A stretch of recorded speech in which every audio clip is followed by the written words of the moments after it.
Tombstone by Walter Noble Burns. I hills of Silva Geronimo and his warriors were out of their stronghold in the Dragoons.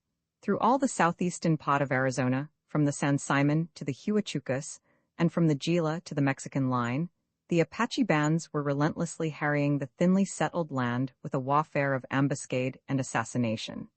Through desert mesquite and cactus, the invisible savages slipped with the noiseless swiftness of running water. Like poisonous reptiles, they wriggled upon their bellies to points of murderous vantage. As still as cougars and as patient, they lurked beside the trails or watched a cabin daw. The sudden cough of a rifle through the golden piece of the sunshine gave the first intimation of their ghostly nearness. A wagon train was ambushed in some pass in the hills. A miner in some lonely gulch was murdered from a kola thicket. A settler with his wife and children was massacred on his homestead claim. Back to their mountain fastnesses from their slinking, silent war trails, the red butchers bore their spoils: a side of bacon, a sack of flour, a bag of beans, a little tobacco, a pair of overalls, a calico wrapper, a baby's rattle. Then the riotous feasting, the paeans of drumming tom-toms, the wild, impassioned dance of triumph. This was the Apache way in war. No battles, only murder.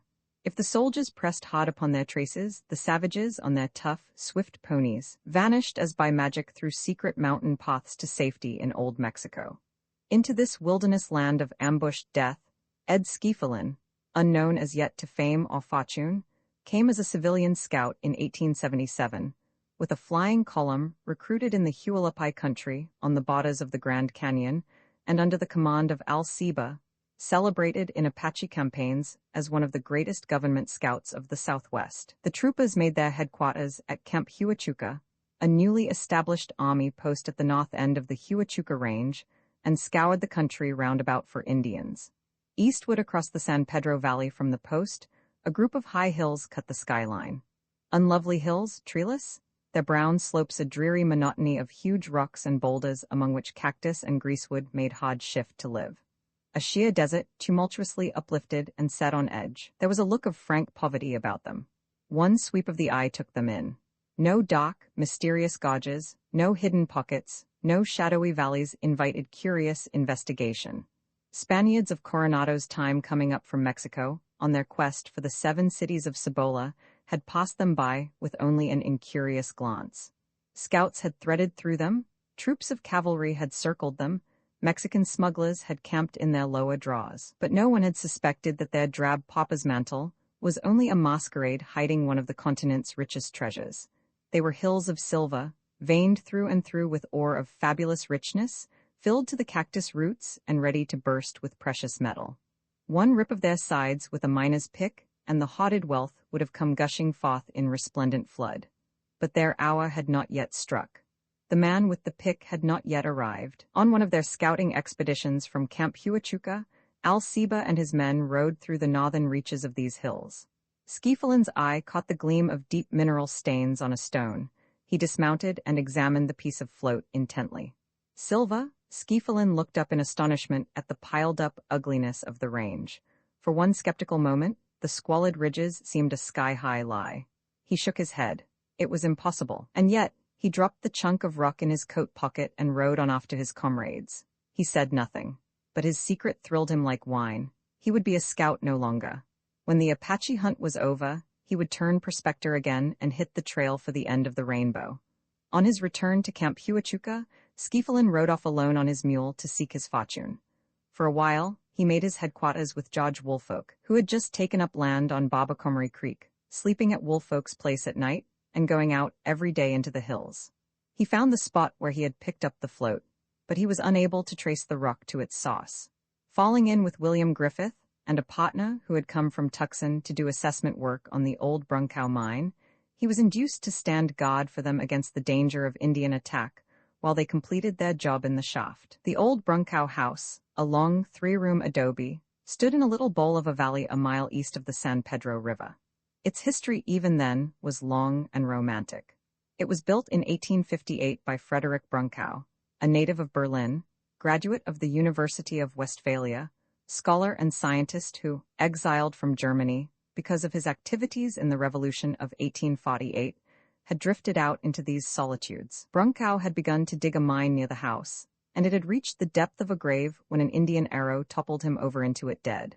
Science on that primitive frontier connoted a sort of magic, and a story spread that the German wizard, by occult divination, had located a vast treasure deep in the earth. So a long succession of adventurers came and dug in the shaft, but death was all any manjack of them ever found. 2 in addition to Brunkow were killed by Apaches, and claim-jumping fights over the worthless hole in the ground brought the toll of dead men, it is said, up to 17. But the myth of treasure deeper down still lives, and year after year assessment work is done to hold the claim. Nowadays, the old house and mine are said to be haunted. Travelers along the old Charleston Road, it is declared, hear cries and groans at night or see shadowy forms stalking in the moonlight. Here at the old Brunkow mine, Al Sieber riding up with a party of scouts found Skifelin sitting on a pile of rock on guard with his rifle across his lap. "What are you doin', Ed?" asked Sieber. "Prospecting, mostly," Skifelin drawled. "Wah, over yonder." Skifelin waved his hand eastward toward the hills. "Them hills?" scoffed Sieber. "Thar ain't nothin' thar. I've picked up some mighty nice-looking stones. All you'll ever find in them hills'll be your tombstone," warned the scout. "Geronimo'll get you ef you don't watch out, and leave your bones fur the buzzards to pick." "I'll take a chance," Skifelin replied. His life against $1 million. That was his chance. A wide, shallow dry wash leading up from the San Pedro Valley, its sloping sides green with grama grass and flowering weeds. Ocotillos whose tall, curving, graceful ones springing from a central root were like green jets from a fairy fountain. Collas armed with needle-sharp spines as thick as bristles on a wild boar, brandishing weirdly deformed arms like truculent devils. Green and yellow mescal plants that shot 30 feet in air skyrocket stalks that exploded in starry white blooms. Skifelin on his mule, rifle across his saddlebow, traveling through the wash at a walk, looking for stones. From the yellow, shadowy ramparts of the dragoons 9 miles across the Mesquite Mesa, a tall, slender column of smoke, shimmering darkly in the sun, rose straight into the sky. It broke from its base and drawing slowly upward into space melted from view. A quick, ball-like puff of smoke shot upward like a bursting bomb. Again a slim spiral shorter than the first. Another explosive puff. Another. Once more a brief pillar. Dash. Dot. Dash. 2 dots. Dash. Up there somewhere on the mountain wall a half-naked Apache, manipulating a deerskin over a brush fire, was telegraphing a code message to some war party in the valley. A queer little smile twisted the corner of Skifelin's mouth. What was that fellow saying? Humph? He tightened a bit his grip on his rifle and went on looking for stones. Find his tombstone? Well, maybe. He turned a corner of the wash. His mule halted abruptly, ears pricked, forelegs stiffly braced. What was that gleamed so snowy white among the clumps of bare grass? An outcropping of white rock, perhaps, or the moldering skull of some long-dead, crowbait pony. But no, Skifelin dismounted. A step forward and there before him lay a human skeleton, just beyond it another. The sparse grass had laid green tendrils across the glistening shanks. Weeds had shot up between the ribs. A prickly pear was crawling greenly across a disarticulated spinal column. The disjointed bones, bleached to ghastly whiteness by the suns and rains of years, were only slightly out of place here and there, and the 2 dead men seemed to have lain undisturbed since the moment of sudden tragedy that had overwhelmed them. The skeletons lay at full length, breast downward, head to head, with the finger bones of the long, outreaching arms almost touching. Between them stood a pile of silver, or perhaps a foot high, the dissevered arm bones almost enclosing it in a glimmering, broken circle. One skull lay turned on its side, the other was firmly embedded upon its base in the earth. But the dark, hollow eye sockets of both were trained, as if with conscious intensity, on the little heap of stones that suggested some idol's shrine before which these ghastly spectres bowed to the ground in unending worship. High above them, on a single stem, a yucca lifted a great cluster of drooping lily-white blossoms that swayed gently in the breeze like a swung censer. The story of the tragedy that had left these bones to bleach on the desert was as clear as if the skeletons themselves suddenly had sat upright and unfolded every vivid detail. Picture 2 prospectors beside their campfire. Rugged men they are, bearded, clear-eyed, ruddy with health.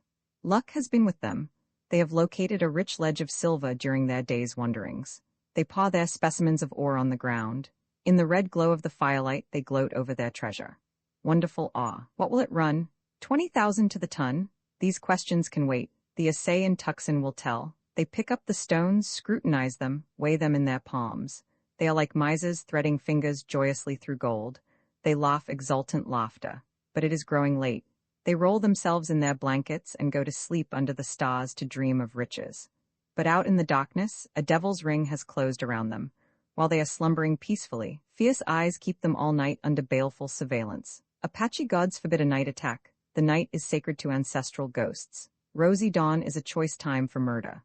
When morning breaks in rose and gold over the dragoons, the two men tumble out of bed. For a happy moment, they stand facing each other above their pile of awe. They stretch out comradely hands. Put her there, Podna. Their fortunes made? Goodbye to desert hardships. They have struck it rich at last. Apache rifles spit fire. Snaky wisps of blue powder smoke wriggle off across the mesquite. Skifelin climbed down off his mule, and stepping gingerly among the bones, examined the pieces of awe one by one. Quick certainty flashed upon him like sunlight. This awe had come from the same source as the float he had found while scouting with Seba. He was near the treasure for which he had hunted so long. Possibly this spot of dreams was now within the sweep of his vision. But where? He replaced the rocks as he had found them in the half-formed circle between the skeleton arms and rode away, leaving the dead at their eternal salam before the tiny altar on which they had poured the oblation of their life-blood. At sunset, Skifelin, several miles farther up the wash, prepared to camp. He picketed his mule in good grass in a secluded hollow and threw down his blankets on top of a hill a mile away. This was good strategy. A man will lie silent at night in Indian country, but a mule may burst into song at any moment.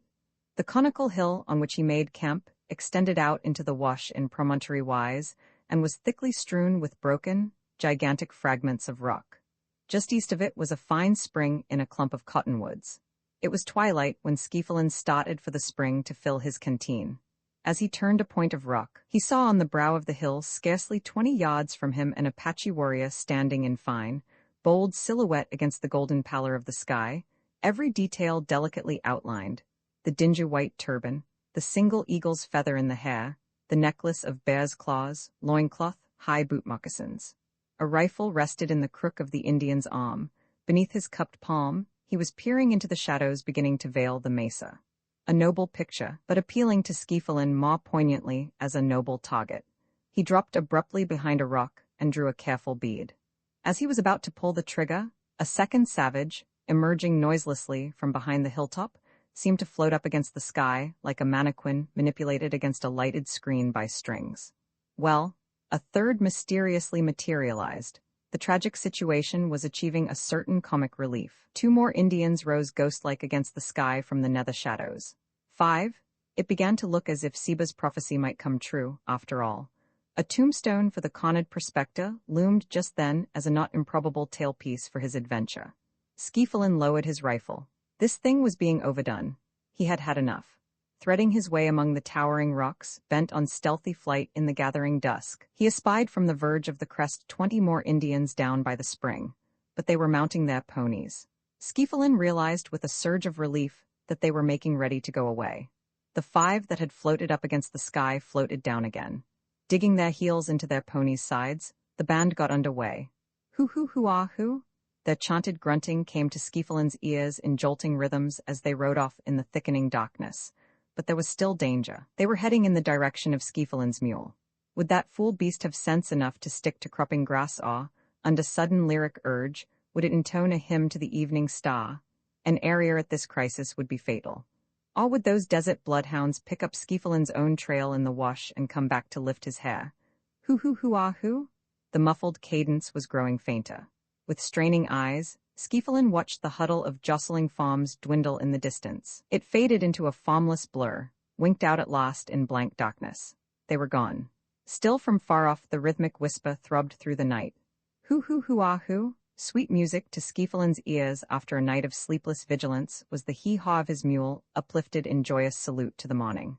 When the sun again shone serenely over the familiar landscape, exercising the lurking terrors of darkness, he felt the happy elation of one who has awakened in the nick of time to escape the hobgoblins of a nightmare. 3 miles beyond him rose the hills that had so long intrigued and baffled him. He had had his first glimpse of them in April. This was the middle of August. Before him, the wash led upward to the sunlit heights. Once more astride his mule, he set off on the day's adventures. Float was plentiful. The fragments scattered along the sides of the wash were like markers left to guide him. He entered the vestibule of the hills, the wash divided. Which branch should he take? One possibly led to poverty, the other to wealth. While he paused in momentary quandary, a cottontail rabbit darted from a covert, scurried across the wash from the left, and disappeared up the right-hand gulch, leaving a trail of tiny footprints in the sand. It seemed an augury. Skifelin staked his mule in the brush, and on foot followed the cottontail. Destiny at the crossroads was determined by a trifle. He worked up the draw to its head far back in the range. The barren hills swept down in flowing curves that flattened into tables and dipped into hollows and saddles and were cut deeply by innumerable ravines. Far up toward the summit, he spied an irregular ledge of grayish rock marbled with black and reddish-yellow splotches. He estimated its length at 50 feet and its width at 6 or 8 inches. There were other ledges in plain view striping the hills, but this ledge, stretching its undulant length along the dark slant of mountains, stirred him like a battle flag. Toward it, as if drawn by a magnet, he laid his course, never swerving or turning aside as, laboring upward, he stumbled across arroyos and crashed through thickets of catclaw and pear. Breathless, wet with sweat, his heart pounding, he stood before the ledge at last. He sank his prospector's pick into the rock. It came crumbling down in a heap of brittle lumps. In a hand that trembled as with an ague, he picked up a fragment. He examined it with feverish eyes. It was streaked and veined and stained with silver. His brain reeled with the richness of it. No one was there to see the climax of this one-man drama staged on the bleak hillside. No one but Skifelin knew the thrill and romance of it. He was alone with his mountain, alone with his dreams come true, alone with his achievement, alone in the glory of it. For this he had wandered in poverty for years through mountains and deserts, starved, suffered, braved death. Here was the goal of his life, his ultimate destination. This desolate spot was the end of the rainbow. He fished from his pants pocket a silver 25-cent piece and pressed it against a slab of ore. In the soft, rich, metal content of the rock, the coin left an imprint so clearly defined that in it, Skifelin was able to decipher the national motto. Beneath his feet was a hill crammed as full of silver as was ever pirate treasure chest with doubloons and pieces of 8, but this $0.25 was all the money he had in the world. With it, later on, he bought a plug of tobacco in Globe.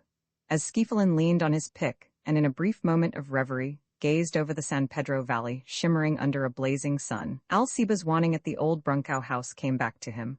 All you'll ever find in them hills'll be your tombstone. It flashed upon him now that, as a prophet, old Siba was a great Indian fighter. Skifelin grinned at the merry conceit. Instead of a tombstone, he had discovered a silver mine, $1 million silver mine, perhaps. But if those Indians had caught him last night, after all, he had missed a tombstone, or death, at least, only by an inch or two. Tombstone. Not such a bad name for his mine, considering his close squeak and Siba's fool prediction. Well, what was the matter with that name, anyway? Why not? The mine might be his tombstone someday, or his monument. So he made his decision. His mine was the tombstone now for all time. That was settled on the spot. The name was colored with a little irony, a little cynicism, a little drama, a little romance, a little fun, a little seriousness. Unconsciously, with an unuttered word, Skifelin had christened not only the mine but the hills, a whole silver field, and an unborn town whose story was to develop into one of the most picturesque and dramatic chronicles of the Southwest. Skifelin filled a bag with specimens from the ledge for assay, built a small monument of stones to mark his claim, and trudging down the hill, mounted his mule. Settling into the saddle, he gave the beast a kick in the ribs with his boot heel. "Get up," he said. A stranger had ridden out of the desert into Signal and startled the raw mining town up in the Bill Williams River country of northwestern Arizona with his ineffable sartorial chaos. As the tall, lean, broad-shouldered newcomer stalked past the unpainted shanty saloons and gambling places of the main street, the citizens loitering on the plank sidewalks, themselves roughly clad and familiar with the uncouth dress of frontier riffraff, turned to stare in amazement at the ruinous figure. His corduroy clothes, shiny and threadbare, a thorn-torn hole showing here and there, were patched like a crazy quilt with deerskin, flour sacking, and rags of saddle blanket. His ancient slouch hat was so thickly pieced with rabbit skin that little of the original felt remained visible. His pants were stuffed into rusty boots run down at heel, and his coat flapped open to reveal a flaming expanse of red flannel shirt. His face was half hidden by a heavy curly brown beard, and a mass of dark, tangled, unkempt hair fell upon his shoulders. But oddly enough, no one laughed at this weird figure that would have frightened crows from a cornfield. No sly, snickering comment accompanied the sidelong glances. There was something in the bearing of the stranger that touched his rags with a certain nobility. The unmistakable quality of spiritual vision lighted his serious, deep gray eyes, and through the bronze of his weather-beaten face shone the purpose and fine courage of a vivid personality. The face of this rugged man was that of a poet who dreamed splendid dreams but had never learned to sing. This was Ed Skeefelen, if you please, discoverer of the Tombstone mines and potential millionaire, 30 years old, looking 40. The late afternoon whistle blew at the McCracken mine. The miners coming off shift swarmed into town. To one striding along with swinging dinner pail, Skeefelen stuck out a grimy paw. "Hello, Al, haven't seen you for 4 years. Don't believe I know you. Hardly blame you, I look like the devil, but I happen to be your brother." Beside a stove fire in Al Skeefelen's cabin that night, Ed Skeefelen pawed out the tale of his wanderings. From the Tombstone Hills he had ridden to Tucson, living on game he shot on the way, and on August 25, 1877, while the Mexicans of the little adobe town were celebrating the fiesta of San Juan's Day, he had filed upon his claim and inscribed its name as the Tombstone in the official records. Thence to Globe in search of Brother Al, to help him work or finance his new mine, only to learn that Brother Al long ago had gone to Signal. His last 25 cents spent for tobacco, Skeefelen had worked for 14 days on the windlass at the Champion mine and, having purchased provisions with his earnings and got his mule newly shod, had struck out for Signal, 300 miles westward across deserts and mountains. At the end of his journey, he found Brother Al's interest in the fancied bonanza only lukewarm. Brother Al's long experience as a miner was littered with collapsed bonanzas, but Ed Skeefelen had brought along his awe specimens. He spread them on the table in the shine of the tallow dip. Here was his proof. Practical Brother Al examined them calmly and shook his head. "Poor," he said. "Nothing to get excited about." But Skeefelen's enthusiasm was not to be easily squelched. He wanted a more authoritative opinion. Next day Brother Al brought in the foreman of the McCracken plant. "Mostly lead," the foreman declared. Still unconvinced, Skeefelen showed his specimens to 20 or 30 other mining men who might reasonably be assumed to have expert knowledge. All pronounced the ore of little value. The verdict seemed unanimous. "Better forget your bonanza and go to work," suggested Brother Al. Skeefelen, in a fit of disillusion, stepped to the cabin door and hurled his specimens one by one as far as he could throw them out on the hill. He was on the point of throwing away a whole splendid future in one mad impulse, but restrained himself in time and saved 3 pieces of awe. Gloomy and disgusted, he went to work in the McCracken mine and wielded a pick and shovel for 4 weeks. The miners at Signal sometimes referred to Richard Gurd, who recently had arrived to assume the position of mining and mechanical engineer and assayer at the properties, as the famous Mr. Gurd. He had had an extensive mining experience, and his reputation as an expert had preceded him. A dour, hard-featured, hard-headed, competent man was the famous Mr. Gurd, without a drop of romance in his practical soul, his shrewd gray eyes looking upon adventure only as an opportunity to make money, but with a gambler's cold nerve in his willingness to take risks in a game for big stakes. The early dusk of a winter afternoon was darkening the windows of Gurd's office. A draught of cold air as the door opened accompanied a sound of boots scraping on the floor. Working at his desk by lamplight, Gurd looked up. Before him stood a bearded young giant, evidently painfully embarrassed. Well, Skeefelen laid his 3 remaining specimens on the desk. Everybody had said they were no good, but he wanted to know for sure. Then he could sleep better of nights. Would Mr. Gurd take a look at them? And did he think them worth assaying? Gurd picked up the pieces and turned them over in his hands. A sudden gleam kindled in his eyes and as suddenly died out. Well, yes, he would assay them. Fine. He could send word of the result by Brother Al, who was on night shift, and could call at the office any afternoon after work was over. Ed himself was working days. Ed Skeefelen was sleeping soundly in his bunk a few nights later when Brother Al came bustling and stamping into the cabin and shook him vigorously by the shoulder. "Get up, Ed," said Brother Al quite out of breath. "Mr. Gurd wants to see you right away in his office. Come on now, hurry up." "I've assayed your awe," said Gurd when the 2 brothers arrived at the office. "One piece runs $2,000 to the ton, another $600, and the third only $40. You can't always estimate the richness of a lode by 2 or 3 samples of rock, but I'm convinced you've made a strike. Where is your claim?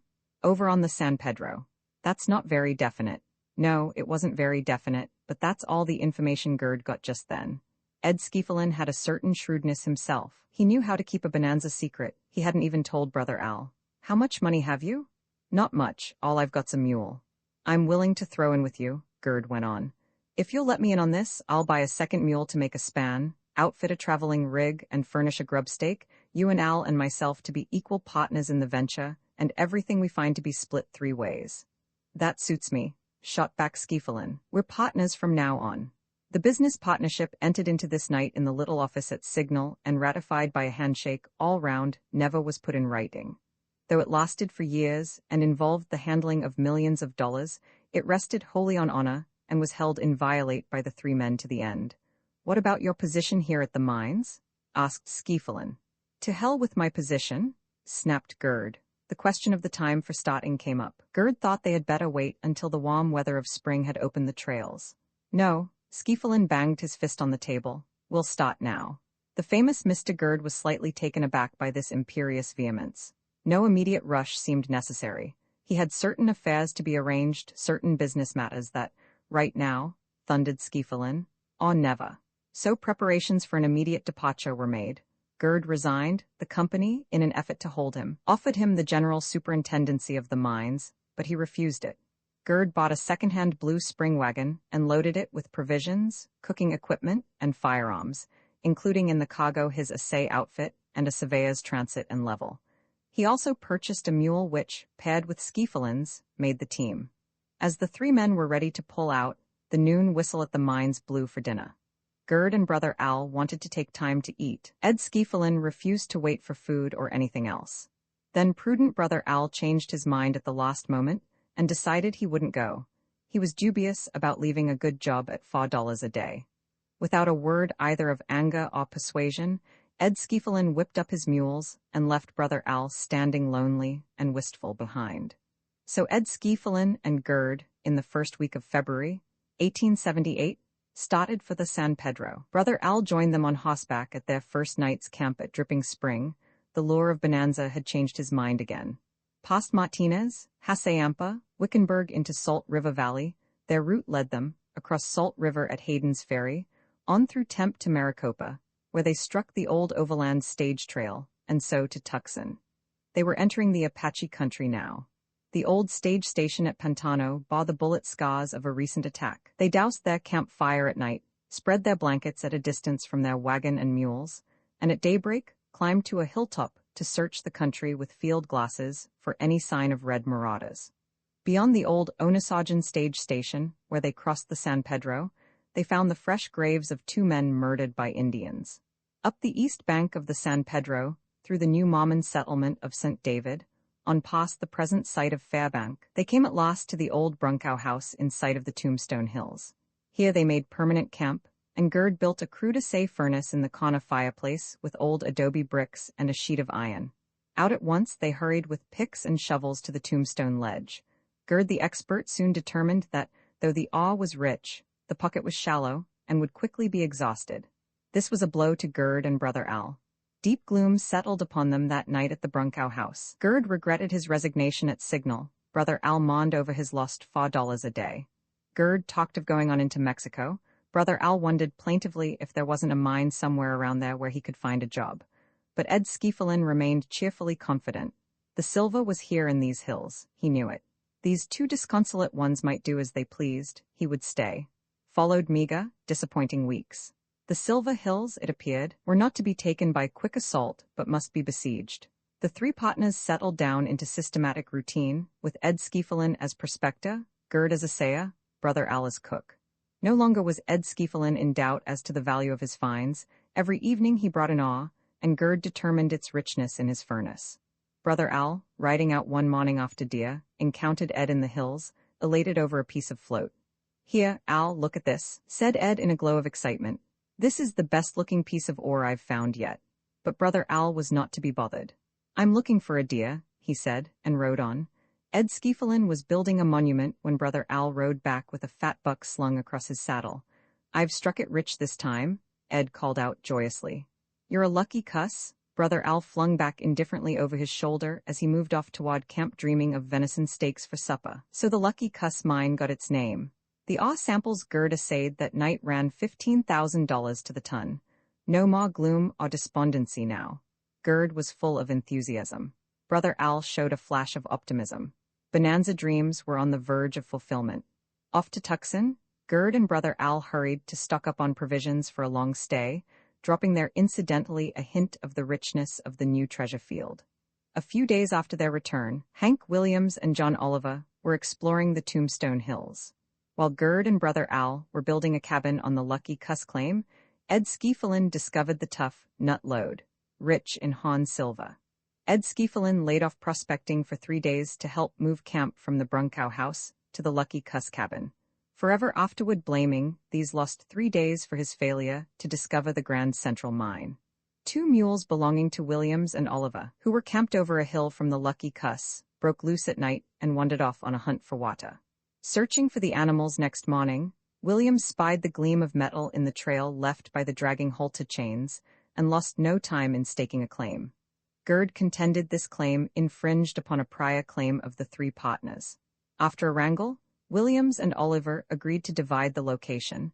The pot they retained, they named the Grand Central. The pot that fell to the share of Gerd and the Skieffelens was christened, because of the quarrel, the Contention. These 2 mines, discovered through vagrant mules, turned out to be the richest ever found in the district.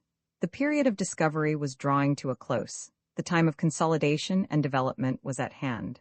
News of the strike spread abroad. Crowds of adventurers took the trail for the hills. The town of Tombstone evolved overnight, as if out of thin air, to become one of the greatest silver camps of the West. Mining machinery was freighted in, stamp mills for reducing ore sprang up, bullion began to flood out across the desert to world markets. Gerd and the Skieffelens jumped at the first chance to sell the Contention for $10,000. The purchasers took millions from it. The 3 partners sold a half interest in the Lucky Cuss, but the other half, retained for years, poured a steady stream of money into their coffers. The 2 Skieffelens sold their 2/3 of the Tough Nut Group for $1 million. Gerd sold his 1/3 later for an equal sum. Gerd long remained in the country building his fortune to greater proportions. The Skieffelens took their departure. The 2 brothers had come into the hills almost penniless. They went out millionaires.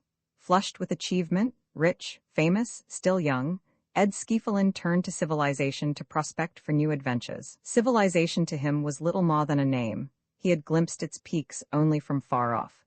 He might find misery there, or strike it rich in happiness. He would see what it held for him. He went to New York and lived there for a time, passed on to Chicago, Washington, other cities, traveled extensively, met many distinguished people. Everywhere this picturesque young plutocrat with his background of romance was lionized, but fortune and adulations made no change in him. He remained always the same simply-hearted, kindly, sympathetic soul, helping poor relations and old friends generously, responding to every appeal for charity, his hand forever in his pockets. For summer, he flitted to the Yukon in a steamer built at his own expense, on an unsuccessful hunt for gold. On his return, he married Mrs. Mary E. Brown and built a mansion for his bride in a lameder on San Francisco Bay. He purchased a residence in Los Angeles later, and with his wife, father, and Brother Al to share its comforts, relaxed into tranquil domesticity, Brother Al dying here in 1885. But civilization had failed to drug his memories of old wilderness days. He was a wilderness man, bred to its solitudes, trained to its primitive conditions. Born in a coal mining region in Pennsylvania, he had gone as an infant with his parents to a gold mining region in Oregon. His earliest recollections were of washing sands for gold with a milk pan in a creek that meandered past the family log cabin. At 12, he had run away to join the gold rush to Salmon River.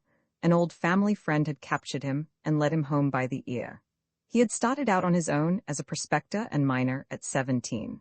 For years, there was hardly a mining stampede in the western country in which he had not shared, hardly a boom camp in Oregon, California, Nevada, Idaho, Utah, Colorado in which he had not tried his luck. Deserts and mountains had been home to him. On their lonely trails he had found happiness. For 20 years since he had stood in thrilling triumph beside his newfound riches in the Tombstone Hills, he He had heard the still small, insistent voice of the wilderness calling him back. He had essayed civilization and found only disillusion. The pleasures of wealth were not in its possession, but in the adventure of finding it. Society, with its pride, pretense, jealousies, and vainglory, was for others. Sweeter far to him were campfire bacon and coffee in a desert than the luxuries of cities. One lonely purple mountain was worth all the world's Broadways. So the rich man laid off his fine raiment, put on his old corduroys and his old red flannel shirt, buckled on his old canteen, and with his old pick on his shoulder, went home to the wilderness. Night had fallen in the Oregon forest. Skifelin sat alone in his cabin, in the ruddy glow of the firelight shining through the chinks of the stove. A pot of beans was boiling and bubbling with a cozy, cheerful murmur, sending up a cloud of savory steam. A pan of biscuits was baking in the oven.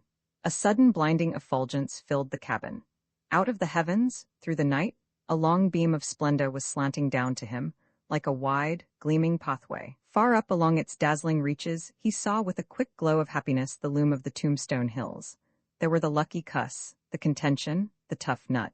All his old mines as plain as day. Beyond, against a radiant suffusion of silver light, towered a great gateway flashing as with opals and sapphire and gold, and from its wide-flung portals were streaming glorious winged figures with snowy, shimmering garments. They were coming toward him, their arms outstretched as in welcome. He started from his chair, his rapt eyes filled with the wonder of the vision, his face transfigured and glorified.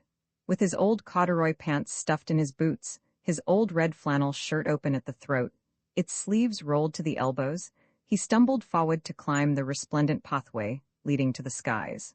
A traveler along the lonely trail that passed the cabin found Skifelin next morning. He lay face downward at full length on the floor. A tramp hound he had befriended crouched and whimpered at his feet.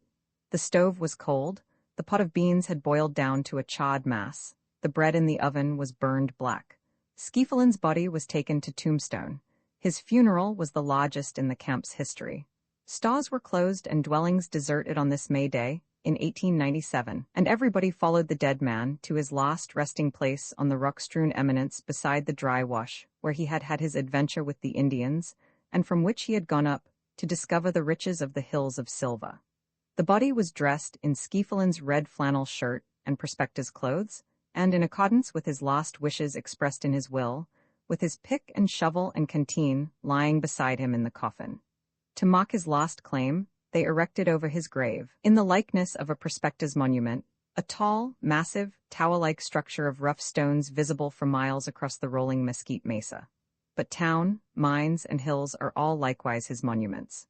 The very name of Tombstone, with all it implies of history, drama, romance, and achievement, is itself an intangible but enduring monument to the pioneer who, with steadfast faith and courage, followed his dream into the deserts. Skifelin rests in the glamour of it. He sleeps forever in the shadow of a name. Ex-Russian Bill's little drama Russian Bill materialized out of blue space and swaggered for a time among Tombstone's saloons, attracting much curious attention. He was a mystery. Nobody knew him or had ever heard of him. Nor did he condescend to introduce himself by any other name. He was Russian Bill, that was all. A remarkably handsome fellow was Russian Bill, with a cameo face, fine eyes, and golden yellow hair that tumbled about his shoulders. He dressed in cowboy regalia, complete in every detail, from white, sugarloaf sombrero to high-heeled half-boots with fancy tops and immense spurs that clanked noisily when he walked. It seemed evident at first glance that here was a bold, desperate fellow who probably would think no more of killing a man than of eating his breakfast. Russian Bill reveled luxuriously in his reputation as a bad man. He hinted darkly of a long career of outlawry, and of having killed 4 men and, in ostensible corroboration of a tragic record, he exhibited 4 notches carved with a penknife, as neatly as you please, on the handle of one of the 2 big 6-shooters that dangled from his belt. He scowled ominously, carried himself like a swashbuckler, and tossed off his whiskey with a flourish. Also, he played a good hand at poker, and his game at faro was not to be sneezed at. Certainly, Russian Bill had all the earmarks of a dime novel hero. Buckskin Frank Leslie and Doc Holliday looked him over as he passed on Allen Street. "There goes Russian Bill," remarked the doctor. "Famous outlaw and desperado." "Russian Bill?" repeated Leslie musingly. "I don't seem to place him." "Nobody else can," replied Holliday. "But he's bad. He admits it."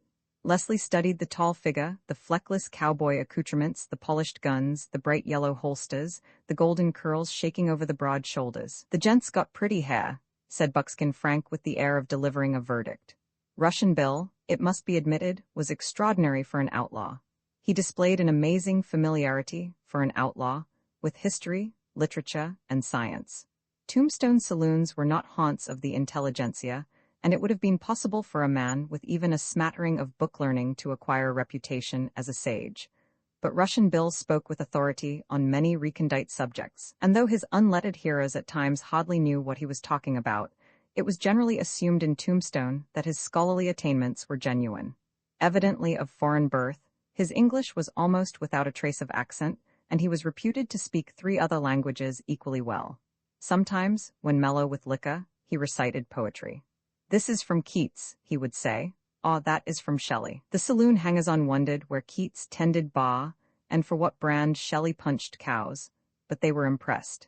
And in discussing such commonplace topics as the double-out system at bank, or the advantage of drawing 1 card to 3 of a kind at poker, Russian Bill was just as likely as not to drop in a phrase of Latin or a Greek quotation.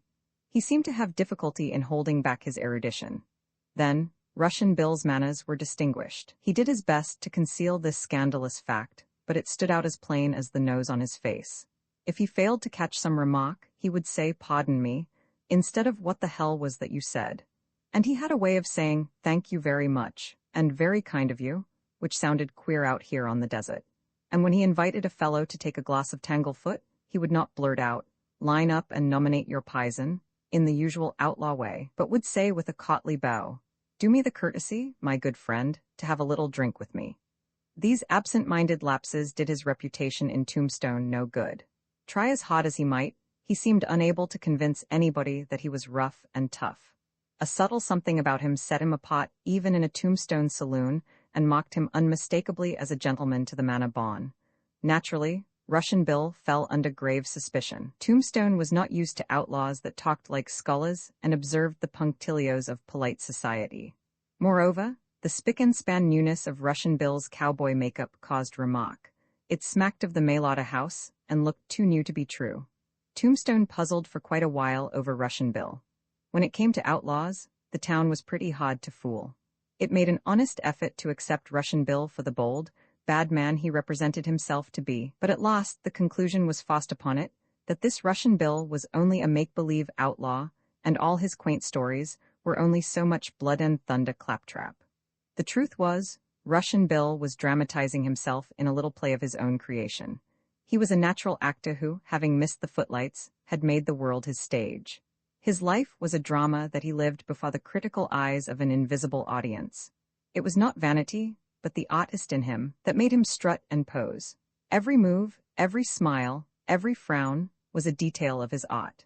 The role of outlaw had appealed to him as romantically fitting in this wonderful Arizona stage setting of lonely deserts and mountains. If he enjoyed playing outlaw, where was the harm? It was a satisfying character part. There was good drama in it.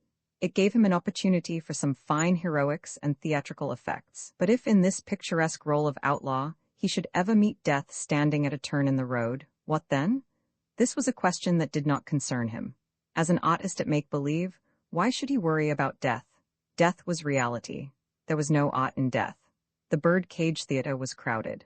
The evening's entertainment was of that excellence Tombstone was wont to expect in this home of refined vaudeville.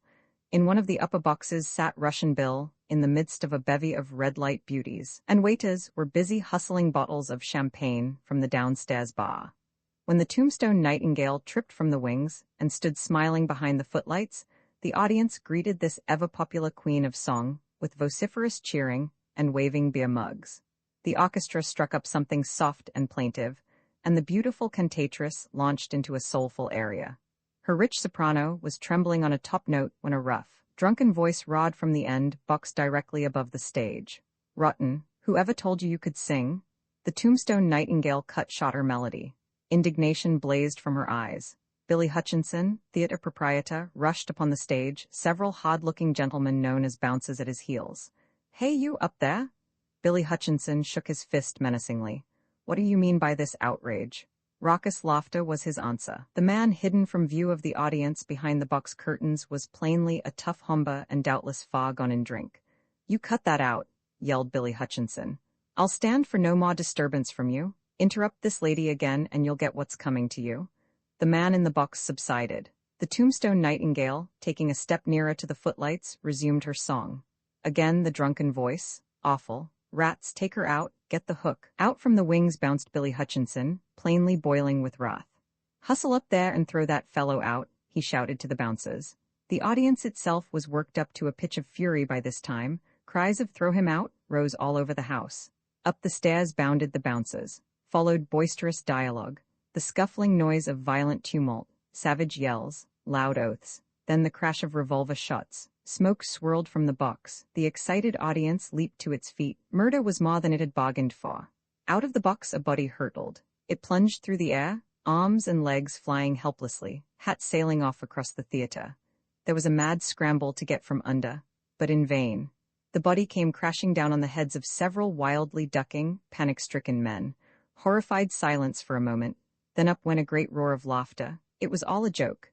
The murdered man was only a suit of old clothes stuffed with straw. The red light beauties in Russian Bill's box burst into shrill merriment. Thrilling, ripping, that stuffed figure certainly fooled them. Looked exactly like a dead man. Hadn't they had the scare of their lives? Best joke of the season, just like Billy Hutchinson. Wasn't it just too funny for anything? Flashing eyes turned upon Russian Bill. "Yes," responded Russian Bill, smiling feebly from a corner. "Yes, it was very funny." "Why, Russian Bill," exclaimed the painted lady, "whatever's the matter with you? You're as white as a sheet." Russian Bill, sitting at a table in the Alhambra, was entertaining his roistering companions with breezy, merry talk. Miners and cowboys were drinking at the bar. Faro and roulette tables were crowded. The place was filled with boisterous hubbub. Suddenly Russian Bill fell into a reverie. His eyes clouded.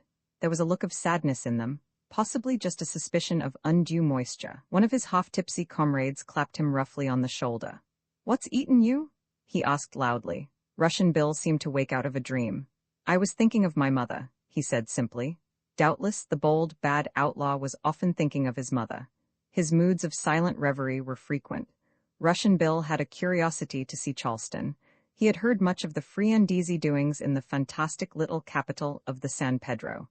He arrived there when, as it happened, Jack Swats had on his war paint and all signs pointed to blood on the moon. Russian Bill was enjoying a quiet drink at a bar when in staggered Swats. "I'm a curly wolf," yelled the inebriated Humber as he shot out the lights and all the hangers-on hunted cover. Deep darkness for time was starred with spitting flames. When the lamps were relighted, Russian Bill was gone. He was traveling at an easy gallop on the road to Tombstone. Not frightened, you understand, but a little disgusted. He had no stomach for Charleston. The village plainly was lowbrow and vulgar. Russian Bill rode east one morning alone. It was his farewell to Tombstone. The town never saw him again. Curly Bill sat in a chair under the big live oak in front of Nick Babcock's saloon in Galeyville, drinking beer out of a bottle and amusing himself with a few practice shots from his six-shooter at lizards and tin cans. It was a quiet day. Few people were about the street. The Kairikahua ridges were steeped in sunshine. The murmur of Turkey Creek came up out of the belt of timber below the mesa. Curly Bill's black eyes opened wide as, across the street, he beheld a tall young man with a cameo face and golden yellow hair falling on his shoulders, who looked in his cowboy trappings as immaculate as if he had just stepped out of a bandbox. "Who the hell's that?" growled the rustler chief in amazement. "SHHH?" whispered John Ringo. "Don't you know who that is? That's Russian Bill, the terrible outlaw." "Who the hell's Russian Bill?" snarled Curly. "We ought to learn that tenderfoot not to wear his golden hair hanging down his back that away in these here pots. It's immoral." Russian Bill just at that moment was smoking a cigar held at a jaunty angle between his teeth. The next moment he wasn't. The cigar had disappeared from his mouth as by magic. A thin wisp of smoke was twisting from the muzzle of Curly Bill's six-shooter under the live oak tree. With his bottle tilted over his head, Curly Bill was taking a deep swig of beer. That was Russian Bill's introduction to Curly Bill. The real outlaw and the make-believe outlaw had many drinks together that day. They seemed to get on famously from the first. Possibly Curly liked the easy good humor with which the tenderfoot took the joke of the vanishing cigar. "I want to be an outlaw and join your band." said Russian Bill with his usual simplicity after the new friendship had been sealed with many drink offerings. Bueno, compada, replied Curly, laughing. Get your pony saddled, I'm ridden for the animos pronto. It was as if a king had said, Arise, Sir Knight, after laying on the sod. Naive directness was often the way to Curly Bill's goodwill. When the rustler captain started for his ranch in the Animas Valley late in the day, Russian Bill was riding by his side. My brother and I, said Melvin Jones of Tucson, were camped at a cow ranch we had just bought over on the Gila River side of the Mogollons. Sitting by our campfire just after dark, we heard some hosses coming. Thinking it might be Indians, we grabbed our rifles and got back out of the firelight.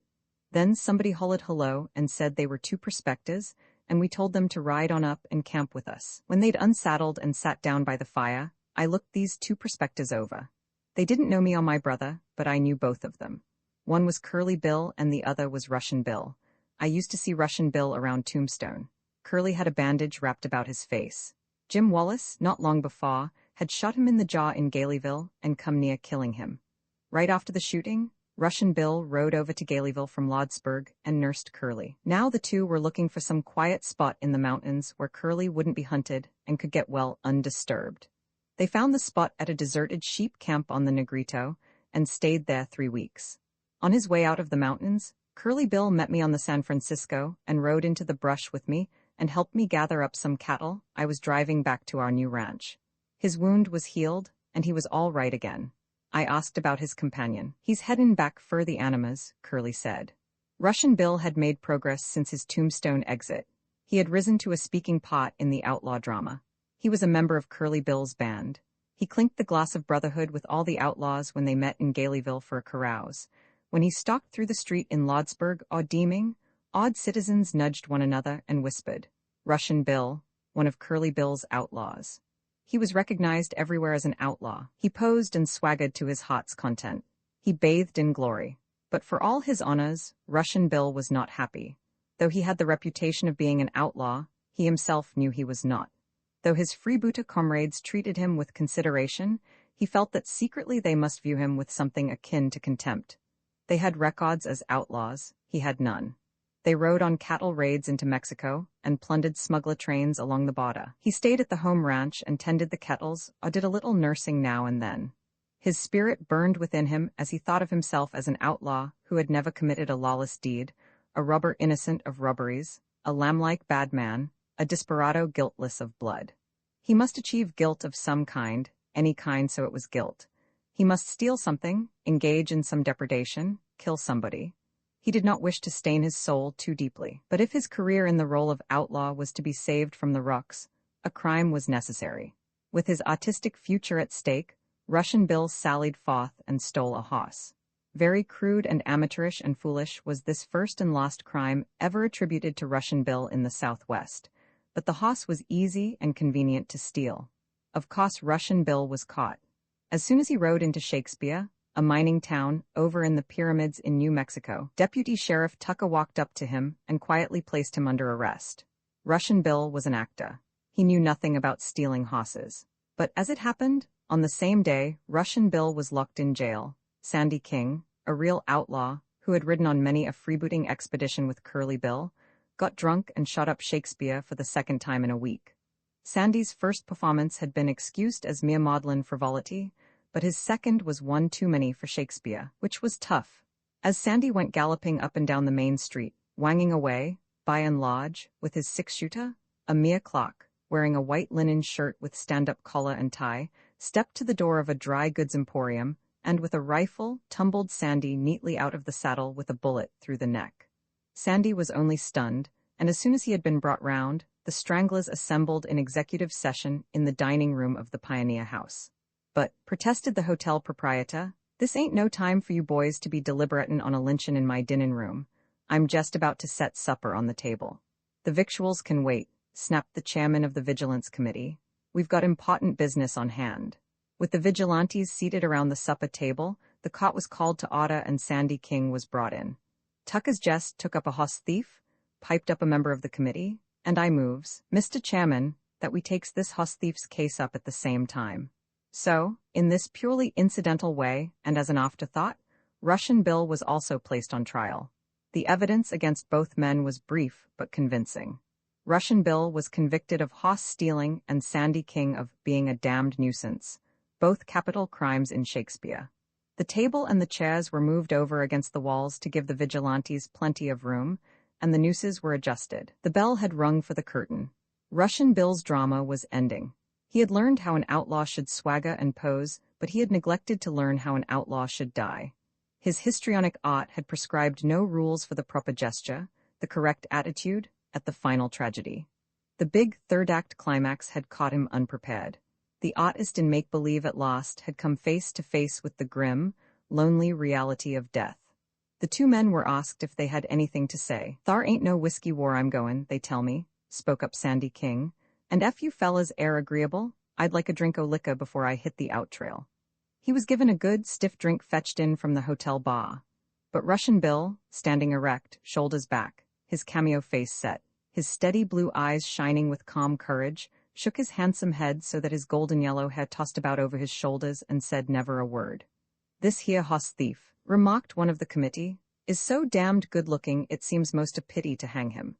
But the ropes having been thrown over the rafters, Russian Bill and Sandy King were swung into the air half up to the ceiling, and the counterfeit bad man and the genuine bad man went out together. After all, Russian Bill had needed no art to teach him how to die. He knew. He had lived like an actor, but he met death like a man. After the bodies had been cut down, and the tables and chairs set back in their places, the hotel landlord, still hot under the collar at this unwarranted interruption of his customary routine, hustled in the steaming supper dishes, and his patrons, chafing at the delay, fell with gusto upon the canned beef and cabbage. This was all for the time being. But a few months later, Mayor Thomas of Tombstone received a letter from the United States Consul General at St. Petersburg asking information of Lieutenant William Tattenbaum, formerly of the Imperial White Hussars, who had disappeared from Russia after wounding one of his superior officers in a quarrel, and was last heard of, it seemed, somewhere in Arizona. The missing officer's mother, the letter said, was the Countess Telfrin, a lady-in-waiting at the court of the Tsar, and she was deeply worried and very anxious to locate him. A photograph was enclosed. Mayor Thomas showed the picture about among Tombstone gamblers and saloon men, who, without hesitation, identified Lieutenant William Tattenbaum of the Imperial White Hussars as Russian Bill. But Tombstone kept it secret. A reply was sent back to St. Petersburg that Lieutenant Tattenbaum, long a prosperous citizen of these parts, honored and respected by all, had recently been the victim of an accident resulting in his untimely death. This untruth was, perhaps, cold comfort to the bereaved mother in Russia, but at least it ended her long search for her lost boy and saved her from a broken heart. The unfortunate noblewoman doubtless remained in ignorance to the end of her life that her highborn, scapegrace son had been lynched. Buckskin Frank Leslie arrived in Tombstone while the town was still young. He was a jovial fellow, full of boisterous fun, rather handsome and well set up, though quite small. He cut a dashing figure as he paraded about the streets in a costume of fringed buckskin with 2 six-shooters at his belt. Tombstone accepted this kit Carson finery with a grain of salt, and was inclined to believe Buckskin Frank a tenderfoot in frontier masquerade. Buckskin Frank met Mrs. Mary Galline at a dance. Pretty Mrs. Galline was the belle of the evening, and gallant Buckskin Frank, very susceptible to feminine charm, was notably attentive. But after his 5th waltz with the dainty lady, Buckskin Frank was tapped on the shoulder and called aside by a tall, serious, dark man. "That lady," said the tall, serious, dark man, "is my wife. Don't dance with her any more. If you do, I'll kill you." Mr. Michael Galline, who tended bar at the Crystal Palace, had been separated from his wife for several months but still watched her every movement with jealous eye. He had sent word to her not to attend this dance, adding that if she did, her elaborate ball gown would prove her shroud. Mrs. Galline, being light-hearted and very comely and something of a coquette, preferred to ignore this tragic warning, but she was greatly perturbed over it, and when the ball was over, she was afraid to go home alone and asked Buckskin Frank to escort her, which Buckskin Frank did with great pleasure. It was one of Tombstone's wonderful nights. The moonlight immersed the silent houses in frosty silver and filled the deserted streets like white, transparent fog. Walking along Allen Street arm in arm and talking in low, lover-like tones, the couple approached the Cosmopolitan Hotel, where Mrs. Galline was in lodgings. Mrs. Galline was gurgling dulcetly over some pleasantry dropped by her cavalier when Mr. Galline opened fire from an upper balcony in front of the hotel. But Mr. Galline had time to fire, but once when Buckskin Frank had out his own six-shooter and pinked Mr. Galline neatly between the eyes. A few weeks later, Buckskin Frank married the widow of the man he had killed. In view of all these romantic happenings, Tombstone sat up and took notice of this Buckskin Frank. A gentleman who could shoot with such accuracy in moonlight seemed worthy of more than passing attention. It turned out that Buckskin Frank was not a tenderfoot after all, but a noted desperado who, it was said, had killed 10 or 12 men. He was a native of Kentucky. His boyhood passed in that state in an atmosphere of mountain feuds. As a scout with the Army, he had seen Indian fighting in Texas, Oklahoma, and the Dakotas, and had taken part in 1 or 2 Arizona campaigns against the Apaches. Tombstone was amazed that a fellow with such a tragic record could take the world with such light-hearted gaiety. Geniality and deadliness seemed his most distinctive characteristics. His heart apparently was overflowing with fun and murder. Buckskin Frank became in time one of Tombstone's six-shooter personages. He was unquestionably one of the quickest men with a Colts in the country. He shot with the same accuracy at a tin can as at a man who happened to be firing at him, which, it may be remarked, is one of the fine points of desperado genius. There seemed, moreover, to be no doubt as to his gameness. He would take a chance face to face, but it was said, was not above shooting a man in the back. He would kill a man, it was declared, for anything or nothing. It all depended on his mood, which was precarious. As far as anyone knew, he had never killed a man merely to see him fall, but he was suspected of being capable of just such an amusing prank. He was a sly, crafty, subterranean man, with many deep secrets. His comings and goings were enigmatic. He was soon on terms of intimacy with Curly Bill's outlaws, especially with John Ringo, and indulged in many drinking bouts with them at Antelope Springs, Soldier Holes, Myers Chenega, Charleston, and Galeyville. Though he tended bar at the Oriental in which Wyatt Earp acquired an interest, he never threw in with the Earps. He remained always a lone wolf who played his own dark, mysterious game. A very dangerous person was this Buckskin Frank Leslie, and for all his joviality, a fine fellow to let alone if one wished to live in peace, or even to live at all. He was to add several more notches to his gun handle before Tombstone saw the last of him. After their marriage, Buckskin Frank and the widow Galline set up housekeeping in a cottage and lived quite happily for a time. But Buckskin Frank found domesticity dull, and sought to vary the drab monotony with piquant novelties. As he sat in the mellow glow of the family hearth of an evening, he would surprise his pretty bride by shooting a rose out of her hair or a cup of coffee out of her hand as she brought it in for supper. Or he would stand her against the parlor wall, and with the neatness of a pencil drawing, outline her figure with bullets fired from across the room. With the air of an artist at an easel in his atelier, he would stand off and measure his subject, and the distance, with his eye, and then, having rounded off the lady's head with bullets placed an inch apart, he would work downward to skirt hem, matching rapid pistol fire the while with rapid fire of comment and criticism. "Stand perfectly still, my dear," he would say. "I am now doing your left ear, now for the other. Ears are more or less difficult. 3 bullets on each side will do nicely for your throat. Smile, darling. You are prettiest when you smile. My only regret is that I can't get the smile in my picture. Your pose is charming this evening. Hold it one moment while I reload. I am now at your waistline. I must not fail to bring out the fine curves. The skirt is easy. Draperies offer no difficulty to a real artist." The outline of the figure completed, a portrait of this kind usually required several boxes of cartridges. Mrs. Leslie was at liberty to step out of her bullet silhouette. Then, as finishing detail, the Michelangelo of the six-shooter would touch an eyes, nose, and mouth with a few final shots. "Ah, magnificent," he would say, cocking his head at his masterpiece with immense satisfaction. "Your friends will admire this portrait. It looks exactly like you." All Tombstone, in fact, marveled at the artistry of these mural portraits, which remained on the parlor walls for years, and were shown with great pride by the citizens to visitors to town, the Leslie cottage serving in lieu of a municipal art gallery. But Mrs. Leslie, being of a purely domestic turn, showed her utter lack of artistic appreciation by getting a divorce. She married Alex Darewood, a mechanic with no ambition to be a portrait painter, and moved to Banning, California, where at last accounts she is still living. Nigger Jim, as black as the ace of spades, would say with great seriousness, Yes, sir, me and Sime White was the first white men ever in this camp. Nigger Jim didn't date quite that far back, but he was among the early arrivals. His name was Jim Young, but he was never anything but Nigger Jim in Tombstone Chronicles. He had been a slave, a soldier in the regular army, and a prize fighter. He was more than 6 feet tall, straight and powerful, and looked as proud and dignified as a Zulu chief at the head of a war impi. He worked in the contention mine on the hill, and he staked himself a claim near it. When one morning he discovered Frank Leslie had jumped his claim, Jim armed himself with a shotgun. "Bad man or no bad man," he said, "he ain't goin' jump no claim o' mine." "This claim's mine," said Nigger Jim, striding up to Buckskin Frank. "You all ain't got no business foolin' round he, and you better go on back to town mighty quick." So it wasn't so easy to jump a lone nigger's claim, after all. Buckskin Frank smiled it off. "I heard some fellas were about to jump your claim, Jim," he said, "and I came out here to help you stand 'em off." Nigger Jim didn't argue over the explanation, and Leslie went away. When the story went the rounds that Nigger Jim had bluffed one of the worst of Tombstone's bad men, Jim's prestige rose and Buckskin Frank's went off a point or two. But the showdown rankled with the desperado.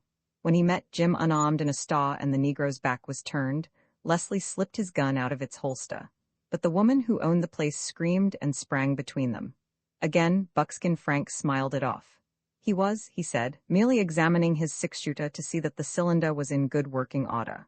With his ready wit and suave tongue, Buckskin Frank, it was said, could talk himself out of any situation. When his 6-shooter was inconvenient, he always had his tongue to fall back on. Later, it is declared, he talked himself out of the penitentiary and into the heart of a woman at the same time. Nigger Jim, past 90, still lives in Tombstone. His memories of old days have faded to a misty blur, but he is still proud and dignified and as straight as an assegai, and still looks as if he might be capable of leading an impi out on a war trail. Roman 11 on the Benson Road, Bud Philpott gathered up his lines. "Come on, boys," he said to his 4 horses. The leaders pranced and curveted, the wheelers leaned soberly in their collars. The Benson stage went at an easy trot out Allen Street. Bob Paul, shotgun messenger, was in his seat beside the driver. 3 passengers sat on top. 6 others filled the seats inside. The sidewalk crowds paid no attention. This was merely the regular Benson stage starting on scheduled time. They would have taken only slightly more interest if they had known that in the boot was $80,000. It was an unusual shipment, but treasure was going out on the stages every day or two.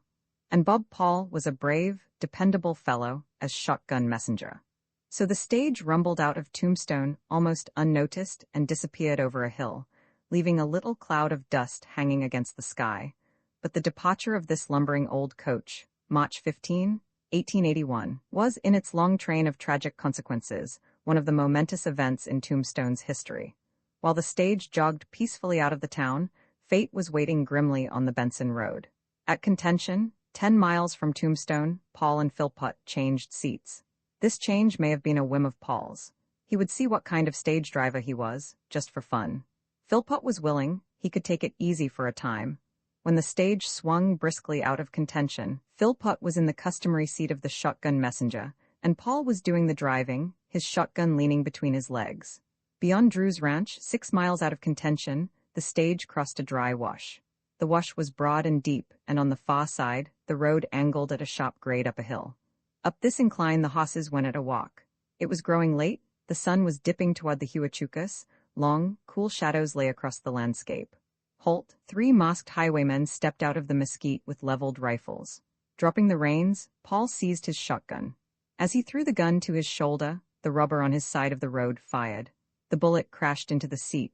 Paul emptied both barrels of his shotgun without apparent effect. At the same instant, the rubber on the other side of the road sent a bullet squarely through Philpott's heart. Philpott half rose and pitched headlong beneath the heels of the wheelers. The terrified horses leaped into a run and went rearing and plunging up the grade. The bandits fired 20 shots after the coach. Peter Rowerig, a resident of Tombstone, sitting on top at the rear, was killed and tumbled to the ground. With bullets whistling about it, the stage thundered over the crest of the hill out of range. With the lines dragging on the ground, the horses left the road and went tearing through the mesquite, the coach careening over rocks and threatening every moment to upset. Clambering down on the tongue, Paul, at risk of his life, retrieved the lines. The horses ran away for a mile before he quieted them down and got them back into the highway. With the $80,000 safe in the boot, Paul brought the bullet-riddled coach into Benson. Searching parties went out after nightfall and took the two dead men into Tombstone. Sheriff Behan and a posse took the trail at daybreak the morning after the murderous fiasco.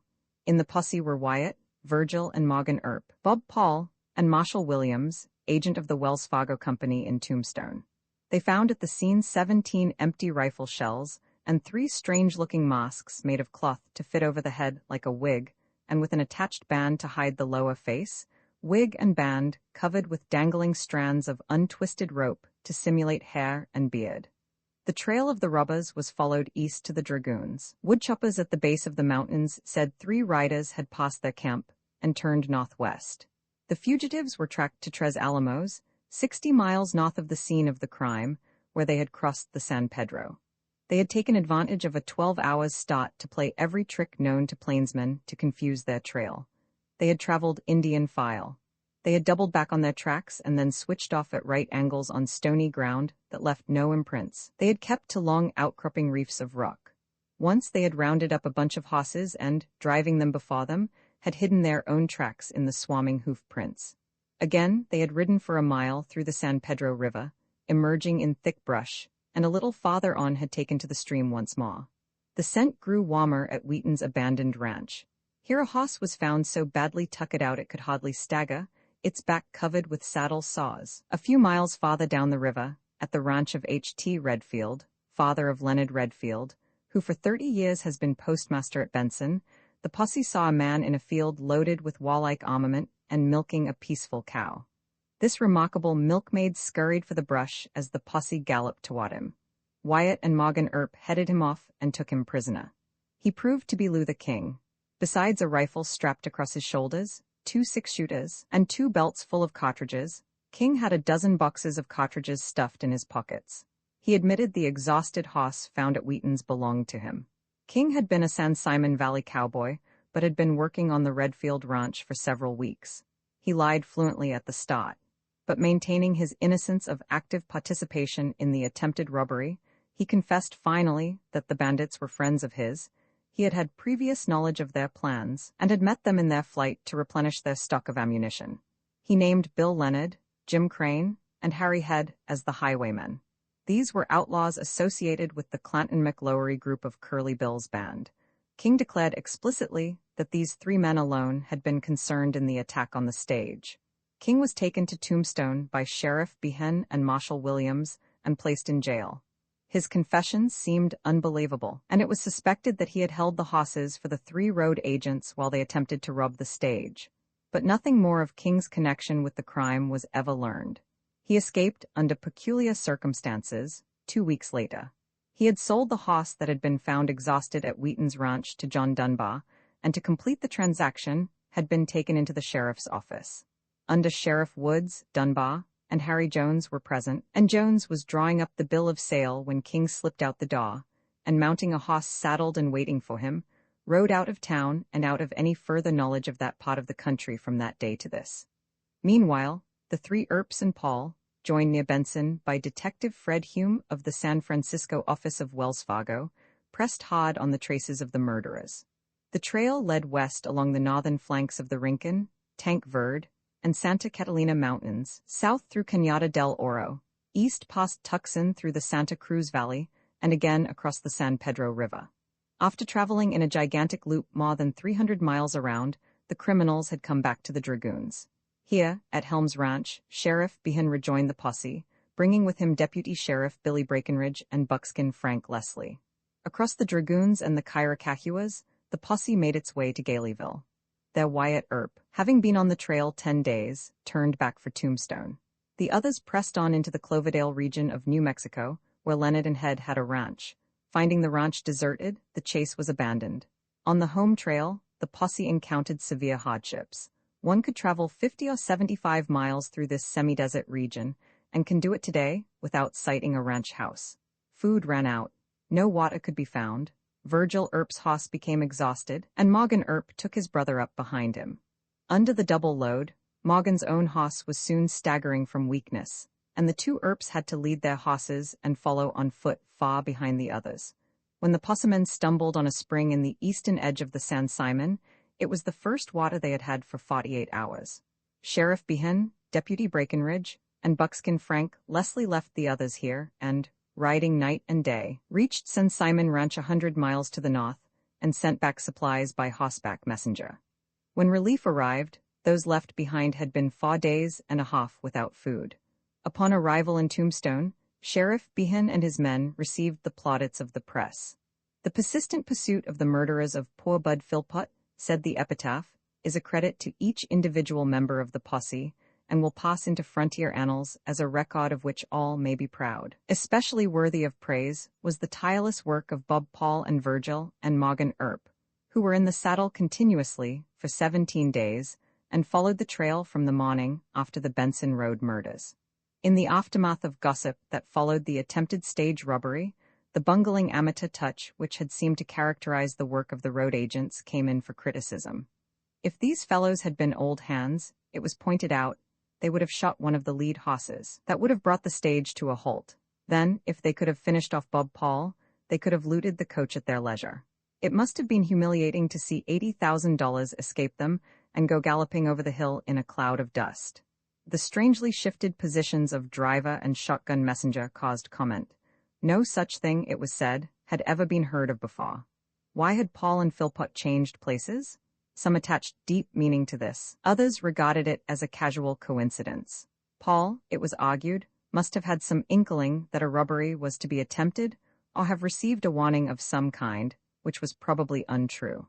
The opinion grew that the highwaymen had been especially anxious to do away with the shotgun messenger, possibly because of secret information he possessed, and believed when they killed Philpott, they were killing Paul. Philpott was an old-time stage driver who had had long experience on mountain routes in California and been through many holdups.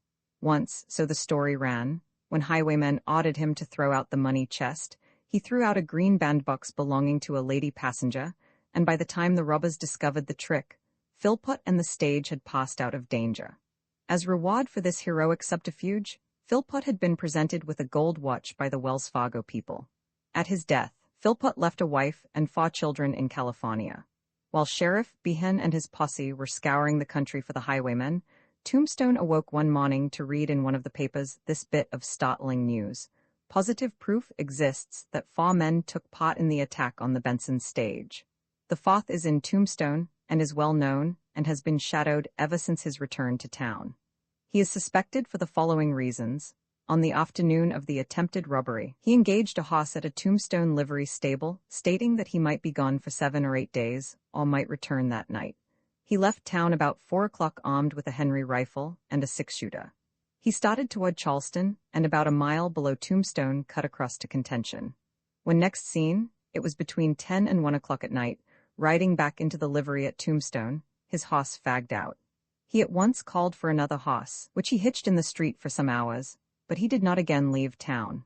Statements attributed to him, if true, look very bad and, if proved, are most conclusive as to his guilt either as a principal or an accessory after the fact. The man brought under suspicion as the 4th highwayman was Doc Holliday. The suspicion against the right bower of the Earp faction seemed to have a certain semblance of logic, and Tombstone was soon rolling the delicious tidbit of scandal over its tongue. Holliday's many friends were indignant at what they denounced as a new trick of the Behan crowd. Holliday's many enemies gleefully and promptly returned a verdict of guilty in the 1st degree. The insouciant doctor, wit, and desperado took the matter lightly. "So I'm a stage robber," he remarked with cynical good humor. "Well, I don't believe it. They'll have to prove this to me. If I had been there, you can bet a stack of blue chips that 80,000 never would have got away." The doctor seemed to resent the implied reflection on his well-known artistry. "And I've made incriminating statements, eh?" The doctor smiled derisively. "Well, it's just like me to talk the rope around my neck. I shoot up the stage, kill a couple of fellows, and blab it all over the country. No honest stage robber'll trust me after this, and serve me right." The doctor was noted for a pleasant garrulity, but he had never been known to reveal any of his own secrets. He was habitually too wise in the treacheries of the underworld to place his own safety unreservedly in the hands of any man. "They seem to think being armed with a rifle and a 6-shooter makes the case against me look pretty black," he pursued. "Humph! The next time I ride out into the brush in this outlaw country, I'll wear kid gloves and carry a bunch of Sunday school tracts. Holiday declared he had gone to Charleston on personal business. He denied having been anywhere in the neighborhood of contention, and denied also that he had kept a fresh hoss standing for several hours in the street after his return to Tombstone. The story of this fresh hoss may have been true, or it may have been a case of bad reporting on the part of the newspaper. If true, the saddled hoss waiting in the street was a gravely suspicious circumstance, which suggested rather vividly preparedness for instant flight. The story was contradicted by another that became rife at the same time, that after the attempted stage robbery, Holiday had ridden to the Clanton Ranch near Charleston and obtained a fresh mount there for his trip back to Tombstone. A little adventure that befell Mr. and Mrs. John Slaughter on the Charleston road that night added to the suspicion against Holiday. Slaughter, afterward famous as the fighting sheriff of Cochise County, had drawn $10,000 that afternoon from the Charleston bank. He had the money with him when he and his wife at 10 o'clock at night set out to drive to the dairy ranch of Amazon Howell, Mrs. Slaughter's father, at William Springs, between Charleston and Tombstone. At a lonely spot in the road, a horseman rode toward them out of a dry wash. He may have had some sinister design, or he may have been following the wash as a shortcut from Charleston to Tombstone. But at any rate, he had a drawn six-shooter in his hand, and Slaughter suspected the fellow meant to rob him. "Look out, John," cried Mrs. Slaughter in alarm. "That man has a gun in his hand." "Well," replied her husband calmly, "so have I." And Mrs. Slaughter saw her husband's hand gripping a six-shooter held in his lap, its barrel grimly following the shadowy figure moving in the darkness. Whatever was in the mind of the man on horseback, he made no menacing move with his revolver, but riding on without a word, disappeared on the road to Tombstone. Slaughter recognized the hoss. "That was Charlie Tribullet's blaze-face roan," he said. "I'd know that hoss anywhere." Slaughter believed the man on the hoss was Doc Holiday. Moreover, he always remained of this opinion. Suspicion against Holiday grew when it was learned that he had been a close friend of Bill Leonard. This friendship, however, had been of several years' standing. Leonard and Holiday had first known each other in Las Vegas. Their Leonard was a prosperous jeweler and stood well as a businessman. He came to Tombstone from Las Vegas and for a long time worked in a jewelry shop, and in Tombstone also, during this period of employment, his reputation was good. He was an expert watch repairer, and some of Tombstone's old-timers still recall his deftness at his trade. Gambling, drinking, and bad associates caused Leonard's fall. He became intimate with the Clantons and other Curly Bill outlaws, and was soon taking part in their criminal affairs. For several months before the Benson stage holdup, Leonard, Head, and Crane had been batching in a cabin at a place called the Wells, 10 miles from Tombstone, over toward Contention. It was bruited about that Holiday several times had visited Leonard there, and it was suspected that he had seen Leonard at the Wells a few hours before the attack on the stage. Holiday admitted he had hired a hoss in Tombstone on the afternoon of the attempted robbery. He said, however, that he had hired it, not from Charlie Tribullet, but from John Dunbar's corral. He denied that he had been in Charleston, or that he was the man on the blaze-face roan whom John Slaughter had encountered at night on the Charleston road. He had returned to Tombstone, he declared, at dusk, at about the hour the attempted stage robbery was taking place some 16 miles away. He had hitched his hoss in the street, he said, and after taking supper in a restaurant, played faro for several hours in the Alhambra. After his faro game, he declared, he returned the hoss to Dunbar's corral. Holiday's story, if true, was a clear alibi, despite the fact that he failed to tell where he had gone on his trip out of town. Moreover, his alibi had apparent corroboration in a story told by a man named Fuller, who did a business hauling water from the Wells to Tombstone. Fuller declared that, just after he had left the Wells with a wagon-load of water, about 4 o'clock on the afternoon of the stage holdup, Holiday had joined him. Holiday, Fuller said, hitched his hoss to the rear of the wagon and took his seat beside Fuller. Holiday, according to Fuller, had come back to Tombstone seated in Fuller's wagon. Wyatt Earp also corroborated Holiday's alibi. "I received a wire message about 6:30 that evening direct from Bob Paul at Benson telling me that the stage had been held up," said Wyatt Earp. "Immediately after I had received the telegram, I found Doc Holiday playing faro, and it would have been impossible for him to have been at the scene of the attack on the stage. In identifying Holiday as the rider of Charlie Tribullet's blaze-face roan, John Slaughter simply made a mistake. One point generally overlooked at the time stood out in Doc Holiday's favor. This was Luther King's statement that Leonard, Crane, and Head were alone in the attempted robbery. Despite the printed assertion of positive information that there were 4 robbers, it was never definitely settled there were more than 3. It may be pointed out that there were stronger grounds for suspecting King as a possible 4th robber than for suspecting Holiday. Despite King's denials, said Wyatt Earp, there was never any doubt in my mind that he was the 4th robber. I never took any stock in the fishy story he told when we captured him loaded down with guns and ammunition. If King had not escaped, I think his participation in the robbery would eventually have been proved. Holiday was never arrested.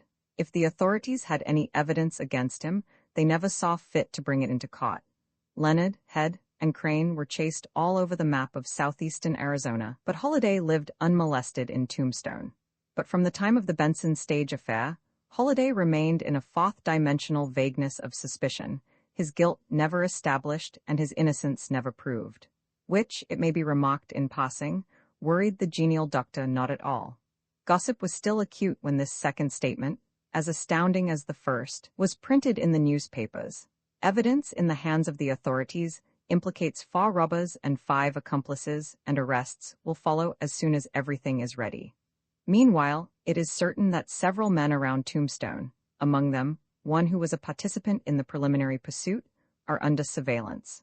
Identity of the 5 men under suspicion as accomplices was a more difficult riddle than the Holiday affair. Though the Clantons and McLowerys were mentioned, it was generally assumed that the accomplices indicated were the Earps and Marshall Williams, and Williams was identified as the man who had participated in the preliminary pursuit. There was no evidence against Williams, and he was suspected only because he was a friend of the Earps and was in a position to know when shipments of money and bullion went out on the stages. But the gossip had it that Williams had tipped off the treasure cargo to the Earps, and the Earps had assigned Holiday as their personal representative to assist in the robbery and see the spoils were evenly divided.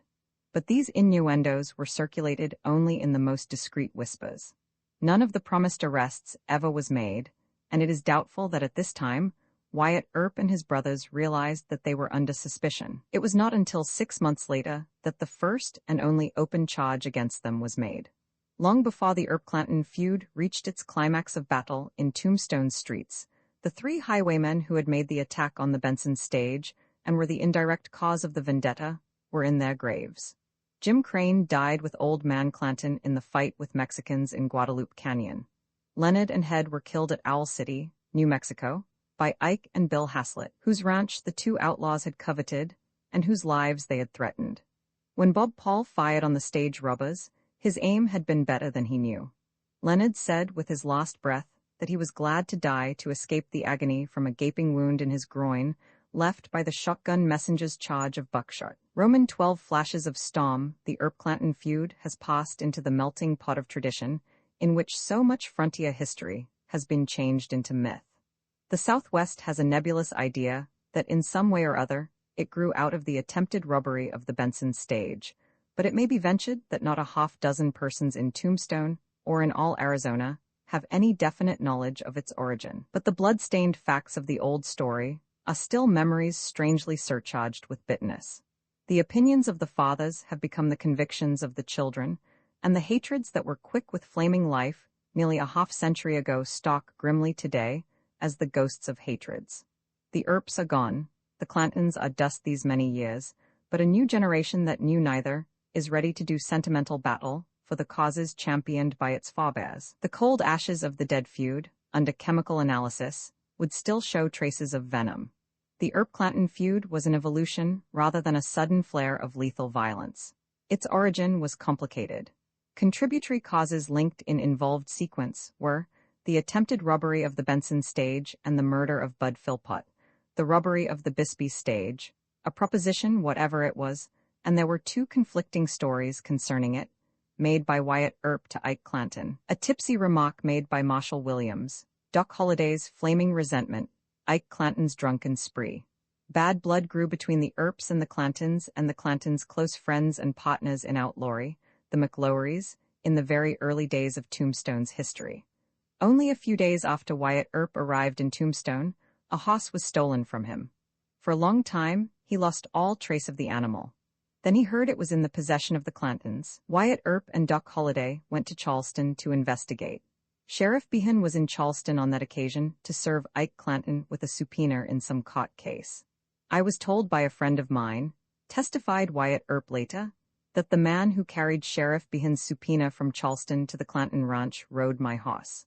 Wyatt Earp was over in the Huachuca Mountains later, looking after some water rights, and on his way back to Tombstone, Scarface McMasters met him on the road and told him, if he rode fast enough, he would find his horse in Charleston.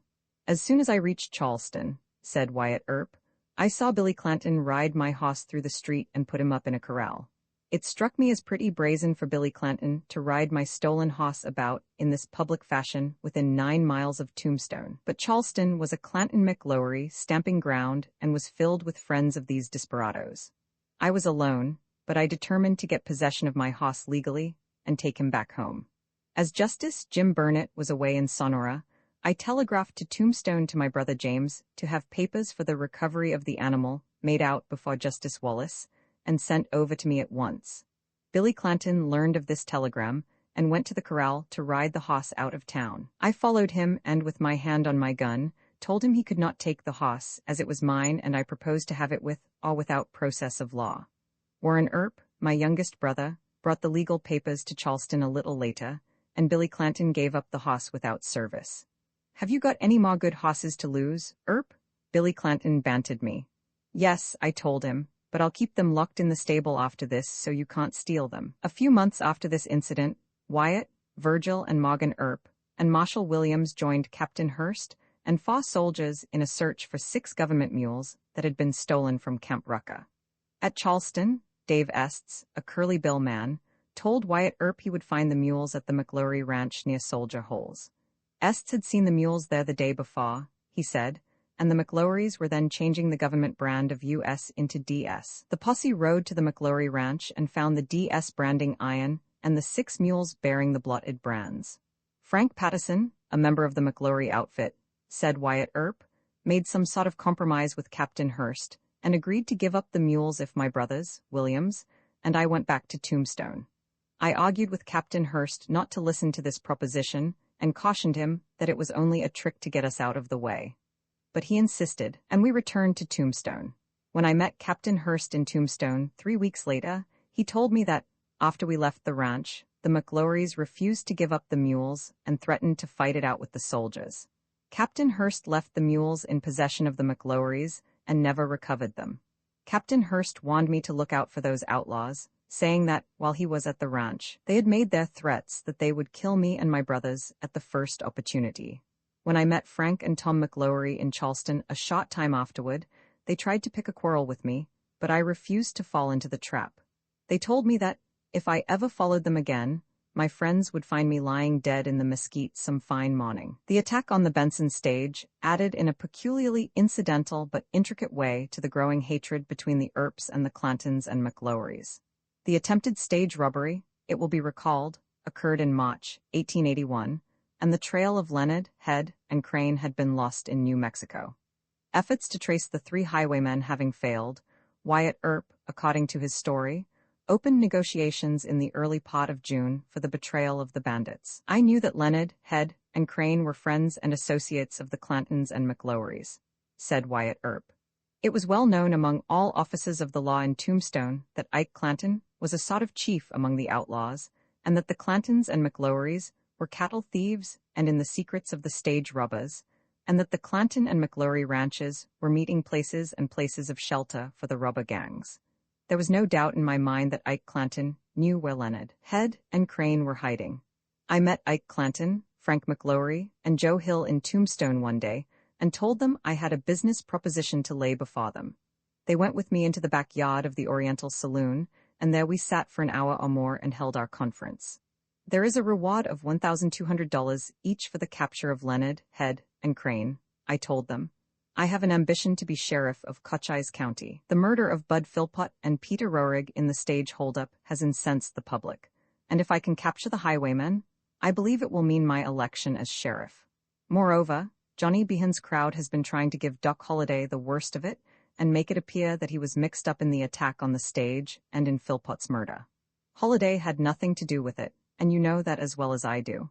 If I can catch the 3 road agents, I can prove out of their own mouths that Holiday is innocent. If you 3 boys will help me capture Leonard, Head, and Crane, I will give you the entire reward of $3,600 to be split among yourselves as you see fit. All I want is the glory of capturing them. I would like to see them captured, said Ike Clanton. Leonard claims a ranch that I also claim, and if I could get him out of the way, I'd have no further trouble over the land. I'd like that money, said Frank McLaury, but if it ever came out that we had turned up these fellows, our lives wouldn't be worth a nickel. I'll give you my word that I will never reveal my source of information, I answered. I'll organize a posse and go out and get the men, and you boys need never be known in the matter at all. You'll have a fight on your hands if you ever run on them, said Clanton. I'll take care of all the fighting that has to be done, I replied. They'll never be taken alive. Then I'll take them dead, I told him. But in case you have to kill them, does the reward still go?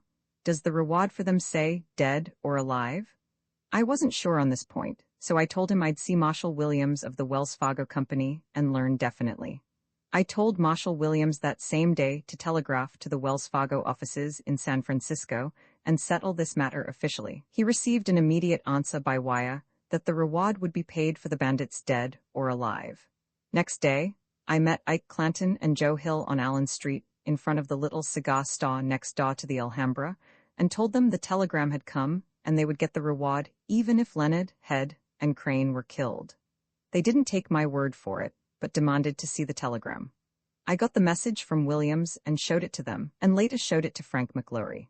I held another conference with the 3 outlaws in the backyard of the Oriental, and it was arranged that Joe Hill should go to Eureka, New Mexico, near which they said Leonard, Head, and Crane were hiding, and lure them to the McLaury Ranch at Soldier Holes, where I would be on hand with a posse and capture them.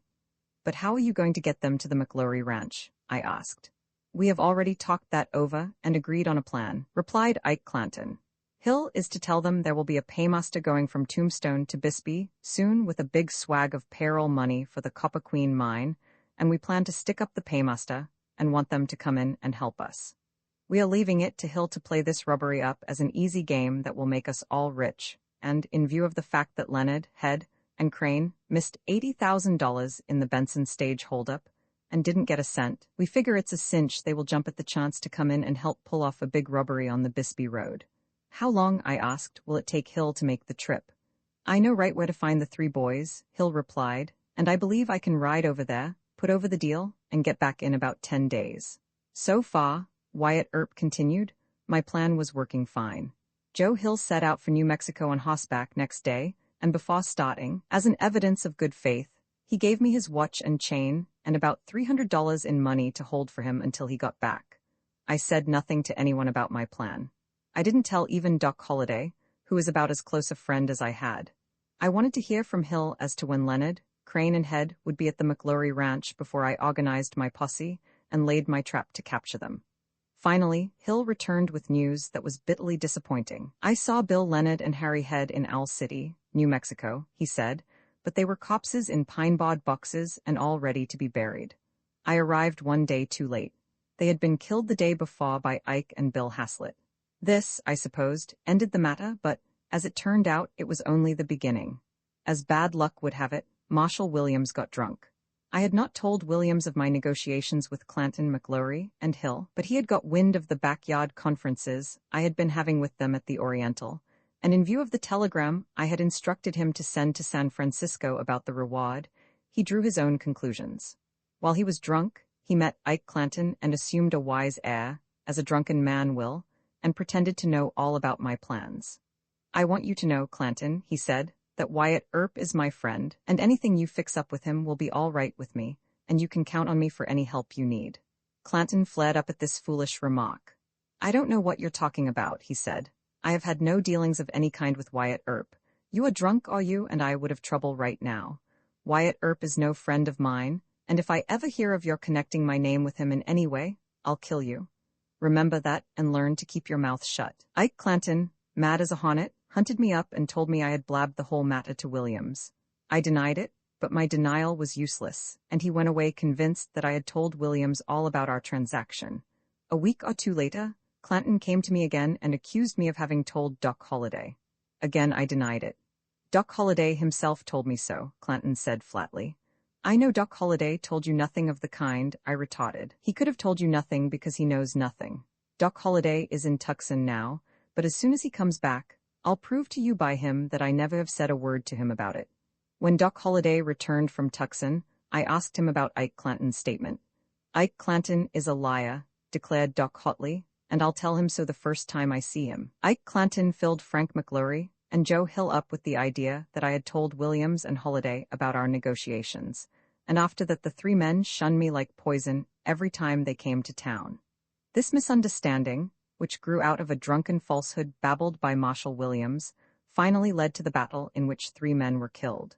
The bitterness of these three outlaws was easy to understand. If, as they wrongly assumed, I had told of their plans to betray their old friends, it meant that they would be mocked for death by all the desperate cutthroats of the Curly Bill Confederacy. Unless they found some way to square themselves, they were doomed. The situation was serious for me. I was the one man who had full knowledge of their treacherous plot against their comrades, and I had it in my power to betray the plotters to the vengeance of their associates. As long as I remained alive, this danger of my betraying them would hang over their heads. Their safety depended on my death. From this time on, they and their outlaw friends were plotting and scheming to kill me. I heard every little while of their threats to put me out of the way. This was the Earp side of the story of the origin of the Earp-Clanton feud, as told by Wyatt Earp on the witness stand. Ike Clanton told the Clanton side in the same cot. I met Leonard, Head, and Crane near Hereford on the San Pedro River 5 days after the attack on the Benson stage, said Ike Clanton. Bill Leonard then told me that Holliday had taken part in the attempted stage robbery, but was drunk at the time. Leonard said Holliday killed Bud Philpott, and if it had not been for this drunken blunder, the stage robbery might have been successful.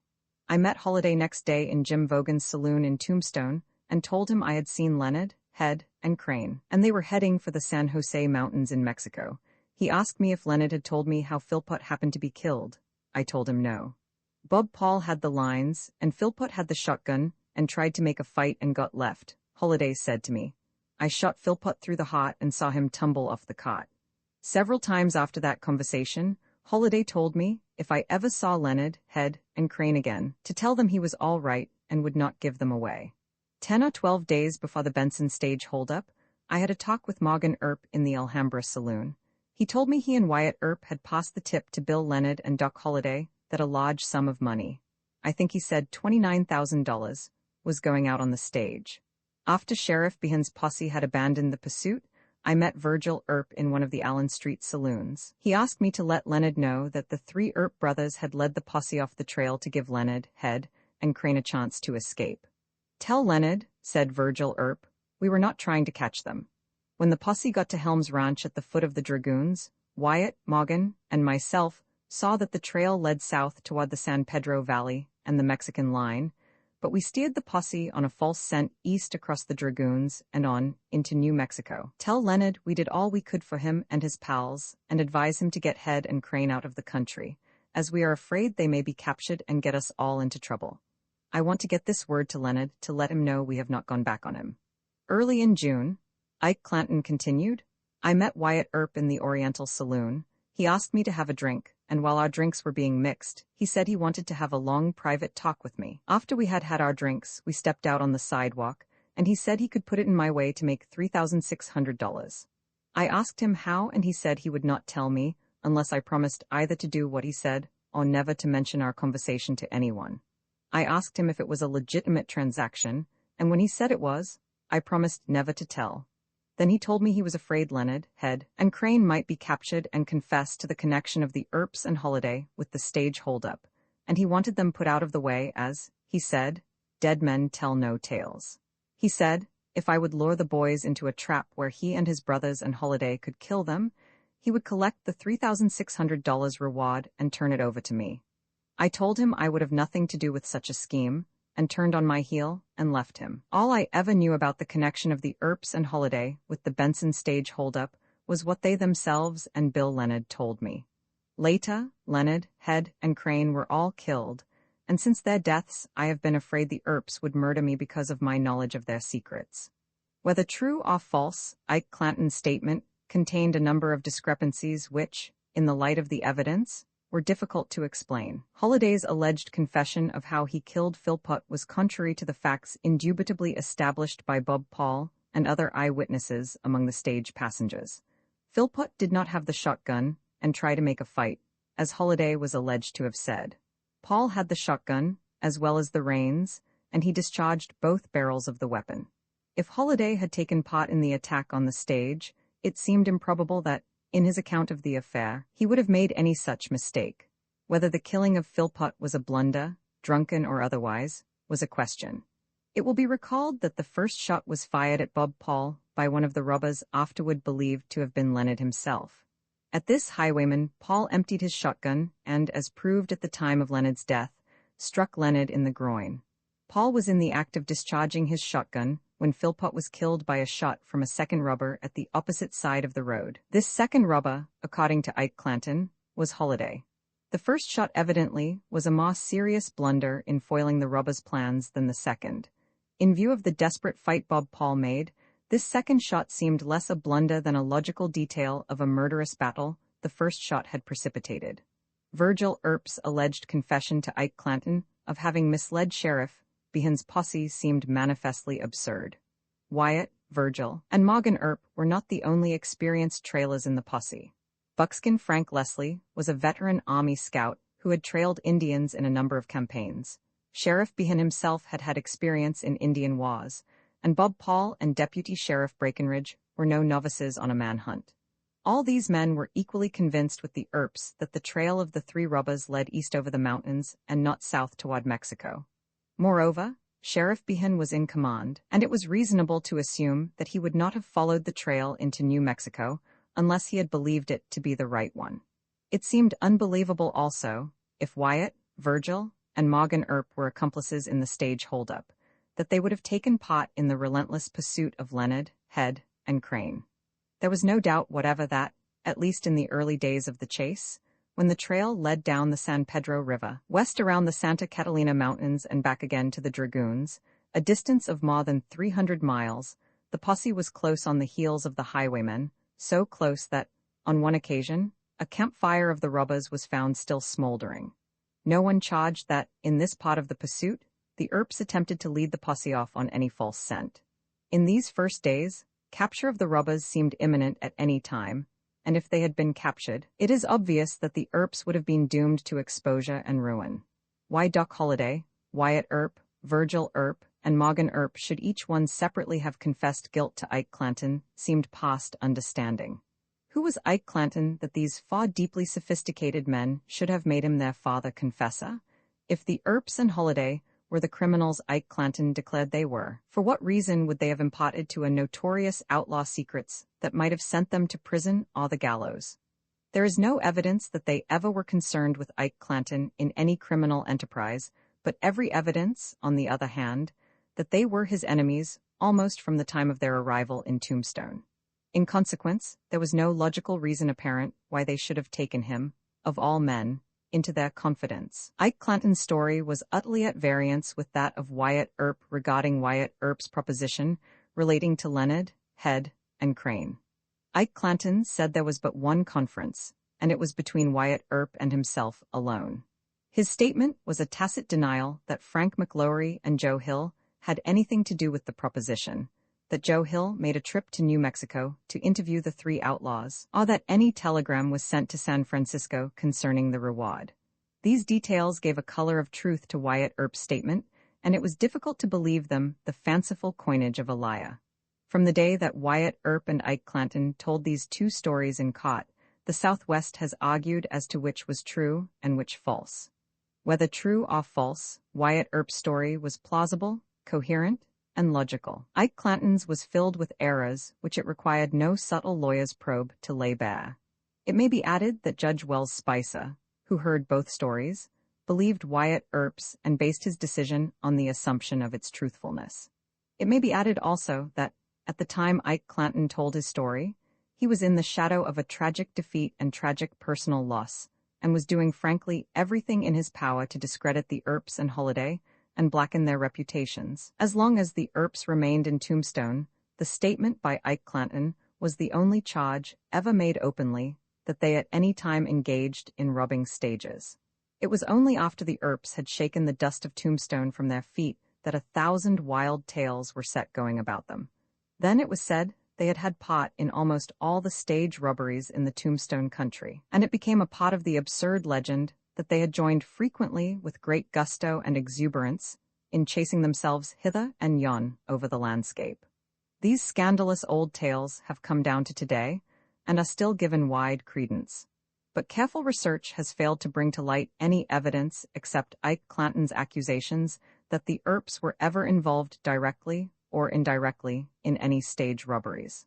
In the light of investigation, these old charges seem a farrago of suspicion and mendacities born of bitter personal and political hatreds. The rubbery of the Bisbee stage was one more milepost on the trail of hatred that led to tragedy. The stage pulled out of Tombstone at dusk on September 8, 1881. Levy McDaniels was driving, unaccompanied by a shotgun messenger, and with 4 passengers aboard, 3 inside and 1 sitting on the box with the driver. The stage road between Tombstone and Bisbee in those days circled the Mule Mountains to the westward, kept to the level stretches of the San Pedro Valley through Charleston and Hereford, and came into Bisbee from the south. McDaniel's 4-horse team was climbing a grade 3 miles beyond Hereford at 11 o'clock at night. A red moon was sinking behind the Huachucas. The mule summits towered darkly close by on the east. Old Mexico lay in a luminous haze across the line, 4 miles to the south. The lead horses shied off the road as 2 highwaymen masked with handkerchiefs stepped out of the mesquite. One of the rubbers had a shotgun, the other a 6-shooter. "Hold on," commanded the bandit with the shotgun. As McDaniels brought his team to a halt, the man with the 6-shooter walked alongside the coach. "Don't get excited, boys," he said. "Nobody's going to get hurt. It'll all be over in a minute." He spoke in the manner of a doctor about to administer a dose of disagreeable medicine and encouraging his patients to be brave and keep cool. If the Benson stage rubbers had been amateurs, these had the air of veterans. "Throw out the Wells Fargo box and the mail sack, driver," ordered the bandit with the 6-shooter. McDaniels obeyed. "Now throw out everything in the boot." McDaniels threw out everything except a roll of blankets. "Never mind the blankets," said the rubber. "We don't need them." He peered in the window of the coach at the passengers. "How are you all this evening, boys?" he said genially. "I'll have to ask you to climb out, on the other side of the road, if you please, and line up with your hands in the air. My partner will keep you covered till I join you." S.W. Ray, Owen Gibney, and E.T. Hardy climbed out, and the rubber walked around the coach and searched their pockets. He took $600 from Ray, a small sum of money and a gold watch from Hardy, and a diamond pin from Gibney. "This stone," he said as he slipped the pin out of Gibney's necktie, "will look good on my gal in Tombstone. She likes diamonds." Then the bandit told the passengers to get back in their seats and ordered McDaniels to drive on. "Hold on a minute," called the rubber with the shotgun as McDaniels started up the team. "You've overlooked that fellow sitting beside the driver." "Sure enough, I have," said the polite rubber with the 6-shooter, and he climbed up on the front wheel. "Excuse me, but I forgot you," he said to Matt Delehan, the 4th passenger. "You may have a little sugar." Having extracted $50 from Delehan's pockets, he climbed down. "I guess that's all," he said. "Now you can go ahead, driver. Good night, boys." The rubbers obtained $2,500 from the Wells Fargo box, according to express company officials. The mail sack, slashed open, was found at the scene.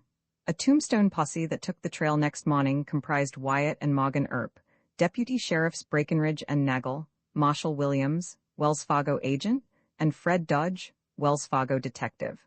The tracks of the rubbers led across the Mule Mountains into Bisbee. Within a week, Frank Stillwell and Pete Spence were captured.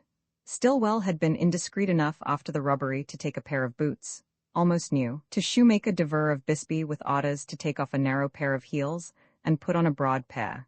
The suspicious cobbler reported this to the authorities. The narrow heels removed from Stillwell's boots fitted the tracks left at the scene of the rubbery by the polite bandit who had ransacked the pockets of the stage passengers. Stillwell was arrested by the posse in Bisbee. Wyatt and Morgan Earp caught Spence in Charleston. Both prisoners were taken to Tombstone, where they were released on bond. Stillwell and Spence, intimate friends of the Clantons and McLowerys, had been suspected of many stage rubberies, though until now they had escaped arrest. Spence was ostensibly a gambler. Stillwell owned a livery business in Charleston. Stillwell was a handsome fellow, 27 years old, of engaging politeness and with many friends. Though apparently retiring and rather silent, he was given to gay amusements.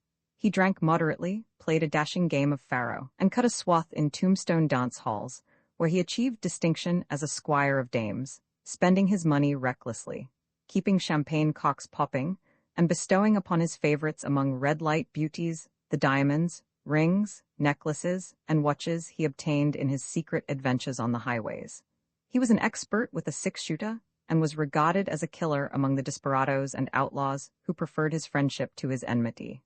It was not definitely known, however, that he had killed anyone, though he was suspected on logical grounds of having murdered one of the many successive owners of the Brunkow mine, he himself having been one of the numerous men who had jumped that worthless old hole in the ground.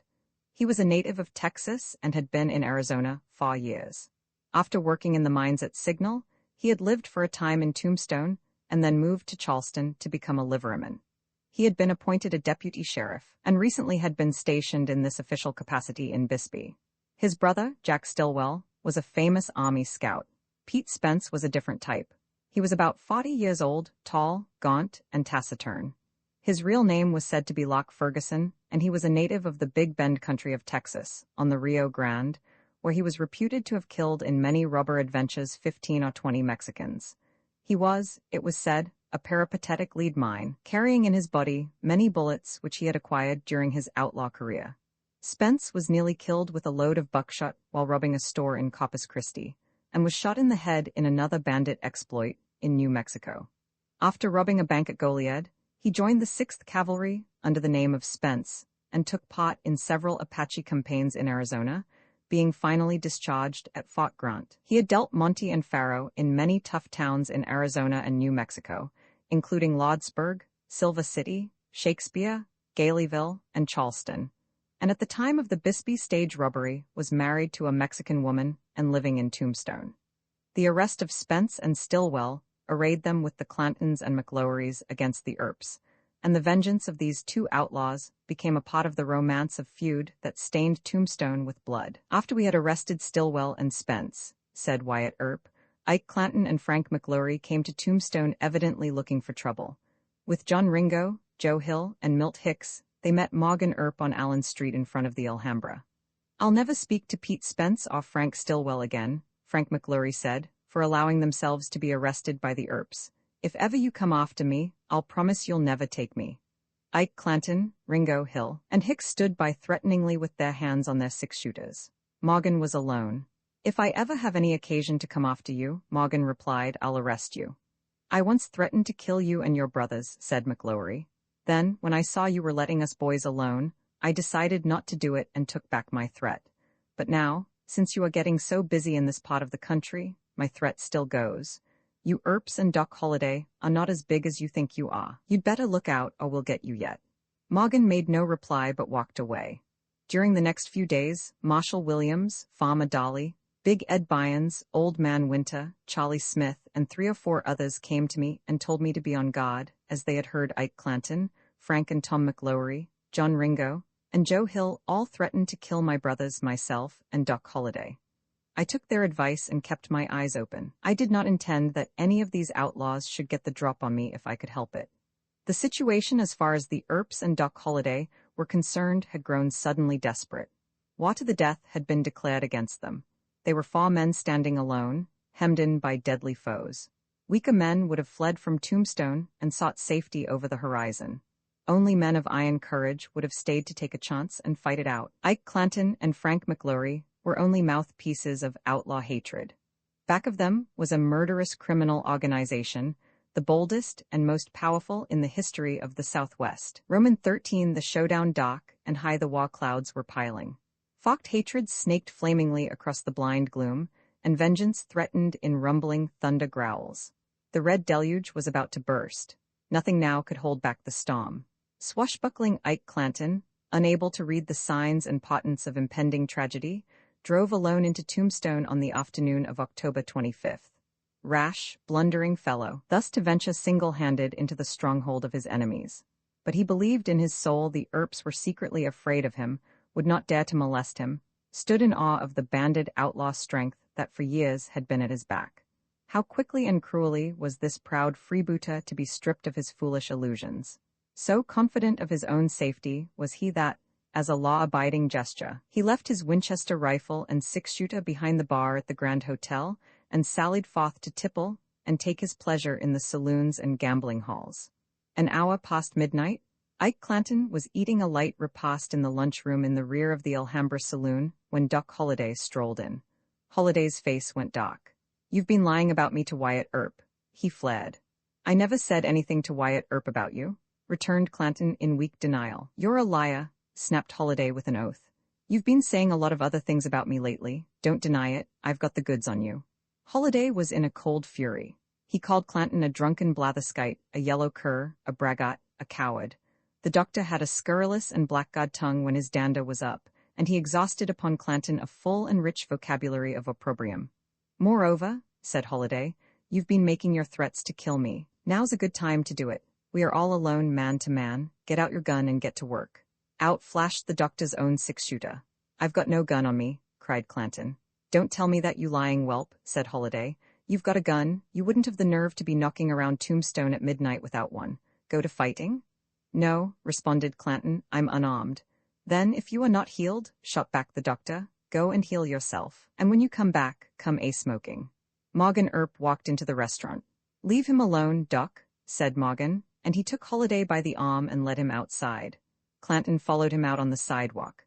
The Clanton attempted vain explanations, while Holliday, still boiling with wrath, continued to abuse him. While the heated colloquy was in progress, Wyatt and Virgil Earp walked up, and Virgil ended the argument by threatening to put both men in jail. "Don't shoot me in the back, Holliday," said Clanton as he walked away. "You heal yourself," warned Holliday, "and stay healed. Don't have any excuses the next time I see you." Clanton found Wyatt Earp in the Oriental Saloon a half-hour later. "I wasn't healed when Doc Holliday was abusing me," said Clanton. "No man can abuse me like that and get away with it. I've got my gun on now, and you can tell Holliday I'm going to kill him the first time I meet him." "You're excited and about half drunk," said Wyatt Earp. "I'd advise you to go to bed."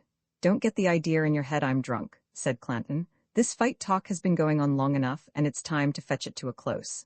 "I'll fight nobody unless I have to," replied Wyatt Earp. "There's no money in fighting."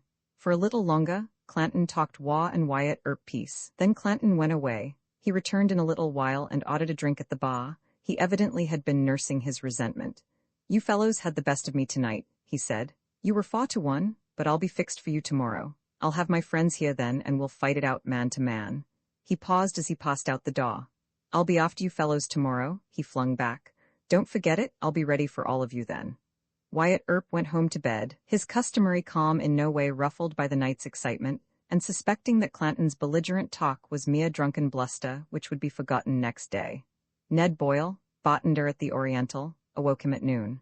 "Ike Clanton's on a drunk," said Boyle. "He was flourishing his six-shooter in the saloon this morning. As soon as the Earps show up," he said, "the ball is going to open. I'll have my people with me, and we'll make a fight." While Wyatt Earp was dressing, Harry Jones rushed in. "What does all this mean, Wyatt?" he asked breathlessly. "What does what mean?" "Ike Clanton is on the warpath. He is armed with a Winchester and a six-shooter and is looking all over town for you Earp boys and Doc Holliday. He is threatening to kill the first man among you who appears on the street." "Tut tut," said Wyatt Earp. "I guess I'll have to look up Ike Clanton and see what's the matter with him." Marshal Virgil Earp remained on duty all night and went to bed at sunrise. He had been asleep only a few hours when his brother Warren aroused him to inform him that Ike Clanton was hunting him to kill him. "Don't bother me," said Virgil Earp, and he turned over and went to sleep again. Morgan Earp again awoke him. "Ike Clanton is threatening to make a clean sweep of the Earps and Doc Holliday," said Morgan. "Billy Clanton and Tom and Frank McLaury have arrived in town, all heavily armed. Better get up." Morgan Earp met Doc Holliday in the Alhambra. The doctor had finished a late breakfast and was lounging immaculately at the bar. "Ike Clanton's going to kill you as soon as he finds you," warned Morgan. "So I hear," returned the doctor with polite interest. In addition to his six-shooter, the doctor had a sawed-off shotgun strapped to his shoulder beneath his coat. The shotgun was a detail of costume reserved by the doctor for state occasions. He had put it on just after adjusting his tie before his morning mirror. Wyatt and Virgil Earp met in the Oriental Saloon. "With Billy Clanton and the two McLaurys in town, the thing begins to look interesting," said Wyatt Earp. We'd better disarm Ike Clanton before he starts trouble. We'll hunt him up. You go round the block by Fremont Street. I'll take Allen Street. Virgil Earp saw Ike Clanton talking with William Stillwell on 4th Street between Fremont and Allen. I hear you are looking for me, said Virgil. Clanton threw his rifle around threateningly. Virgil grabbed the barrel and clouted Clanton over the head with a 6-shooter, knocking him down. Wyatt and Morgan Earp came hurrying up. They disarmed Clanton and marched him to Justice Wallace's cot. Virgil Earp went to find Justice Wallace. Wyatt and Morgan Earp remained to guard the prisoner. Clanton was wild with drink and anger. His hair was matted with blood that dripped upon his shoulder. If I had my 6-shooter, Clanton shouted, I'd fight all you Earps. Morgan Earp was standing in front of him, Clanton's rifle in his left hand, the butt resting on the floor, and in his right hand, Clanton's 6-shooter. If you want to fight right bad, Morgan sneered, I'll give you this. He extended the 6-shooter butt foremost to Clanton. Clanton started from his chair to grasp it, but Deputy Sheriff Campbell pushed him down in his seat again. I'll get even with you for this, Wyatt Earp, shrilled Clanton. Wyatt's graven image face for a moment contorted with rage. You dirty, low-down cow thief, Wyatt Earp rumbled savagely. I'm tired of being threatened by you and your gang of cutthroats. You intend to assassinate me and my brothers the first chance you get, and I know it, and I would be justified in shooting you down like a dog anywhere I met you. If you are game to fight, I'll fight you anywhere. Just wait till I get out of here, yelled Clanton. I'll fight you then. Wyatt Earp walked out of the courtroom. On the street just outside the door, he almost collided with Tom McLaury. If you're looking for a fight, just say so, said McLaury, his face going white with instant fury. I'll fight you any place, anytime. All right, flashed Wyatt Earp. Fight right here. Full in the face, Wyatt Earp slapped McLaury with his left hand, and with his right pulled his own 6-shooter from its holster. McLaury had a gun stuffed down his trousers on his right hip, the butt in sight, but he made no move to draw it, nor did he say a word. Jerk your gun and use it, rawed Wyatt Earp, and at the same time he bludgeoned McLaury over the head with his 6-shooter. McLaury reeled under the blow across the sidewalk and measured his length in the gutter, blood gushing from his wound. Wyatt Earp walked away. Soon afterward, as Wyatt Earp stood smoking a cigar in front of Hafford's saloon at 4th and Allen Streets, Billy Clanton and Tom and Frank McLaury passed him. All three had their 6-shooters buckled around them. They glared silently at Wyatt Earp, and Wyatt Earp glared silently at them. The three men entered a gunsmith's shop half a block away on 4th Street. Frank McLaury's horse was standing on the sidewalk in front of the shop. This was a violation of a city ordinance. Also, it was an opportunity for Wyatt Earp to confront these three armed enemies. If they wanted a fight, he would fight them all single-handed. He marched boldly to the shop and took hold of the horse's bridle. Billy Clanton and Tom McLaury clutched the handles of their 6-shooters. Frank McLaury stepped out and also took hold of the horse's bridle. Get this horse off the sidewalk, ordered Wyatt Earp. Without a word, Frank McLaury backed the animal into the street. Ike Clanton, who had had his hearing before Justice Wallace and been fined $25, walked up at this juncture. He was unarmed. He averted his eyes as he passed Wyatt Earp close enough to touch him and went into the gunsmith's shop. Wyatt Earp supposed, and had reason to suppose, that Ike Clanton, whose rifle and revolver had not been restored to him, went into the shop to rearm himself. Ike Clanton admitted later that this was his purpose. As it happened, however, the gunsmith did not let him have a gun. At this time, beyond any question, Billy Clanton and Tom and Frank McLaury were all armed, and this was the last time Wyatt Earp saw any of the men until he met them in battle. But before the fight opened, Tom McLaury, all belligerency knocked out of him, perhaps, when Wyatt Earp clubbed him over the head with a gun, deposited his 6-shooter in Moses and Mehan's saloon. None of the Earps knew this. In fairness to them, it may be added, they had reason to believe that all four of their enemies were armed. Sheriff Behan was getting shaved in an Allen Street barber shop when he heard of trouble brewing. He ordered the barber to hurry. I must stop this fight, he said. As the sheriff stepped out the door, his face smooth and rosy from the barbering, he spied Virgil Earp across the street and went over to him. Wyatt and Morgan Earp and Doc Holliday were standing in a group nearby on the corner. What's the excitement, Marshal Earp?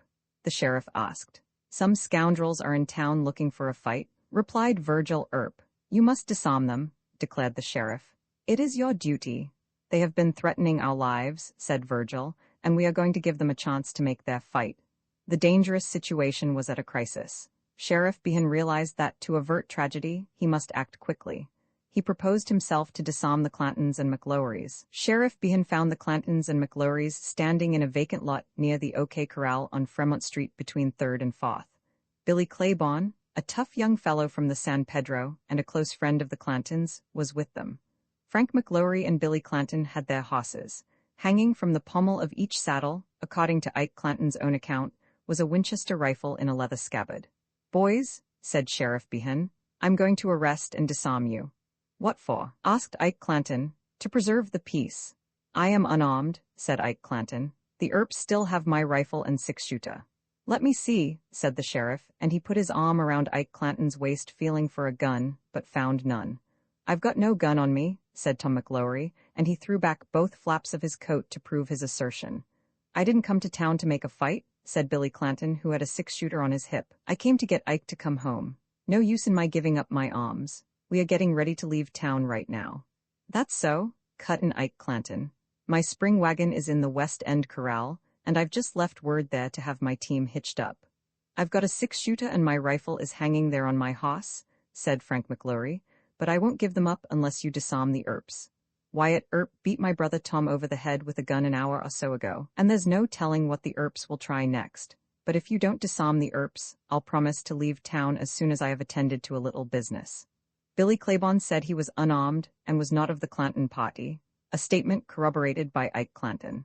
As the battle opened, it may be added, Claiborne threw up his hands and ran into Fly's photograph gallery, where he hid until the firing ceased.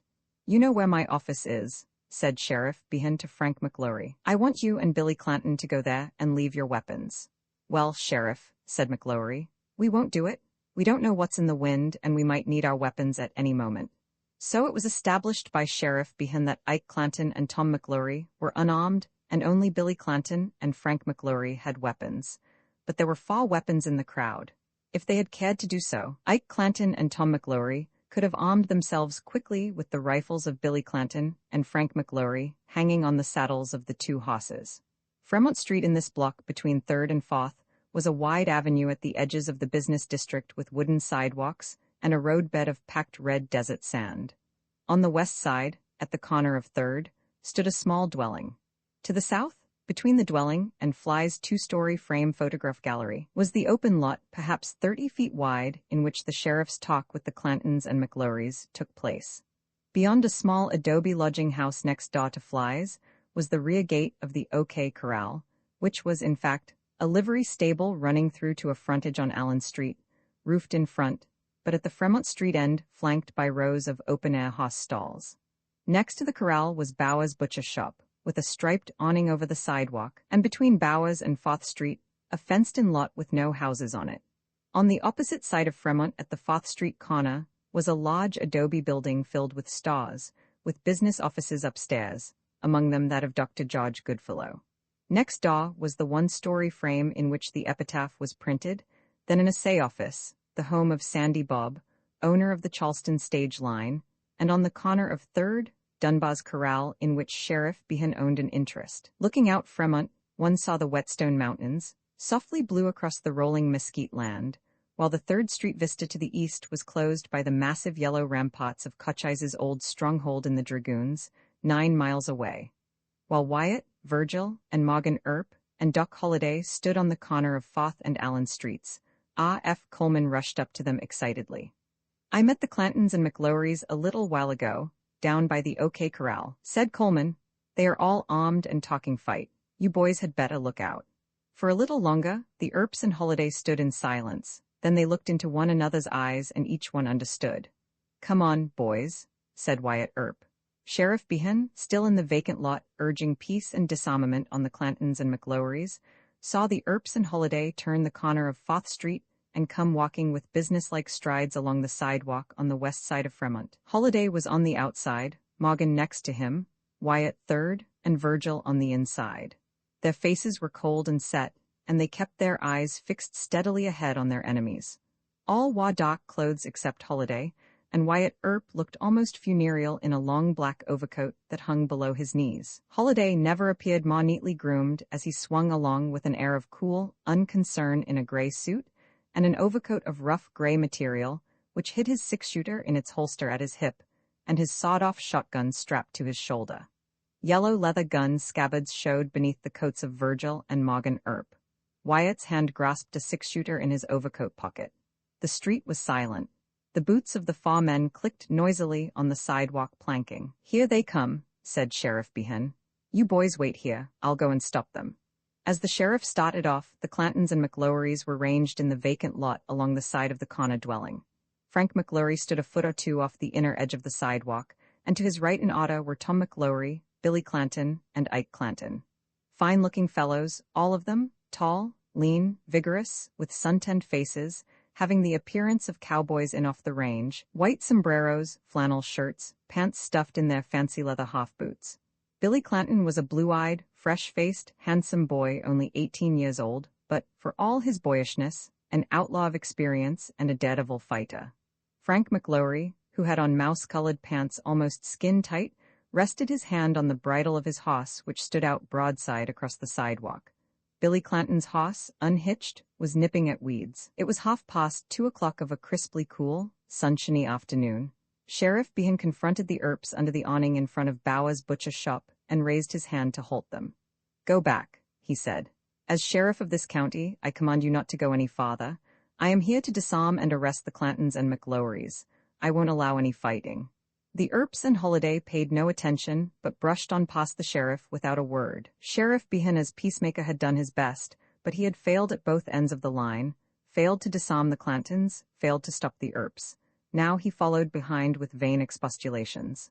"I don't want any trouble," he kept saying. "There must be no fight." The sheriff stopped at Fly's front door. If bullets began to fly, he could step at one stride to safety.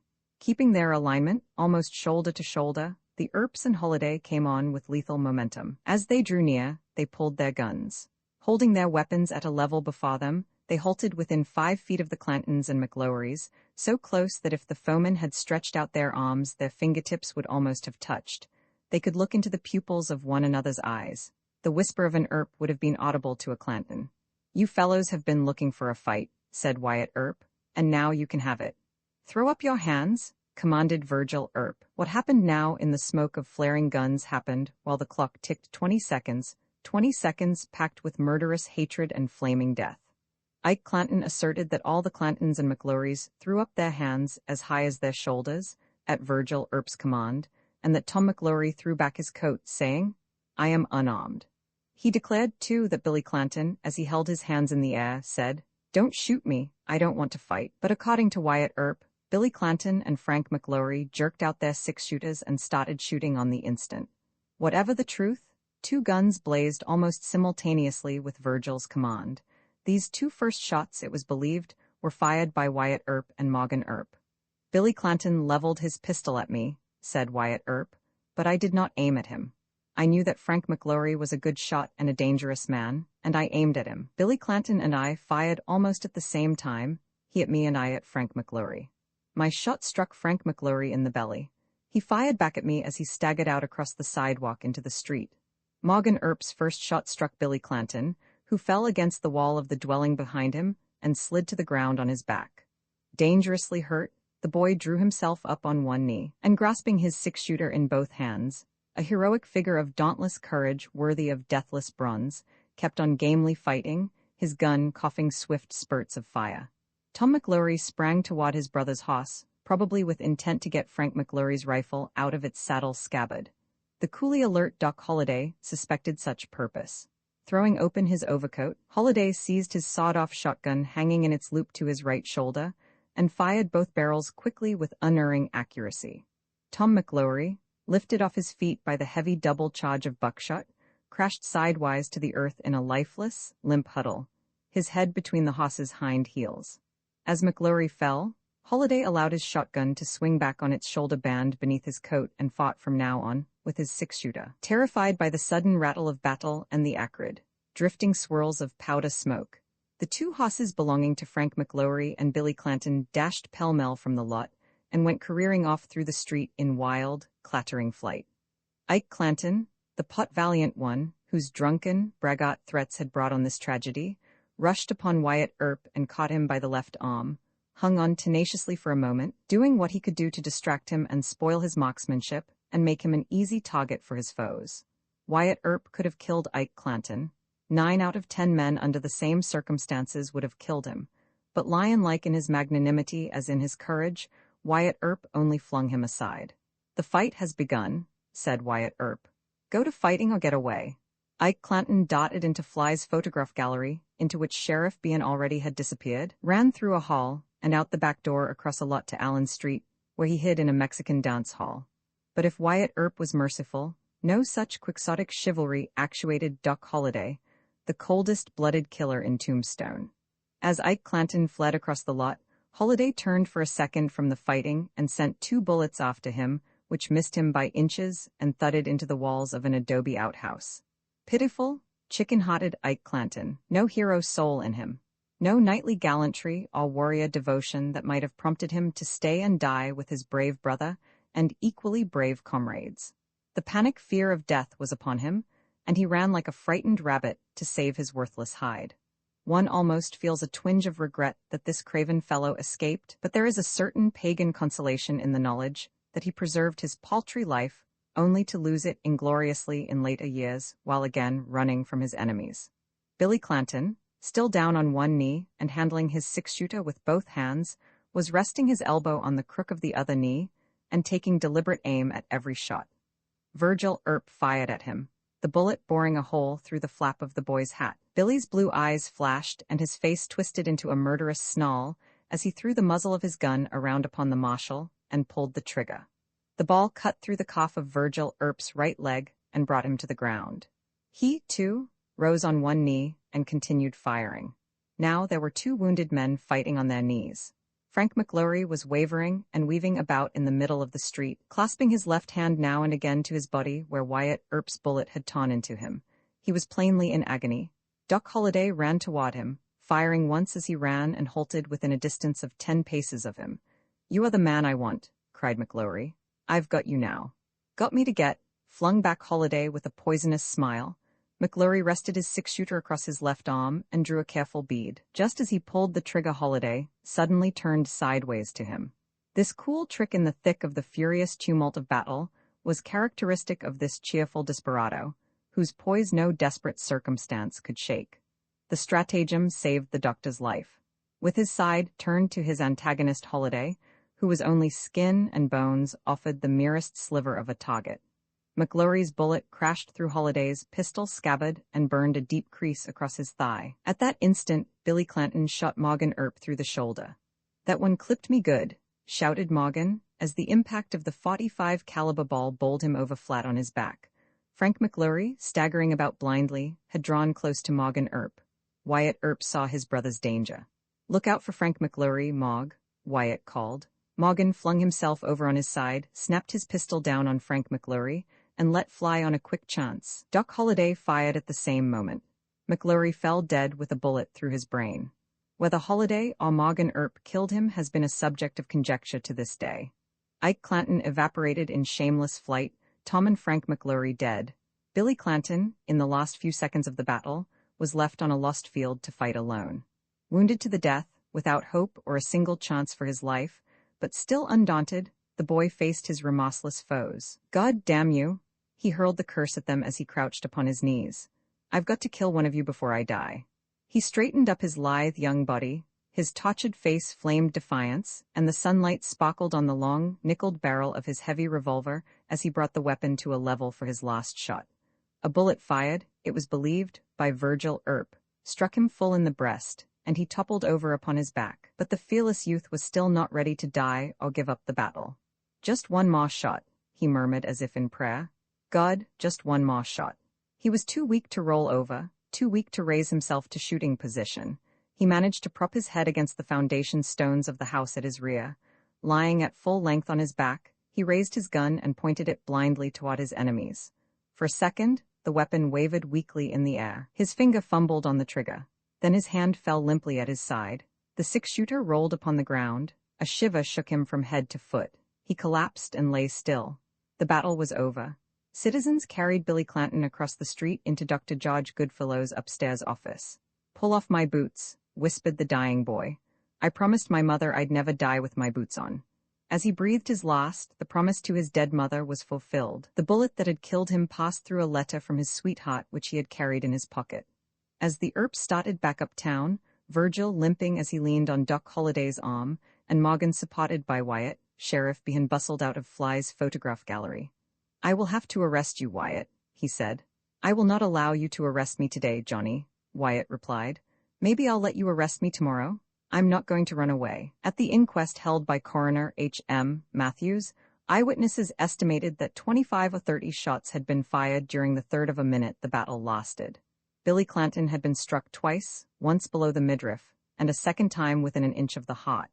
Frank McLaury's body showed 2 wounds. The first, made by Wyatt Earp's first shot, was a straight, penetrating wound in the abdomen. The second was in the head, just below the right ear. 12 buckshot from Holliday's gun had torn a hole in Tom McLaury's right side 6 inches below the armpit, and between the third and fifth ribs. Coroner Matthews said the wound could have been covered by the palm of a man's hand. A report was circulated that Tom McLaury had been killed while holding his hands in the air. Coroner Matthews set this rumor at rest by testifying that the charge of buckshot had also left a torn wound in the fleshy rear portion of the right upper arm. Such a wound obviously could not have been made if McLaury's arms had been elevated. The Earps were tried before Judge Wells Spicer late in November. The most important witnesses were Sheriff Behan, Ike Clanton, and Wyatt Earp. It was on this occasion that Ike Clanton told his story of the attack on the Benson stage in which he attempted to implicate Holliday and the Earps. Though some of the witnesses said that the 2 shots that opened the battle were fired by Morgan Earp and Doc Holliday, Wyatt Earp testified that the first 2 shots were fired by himself and Billy Clanton simultaneously. "No shots were fired," Wyatt Earp said on the witness stand, "until Billy Clanton and Frank McLaury drew their guns. If Tom McLaury was unarmed, I did not know it. His 6-shooter was in plain view when he and I had had our encounter an hour or so before in front of Justice Wallace's courtroom, and I had no reason to believe that he had later laid aside his weapon. Though no evidence has been introduced to sustain me, I still believe he was armed and fired 2 shots at our party before Holliday killed him. Because of Ike Clanton's repeated threats against my life, I believe I had a perfect right to kill him when I easily could have done so, but I did not do it because I thought he was unarmed. I believed before the battle that Ike Clanton and Frank and Tom McLaury had formed a conspiracy to murder my brothers, Doc Holliday, and myself, and I would have been legally and morally justified in killing any of them on sight. I had several chances to kill Ike Clanton in the 24 hours before the battle, and when I met Tom McLaury, I could have killed him instead of hitting him with my gun. But I sought no advantage, and I did not intend to fight unless it became necessary in self-defense. When Billy Clanton and Frank McLaury drew their pistols, I knew it was to be a fight, and I fired in defense of my own life and the lives of my brothers and Doc Holliday. The Earps were acquitted. Judge Spicer reviewed the evidence in a long written opinion and justified the battle, holding that the Earps and Holliday had acted in performance of official duty as officers of the law. Roman 14, the Red Road of Vengeance play was slow that night at the Oriental. Too soon after Christmas, perhaps. Holiday gifts had told on purses. Only thin groups were at the faro and roulette tables, and only stragglers at the bar. Wyatt and Virgil Earp and Doc Holliday sat against the wall in desultory talk.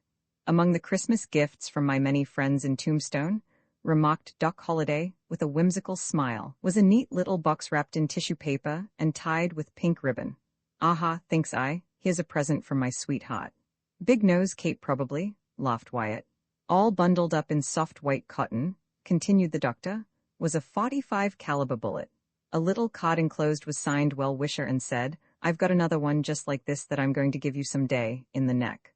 All old Santa Claus dropped in my Christmas socks," observed Wyatt, "with some threats. From Ike Clanton's gang, I suppose. Those fellows are not through with us. I hear our friend Merclum is being threatened, and Judge Wells Spicer for deciding in our favor, and Marshal Williams. The Lord knows what they're threatening Williams for.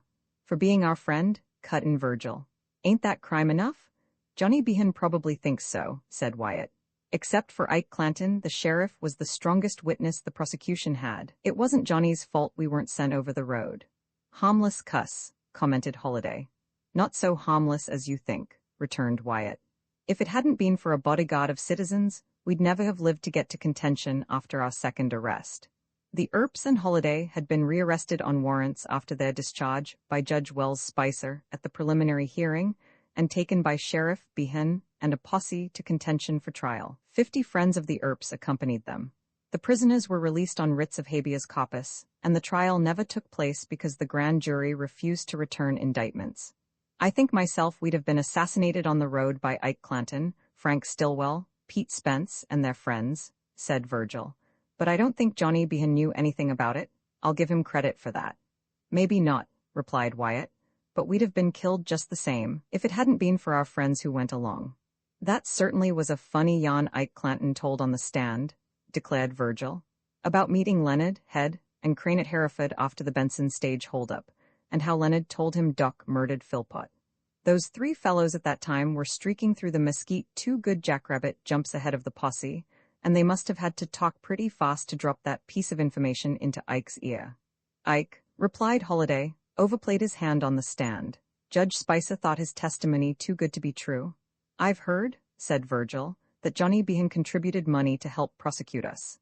Yes, that story's been going around, responded Wyatt, but Johnny denied the charge on the witness stand. I'll never forgive you for not killing Ike Clanton when he grabbed you, Wyatt, said Holiday. I wish he'd grabbed me instead of you. I'd have cooked his goose so quick he'd never have known what hit him. I did the best I could as it was, but he was running too fast, and I had to shoot too quick. Ike ought to turn professional sprinter. He'd make money as a footrunner at county fairs. There's been talk, remarked Virgil, that Ike had a gun on him but was too big a coward to use it. While he was on the witness stand, you remember, one of the lawyers said to him, "Is it not the truth, Mr. Clanton, that as you were running from the fight, you threw away a large-caliber pistol?" There was a hunt made for that gun, but none was found. I heard a story, said Wyatt, that Ike, Finn, and Billy Clanton, a few weeks before the fight, pretended to have killed Curly Bill and tried to collect a reward from Old Man Hooker of the Sierra Bonita Ranch. They say Hooker got tired of Curly's stealing his cattle and his monthly payrolls and offered a reward of $1,000 for Curly's head. For his head, mind you. The Clantons took a dead man's head in a burlap sack to the Sierra Bonita, so the story goes, and said it was Curly Bill's and they had killed him at Monkey Springs. And Hooker, they say, paid the Clantons the $1,000. Hooker, however, denied emphatically that he paid them a cent, but I wonder whose head that was. Some Mexicans the Clantons had murdered in the San Pedro, probably, suggested Holiday. They say they killed 6 greasers over there right after Mexicans got their daddy in Guadalupe Canyon. The latest stage robbery came up for discussion. When the stage, on its way from Tombstone to Bisbee, passed Lewis Springs near the Clanton Ranch, W.S. Waite, driver, and Charles Bartholomew, shotgun messenger, grew suspicious when they saw 5 men armed with rifles riding ahead off at the side of the trail. At Hereford, Bartholomew added a Winchester to his armament. While the stage was in the hills 8 miles from Bisbee in the afternoon, 5 men in the road ahead opened fire at a distance of 75 yards. 2 shots hit one of the wheel horses. Driver Waite turned the team around and went galloping away on the back trail. The robbers on horseback pursued the stage for 5 miles, keeping up a fusillade to which Bartholomew replied with shotgun and Winchester. The wounded horse grew weak, and, as the stage slowed down, 2 of the 9 passengers jumped out. The driver stopped to pick them up. This halt gave the robbers their chance. They circled the stage out of gunshot range and blocked the road ahead. Then they sent a note to Driver Waite by a Mexican woodhauler saying that all aboard the stage would be killed unless the money box was tossed out. Waite and Bartholomew deemed it advisable to comply, and the box, containing $6,500 of Copper Queen payroll money, was thrown to the ground.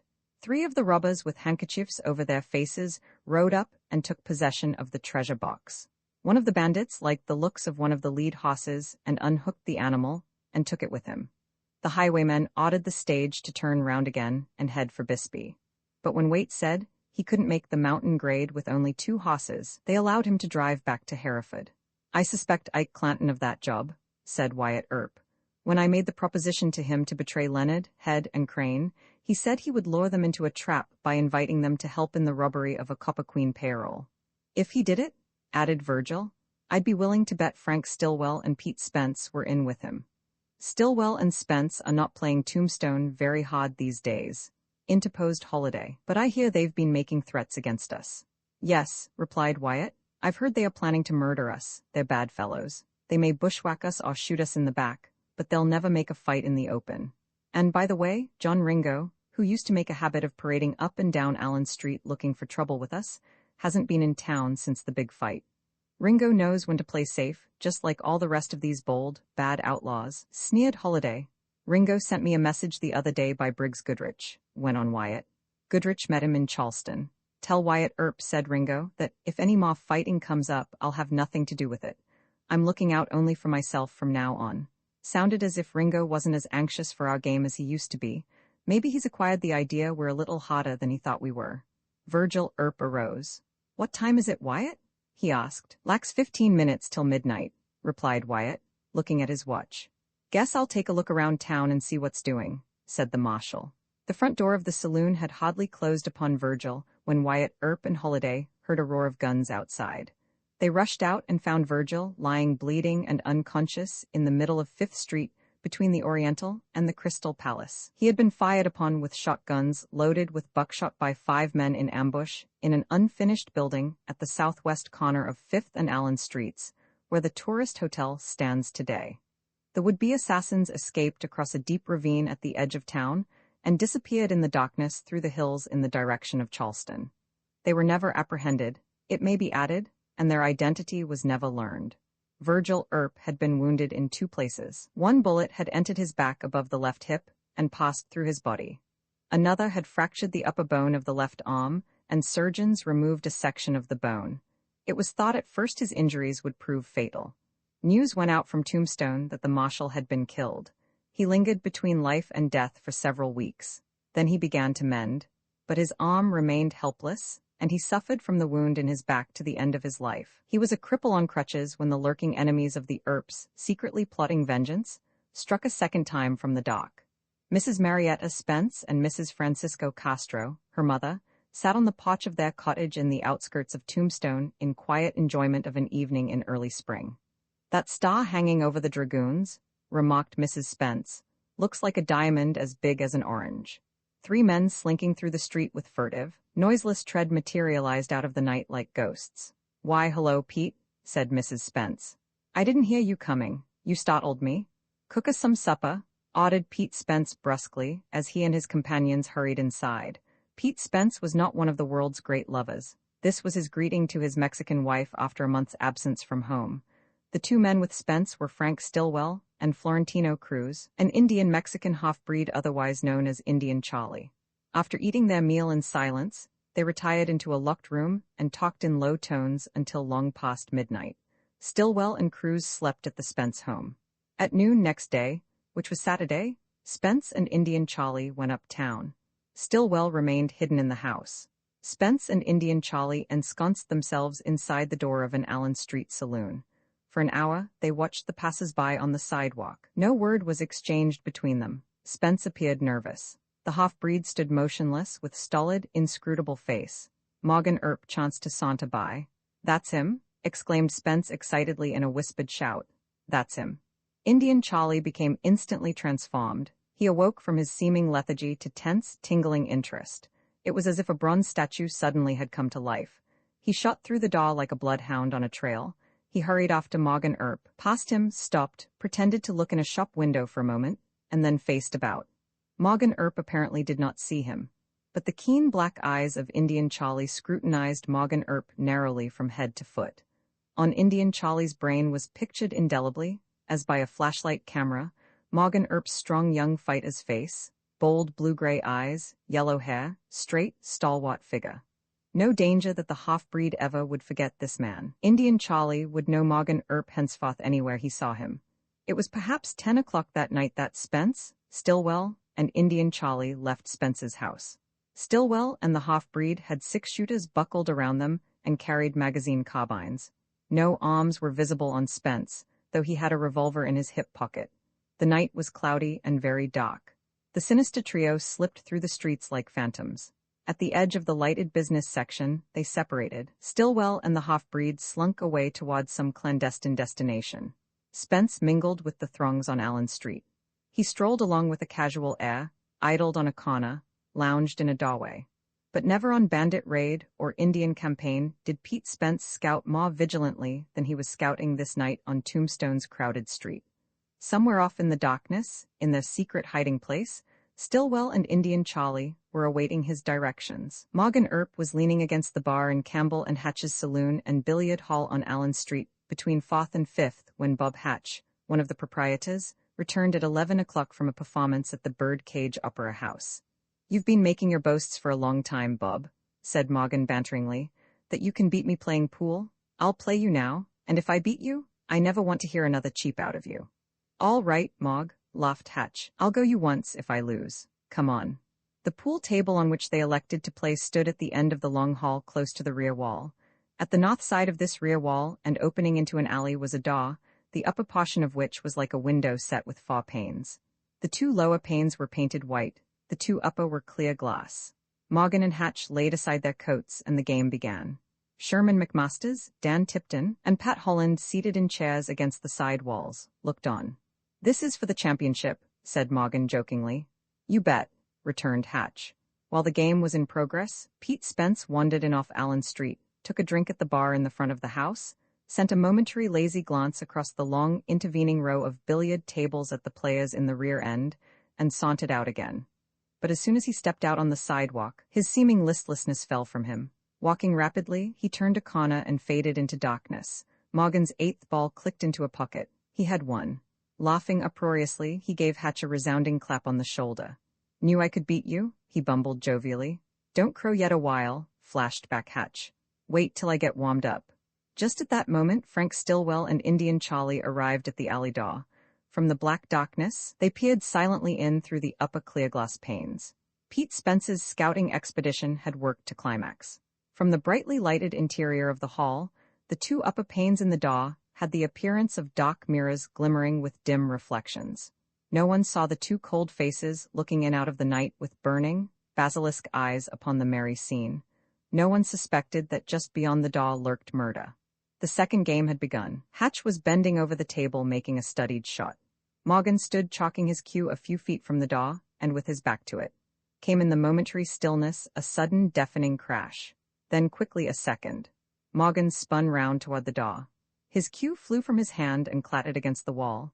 His arms shot above his head and, lunging in a stumbling fall, he crumpled upon his face among a myriad glittering splinters of broken glass. A gust of wind whisked through 2 shattered, jagged panes in the door. Hatch, McMasters, Tipton, and Holland, stunned for an instant by the quick tragedy, rushed into the alley. Only empty darkness there. A staccato clamor of boots thudding on packed earth came to them out of the black distance. Morgan Earp, still conscious, was laid upon a lounge in a cardroom. Wyatt, Virgil, and Warren Earp gathered round him. "Bend down to me, Wyatt," Morgan murmured. "I'm dying." Bending over him, Wyatt nodded his head grimly as the motley wounded men whispered some secret in his ear. Morgan lingered for a half-hour. He smiled faintly as the clock on the wall marked midnight.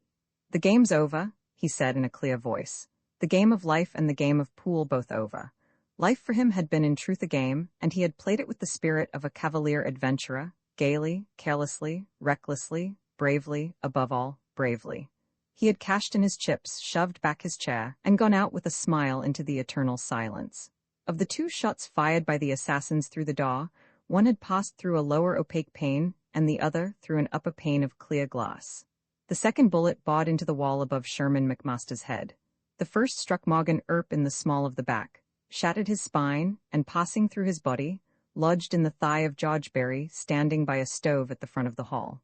Berry's wound caused his death. Berry's injury, said Dr. George Goodfellow, was inconsequential and hardly more than an abrasion.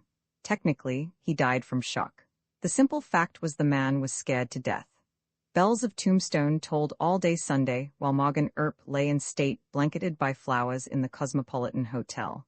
The body was taken to Benson Monday, and accompanied by Mr. and Mrs. Virgil Earp, Mr. and Mrs. James Earp, Wyatt Earp, and Doc Holliday, started by train to its last resting place in Colton, California, home of the parents of the Earps. Virgil and James Earp were saying farewell to Arizona. Neither ever returned. Thus passed from the Tombstone scene Virgil and Morgan Earp, 2 of the fighting Earp triumvirate, one dead, the other broken in health and disabled by wounds, both victims of assassins who had tracked them relentlessly in skulking secrecy, and whose cowardly vengeance had blazed out of the darkness of night. Of the three warrior brothers, Wyatt Earp alone was left one, but a lion. Stillwell, Spence, and Indian Charlie arrived at the Spence home while Morgan Earp was dying. Spence was white and trembling, according to his wife, and his teeth were chattering. Stillwell left almost immediately, and Indian Charlie an hour or so later. Spence arose from bed at 6 o'clock Sunday morning and ordered breakfast. He and his wife quarreled and he slapped her. Possibly it was this slap in the face that caused his wife, at the coroner's inquest, to reveal the secrets of the murderous plot. After a hurried breakfast, she said, Spence left on horseback for Sonora. A wise trip it proved to be. Spence's sojourn in Old Mexico doubtless saved him from the vengeance of Wyatt Earp, aroused now to the depths of his soul, and filled with a raging lust for the blood of his brother's murderers. Bright and early Sunday morning, Frank Stillwell was in Tucson. The distance between Tombstone and Tucson, even as the crow flies, is hardly less than 75 miles. Across the San Pedro Valley through gaps between the mountain groups, this veteran robber of stages, who knew every secret trail and cow path of the mesas and deserts, had made the journey on horseback between midnight and daybreak, and here he was in Tucson, dropping into saloons along Maya and Church streets and greeting old friends and acquaintances with smiling insouciance. His swift, secret flight by night had given him an alibi sufficiently plausible, it might have seemed, to convince any jury of 12 men of his innocence of Morgan Earp's murder. But even the most cunning alibis, like other schemes of mice and men, gang off to gly. No jury of 12 men was to weigh the evidence of Stillwell's crime. No eloquent lawyers, wise in the technicalities and subterfuges of the law, were to argue subtly in his defense. To only one man was he to answer for his midnight deed of blood, and that one man was Wyatt Earp. Before Wyatt Earp left Tombstone with Morgan Earp's body, he knew the identity of his brother's assassins. What the secret was that was whispered into Wyatt Earp's ear by Morgan Earp as he lay dying on the cardroom lounge has remained a secret, as far as the public is concerned, to this day. Morgan Earp, it was believed, had caught no fleeting glimpse of the murderers who fired upon him through the glass of the alley door. But according to Dan Tipton, Morgan Earp had received some mysterious warning a few hours before his death to be on his guard against assassination. This, it was thought, was Morgan Earp's dying secret, and it may have been accompanied by definite knowledge of the identity of the men in the plot. Whatever the source of the information, this much is certain. Wyatt Earp knew. Ike Clanton was in Tucson when Stillwell arrived. Since Billy Clanton and the two McLaurys had died beneath the guns of the Earps and Doc Holliday, Ike Clanton had been threatening vengeance, and the Earps suspected that, in alliance with Stillwell and Spence, he had been at the bottom of the plots that had resulted in the wounding of Virgil and the death of Morgan Earp. It would have fared ill with Ike Clanton if, after these tragic affairs, he had chanced to encounter any of the Earps or Holliday. Armed or unarmed, he would have been killed without mercy. In Wyatt Earp's hatred, no magnanimity was mingled now. Ike Clanton received several telegrams from Tombstone on Monday warning him that Wyatt Earp and Holliday were with the escort accompanying Morgan Earp's remains and would pass through Tucson late Monday afternoon.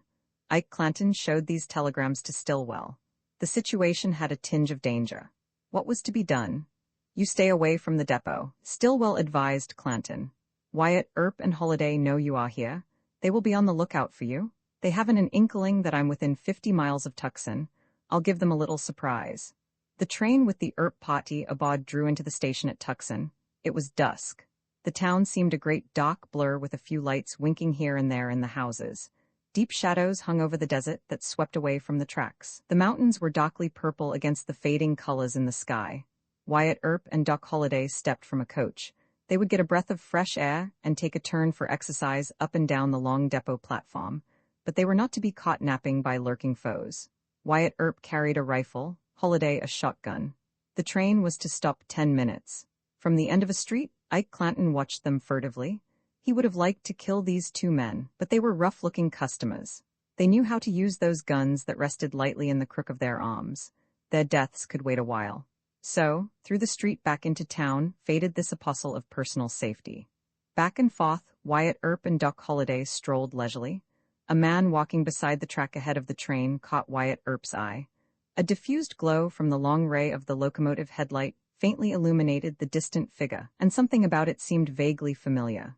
"There, Doc," said Wyatt Earp in a tense voice hardly above a whisper. "Look there, that's Frank Stillwell."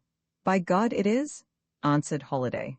Stillwell was moving toward a string of boxcars standing on a siding. His purpose, it was believed, was to take a position alongside the track and assassinate Wyatt Earp as the train went past. Possibly Wyatt Earp would be standing on a platform. If not, he might be killed by a bullet fired through a window. A shot in the dark was Stillwell's favorite form of murder.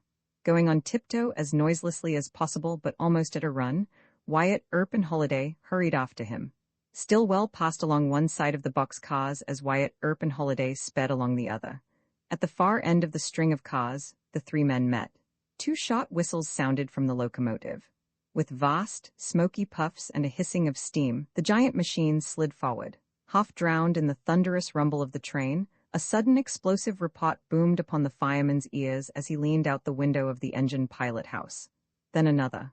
Far more in quick succession. 6 in all. "Sounded like shots," yelled the fireman across the cab to the engineer sitting at the throttle. "Some drunk celebratin', I guess," the engineer shouted back. The coaches began to flash by, their windows brilliantly lighted. Two men seized the step rails and swung aboard. From his cushioned seat, Virgil Earp, his crutches leaning beside him, glanced up to see Wyatt Earp and Doc Holliday coming toward him through the aisle. Both were smiling. After they had taken seats, something Wyatt Earp said caused Virgil's eyes to grow suddenly bright and his face to glow. Virgil shot out his hand. Wyatt Earp, then Holiday, shook it with solemn fervor. A passenger reading a magazine across the aisle looked over his spectacles with a touch of surprise. Strange. Why should these three men who had been traveling together for hours be shaking hands in such crazy fashion? Well, the world was full of funny people. The man across the aisle fell to his magazine again. A railroad trackman carrying a lantern saw at dawn next morning some undefined, dark object on the ground at the end of the string of box cars. He stopped curiously and swung his light toward it to see what it was. Humph! A dead man lay on his face in the shine of the lantern. The dark, packed cinders about him were stained moistly red. The trackman lifted the edge of the coat gingerly to learn the cause of a sharp bulge above the hip. The heavy handle of a six-shooter was projecting from the pocket. Whoever this poor devil was, he had died without a chance to draw his weapon. At the inquest, the coroner discovered 6 wounds on the body, 4 made by rifle balls and 2 by buckshot. The rifle balls had passed entirely through. One charge of buckshot had shattered the left thigh and, tearing through the abdominal region, had splintered the spinal column. The other had entered the breast over the heart, leaving a gaping hole, above which a great burned spot showed in the coat. Wyatt Earp's vengeance had been swift. Morgan Earp had died at midnight Saturday. A little after sundown the following Monday, Frank Stillwell had paid for the murder with his blood. An eastbound train was flagged to a stop after midnight at the little station of Relito, 9 miles west of Tucson. Wyatt Earp and Doc Holliday evidently had changed their minds about going to California. They boarded the train and returned to Benson. Before next morning's sun was high above the Dragoons, they were back in Tombstone. But Tombstone no longer was stronghold or refuge for them. The power of the Earps had been broken, and their day was over. Of the old fighting oligarchy of 4 men that had ruled supreme in the town for more than 2 years, only 2 were left, and with enemies closing in, the position of these 2 was precarious, if not desperate. Though in the retrospect, the fall of the Earps from power gives an impression of crashing suddenness, it was rather a process of gradual disintegration. Victories and defeats had alike contributed to their overthrow. Beset by political and personal foes, by secret machinations and murderous violence, the wonder is not that their power was so brief, but that it endured so long. The Benson stage affair was the beginning of the end. Doc Holliday's innocence of participation in that crime had never been satisfactorily established, and his friendship with Jim Crane, leader of the Highwaymen, had tended to confirm belief in his guilt. At the same time, the whispered suspicions against the Earps had had their effect upon the public mind and had been strengthened by the testimony of Ike Clanton in court. The battle against the Clantons and McLaurys had been for the Earps a Pyrrhic victory with the effect of a defeat. Nothing had done more to swing public sentiment against them. Billy Clanton's heroic fight against hopeless odds, and the fact that Ike Clanton and Tom McLaury were unarmed had engendered general sympathy for the 3 outlaws who had gone with splendid courage to their death, and, while kindling to flaming intensity, the hatred of the enemies of the Earps had alienated not a few friends. Apologists found the tragedy difficult to defend, and foes openly proclaimed it cold-blooded murder. Morgan Earp's assassination had left a serious gap in the Earps' fighting strength, and the departure of Virgil Earp, disabled by wounds, had meant the loss to the faction of police power. Finally, the killing of Stillwell, an Earp victory, if one chooses to call it that, was disastrous in that it placed Wyatt Earp and Doc Holliday outside the pale of law. If it could be considered justifiable under the unwritten law, the written statutes would hold the slayers to strict account. The two avengers of Morgan Earp's death stood at the forks of the road. They must stand trial for murder, or leave the country. A trial might mean acquittal, but it might also mean the penitentiary or the gallows. They determined not to stake their lives and liberty on the dubious chance of a jury's verdict and made preparations to seek safe harbor beyond the boundaries of Arizona. With Tombstone swarming with their enemies, and with Sheriff Behan fully informed concerning the killing of Stillwell, their arrangements for departure were made without hurry and with no pretense of secrecy. For 4 days they remained in town, busy in winding up their affairs. They shipped their effects out of the country, they told their friends goodbye. Warren Earp, Sherman McMasters, Texas Jack Vermillion, and Jack Johnson, minor satellites in days of power, decided to accompany them. On the morning of March 25, 1882, Wyatt Earp assembled his 5 followers for a stirrup cup at the Oriental Bar. All were armed with 6-shooters and rifles.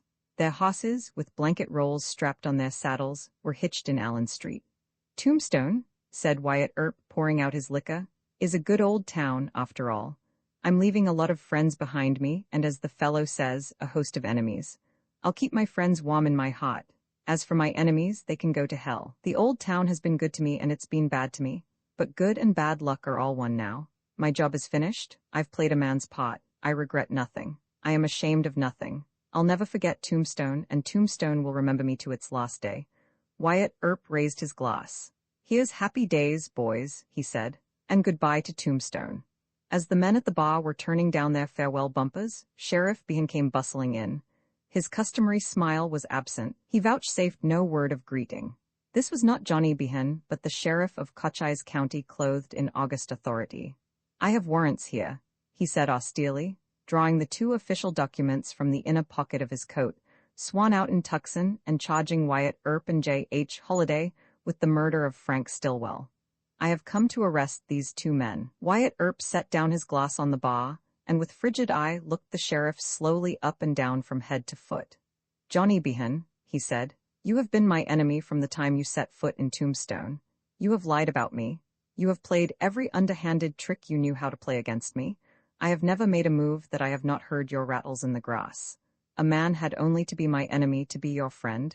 You have hated me. You have tried to put me in the penitentiary. You have done your best to ruin me. I have known every undercover play you have made, but I have conducted myself like a gentleman toward you. I have treated you with a civility you did not deserve. But now I am sick of you, sick of your treacheries, sick of the gang behind you. I despise you. You can't arrest me. Wyatt Earp snapped his fingers under the sheriff's nose. I'd see you in hell before I'd allow myself to be taken a prisoner by you. Wyatt Earp and his companions walked out the door past the sheriff, unhitched their horses, and swung into the saddles. With Wyatt Earp and Doc Holliday side by side, in advance of the others who followed 4 abreast, the little cavalcade moved northward out Allen Street. The horses reined to a walk in a last gesture of defiance. Crowds lined the curbs to watch them go. Many a man was in those 2 lines of people who hated Wyatt Earp and Doc Holliday with a deep and bitter hatred. Many a curse was muttered. Many a glance surcharged with deadly malevolence was bent upon the 2 leaders. Hatred's last chance was passing by. Here were targets impossible to miss. But no one made a hostile move.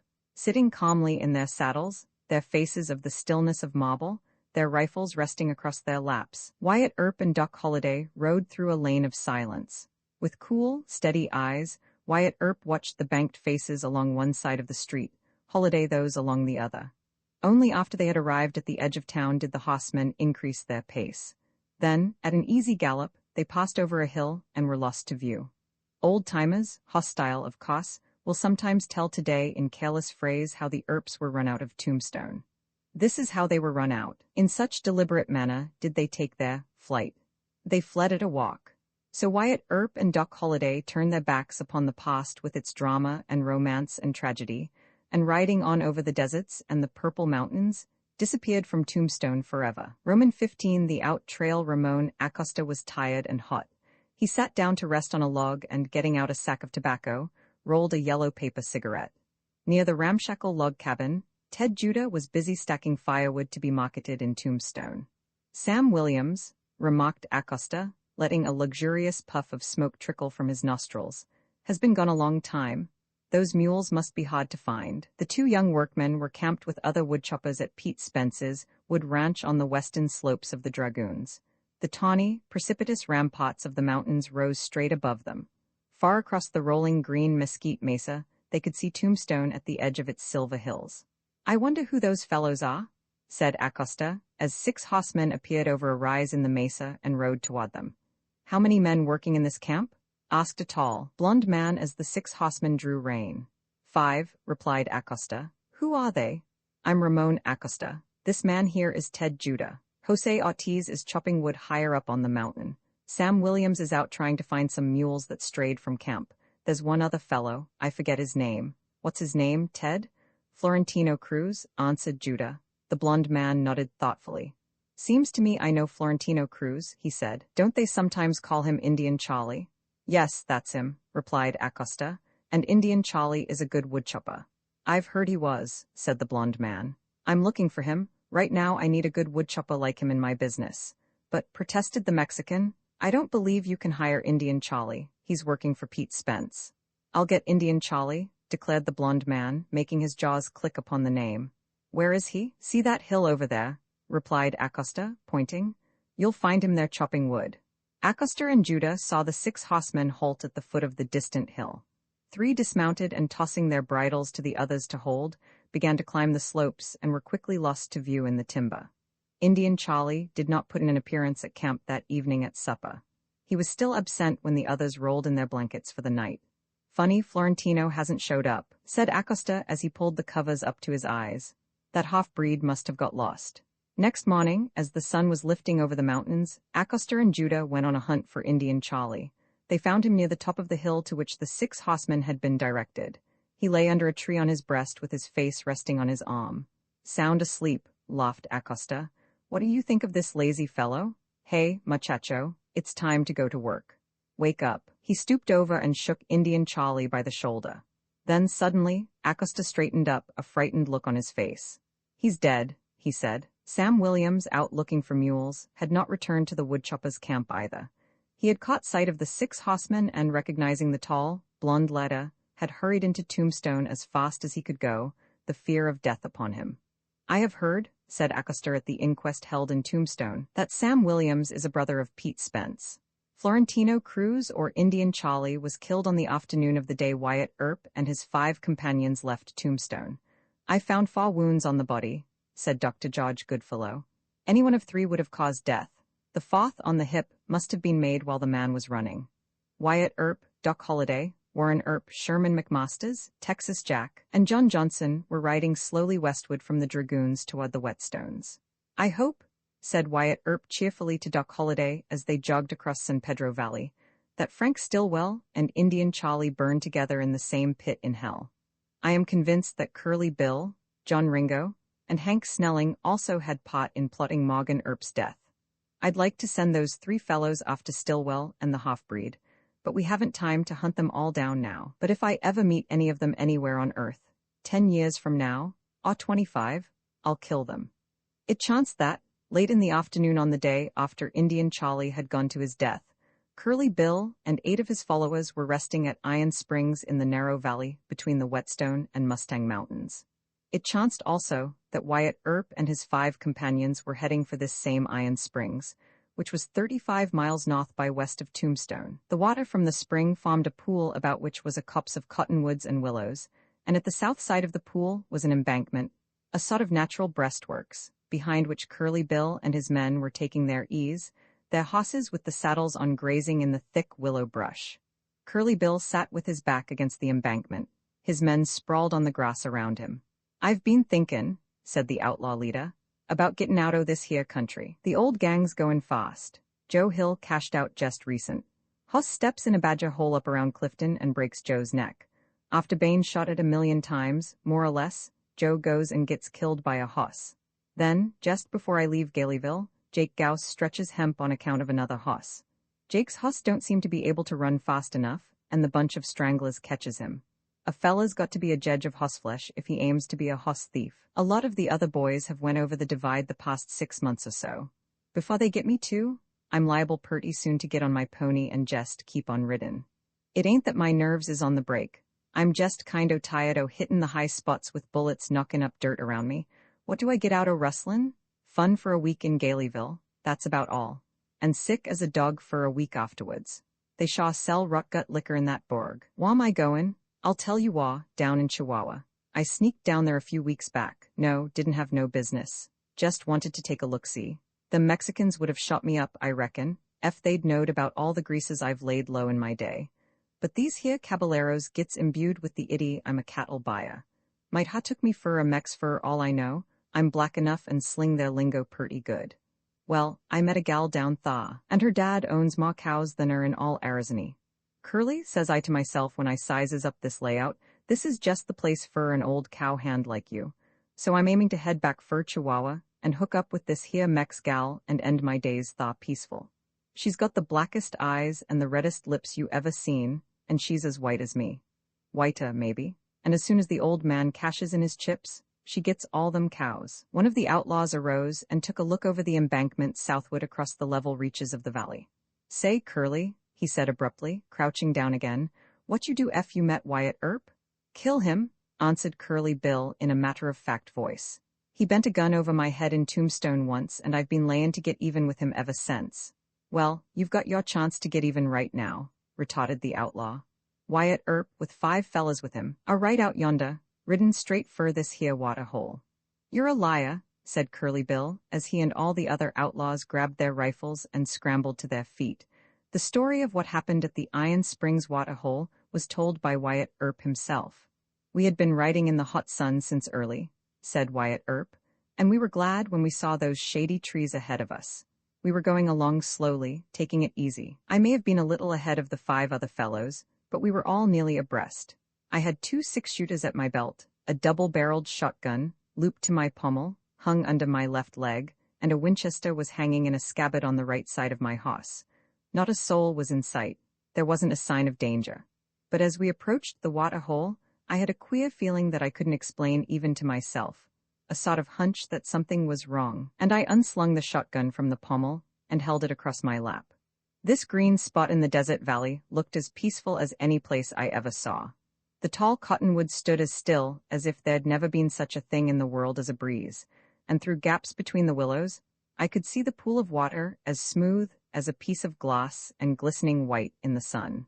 I was thinking what a fine place this would be to camp for the night with good grass and plenty of water for the hosses when, from behind a bank, up rose 9 men. Every man had a rifle at his shoulder, and every rifle blazed. Those fellows wasted no time. They meant business. I may have been crazy with excitement and scared half to death as I saw that line of guns burst into flame within 30 feet of me. But somehow I seemed to myself to be as calm as I ever was in my life. I knew there were 9 men. How I knew I have no idea. I couldn't have had time to count them. The mysterious way in which they rose out of the ground like 9 devils clothed in fire brought back to me as clear as a flash the stories of witchcraft and magic I had heard in my childhood. When I saw Curly Bill, only half of his body showing above the bank, I seemed to hear myself saying, well, there's Curly Bill. I'm a little surprised to run onto him out here on the desert. He looks natural. Hasn't changed a bit since that night in Tombstone when Marshall White was killed. I wonder what old Curly's been doing all this while. Then it occurred to me that it would be best for me to dismount. My hoss might jump and spoil my aim. I probably could shoot better from the ground. I climbed down off my hoss. I slipped one arm through a bridle rein. My hoss couldn't run off now and leave me there. As I stood there by my hoss's head, cocking my gun, I looked the 9 men over. They struck me as pretty busy fellows, all with their heads down on their rifles and all firing away. I noted with surprise that every rifle seemed aimed at me. I rather resented that. I wanted to kill Curly Bill. I believed he had been in both plots that had resulted in the wounding of my brother Virgil and the death of my brother Morgan. I felt that, If any one of those 9 men killed me before I killed Curly Bill, he would rob me of my one chance for vengeance, and I'd never have another. I seemed suddenly to be praying, and my prayer was that I wouldn't be killed before I had killed Curly Bill. So I raised my shotgun to my shoulder and drew a careful bead on Curly Bill. As I sighted at Curly Bill, he was sighting at me. I could see the deep wrinkles about one of his eyes that was squinted shut. His other eye, held down close to his gun, was wide open. I noticed with curious interest that this one eye, blazing murder at me over his rifle barrel, was blacker than I remembered his eyes to have been when I saw him last. Then I pulled both triggers. Curly Bill threw up his hands, his rifle flew high in the air. He gave a yell that could have been heard a mile as he went down. I saw him no more. I knew he was lying dead behind the bank. Each one of my shotgun shells was loaded with 9 buckshot. Both charges struck him full in the breast. 3 seconds possibly had elapsed from the moment the outlaws rose from behind the bank till Curly Bill was killed. I had thought out my plans, arranged the sequence of my actions, argued with myself, and solved several grave problems, all in the wink of an eye.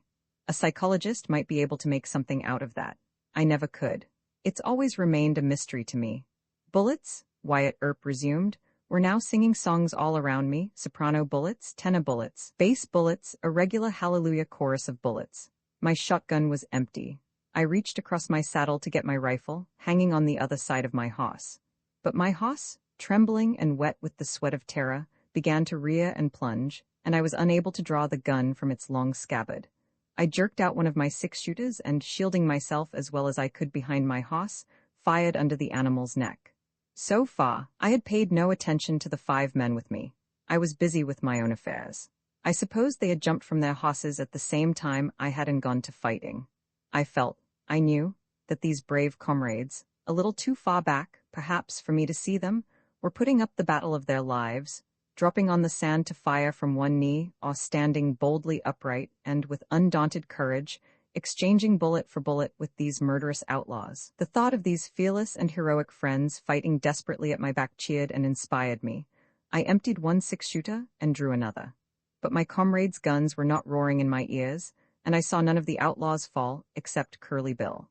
This struck me as strange. Could it be possible that all my companions had been shot down at the first flaming blast from the outlaws' guns and were now lying silent in death? The idea almost unnerved me. Sheltered behind my hoss, I shot a quick glance to my rear. Not one of my bold companions was in sight. Every mother's son, including my old pal Doc Holliday, one of the bravest men I ever knew, had turned tail at the first volley and gone scampering into the distance as fast as their hosses could run. I had been fighting out there alone. No wonder the bullets were shouting a hallelujah chorus around me. The whole outlaw bunch was shooting at me. There was nobody else to shoot at. I realized right then that this was no place for a man of stainless soul and unimpeachable moral reputation, and resolved to remove myself as speedily and as far as possible from the contaminating neighborhood of these degraded outlaws. Keeping my hoss between me and the enemy, I began to back away. It was slow, dangerous work. My maddened hoss was almost unmanageable, and the outlaws kept popping away at me. When I had retreated 100 yards or so, I attempted to mount, but my cartridge belt, which I had loosened 2 or 3 holes earlier in the day because of the heat, had slipped down below my hips, and I couldn't swing my right leg across my saddle. It cost time to remedy this. As I settled myself at last in the saddle, my pommel was shot away.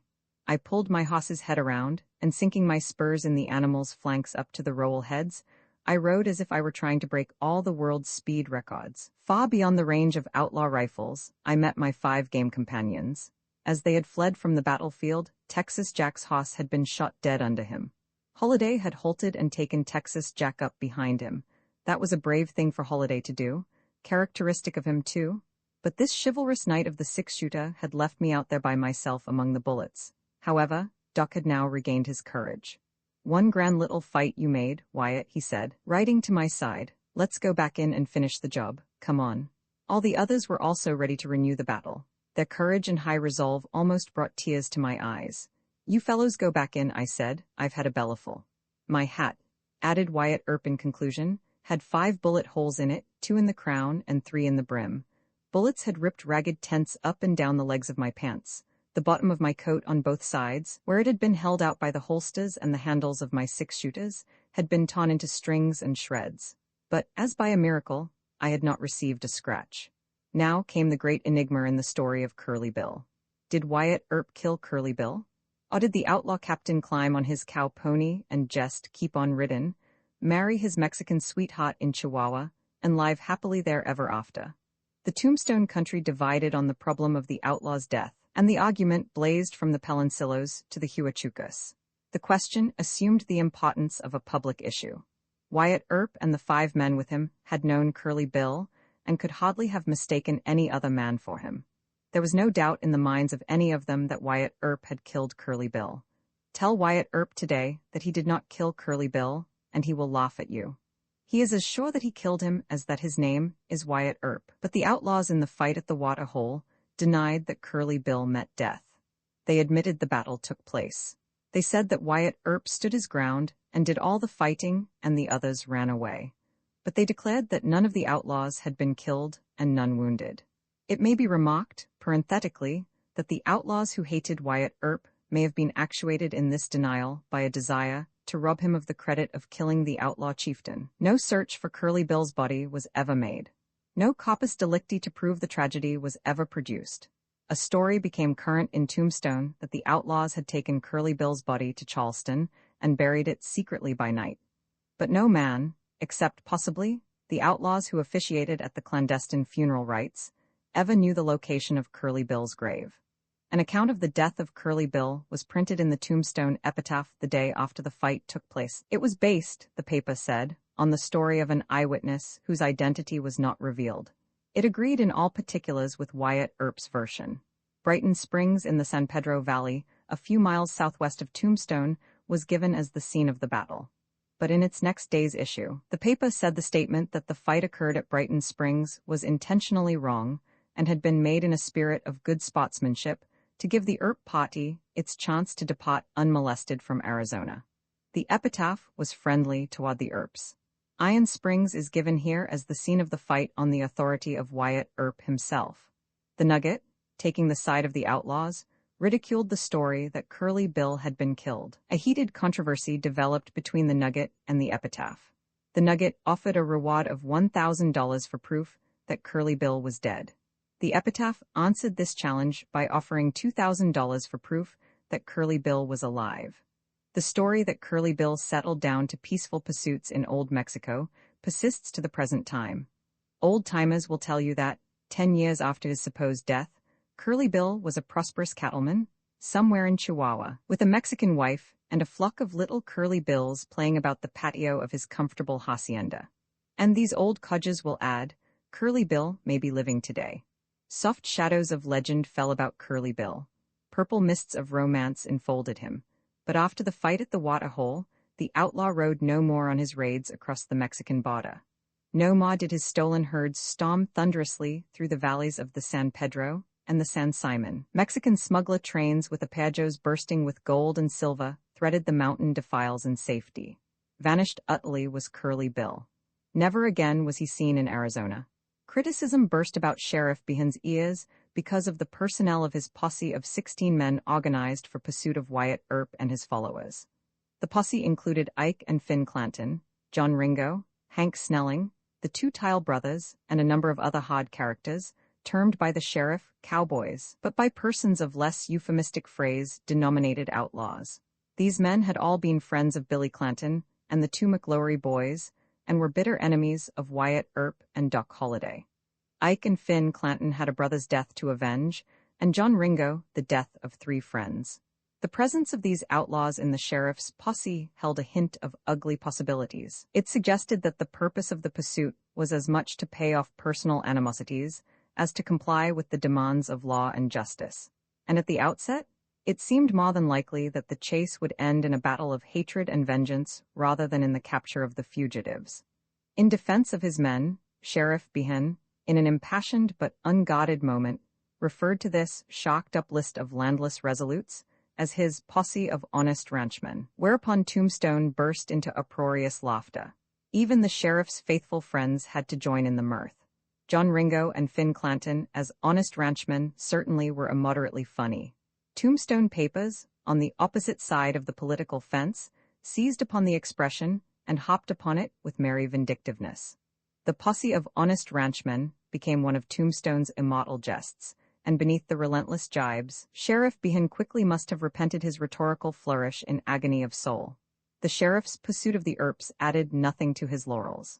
His expedition missed by a hair's breadth, being turned by an unhappy phrase into a joke. An electric hush settled upon Tombstone. In feverish suspense, the town awaited news. Sheriff Behan and his posse had gone out on the trail. For days, the desert that had swallowed them gave back no word.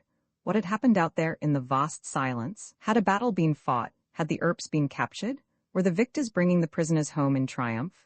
Then, suddenly, were the heavens opened and bulletins and communiques from the sheriff came in a cloudburst over the telegraph wires. The scent is growing hot. The sheriff is close on the heels of the Earps. The capture of the desperate criminals is imminent. The Earps are trapped. They must surrender or be killed. There is no chance for their escape. And so on. These messages from the front kept Tombstone for a time on tiptoe with excitement. But strangely, the imminent big event never happened. Something went wrong with all the traps. The Earps were not captured. Neither were they killed. Tombstone began to lose interest. Portentous bulletins were greeted with a smile. The Earp party, after the fight with Curly Bill at the Iron Springs water hole, rounded the Whetstone Mountains on the north, and rode east across the San Pedro, and on through Dragoon Gap to Wilcox. A letter from Wyatt Earp dated April 4th and mailed at Wilcox was printed in the epitaph. Deputy Sheriff Frank Hereford, the letter read, was hiding in a concrib at Henderson's ranch when we arrived. He decamped, fearing violence. His fears were groundless. He would not have been injured.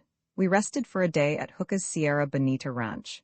Hooker did not, as has been reported, outfit us with fresh horses and supplies. We are all riding the same horses on which we left Tombstone, except Texas Jack. His horse was killed in the Curly Bill fight. He purchased another animal. Hooker did not pay me the reward of $1,000 offered by the Arizona Stock Association for the death of Curly Bill. No reward was asked for or tendered. Leaving Hooker's, we went north within 5 miles of Eureka Springs. We have kept careful track of the movements of Sheriff Behan and his posse of honest ranchmen. If they possessed even average trailing ability, we might have had trouble with them, which we are not seeking. Neither are we avoiding these honest farmer boys. We thoroughly understand their intentions. Sheriff Behan and his posse arrived at Hooker's ranch the morning after the Earp party had departed. Henry C. Hooker, rich and influential, was famous among the pioneer cattlemen of Arizona. Concerning the sheriff's visit at the Sierra Bonita ranch, the epitaph printed in substance this story. Sheriff Behan asked Hooker the direction the Earp party had gone. Hooker said he did not know and would not tell if he did.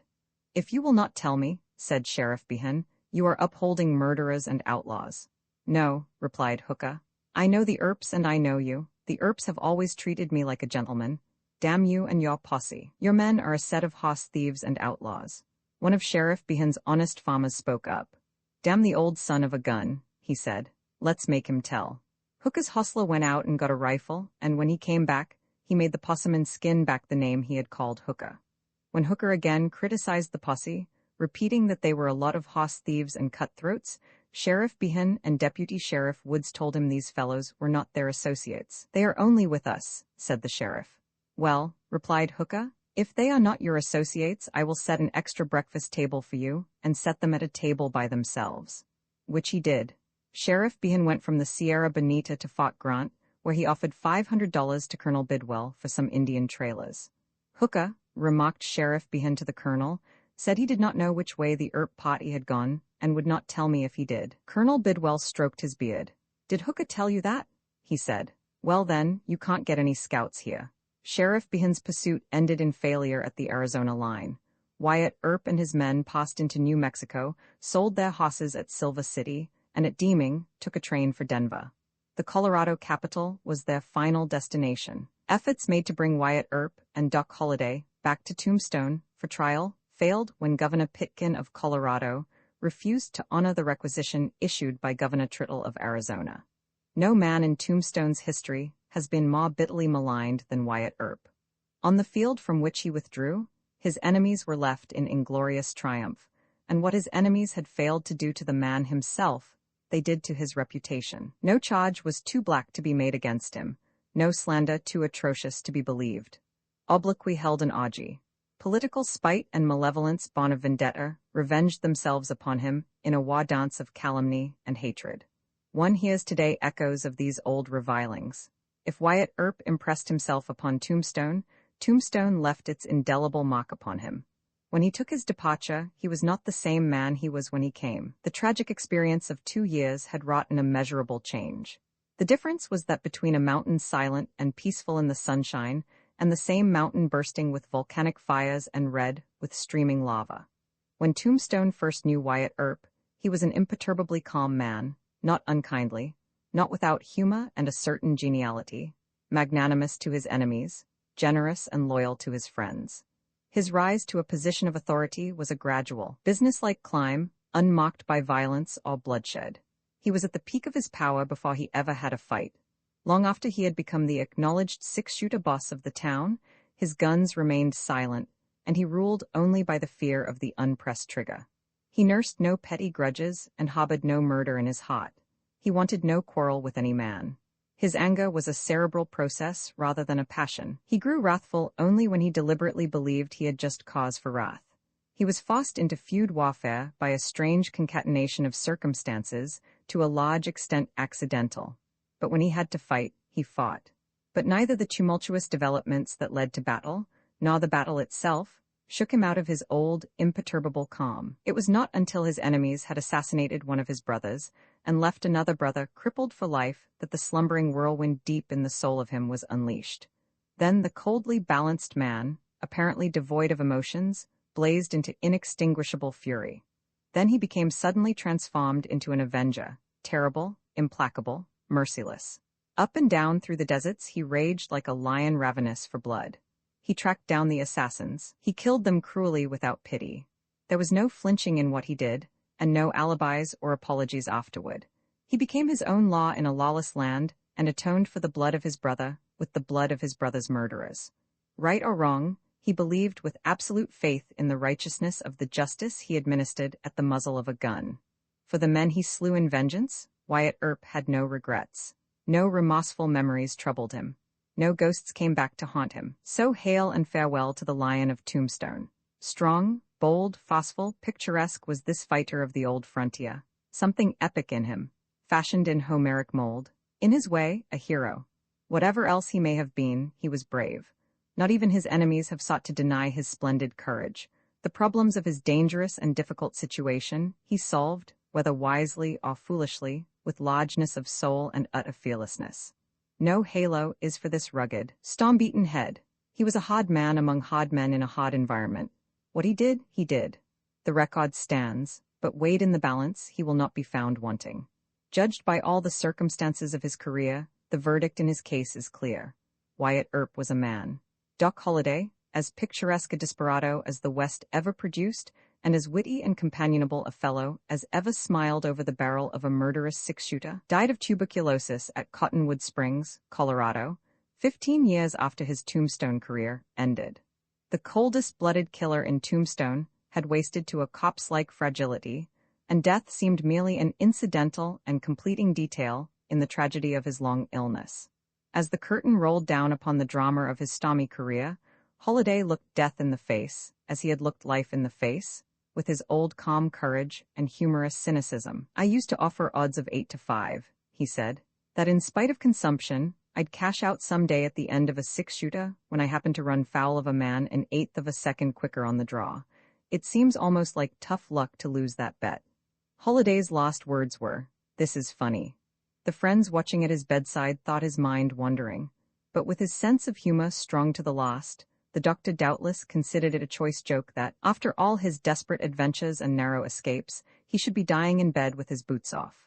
Virgil Earp was for many years chief of police of Colton, California. He died in Goldfield, Nevada, in 1905 of pneumonia, and was buried in Portland, where he had a daughter living. He was 63 years old. His widow, who was his second wife, lives in Los Angeles. James Earp died in January 1926 in Los Angeles. Warren Earp, youngest of the 5 Earp brothers, returned to Arizona and was killed in Wilcox in 1900 by Johnny Boyett, a cowboy, in a quarrel that grew out of a cod game. Though the circumstances of the killing indicated that it was premeditated and deliberate murder, there were no eyewitnesses, it is said, and Boyett was acquitted. Warren Earp had been driving stage between Wilcox and Globe, but at the time of his death was a sanitary inspector for the Arizona Cattlemen's Association and made his headquarters at Hooker's Sierra Bonita Ranch. Morgan and Warren Earp were the only ones of the Earp brothers to die by violence. Wyatt Earp, after leaving Arizona, spent some time in Denver and the Gunnison country. He kept a saloon in Nome, Alaska, in the flush days of the Klondike gold excitement. He was later in Goldfield and Tonopah, towns that sprang from the Nevada desert overnight in the last Great Western Gold Stampede, and for a brief while gave back to this modern day a vivid picture of the wild boom camps of the old frontier. Now, at the age of 78, with a wife at his side, Wyatt Earp is enjoying his declining years in peace, comfort, and prosperity. He owns a gold mining property in the Mojave Country and oil wells near Bakersfield. His home is in Oakland, but to be near his business interests, he lives the greater part of his time in Vidal, near San Bernardino, and in Los Angeles. Roman 16 John Ringo cashes in. John Ringo was drunk. For 10 days he had been morosely, broodingly, tragically drunk. As straight as an Indian, he stalked about Tombstone streets, a tall, silent, somber figure, looking a little more like Hamlet than ever, his hollow black eyes clouded and melancholy. As a toper, he was not hilarious. No antic impulse moved him to shoot out the lights or indulge in whooping cowboy deviltries. The intellectual outlaw took his pleasures quietly. He played a little faro and a little polka, and of an evening dropped in at the Bird Cage Opera House. But chiefly, he mellowed the acerbity of life by steeping himself in great quantities of pleasant liquors. He was in Tombstone frequently in these piping summer days of 1882. The Earps had been gone for months, and the old town gave him friendly welcome. Ringo's boon companions on this 10-day drinking bout were Buckskin Frank Leslie and Billy Claiborne. Buckskin Frank still tended bar at the Oriental. Like Ringo, he went on sprees which sometimes lasted a week or two. Claiborne was himself a fairly stiff tippler, but he had the elasticity of youth in his favor. Ringo was now 38 and Leslie 40. Hard drinking had begun to tell on both. Ringo's periods of hopeless despondency had grown upon him, and he frequently threatened suicide. Leslie was the same light-hearted desperado he had been in earlier days, but liquor now brought the devil in him close to the surface, and his drunken mood was murderous. On a blazing hot day in the latter part of July, John Ringo, with 2 bottles of whiskey in his pockets, rode out of Tombstone on a drunken trail to mysterious death. Buckskin Frank Leslie and Billy Claiborne followed him. The 3 met again at Antelope Springs, 9 miles from Tombstone, and continued their spree for 3 days in the saloon of Jack McCann, who formerly had kept the last chance between Tombstone and Charleston, and had saved Johnny behind the deuce from the lynchers. Next, the 3 Pottle companions went to Soldier Holes, and then to Myers Schnegger in Sulphur Springs Valley, where, in the widow Patterson's boozing ken, they wound up their long orgy. Ringo drank like a crazy man the 2 days he was at my place, said Mrs. Patterson. He was blind drunk both nights when he went to bed. Leslie was tapering off. He slyly threw much of his liquor on the floor, and I don't think he was so drunk as he pretended to be. Late on the last night of their stay, I heard a noise in the kitchen. I found Ringo in his underclothes rummaging through the pantry shelves. Looking for whiskey, he muttered. Must have whiskey. He was twitching and shaking, and there was a wild look in his eyes. I thought he was on the verge of delirium tremens. After a few drinks next morning, he seemed better and rode off alone, saying he was going to Galeyville. Later in the morning, Bill Sanders passed Ringo near a chain of water holes known as the Tanks or the Lost Water. Ringo looked at Sanders out of unseeing eyes and rode on in silence. 3 miles west, Sanders met Frank Leslie, also riding alone and, in Sanders's judgment, showing no signs of intoxication. Claiborne was nowhere in sight. Leslie asked if Sanders had seen Ringo, and when Sanders replied that Ringo was only a few miles ahead, Leslie hurried on as if to overtake him. Sanders wondered at the time why this murderous desperado, whose reputation credited him with being able to kill a man to see him fall, should be following Ringo's trail. Where West Turkey Creek Canyon, sometimes known as Moss's Canyon, opens out into Sulphur Springs Valley, Coyote Smith's ranch house stood in open timber. On a steep bank 20 feet high that rose from the creek on the opposite side at some distance below the house grew a giant live oak of peculiar formation. From a short, stump-like central stem rose slantingly 5 trunks, each of the thickness of an ordinary forest tree and green with leaves the year around. Close to the ground and held in position by the 5 bowls, a flat rock formed a seat in the cool, deep shade. Nearby ran the freight road between Tombstone and Moss's sawmill, 10 miles farther up the canyon in the Kairakahuas. This tree was known to all the lumber haulers on the trail. Beneath it, they were accustomed to eat their lunch at the noonday halts. Between 12 and 1 o'clock on the day that Bill Sanders met Ringo, Coyote Smith's wife heard a shot. "Will must have killed a deer," Mrs. Smith remarked to her son Henry. Will Smith, her brother-in-law, working at a coal pit in the hills, had heard a deer blow in the woods the evening before and had taken his rifle with him when he went to his work that morning. But Will Smith had not fired the shot. He came running to the house in alarm. "Thought it might be Indians," he said. "Maybe it was one of the Mom and Smith boys shootin' into that covey of quail that's been usin' down the creek." That evening at milking time, Henry Smith drove the cows through the bottom land below the big live oak. Whistling a little tune, the youth had no suspicion that, on the bank over his head, the red sunset was shimmering on the face of a dead man. Jim Morgan, a teamster, passing by on the trail with a load of lumber near noon next day, found John Ringo dead. The outlaw was sitting on the flat rock in the forks of the live oak, his body leaning back against one of the 5 trunks of the tree, his head sunk on his breast. His 6-shooter, held in his right hand, had fallen into his lap and caught in his watch chain. 5 chambers of the cylinder were loaded, the hammer rested on the single empty shell. His rifle stood propped against the tree. His white felt hat, stained with blood, was on the ground at his feet. The silver watch in the breast pocket of his blue flannel shirt was still ticking. In his right temple was a bullet hole, and at the top of his head a great shattered wound where the ball had passed out. Brains were scattered over the tree trunks. Ringo's coat and boots were missing. Bound about his feet were portions of his undershirt, which he had torn into strips. Around his waist were 2 belts, one for cartridges for his rifle and the other for cartridges for his 6-shooter. The latter was buckled on upside down, and all but 2 shells had fallen out of it. What had become of his hoss was not apparent. All the circumstances seemed to indicate conclusively that, as he so often had threatened, Ringo had ended his troubled life while sunk in the despairing gloom of the nerve-shattered insanity that had followed his debauch. Jim Morgan, Theodore White, and Bill Knott, acting as a coroner's jury, decided his death was suicide, and a few hours after the body was found, Ringo was buried near the foot of the live oak. Ringo's hoss, still saddled and with a broken piece of picket rope about its neck, was found a week later at Roberts Shenegger in Sulphur Springs Valley, 6 miles from the mouth of West Turkey Creek Canyon. Ringo's coat was tied in a roll at the back of the saddle, and on the pommel the bridle was hanging.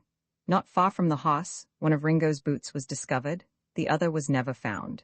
In the inner breast pocket of the coat was a group photograph of 4 persons believed to be Ringo's father, mother, sister, and the sister's child.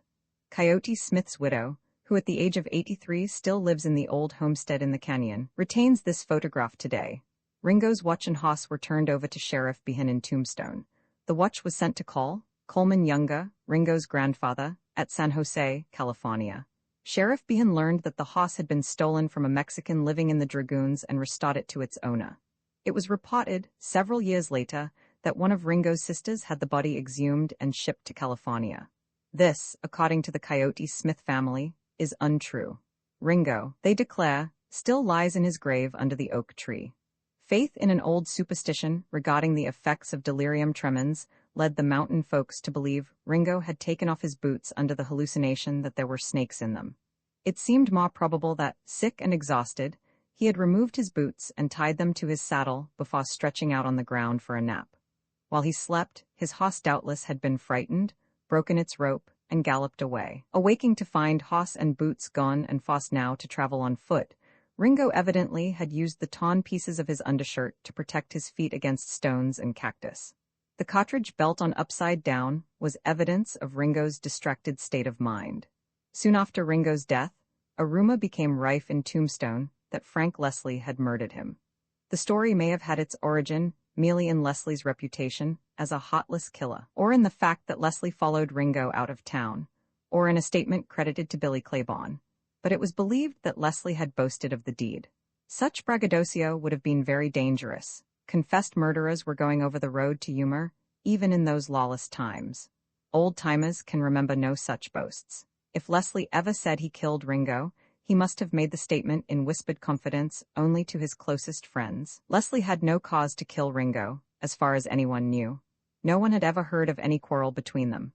To all appearances, the two men were friends. The manner of Ringo's death seemed to preclude the possibility of Leslie's having killed him. It is certain Ringo met death while sitting in the forks of the tree. The spattered brains proved that beyond question.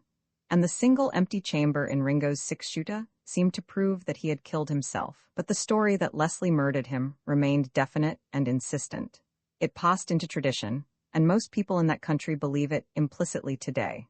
Despite the evidence of suicide, Henry Smith and his mother, who were the first to see Ringo's body after Jim Morgan had discovered it, recall two details of the tragedy that are difficult to explain. I found no traces of powder burns around the wound in Ringo's temple, though I looked carefully for them, said Henry Smith. If Ringo had shot himself, holding the muzzle of his gun against his head, the flesh around the wound would have been flame-burned and black with powder. Then the pieces of undershirt wrapped about Ringo's feet were as clean as if he had just removed the shirt from his body. There was no mud, hardly any dirt, on them. There had been a hard, early-morning thunderstorm in the canyon on the day we heard the shot that killed Ringo. It had left the ground very muddy. If Ringo had walked any distance to the oak tree, the foot bandages would have been soaked and coated with mud. Bill Knott, my brother-in-law, who was on the coroner's jury and is still living, also declares the foot wrappings were clean, and there were no powder burns around the wound. He says the verdict of suicide was returned as the easiest and quickest way out of the affair. The jurors didn't want to lose time in a long coroner's investigation. Mrs. Smith corroborated her son's story. I have never believed Ringo committed suicide, said the venerable woman. Bill Sanders's story seemed to lend color to the theory that Leslie killed Ringo. The point in the trail where Sanders said he met Leslie riding hard to overtake Ringo was only 12 miles or so from where Ringo was found dead. However, only by an involved ratiocination can it be figured out how Leslie possibly could have killed Ringo. Leslie might have encountered Ringo, just as Ringo had wrapped his feet in the fragments of undershirt. Leslie might have taken Ringo behind him on horseback to the oak tree, so the foot bandages would have remained free from mud or dirt. Once seated in the oak tree, Ringo might have fallen into a drunken stupor. Then Leslie might have killed him with Ringo's own six-shooter, without holding the weapon close enough to leave powder burns. It seems ridiculous to imagine the tragedy occurred in this way, but before dismissing such a possible explanation as utterly absurd, it may be well to wait a while. Crimes are not always to be solved by logical deduction. Impossibilities have a queer way of changing into facts. The widow Patterson, said Henry Smith, was convinced that John Ringo's ghost haunted her home at Myers Shenega. She got so she wouldn't go in a dark room alone for fear of seeing Ringo. When she'd drive over to spend the day with my mother, she'd tell how she'd seen Ringo standing in some dark corner and looking at her out of his black eyes so sorrowfully she had to weep. Almost every night, she said, she heard Ringo rummaging among the shelves of her kitchen pantry, still looking for whiskey. When my mother would suggest rats, Widow Patterson would become indignant. Rats nothing, she would say. It's John Ringo's ghost. For years, there have been stories in the canyon that Ringo's ghost was often seen under the live oak tree where he was killed and where he lies buried. Some people are still afraid to pass the spot at night. Several lumber freighters driving from Moss's sawmill claimed to have seen Ringo walking up and down under the tree and shining like phosphorus in the dark. One said he had seen the ghost sitting in the forks of the tree in broad daylight. Bill Sanders owns the farm where Ringo is buried, and his home is not more than 50 yards from the grave. If the place were haunted, you'd think some of Sanders's folks would have seen the ghost, but they never have. Once, my father, driving home late at night, saw a white figure moving near the live oak. That's Ringo, sure, he thought to himself, and his hair stood on end. But the ghost turned out to be a teamster called Curly, looking for his bell hoss that had pulled up its picket pin and run off from camp. Curly was dressed in his white cotton drawers and undershirt. Coyote Smith once kept a saloon across West Turkey Creek from his ranch house. Following the trail over the Kyricahuas from Galeyville, Curly Bill and his outlaws used to stop there on their way to Tombstone and Charleston. When I was a boy, said Henry Smith, I knew Curly Bill and Ringo, Joe Hill, Bill Leonard, Jim Crane, the Clantons, McLowrys, and all the rest. They used to drink and gamble in my father's place for 2 or 3 weeks at a time. I've seen Frank Leslie with them more times than I can tell. As jolly a fellow as I ever saw was Buckskin Frank. forever singing songs and keeping everybody laughing with his funny stories. Shooting at flies on the wall to show their marksmanship was a favorite pastime with these fellows, and the lizard that sunned itself on a window sill, or the mouse that stuck its nose out of a hole, was taking long chances. The walls looked like sieves, they were peppered so full of bullet holes. A rough bunch but good-hearted, and they spent their money free as water. Many a wild carouse John Ringo had within 100 yards of where he sleeps today. John Ringo's grave is within the circle of the deep noonday shadow of the dark-leafed, giant live oak in whose 5-stemmed fox he died. Few travelers ever see it now. Few people beyond a radius of a dozen miles know where it is. The Canyon Trail, once crowded with wagon trains creaking beneath loads of lumber, is almost obliterated. Moss's sawmill is gone. Only a chance horseman rides over the mountains from the San Simon on the old road the outlaws used to take from Galeyville. Far across the shimmering, sunny reaches of Sulphur Springs Valley the dragoons are like a ribbon of amethyst in the west. Against the eastern sky loom the blue and shadowy Kairakahuas. The wide mouth of West Turkey Creek Canyon is like a wooded grass-green park. The air holds the sweetness of juniper and pine. A woodpecker tapping on a dead sycamore by the creek makes a hollow, booming sound in the deep silence. Lonely and still and peaceful is the spot where the outlaw lies.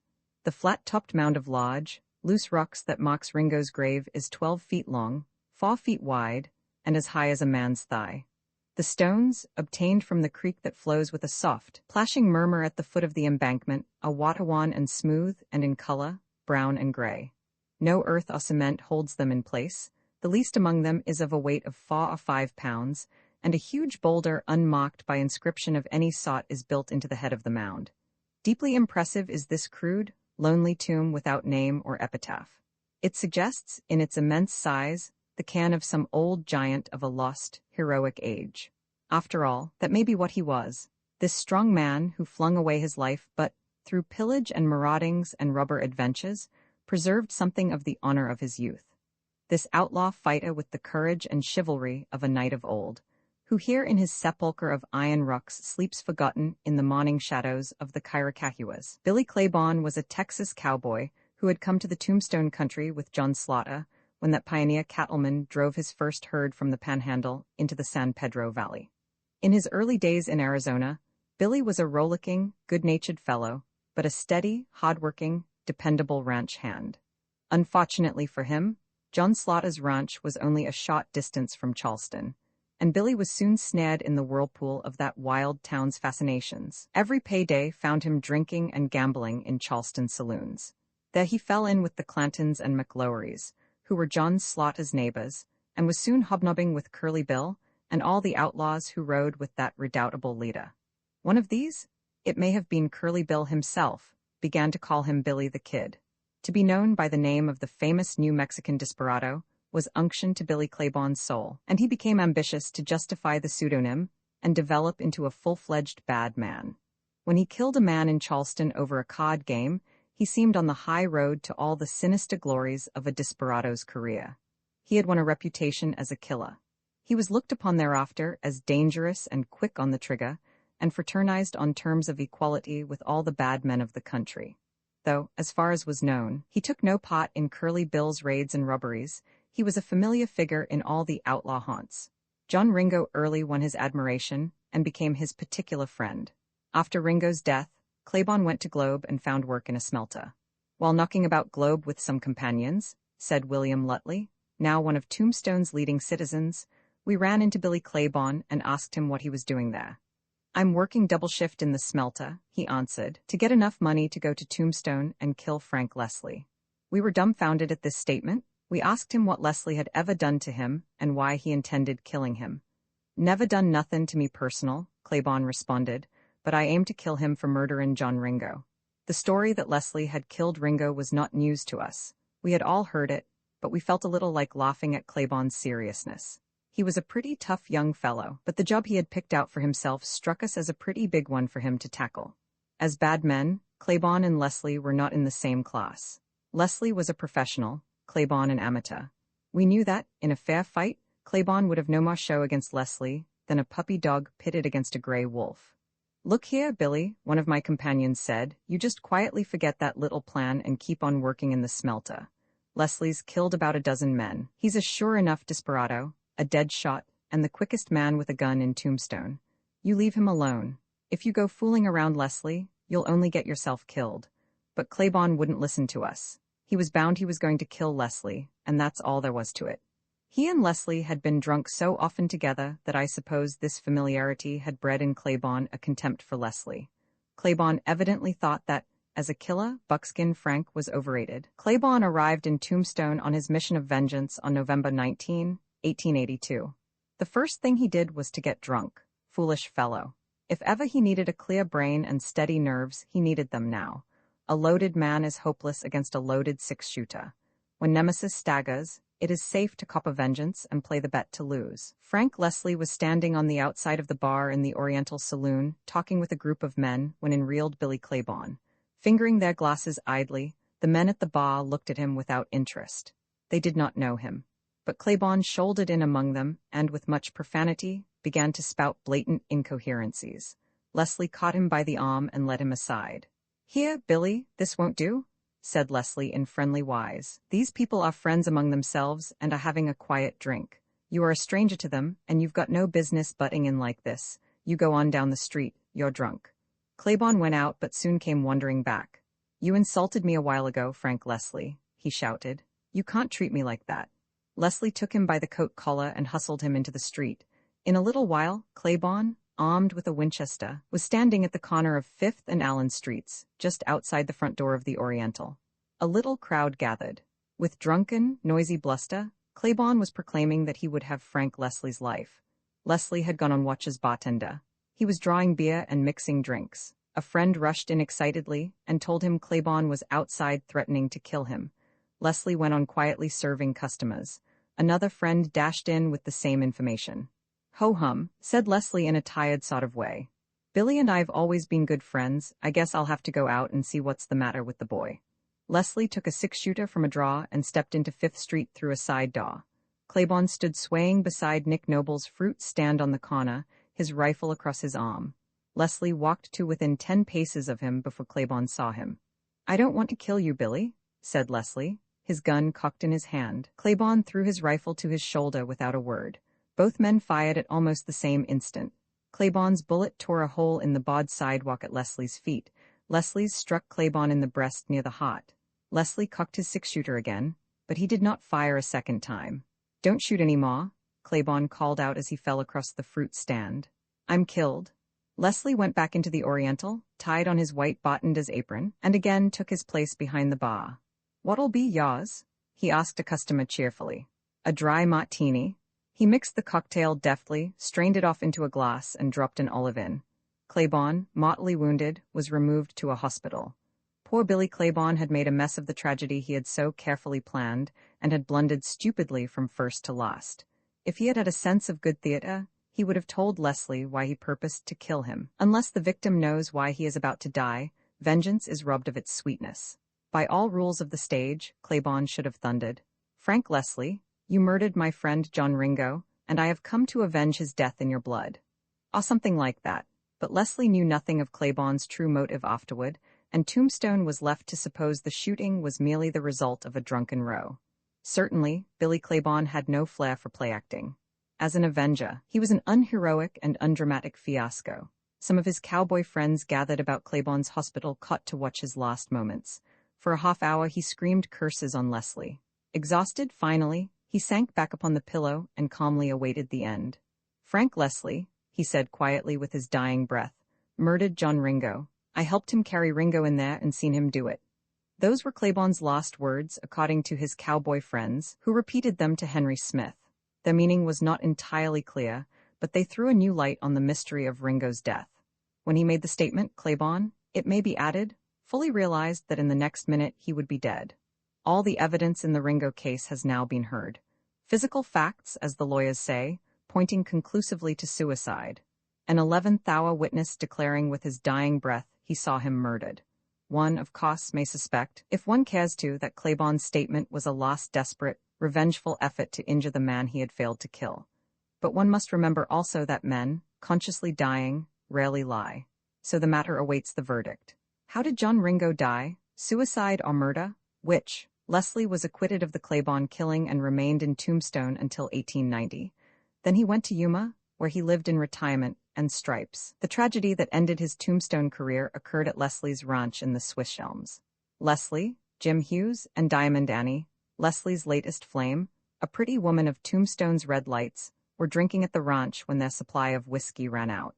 Leaving Hughes and the woman alone, Leslie rode across country to the nearest groggery for more liquor.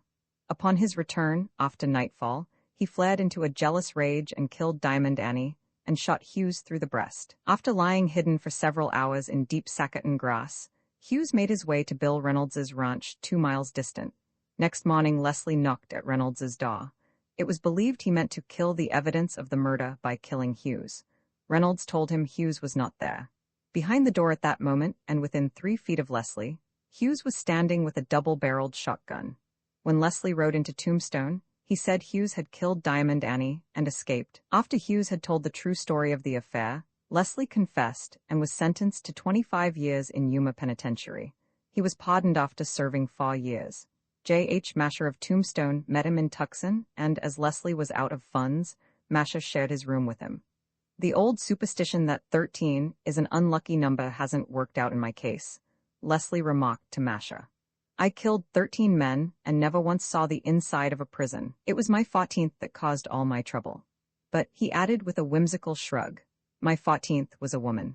Tombstone saw Buckskin Frank for the last time when, soon after his release from prison, he passed through town accompanied by Professor Dummel, geologist of the Southern Pacific Railroad, on the way to coal mines being developed by the railroad company in Mexico. A story came back that, while Leslie was employed as wagon boss at the mines, he killed 3 Mexicans whom he had caught stealing wood. He was next heard of in San Francisco.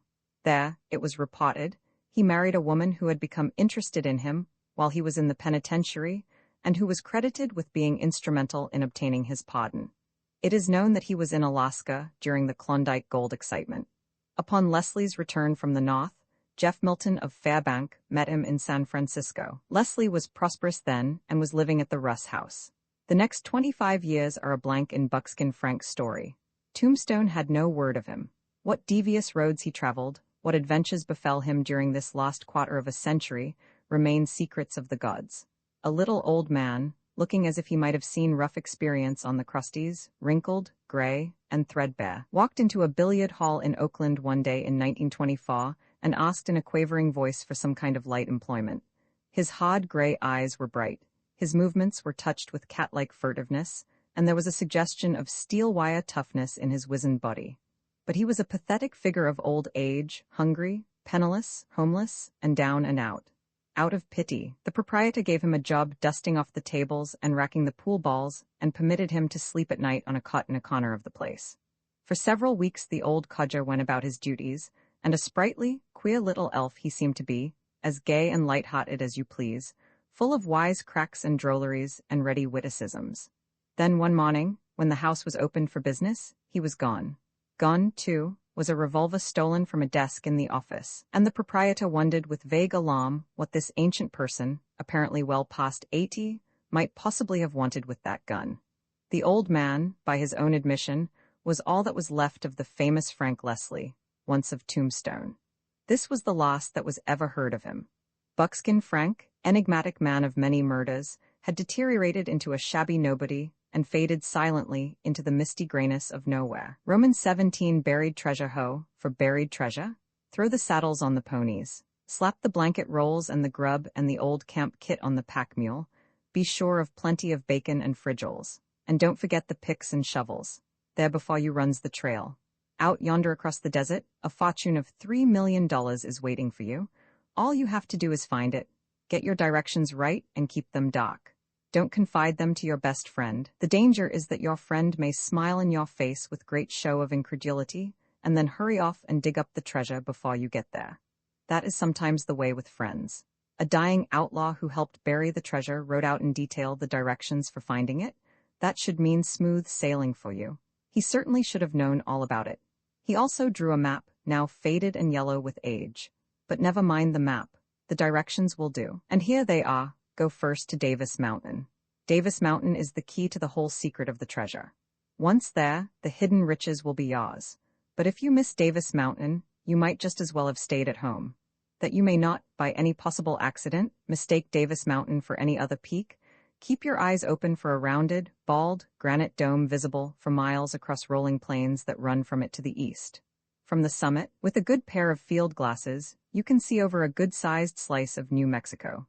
The old Sugarloaf stands boldly up against the sky, and you should be able to identify it at the first glance. When you arrive at Davis Mountain, head west. A mile or a mile and a half due west, you will find a canyon. The east wall of this canyon is formed by wooded hills. The west wall is sheer rock precipice. A creek flowing through the canyon plunges over a ledge in a small cataract about 10 feet high. Bubbling from the bottom of the west wall is Silva Spring in the shade of a tall juniper tree. At the foot of this tree is a grave marked by slabs of stone at head and foot. This is the grave of an outlaw. $500 in gold is buried in a tin can at the head of it, but let that go for the present. Up the canyon and south of Silva Spring at a distance of exactly 1 mile and 3/10 is Gum Spring. Between these two springs somewhere, and you may have trouble here, as the canyon floor is overgrown with brush, lie scattered in the grass the remains of a burned wagon. Probably all the charred woodwork has rotted away by now, but the rusty old iron fellow rims, axles, springs, and hubs, slightly embedded, perhaps in the soil, should be there yet. From Silva Spring to Gum Spring, the west wall of the canyon curves inward to form a shallow cove. At the deepest point of this concave space, and a little out from the wall, 3 feet or such a matter, stands a slender stone which, as it will doubtless strike you at once, resembles a small obelisk.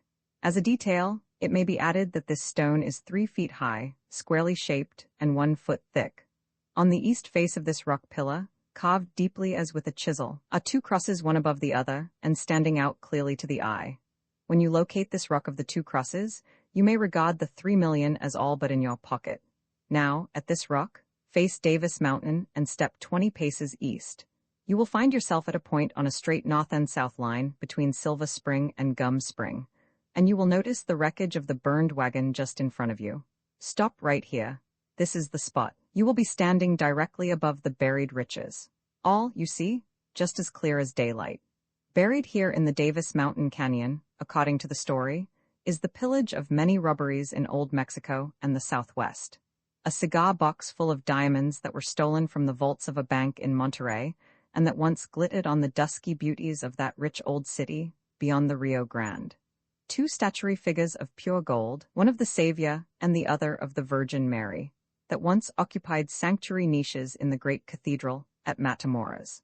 Sacks of gold and silver money, 39 bars of solid gold bullion, and several rawhide arpeggios containing 90,000 Mexican dollars captured in an attack on a smuggler train in Skeleton Canyon. The value of $3 million placed on the treasure was the estimate of the dying outlaw who is supposed to have taken part in the robberies and the burial of the loot. It took a 4-horse team, according to this freebooter, to haul the treasure to its secret hiding place. Anyone who ever happens to unearth the treasure need not be surprised to find a few feet below the surface a skull and white, moldering human bones. This will be the skeleton of a Mexican whom the outlaws hired, on promise of a rich share, to freight the treasure in, and who was murdered and buried with it when his labor was completed. In this, the robbers followed the best tradition of the old buccaneering sea rovers who buried their gold on lonely tropical islands, the dead man's lips being sealed upon the secret of the treasure and his ghost forever after keeping watch and ward above it. Down in Sonora, a smuggler train was making ready to start for Tucson with what may have been the richest cargo ever to cross the international line. Great secrecy had been observed.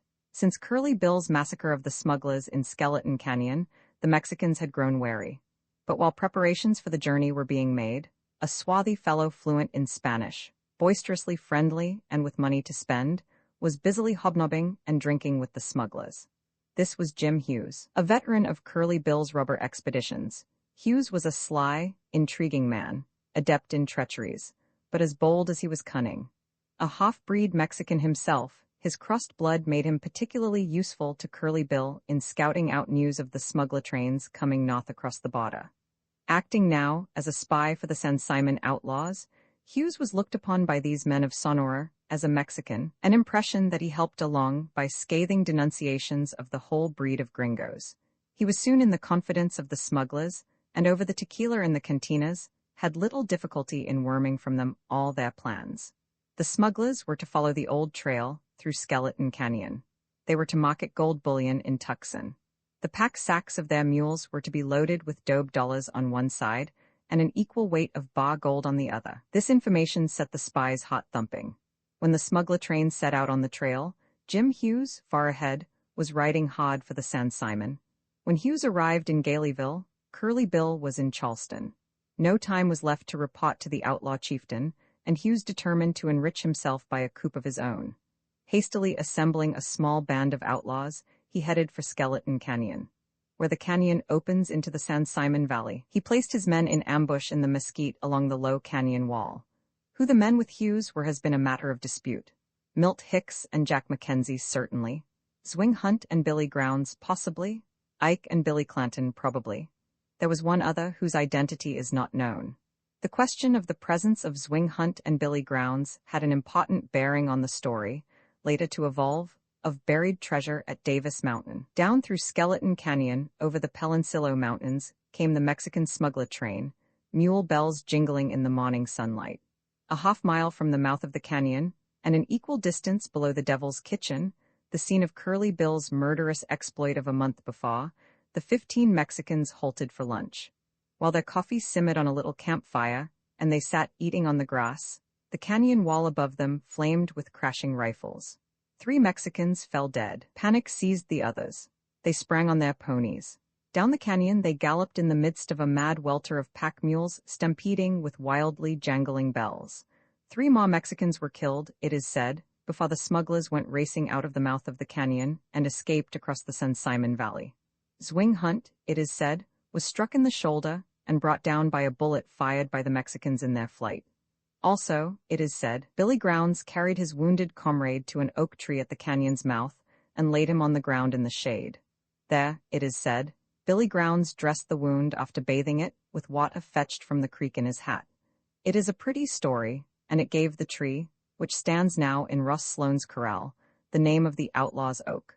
The Mexicans routed, Jim Hughes and his men mounted their ponies and went helter-skelter in pursuit of the pack mules to kill them and save the treasure. The terror-stricken mules had rushed out of the canyon and were running in every direction across the San Simon. Lumbering under their heavy loads of silver money and gold bullion, the animals, one by one, were soon overtaken and shot. Only one mule escaped. What to do with the ponderous treasure that had fallen into their hands became the problem of the outlaws. It was plainly impossible for 6 or 8 men to carry it away on their ponies. They decided to cache it, it is said, and leave it until such time as they could return for it with a wagon. The dead mules lay here and there over a wide area, some a mile apart. It was slow work to rifle the apagos and carry the money and gold bars into the canyon, but the job was completed at last, and the spoils of the fight, it is declared, were buried under a group of 3 live oaks near the mouth of the canyon. The value of the loot of this robbery has been variously estimated. The Mexican money stolen, according to one story, amounted to $90,000, and the gold bars numbered 39. The treasure was lifted by the outlaws within the next few days, it is supposed, and under the guidance of Zwing Hunt and Billy Grounds hauled in a 4-horse wagon, driven by a Mexican, to the Davis Mountain Canyon, and were buried in a pit already half filled with rubber loot brought by Zwing Hunt and Billy Grounds out of Mexico. The Mexican teamster, it is said, was murdered and the wagon burned. Whatever may be confused or uncertain in the Skeleton Canyon story, it is a fact that skeletons of the dead mules lie about the San Simon Valley, near the canyon's mouth even now, and the rawhide apagos are still found here and there, rotted by the rains and suns of years.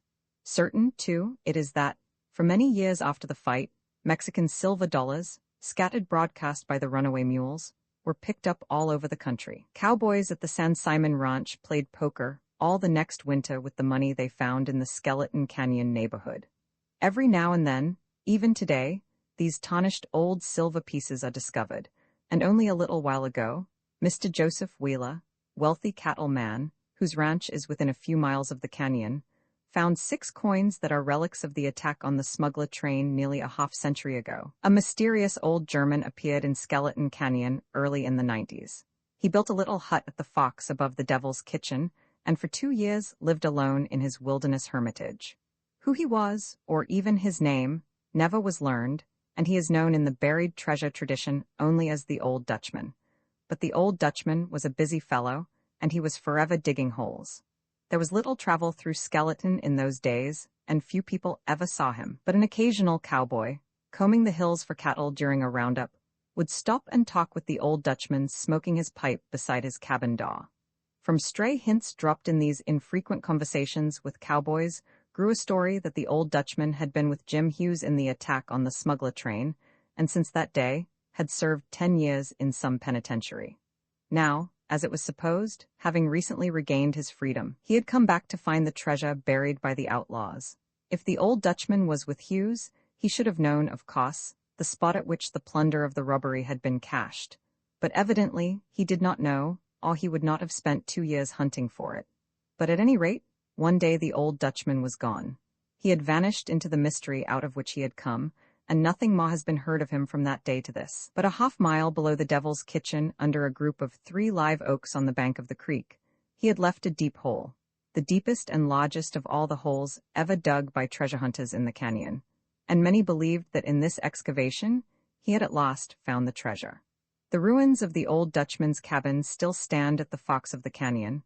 The scars of his industry with pick and shovel still pit the ground, and the lost hole he dug is still wide and deep. But whether he lifted any treasure is a riddle that remains unanswered.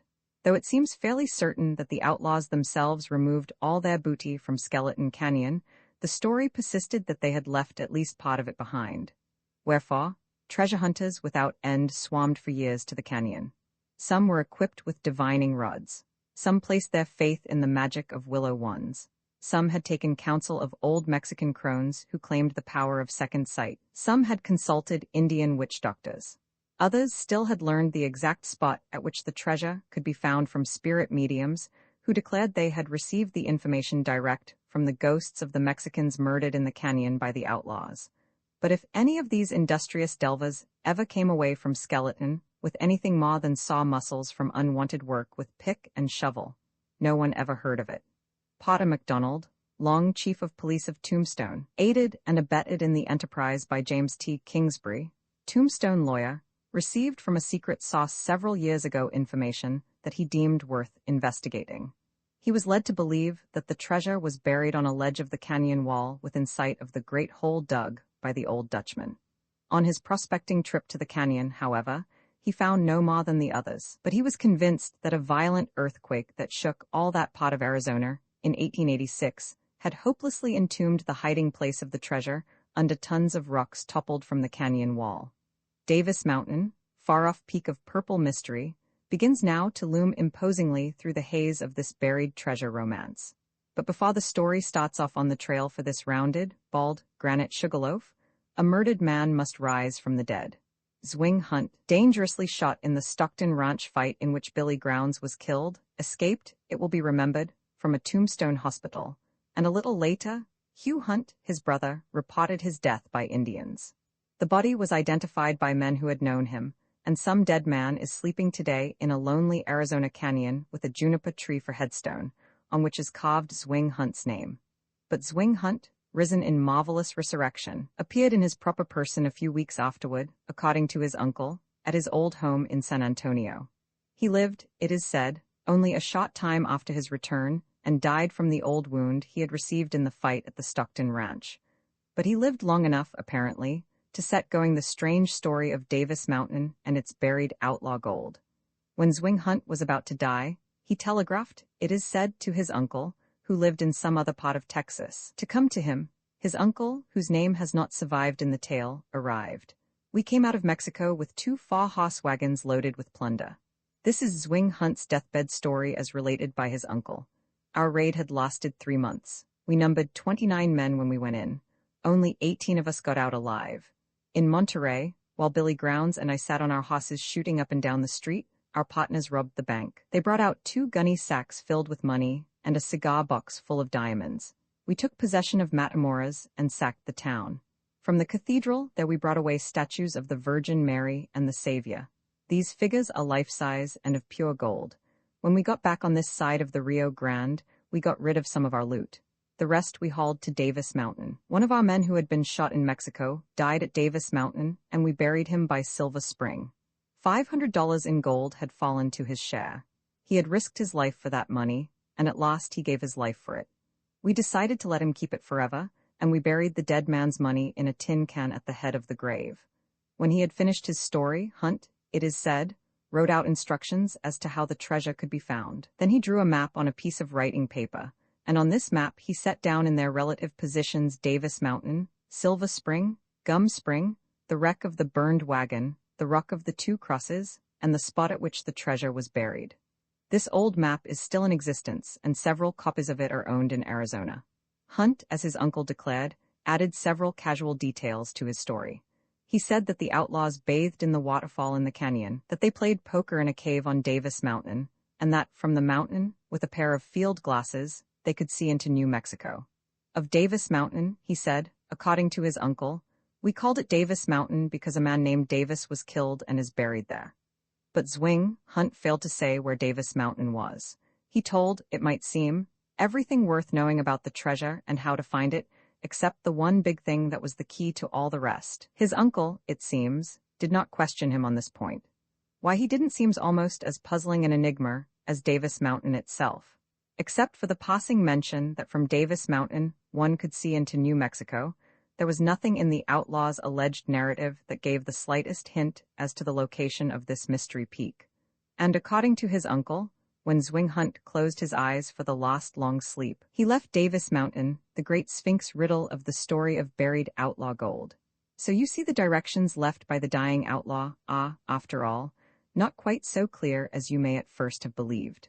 Virgil Boucher, an elder brother of Billy Grounds, whose real name was Billy Boucher, fell under the spell of the romantic tale Zwing Hunt is alleged to have told his uncle. Virgil Boucher came from Texas to Arizona for the first time to hunt the treasure in 1884, bringing with him what purported to be Zwing Hunt's original map and written directions. For more than 30 years, intermittently, he followed the trail of the treasure, making 18 expeditions into the mountains of southeastern Arizona, the Chiricahuas, Steins Pass, Peloncillo, Guadalupe, and Silver Creek ranges. Failure after failure did not discourage him, and when he died 3 years ago in Duncan, New Mexico, he still believed, with the unshaken faith of a religious zealot, that the tale of the Davis Mountain treasure was true. Mrs. Maggie Klinger of San Antonio is Billy Grounds' sister, and she is troubled with no doubts whatever that the treasure is right where Zwing Hunt's uncle said Zwing Hunt said it was. "I'm just as sure about that treasure as that my name is Maggie Klinger," said Mrs. Maggie Klinger. "I can see Silver Spring, the Rock of the Two Crosses, and all the rest of it, just as plain as if I had been in the canyon myself. I know I could walk straight to the spot where the treasure is buried, if," said Mrs. Maggie Klinger, "I ever got to Davis Mountain." Bill Sanders, of West Turkey Creek Canyon, has been one of the most inveterate as well as most optimistic searchers for the treasure.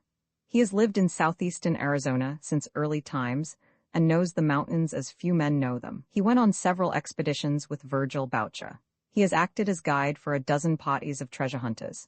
He has seen the original Zwing Hunt map and studied the written directions. He, too, has implicit faith in the truth of the story.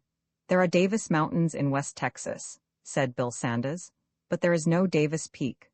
I heard a few months ago that the wreck of a burned wagon had been found on top of a mountain in the Davis group. I went there and spent 3 weeks. The wreck of an old burned wagon was there, and I couldn't figure out how it ever got on top of the mountain, but there was nothing in the Davis Range that answered in any way Zwing Hunt's description of the Davis Mountain country. But after 20 years of puzzling over Davis Mountain, I believe I have at last identified it. Harris Mountain, in my opinion, is Davis Mountain. I think Zwing Hunt got the two names twisted. Harris Mountain is the eastern gatepost of Turkey Creek Canyon, a few miles from the site of Old Galeyville. It is a bald, rounded sugarloaf. The plains of the San Simon Valley run off from it on the east. The state line of New Mexico is only 20 miles away, and you can see into New Mexico with the naked eye. And there is a tunnel-like cave in Harris Mountain in which the outlaws could have played poker. The grave of a man named Davis is not there, but the grave of a man named Harris is. Also the grave of Harris's wife and 2 children, all murdered by Apaches in 1873. The Indians carried off Harris's 15-year-old daughter, and she married a buck and had a papoose. She was rescued from the Indians in 1876 by a detachment of the 2nd Cavalry, and while she was being taken to Fort Bowie, she pointed out the spot on the mountain where her family had been massacred. The soldiers found the skeletons and buried them. The peak has been known as Harris Mountain ever since. At the foot of Harris Mountain to the west is Turkey Creek Canyon, which is not in any feature like the Silver Spring Canyon described by Hunt. But a mile and a half due west of Harris Mountain is a little canyon running up into Round Valley, and I have an idea this is the canyon of the treasure story. I am going to explore this Round Valley Canyon thoroughly, pretty soon, on a hunt for Silver Spring and Gum Spring and the Rock of the Two Crosses. Hearken now to the words of Rube Haddon of Paradise. I knew all the fellows in the fight in Skeleton Canyon, said Rube. There were only 6. They were Jim Hughes, Milt Hicks, Jack Mackenzie, Ike and Billy Clanton, and another fellow, whose name I've forgotten. Zwing Hunt and Billy Grounds were not within 50 miles of the fight. I heard all about the fight from Hughes, Hicks, and Mackenzie a day or two afterward. They got only $4,000 out of the robbery. Of this, $1,400 was in Mexican dollars. The rest was in gold bullion, which they sold. Only 3 Mexicans were killed. For a few days, Hughes, Hicks, and Mackenzie hid the gold bars in a log cabin at the mouth of Cave Creek Canyon below Galeyville and left Al George to watch them while they hunted up a buyer. When they had disposed of the bullion, the 3 of them went on a big drunk in Tombstone. Hughes and his bunch buried nothing in Skeleton. As for the story of the big treasure buried by Zwing Hunt and Billy Grounds at Davis Mountain, it's pure bunk. I told Virgil Boucher so when he was through here. But he was a nut over this treasure, and God Almighty couldn't have made him believe the yarn was not true. All this about the cigar box full of diamonds and the life-size gold figures of the Virgin and Christ is simply bosh. Zwing Hunt and Billy Grounds never were in Mexico in their lives. As outlaws, they didn't amount to much. I knew Zwing Hunt when he was driving a lumber wagon for Moss's sawmill. He was a better mule skinner than he was a bandit. Billy Grounds, whom I knew also, was only 19 when he was killed. If these 2 boys had had all the experience as bold freebooters in Mexico they are credited with in this fool story, they would never have acted like scared amateurs when they tried to stick up the stamp mill at Charleston. Zwing Hunt was killed by Apaches. There's no doubt about that. Billy Breckenridge and Phil Montague, and several others who had known Hunt well identified the body. So you can bet everything you've got Zwing Hunt never got back to his old home in San Antonio and never told any deathbed story. The way I figure out this buried treasure romance is that Zwing Hunt's uncle faked it. It sounds like a marijuana pipe dream. There is no Davis Mountain. It is not on any map, and nobody in this country ever heard of a peak by that name. In my opinion, it never had any existence except in the crazy imagination of Zwing Hunt's uncle. But don't be disheartened by any such talk as this. Don't let a crabbed old pessimist like Rube Haddon dampen your ardor or shatter your rainbow dreams. Remember that the Cocos Island story, the world's most gorgeous legend of buried treasure, rests on facts just as nebulous as these, and though the Cocos Island treasure never has been lifted, faith in it has burned like a steady flame for 100 years. The clear strain treasure hunter never loses faith or hope. So, ho, for buried treasure once again. Saddle the ponies and slap the blanket rolls and the grub and the old camp kit on the pack mule. And don't forget the picks and shovels. Out yonder across the desert, a fortune of $3 million is waiting for you. Maybe. All you have to do, perhaps, to make it yours is first to find Davis Mountain. Roman 18, the honeymoon cattle drive, John Slaughter's pearl-handled 6-shooter shines out in opalescent beauty in Tombstone's history. But it is remembered not so much for its gleaming handle as for its flaming other end. Slaughter's 4 years as sheriff of Cochise County, 1887-1890, was a period of reconstruction and marked the dividing line between lawlessness and law in the Tombstone country. This pearl-handled 44 was the tool with which Slaughter cemented a permanent fabric of law and order. John Houghton Slaughter was of a family that had been rooted in the soil and traditions of the South since the days of the 13 colonies. He was born in Louisiana, October 2, 1841, according to an entry in the Old Family Bible, whose dilapidated, dog-eared pages give evidence of a line of church-going forebears. With slaves and household chattels, his parents moved to West Texas while he was a baby. The Texas War of Independence, San Jacinto, and the Alamo were still fresh in the memories of Texas people. and the news of the battles of Palo Alto and Resaca de la Palma at the beginning of the Mexican War of Polk's administration gave him his first remembered thrills as a boy. He grew up on the Texas steppes when buffalo were still plentiful and settlers had to fight for their lives against Kiowas and Comanches. He enlisted as a soldier under the stars and bars of the Confederacy at the outbreak of the Civil War, but after brief service was invalided home. Though little fighting against Yankees fell to his experience, he saw hard fighting against Indians and outlaws as a Texas Ranger under the noted Captain Tom. In early manhood, he embarked in the cattle business on his own, married Miss Adeline Harris, and established his ranch in Atascosa County in the Panhandle. Slaughter shared in the prosperity that came to the Texas cattle industry when the first western railroads opened to the prairies, the rich markets of the East, and the price of steers went at a bound from $1 to $20 a head. He not only raised cattle but bought them all over West Texas, and he drove his herds to market at Dodge City and the towns and army posts west of the Pecos. In those boom times of the trails, he acted as his own herd boss and took part in all the dangers and hardships of the long drives, fighting Indians, trail cutters, and desperados, and becoming proficient, in a day of the strong arm, in protecting his own and holding what was his against every form of rapacity and lawless violence. While Slaughter was buying cattle in the Devil's River region of southwestern Texas, Bill Gallagher, bad man and notorious trail cutter, laid claim to several hundred of Slaughter's steers. Gallagher had the reputation of having killed 13 men in Wyoming, where he was known as the man from Bitter Creek. For him, as for Buckskin Frank Leslie, 13 had not proved an unlucky number. It was 14 that turned out to be the numeral of disaster, as in the case of the Tombstone desperado. Gallagher's reputation as a killer might have frightened some men, but not Slaughter.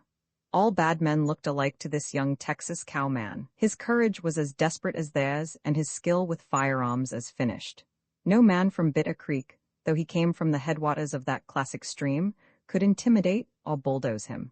Gallagher's brain was perhaps not so quick as his trigger finger. He would not have attempted to raid Slaughter's herd if he had known Slaughter. When Gallagher started to cut out the brands he claimed as his own, Slaughter stopped him. "Do you see that trail out yonder leading north?" said Slaughter. "That's your trail. Hit it." Slaughter was a small man, and the giant from Bitter Creek bridled at this audacity. "Do you know who I am?" he blurted ferociously. "Hit that trail," said Slaughter, "and hit it quick." For a moment Gallagher stared into Slaughter's hard black eyes. The bad man saw something in those eyes that convinced him that that trail over yonder leading north was, after all, his trail. Without a word, he hit it. Driving his herd up the Pecos bound for market at Las Vegas, Slaughter went into camp near Fort Sumner at the old Bosque Grand Ranch of John Chisholm, cattle king of New Mexico. Bent on revenge, Gallagher, who lived in these parts, rode alone to Slaughter's camp. He was armed with a shotgun loaded with buckshot and 2 six-shooters. This armament, formidable under ordinary circumstances, again proved Gallagher's lack of perspicacity. He was plainly a blundering rank-and-file desperado who knew only how to pull a trigger. Slaughter, on the other hand, was a master strategist. He had not fought Comanches and outlaws all these years in the Panhandle for nothing. Gallagher's prospective 14th victim was different from all the other 13. Gallagher saw Slaughter standing alone on an open hillside that sloped from the Pecos and rode toward him at a gallop. His idea was to get to close quarters as quickly as possible, where his double-barreled shotgun would give him every advantage. None of his murders had ever looked easier, but to Gallagher's amazement, Slaughter did not wait quietly to be massacred. With his long-range rifle, Slaughter shot Gallagher's pony from under him while the bad man was still out of shotgun range. Horse and rider went down in a smother of dust. This was disconcerting. But having disentangled himself from his pony, Gallagher went charging forward on foot, opening fire with a 6-shooter. Still, he was badly handicapped. At the distance, his 6-shooter was no match for Slaughter's rifle. One of Slaughter's bullets broke Gallagher's right arm. Gallagher drew his second 6-shooter and still went forward firing. He staggered under the impact of a second bullet that struck him in the breast. 2 more tore through his body and brought him down. Slaughter's cowboys carried the wounded man to the Bosque Grand Ranch house. Slaughter stood at the side of the bed as Gallagher was dying. "You done right, Slaughter," said Gallagher. "If you hadn't got me, I'd ha' got you. I don't mind much Bane killed. It would ha' served me right if I had been down 20 years ago, but it kind o' pains me to be out-generaled that away. If I'd had any sense, I'd fetched along a rifle. I didn't have no business with that shotgun. I'd oughta knowed better. That was the whole trouble with Gallagher, lack of generalship. He seems to have had courage. If he had mingled a little brains with it, the man from Bitter Creek might be living yet. He oughta knowed better. When he had sold his herd at Las Vegas, Slaughter discovered that he had lost many cattle on the drive up the Pecos. On his way back to Texas, he combed the herds of ranchmen in a hunt for his brand. This was his right under the law, but there was mighty little law on the Pecos in those days, and the effrontery of this stranger in demanding the return of his own property was deeply resented by the cattlemen of that wild country. But Slaughter's courage was clean strain, and, painstakingly and patiently, he saw the dangerous job through to the end. From John Chisholm's range, Slaughter gathered in 60 of his lost steers. Chisholm produced a bill of sale to show he had purchased them. Slaughter smiled grimly in the old cattle king's face. "And you got 'em at a fine bargain," Slaughter said as he ordered his cowboys to drive the cattle away. From the herd of a man named Underwood, Slaughter reclaimed more than 100 of his cows. Underwood swore he would have the cattle back or kill Slaughter. With 2 friends, Underwood rode to Slaughter's camp. When he saw the 3 heavily armed men approaching, Slaughter dismounted on the opposite side of his horse and leveled his rifle across the saddle. "I bought and paid for them cattle," shouted Underwood as Slaughter covered him. "Try to take them," answered Slaughter. But Underwood thought it diplomatic to decline the invitation, and with his 2 companions, rode home. Farther down the Pecos, 2 rustlers and 2 half-breeds announced their intention of murdering Slaughter. A Mexican vaquero with Slaughter became panic-stricken as he saw the 4 bravos galloping toward camp. "Fight or get," ordered Slaughter. The Mexican got. Before he went, Slaughter in a jiffy paid him what money was coming to him, and reached for his own rifle at the same moment. By the time Slaughter had drawn the gun from the sheath, the Mexican had faded to a speck in the distance and was still going. Slaughter dropped a few long-distance bullets among the 4 enemies who were lifting the long yell as they came racing for him. The little leaden greeting surprised them. They halted. Then, as the bullets continued to shower about them, they turned tail and ran. Guns and threats having failed to stop Slaughter in the work of collecting his lost cattle, John Richardson, whose herd also had come under levy, swore out a warrant. The deputy sheriff reported to Richardson that he had been unable to serve the paper. "Why not?" flared Richardson. "Well," replied the deputy, "Slaughter wouldn't let me. He drew a gun and told me to light out. Under the circumstances, I thought it best to keep the warrant in my pocket." But after the deputy had gone, Slaughter rode for Richardson's ranch. He proposed to discuss this matter personally. Richardson met him on the road. "I've made up my mind to withdraw that complaint," said Richardson. "Sorry to have caused you any trouble." So at last, having recovered most of the cattle he had lost, Slaughter drove them home to his ranch in the Panhandle. When Slaughter first visited Arizona, in 1877, there were not as many cattle in the territory as he himself came to own in later years. The small population was centered in the towns. The railroads had not yet arrived.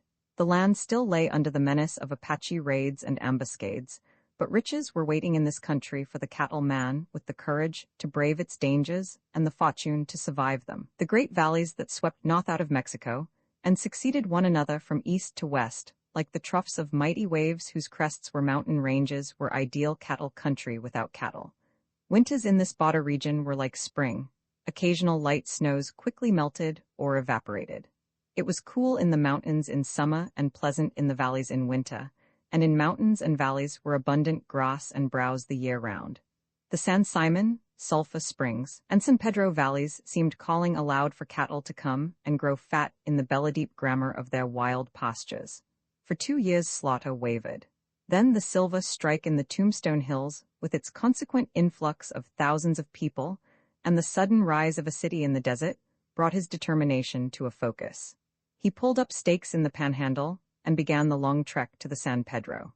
When the grass was turning green in the spring of 1879, Slaughter lined his cattle out on the trail. Guarded by cowboys, the herd wound across the Llano Estacado, down the western escarpments of those treeless plains, across the Pecos and the Penasco, in the neighborhood of Seven Rivers and on through the Sacramento Mountains. At Chilarosa, Slaughter ordered a halt. There was need for rest. The journey had been hard, and it would grow harder farther on. Just beyond lay the white sands, the volcanic desert of the Malpais, and the desolate strip known to the early Spaniards as the Jornado del Muerto. But something else besides rest prompted Slaughter to halt just here. At Chilarosa, there was a girl. Oh ho, Mr. Slaughter, a little romance, eh? Now the cowboys understood why he had taken this particular route, why he had relaxed a little his old-time iron discipline, how it happened they had caught him every once in a while smiling to himself. If they had had the brains of a yearling steer, they'd have suspected something like this. Well, the boss had been a widower for 2 years, and his heart was lonely. Now Viola Howell had quietly dropped her rope over his horns. That's the way such things happened. And Viola Howell was a beauty, if you please, as fresh and wholesome and sweet as an anemone on the spring mountains. So in Chilarosa, Viola Howell and John Slaughter were married. The trample of hoofs and the clash of horns were their epithalamium, and the cattle, pushing on through deserts and mountain valleys under dust clouds that went up to the skies, blazed a honeymoon trail into Arizona. Mr. and Mrs. Amazon Howell, the bride's parents, threw in their herd with Slaughters, and accompanied by Stonewall and James Howell, their sons, followed the fortunes of their new son-in-law. They came at length to the Rio Grande. A week before, the river had been a placid stream whispering about innumerable dry sandbanks, and so shallow a man could wade it. Now the spring freshet caused by melting snows in the mountains had turned it into a wild torrent swirling and roaring between low mud banks.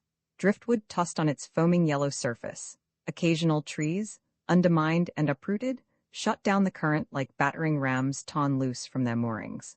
Slaughter was confronted with a problem such as sometimes faced the pioneers of an earlier day on the Oregon and Overland trails. Fortunately, he knew the frontier technique of crossing swollen rivers. On cattle drives to the Kansas railroads, he frequently had to swim his herd and float his wagons across the Red and Cimarron when those streams were on a rampage. He had 3 wagons loaded with household goods to ferry across the Rio Grande, one drawn by 6 horses, the other 2 by 4. To both sides of his wagons he attached long logs projecting beyond the ends to float the wagons and steady them. Having repacked his cargoes and lashed everything tight, he was ready for the plunge. Slaughter and his bride, Mrs. Howell, and her son James, took their places in the 6-horse wagon. John Baptiste, a Negro known as Old Bat, for years a servant in the Slaughter family, and famous for his teamster skill, was in the driver's seat. Mr. Howell, the bride's father, an expert swimmer, grasped the bridle reins of the Neolita and led the team into the water. For a short distance, the horses staggered and slipped as the stream boiled around them. Then they were swept off their feet, sank until only their heads and shoulders showed above the surface, and struck out on the long swim. The wagon washed downstream.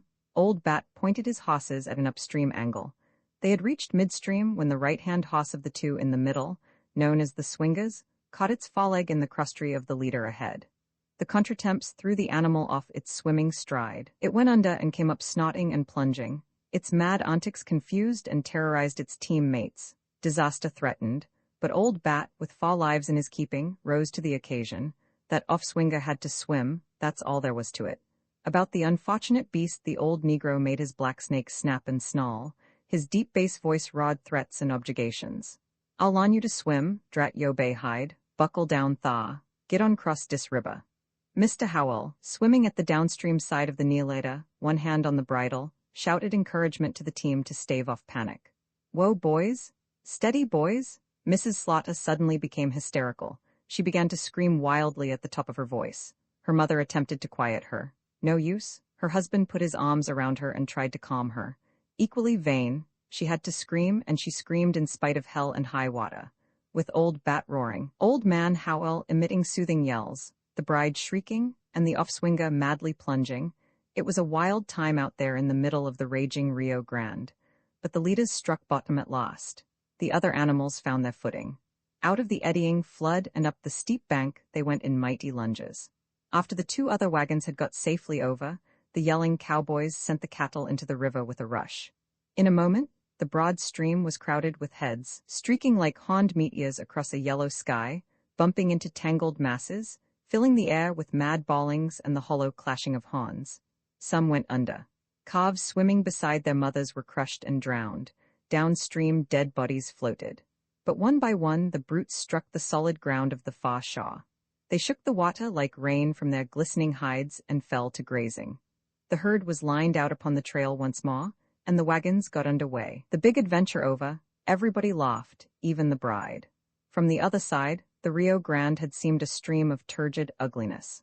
From this side, it had a certain majestic beauty. When it comes to rivers, the bank you stand on sometimes makes all the difference in the world. "See that range ahead?" Slaughter said to his bride one morning after the drive had left Silver City and Shakespeare behind and had come into the northern reaches of the Animas. "Arizona is on the other side of those mountains." Mrs. Slaughter thrilled joyously. It was as if he had echoed the words of old school-day essays. Beyond the Alps lies Italy. Through the Steins Pass Mountains, the cattle pawed out into the San Simon Valley, and, rounding the northern end of the Caracahuas, passed into Sulphur Springs Valley. Here on the eastern slopes of the Dragoons, beyond which the new town of Tombstone was booming into life, Slaughter pitched camp for the summer. The drive, begun in Texas in the latter part of March, ended in Arizona, May 10th. In this Sulphur Springs Valley camp, Slaughter, standing at the gateway of the Promised Land, was saved from death by Billy Claiborne, one of his cowboys, the same Billy Claiborne afterward killed by buckskin Frank Leslie. Attacked by an infuriated steer and borne to the ground, Slaughter, in another moment, would have been fatally gored if Claiborne had not galloped up and flung himself from the saddle upon the animal's horns. In as fine an exhibition of bulldogging as ever drew thunders of applause from crowded stands at rodeos in Cheyenne, Pendleton, and Chicago, Claiborne fought and wrestled the mad brute to the earth, pinioned it down, conquered it, and enabled his employer to scramble from his perilous predicament. Those of today who look upon bulldogging as mere cowboy sport of no possible practical value doubtless would place a more serious estimate upon it if they had witnessed Claiborne's life-saving feat. "I figured," said Claiborne gallantly, as he laughed over the incident, "that if I had been killed I'd not have been leaving a young widow behind." Slaughter, having scouted the country for a ranch location, settled in August a little south of the old Hereford stage station in the San Pedro Valley. Here he built a two-room shack of poles, with dirt roof, dirt floor, and a slab door without a lock. And here, in this crude home at the end of Honeymoon Trail, he and his bride set up housekeeping. Prosperity came quickly. Markets were close at hand. Meeting the demand for cattle became the big problem. A second herd Slaughter had left behind in the Panhandle was brought out by John Roberts, his foreman. Slaughter himself returned to Texas the following winter and drove out a third herd. He was awarded contracts for supplying beef to the San Carlos Reservation and to the construction camps of the new railroad being built from Benson to Nogales. His growing business necessitated extensive cattle buying in Mexico, which swarmed with cattle when Arizona had almost none. Carrying cash money to pay for his purchases, he made many trips across the line. Outlaws and Apaches lurked beside his trails. Many times they sought to trap him. Against white and red marauders he was at constant war, and braving death became a part of his daily routine. There was no fear in Slaughter, but his wife, in her lonely cabin, lived in the shadow of fear. Any day, Indians might butcher her and leave her body in the burned ruins of her home. Any day, a messenger might come with information that her husband had been ambushed and murdered. When Mr. Slaughter started for Texas to bring out the third herd, said Mrs. Slaughter in recalling their pioneer experiences, his young daughter Addie and I accompanied him. He sent his cowboys ahead with orders to meet him in Deeming. He and I and the little girl took the train at Benson over the Southern Pacific Railroad that had just been built. Deeming, the future metropolis of western New Mexico, consisted then of several tents and 2 box cars. One of the box cars was a grocery store, and the other, the residence of a locomotive engineer and his wife. Our cowboys had failed to meet us. We had no place to sleep. It was the dead of winter and terribly cold. Mr. Slaughter asked the engineer's wife to allow Addie and me to pass the night in the box car, but her husband was away on his run, and the poor woman, alone in that wild country, was afraid to take us in. Late that night, while we huddled about a campfire, the train came in and the hospitable engineer, apologizing for his wife's conduct, took us to his strange little dwelling. As I sat warm and snug by the stove, I realized what a wonderful home a box car can be. Next night our cowboys had still not arrived. Again Mr. Slaughter asked the engineer's wife to take us in, and again, being alone, she refused. Once more, when the train rolled in, the engineer came for us, but Mr. Slaughter this time declined the invitation. He had had enough of that woman's foolishness, and we shivered by our campfire till morning. Then we learned our cowboys, having misunderstood orders, were in camp 20 miles east. Mr. Slaughter paid a man with a team of horses $20 to drive us there, $1 a mile. When we found our cowboys, We felt a little bitter over the unnecessary hardships we had endured when, with better luck, we might have been enjoying the good cheer of a comfortable camp. On the trip back from Texas with the herd, we had a number of Indian scares. Victorio and his Apaches had been plundering and murdering through all that part of New Mexico for months, and every little while we would hear of the massacre of some ranchman and his family. The herd had been bucking snowdrifts for 3 days, almost without a bite of food, when in a blinding blizzard of wind and snow, we went into camp 10 miles from Fort Bayard. There was a foot of snow on the ground, and still the snow came down in sheets that slanted sharply on the whistling, icy gale, and we could find no wood for a fire. A teamster passed with 3 logs on his wagon. Mr. Slaughter offered him $10 for a log, but refusing money, the man gave us 1. Soon we had a fire roaring. Darkness was falling when a stagecoach bound for Fort Bayard came along. The driver begged Addie and me to go with him to the fort. The officers would welcome us and make us comfortable, he said, and the next morning he would bring us back to camp on his return trip. But I could not think of leaving my husband. At the outset of the trip, I had made up my mind to share all dangers and hardships with him, and on this night of storm, I felt my place was by his side. There was no sleep for anyone. Addie and I froze by our fire. Mr. Slaughter and his men, numb with cold and white from head to foot with frozen snow, rode herd all night and had all they could do to prevent a stampede.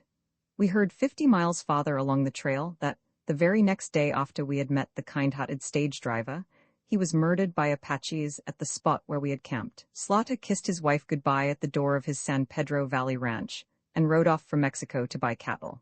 With him were John Roberts and Old Bat, and $12,000 in Mexican silver jingled in the apergio of his pack mule. Having gathered together a small herd, he made camp near Magdalena in Sonora. A troop of 45 heavily armed Mexicans coming up from the south rode into the village. Quinn's son, Estos, Slaughter asked of one of half a dozen vaqueros he had hired. Estos, replied the vaquero in a frightened whisper, son bandidos. All the country south of the line was then infested with these roving robber bands that pillaged and murdered with a free hand. As they drank in the cantina, the bandits had word of the gringo cattle buyer and his sack of money. By all the saints, they swore over their mescal, before next sunrise that treasure should be theirs. One by one, Slaughter's Mexican vaqueros came to him and, with apologies and profound regrets, gave notice that they could no longer continue in his service. "Be on your guard tonight, señor," said one, "but as for me, my mother has just died and I must hasten home." "It will be well, caballero," said another, "if you and your men sleep with your eyes open, but my brother lies at the point of death, and I must hurry to his bedside." So they departed, and Slaughter, Roberts, and Old Bat were left to fight it out alone, 3 against 45. Knowing it would be death to sleep in camp, Slaughter went from house to house in the little town seeking shelter for the night, the shelter of bulletproof adobe walls. But the town people shook their heads. They could not afford to be hospitable. Fear of the bandits closed their doors. While the bandits still sat at their toddies, Slaughter and his 2 companions stole out of the village with their treasure-laden mule. In the mountains 5 miles away, they went into hiding in a carefully selected position on a ledge high against the wall of a narrow canyon. Mrs. Slaughter, in her cabin on the San Pedro, heard a pounding of horses' hoofs. A courier brought news that Slaughter had been murdered. The message she had so long dreaded had come at last. She hitched up her buckboard and set off alone for the Mexican line, her horses at a run. At the Elias Ranch, where the customs officials made their headquarters, no one had any information. Slaughter and his men had crossed the border a week before, and nothing more had been heard of them. Mrs. Slaughter drove hard for Magdalena. Far ahead, she saw a filmy speck on the horizon. It grew into what seemed smoke. It took on the appearance of a cloud. Then, unmistakably, it changed into a curtain of dust shaking against the sky. She whipped up her horses. The sun began to flash on the horns of cattle. She made out the herd winding toward her. A little later, she threw herself into her husband's arms. Roberts and Old Bat drew round her laughing. When the Mexican bandits had drunk their fill of mescal, they mounted their horses and rode out of Magdalena to Slaughter's camp. It seemed a simple matter to massacre these 3 gringos and steal their money, but the camp was deserted.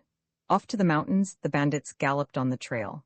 They dashed into the canyon. As they rode at dusk through a narrow passage where the precipitous cliffs almost came together, 3 rifles blazed from the shadows darkening the gorge. As the bullets whizzed among them, the Mexicans halted for one amazed moment and then fled for their lives. And that, Slaughter used to say, is the only time I remember ever having been murdered.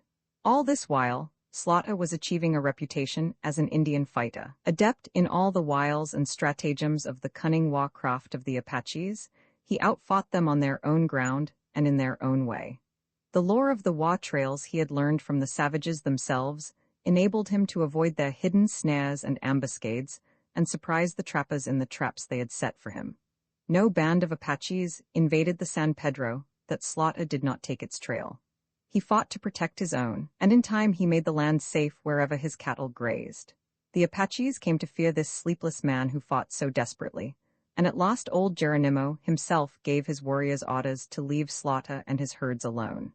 His success as an Indian fighter made Slaughter in demand as a scout with the army, and he saw service under Generals Crook and Miles against Geronimo, Nana, Natchez, Chato, Benito, and Chihuahua. He took part in the last campaign against Geronimo and was with General Miles when in 1886 the famous old chief surrendered at Skeleton Canyon. John Slaughter had two singular but firmly rooted convictions. One was that he could not be killed. The other was that he lived under the care of a guardian angel that warned him against invisible and unsuspected danger and protected him in every desperate emergency. When Mr. and Mrs. Slaughter left Charleston one day to drive to Santa Cruz, Ed Lyle, Cap Stillwell, and 4 other men, all outlaws and Slaughter's enemies, cut across country to intercept them. Passing through a wild region, Slaughter saw the 6 men spurring hard for a clump of willows far ahead beside the trail. He believed the outlaws meant to assassinate him from ambush. He gave the reins to his wife and sat with a shotgun across his lap. "We'll both be killed at those willows," cried Mrs. Slaughter in a panic. "Don't be afraid," returned Slaughter. "Neither of us will be killed. Those outlaws won't kill a woman and they can't kill me. If they fire on us, I'll jump out and do my fighting on foot. You wait for me out of range. I'll rejoin you." Mrs. Slaughter lashed her horses. It was a race between her and the outlaws. She won. The 6 horsemen were still several hundred yards distant when her buggy swept past the clump of trees. The outlaws did not attempt pursuit. "What did you mean by saying they couldn't kill you?" asked Mrs. Slaughter.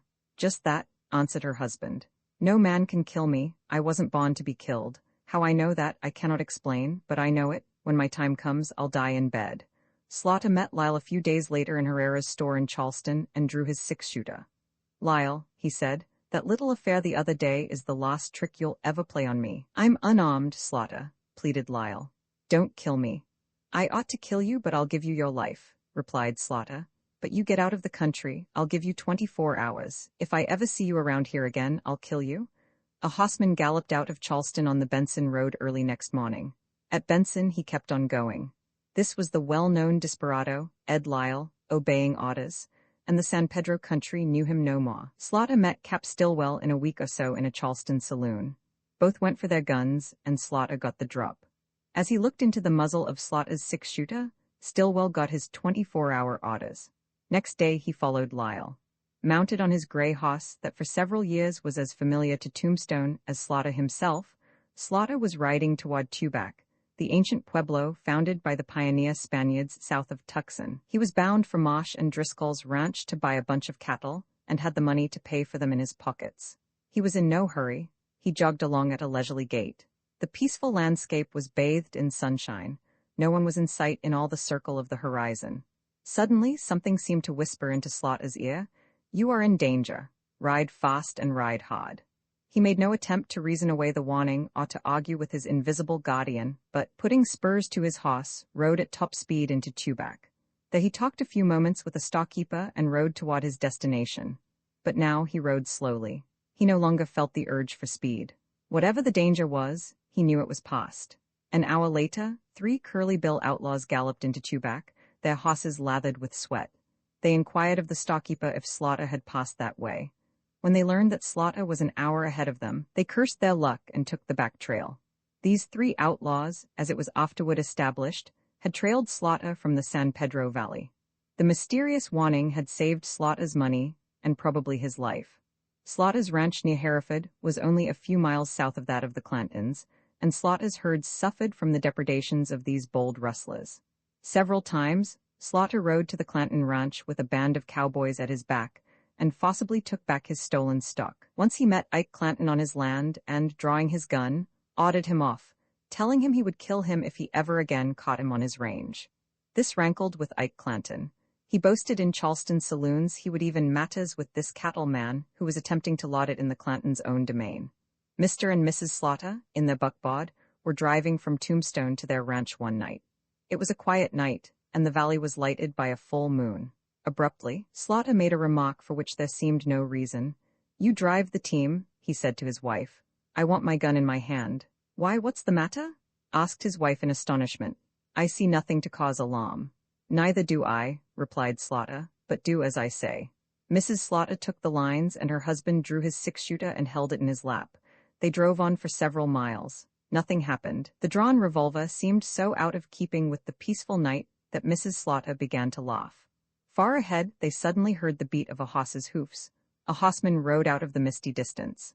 The moonlight glittered on a six-shooter in his hand. It was Ike Clanton. As the moonlight glittered on Slaughter's six-shooter also, the outlaw went by in silence. Slaughter had had no means of knowing he would encounter an enemy on the road. It was another one of his uncanny warnings. On another occasion, the clairvoyance of Slaughter's gray horse seemed superior to that of its master. Riding alone at night on the trail of a criminal and fatigued by a hard day's journey, Slaughter picketed his horse and threw himself on the ground to sleep. The tired horse would neither rest nor graze. It nudged Slaughter with its nozzle. Sleepy and annoyed, Slaughter pushed it away, but the animal persisted. Still, Slaughter refused to pay heed. Finally, the horse pawed Slaughter gently on the head with its forefoot. This was enough. The warning was clear. Slaughter saddled and rode. After going 10 miles or so, he again threw himself down for sleep. This time the horse grazed quietly. Slaughter always believed some unseen danger threatened him that night, but he never learned what it was. So, in the fullness of time, John Slaughter rose to riches and power on the frontier and became a cattle king, fighting fearlessly and ceaselessly for his life, his home, his property, and the right to live in peace. He developed those qualities of mind and body that fitted him, when the hour came, to rule in Tombstone as sheriff and establish order in a land that had been the most lawless in the Southwest. Roman 19, the round table's last night deep in the shaft of the sulphurate mine, a miner swung his pick. A loosened fragment of rock rolled against his boots. From the cavity oozed a few drops of water. They trickled down a stone slab in little dashes and zigzags and curlicues that were in very truth hieroglyphics of disaster.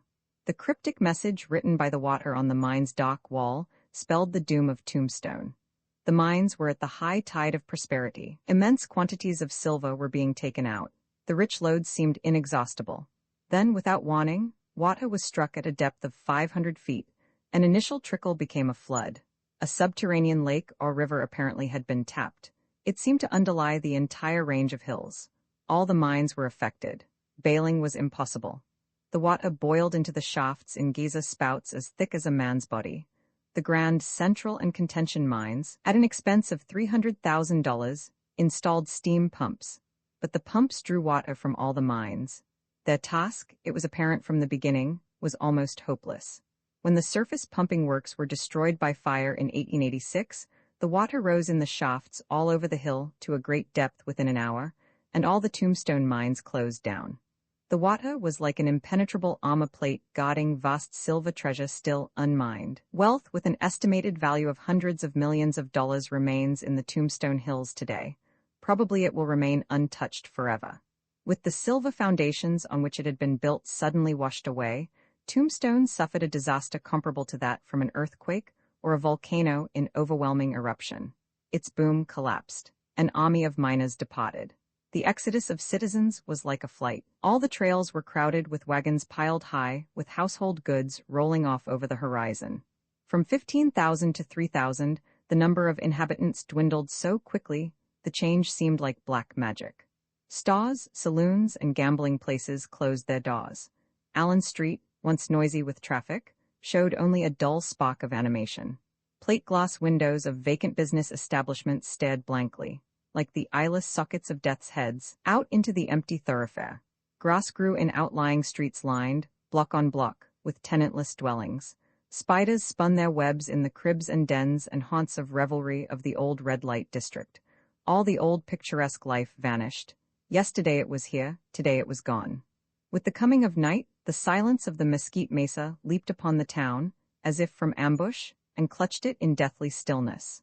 The shell of a metropolis housed the population of a village. The busiest, gayest, wildest, toughest little city in the southwest faded into a ghost town. Tombstone, dying in the desert, was left to its tragedy. This decadent period was notable for a lax administration of law and the absence of strong men at the helm of public affairs. Crime flourished as never before. Though the heroic era of Curly Bill was gone, and cattle raids across the border were out of style, and outlawry had lost its romance, the criminals were pestiferously active. It was an age of thieves rather than bandits. The country was overrun with a vermin of horse thieves and cattle thieves. Though they operated on a small scale, they kept eternally at it. No horse was safe in its stall, no milk cow in a stable lot or pasture. Burglars, practically unknown on the old frontier, made their appearance. Men were held up on dark streets. It became dangerous for a citizen to venture out of town because of lurking highwaymen. Criminals were showing a disposition to organize. Their depredations became bolder and more extensive. Tombstone was their headquarters, and the town was gradually passing under their secret domination. Casting about for a man with the force and courage to handle a serious situation that every day was growing more sinister and menacing, Tombstone turned its eyes upon John Slaughter. He had no ambition for office. His cattle business kept him fully occupied, but his election as sheriff was a public call to the man for the hour and the job. Like a modern Cincinnatus, he turned his back upon his ranch and his personal interests to perform a public duty. For the next 4 years, the history of Sheriff Slaughter was virtually the history of Tombstone. A memorable, wholly unique character was this John Slaughter. Of iron will, iron courage, iron determination, a man of iron. A remarkable combination of thinker and fighter, intellect and trigger finger. A grim, impressively silent man, isolated, wrapped about with loneliness, keeping his own counsels and his own secrets, taking advice from no one. No genius for words, almost inarticulate, but a man of quick judgments and decisive action. A cold exterior belied a fiery, restless, relentless personality. His spirit was like a flame burning in a casing of ice.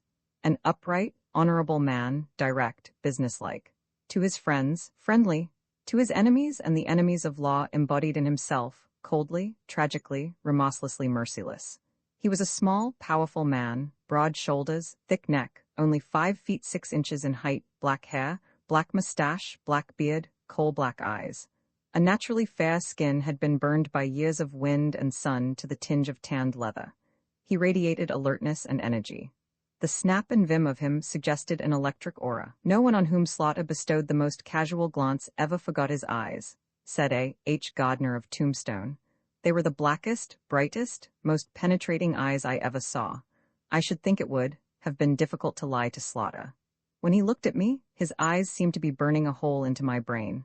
I used to fancy he was taking an inventory of all my secrets. If someone had held a newspaper at the back of my head, it wouldn't have surprised me if Slaughter, looking straight through my skull, had read the want ads. Slaughter not only saw everything in front of him with marvelously keen vision, but everything at both sides as well. He rarely turned his head.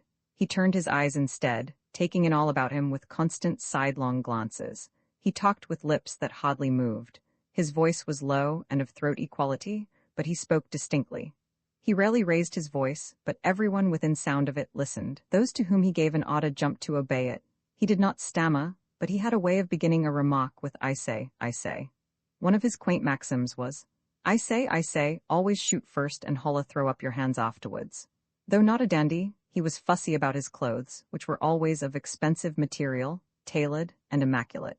His broad-brimmed white hat was creased along the center in his sheriff's days, but in later years was tucked in around the top to give the appearance of a low crown. He took a Weston man's pride in his boots. He never wore shoes, and had them made to measure by a special bootmaker. They were half boots, after the cowboy fashion, high-heeled, with a touch of color and fancy stitching at the tops, and of the finest, softest leather. His trousers were always tucked in them, and his heavier old spurs were never removed. Anyone who failed to see Slaughter's face could identify him by his feet. A black Mexican cigar clenched between his even white teeth seemed a part of him, and associated with him as indelibly in Tombstone's memory as his gray horse were a diamond ring on the little finger of his left hand, and a pearl-handled 6-shooter worn at his belt where his right hand could drop on it instantly. Slaughter was rather free and easy with his intimates, but maintained an aloof dignity among strangers and resented familiarity. A man who had met him in Texas greeted him boisterously in a Kansas hotel with "Hello, Tex." "Good morning, sir," responded Slaughter with cold courtesy. Next day, the irrepressible person again shouted, "Hello, Tex." Slaughter fixed his glittering black eyes on the man. "My name is Slaughter," he said. "If you ever think it necessary to speak to me again, just remember my name is Slaughter." With those sharp black eyes of his, Slaughter was able to see distant objects sometimes invisible to those of ordinary vision. Riding one day with his niece and another young woman, he pointed to a crack on a mountain wall. "Do either of you girls see anything up there?" he asked. Both scrutinized the cliff long and carefully. No, they saw nothing. "But wait a moment, Uncle John," cried his niece. "Don't show us, we'll find it yet." Again they scanned the bluff with meticulous glances. "There's absolutely nothing there," they declared. "Let's see," answered Slaughter. He drew his six-shooter and, apparently without taking aim, fired. Something fell from the crack in the mountain wall. The astonished young ladies hurried to see what it might be. It was a buff-colored owl of the exact shade of the rock against which it had been perched. No one ever saw Slaughter that his pearl-handled six-shooter was not hanging at his side. He wore it in his home. It used to be suspected that he slept with it on. He doubtless would have felt undressed without it. Moreover, he could do some remarkably fine shooting with it. He was rated, in unprecise phrase, as a dead shot. Certainly he was a crack shot. Whenever he shot, something usually dropped. His gleaming gun handle might have borne a number of notches if he had cared to file them there. How many is still a matter of conjecture. Modern Tombstone's answer to inquiries on this subject is vague. "Slaughter killed plenty," is the usual reply. Estimates run from 6 to 8 or 20, and all estimates are guesses. Slaughter never told how many men he had killed, and he alone knew. He cared nothing for fame as a man with a gun handle record. The record itself was enough. He remained silent on his record to the end of his life, but hidden in his silence were many tragedies. For his job as sheriff, all the experience of Slaughter's life had equipped him, all his past had been preparation. He was not an office sheriff. He did not sit at a mahogany desk and give orders to deputies. He was a hard-riding sheriff, forever in the saddle. Whatever hard or dangerous work there was to do, he did it himself or took an active part in it. Nor was it his wont to ride with a posse at his back. In pursuit of a criminal, he usually rode alone. He was a frontiersman who knew his frontier. He could follow a trail invisible to eyes less keen with the uncanny ability of an Apache. Deserts and mountains were like a printed page to him. A broken stalk of grass, a bent weed, an upturned pebble, guided him. He did not dash off at random to some town to which it might be logical to assume a fugitive would flee. It was his custom to track a man step by step, and sign by sign. And usually, at the end of the trails he followed, a man threw up his hands or died. Slaughter was not troubled with hairline distinctions, and in dealing with criminals, he sometimes lost sight of the fact that he was only an officer of the law and became the law itself. He had little confidence in courts and juries, but implicit faith in the justice of John Slaughter. Instead of arresting a man, he sometimes ordered him out of the country. There was, of course, no law in the statute books to sanction such a Zaw-like ukase. But for the nonce, these orders became the law, and very effective law at that. Invariably, the man upon whom fell the edict of banishment folded his tents and disappeared. What is more, he never came back. He knew Slaughter would kill him if he did not go, and would kill him if he ventured to return. To him, the fierce little tiger man guarding the piece of Tombstone loomed like a heroic statue of certain death. Horse stealing was not punishable by death under Arizona law, but under Slaughter's personal code it was a capital offense. If a horse were stolen from a Tombstone stable, as not infrequently was the case, the citizens could always count upon seeing Shotley Slaughter's strapping gray standing saddled at the hitching rack in front of the courthouse. Then down the steps the sheriff would come marching, mount, and ride out of town. He would say goodbye to no one. No one, not even his chief deputy, would know where he was going. For a week, perhaps, nothing would be heard of him. Then, some fine day, he would come riding back, the stolen horse jogging behind on a lead rope. No questions would be asked. Slaughter would vouchsafe no information. What had become of the horse thief remained Slaughter's secret. "I was inspector of customs located at Tombstone for 2 years while Slaughter was sheriff," said Jeff Milton of Fairbank, a fighter himself. "He and I were good friends. He rode by my house one day going out after a horse thief. 'I'll saddle up and go along and help you, John,' I said. 'Never mind,' Slaughter answered. 'It's only one Mexican. I'll get him.' I guess he got him." Slaughter rode back with the stolen horse. Every time he went out after a stolen hoss, he always brought it back, but I don't remember ever seeing him bring back the hoss thief. Slaughter would never allow any man to get behind him, not even a friend. I used to try it just for fun. While I talked with him, I'd edge around a little to one side. Slaughter would turn and keep his face to me. I'd edge a little farther. Slaughter would turn again. If I kept up the joke, Slaughter would turn completely round before our conversation ended. When I was in Benson one day, I stepped up to a lunch wagon to buy a sandwich. 4 nigger soldiers were standing at the counter, and one of them shoved me aside. I stuck a 6-shooter in his belly and made him and his 3 buddies line up and keep their hands in the air until I'd finished my sandwich. As I walked off, I met Slaughter. I say, said John. I don't know why those niggers didn't shoot you. I've been standing here with a cocked 6-shooter trained on 'em all the time you were eating. And, added Milton, if those niggers had made a move, Slaughter would have turned that 6-shooter loose. I don't believe Slaughter thought any more of killing a man. If it seemed to him the man deserved death, than he did of putting a bullet through a tin can. Full of stories of the early days is Jim Wolfe, past 70 now, who for more than 30 years has been living absolutely alone on a little cattle ranch in the San Pedro Valley a few miles south of Charleston. Many a time, said Jim Wolfe, when John Slaughter was out alone trailing a criminal, he'd stop at my ranch house. Sometimes I'd hear a halloo at my door at night after I'd gone to bed, and it'd be old John after a cup of coffee. I'll make it for you, John, I'd say, but he'd never let me.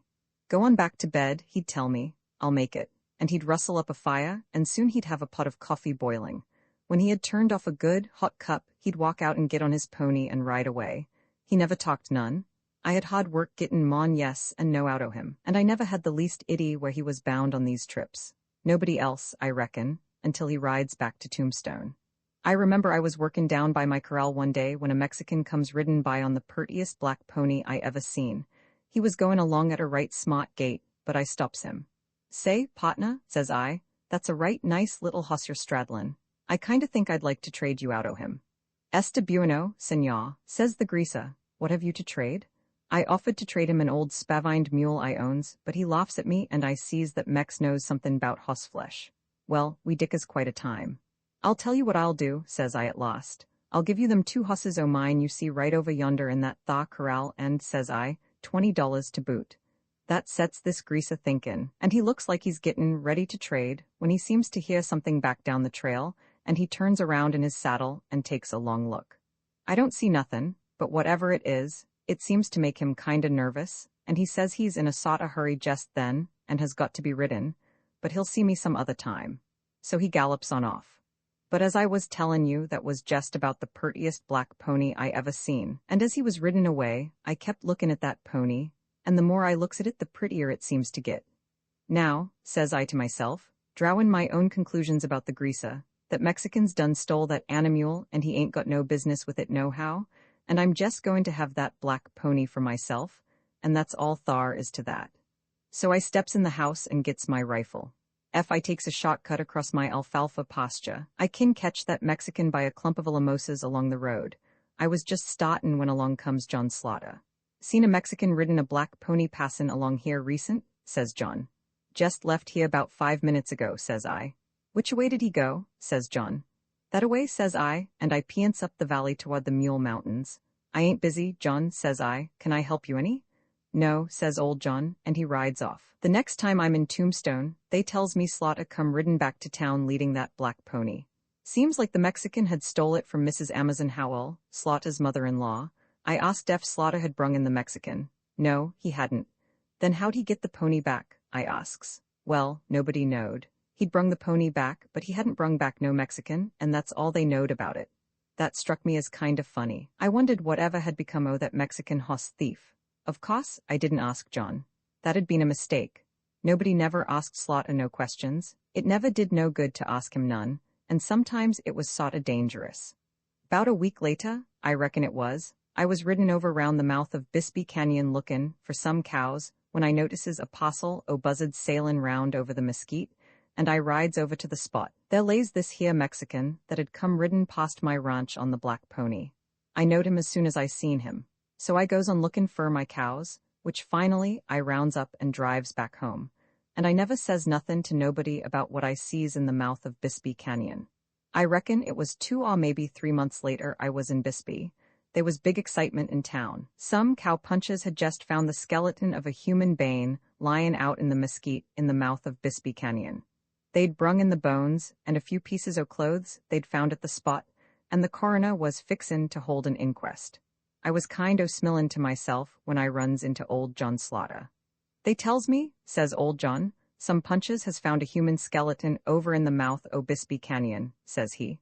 "Yes," says I, slapping him on the back and laughing, and says I knows what greaser used to own that skeleton. "Is that so?" says old John. "Well," says he, "that Mexican won't never steal no more hosses."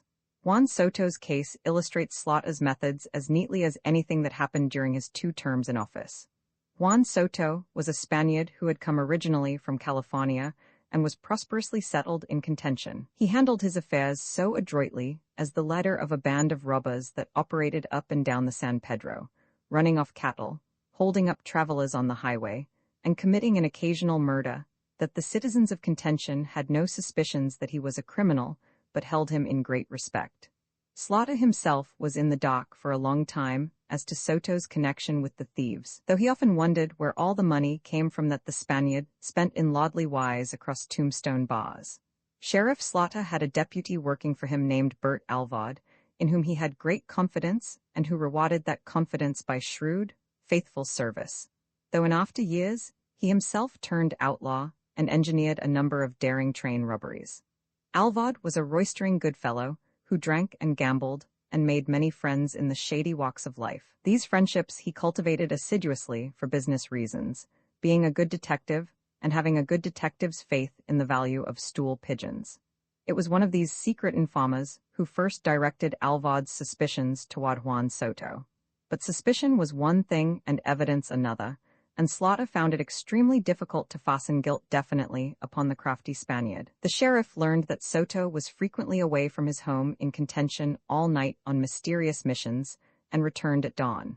He learned also that, before coming to Arizona, Soto had been a member of a desperate band of criminals in California. While Slaughter was busy with his investigations, 2 cattle buyers were robbed and murdered near the Mexican line. Information he received left no doubt in the sheriff's mind that this atrocity was the work of Soto's band and that Soto himself had taken a personal part in it. Slaughter rode over to Contention and brought Soto back a prisoner. Soto was acquitted at his trial in Tombstone. As he left the courtroom a free man, he smiled a sly smile of triumph in Slaughter's face, which, it may be remarked, was a tactical error. It was whispered that the jury had been bribed. That may or may not have been true. The evidence was strong, but there were certain missing links, and the jury had given Soto the benefit of what it deemed a reasonable doubt. But knowing what he did about Soto's clandestine affairs, Slaughter looked upon the verdict as an outrageous miscarriage of justice. Soto's guilt had not been proved to the satisfaction of the jury. Slaughter knew he was guilty. The jury of 12 men had brought in a verdict of innocence. The jury of 1 man returned a verdict of guilt. When, a few days later, Soto rode to his home in Contention at dawn after one of his nocturnal adventures, Slaughter stepped from a doorway with his pearl-handled 6-shooter at a level. "Soto," said the sheriff, "I'll give you 10 days to get out of the country." But the amazed Spaniard had other plans. He argued the matter. "The jury acquitted me," he objected. "My business is here in Contention. You've no right to order me out of the country." "The jury failed to put you in the penitentiary where you belong," replied Slaughter, "but I'll kill you if I catch you in this country after 10 days. That's your time limit. Remember, 10 days. Slaughter's peremptory order struck Soto as pretty high-handed, unjust also, in view of his acquittal, and, moreover, unlawful. The sheriff had no right to order him out of the country. Absolutely no right of any kind. Soto voiced his indignant resentment in Contention saloons. "I am Juan Soto," he said to his Mexican admirers, tapping himself upon the breast. "That fellow Slaughter thinks he is dealing with a baby, but I will show him." The 9th day arrived. Soto was tippling among sympathetic comrades. "Well, Juan," said one of his friends, "what are you going to do about it?" "Do?" flared Soto with a defiant laugh. "I am going to stay right here in Contention. I've just as good a right to stay in this country as Slaughter himself. He can't run me out." The sun of the 10th day shone brightly over Contention. Soto's Mexican comrades gathered in a saloon. They would have a social glass with Juan. He was in trouble. A drink or 2 would cheer him up, but Soto did not appear. His friends looked at one another with faint, dubious smiles. Juan had talked so big and brave the night before. It was unbelievable that, after all, he had obeyed the order of this fellow Slaughter. There down the street, Senora Juan Soto was sweeping off her front steps. The Mexicans would inquire. Buenos dias, Senora, ¿adonde está Juan? The woman, leaning on her broom handle, gave a shrug. Sí, few, she replied. Est is to do, yo no sé por adonde. That was all. Juan Soto had vanished. It was a year later that a number of robberies were committed in Sulphur Springs Valley around Pierce. Juan Soto recently had settled in the valley. As that was not the San Pedro, he thought perhaps Slaughter would leave him alone. Then, doubtless, Slaughter had forgotten all about him. 12 months is a long time. Slaughter rode out of Tombstone alone one day, bound east. A few days later, he rode back. He had been over in Sulphur Springs Valley on a little business. That was all anyone ever learned from Slaughter. But Juan Soto suddenly and mysteriously disappeared. He never was heard of again in Sulphur Springs Valley, nor in Arizona, nor, as far as anyone knows, anywhere else. A rumor of unidentified origin spread abroad that Juan Soto was dead. Then there was Van Wyck Coster at Wilcox. Slaughter gathered much evidence against Costa, who was a businessman of comfortable means and good reputation among unsuspecting citizens. Slaughter's evidence was enough, it was said, to send any ordinary person to the penitentiary, but Slaughter had had enough of courts and juries. His experience in the Soto case had taught him a lesson. He would take no more chances on a corrupt or misguided verdict. Then, why put the country to the unnecessary expense of a trial? Having tried and convicted Van Wyck Coster in his own mind, Slaughter rode over to Wilcox to pass sentence. But what the hell? Said Costa. You can't run me out of this country, I've done nothing. I'll run you out or kill you, replied Slaughter. I've got the goods on you and have had 'em for a long time. Costa wriggled and squirmed. When Slaughter went into precise details concerning a number of crimes, Costa ceased to argue. It was exile or death, he had his choice. He wound up his business and departed. If an ordinary sheriff had tried to enforce such summary measures, the criminal probably would have laughed at him. But nobody laughed at Slaughter. The man he sentenced to exile or death knew Slaughter meant exactly what he said. The beauty of Slaughter's one-man jury verdicts was that they were always carried out one way or the other. Which way didn't make much difference to Slaughter. If the criminal preferred exile, all right. If he preferred to die, that was his business. Aguazaca was a huddle of mud huts on the northern Mexico and Arizona Railroad. Dark and silent on the night of May 11, 1888, lay the tiny village 12 miles south of Nogales on the border. Far off across the Sonoran Plains appeared a point of light. That was the Express. A long-drawn, eerie, dreary whistle that seemed the voice of the desert's loneliness came faintly out of the distance. As the train roared to a stop at the Aguazaca station, 2 highwaymen with drawn 6-shooters climbed into the locomotive cab. The engineer kept to his seat at the throttle. The fireman seized the gun of the robber leader. This was a brave fireman, so a second bandit shot him dead. 4 other robbers on the ground were firing guns. The conductor came running from a rear coach with a lantern in his hand. What was the matter? A bullet cut through his heart. He lay there in the dock for an hour more, his lantern on the ground beside him shining on his dead face. The express messenger was closing the sliding side door of his car when he was killed. Every phase of heroism received the accolade of a bullet this wild night. Now at their leisure, the bandits rifled safe and mail sacks. Then they rode off. The hoofs of their horses in the darkness made fine, dashing music to which $15,000 marched away. But Jack Taylor, leader of the band, had lost his hat during the excitement. This bold fellow must have a hat. He stepped into a store in Nogales. He clapped a new hat on his head. Price? The clock said only $3, and Mexican money at that. The cot fixed the cost at the rest of his life in the penitentiary. Another robber, a German, was arrested with him. His imprisonment for life also sent the price of that hat a little higher. The other 4 robbers were Geronimo Miranda, Manuel Robles, Nieves Daron, and one Federico, all Mexicans. They fled across the border to Tombstone. This was a dangerous refuge just then. The town's name had taken on a sinister significance for robbers under Sheriff Slaughter's regime. For 3 nights, the sheriff and his men watched a Mexican woman's house. But the bandits got wind of the trap. They were next heard of at Wilcox and Clifton. Then their trail was lost. Guadalupe Robles, a brother of Manuel Robles, lived in Contention and was a dealer in firewood. He had a wood ranch in Frenchie's Canyon, near Mescal Springs in the Whetstone Mountains. He would drive from Contention to the Whetstones one day, sleep at his camp that night, and returned to town with a load of wood next day. Being a good, loyal brother, Guadalupe was kept under a surveillance which he did not suspect. One morning, when he drove off for his camp, he had a gunny sack filled with food in his wagon. Of course, Guadalupe must eat on his trips. He must have dinner, supper, and breakfast before he got back. But it struck the spies who were watching poor Guadalupe that a whole gunny sackful of food was a little too much even for the appetite of a healthy woodholler. So Sheriff Slaughter was informed at once of the bountiful supply of refreshments Guadalupe was taking to Frenchy's Canyon. Whereupon Sheriff Slaughter and Deputy Sheriffs Bert Alvord and Cesario Lucero mounted in hot haste and rode for the whetstones. Night fell moonless and dark. The whetstones went up blackly into dim obscurity. Slaughter knew the location of Guadalupe's wood camp, but he and his men did not ride up Frenchy's Canyon.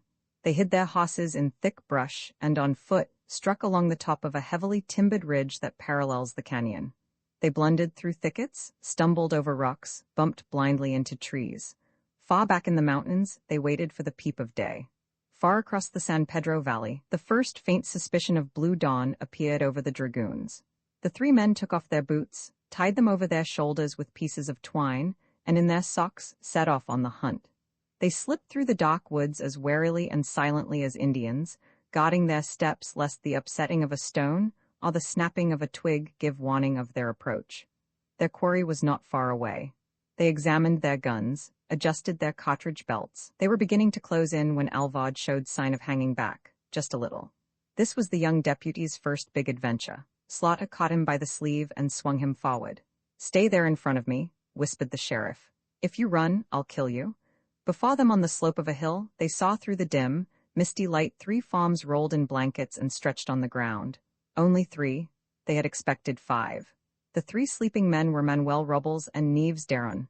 Robles and Guadalupe Robles, woodholler guilty of nothing except loyalty to his scapegrace brother.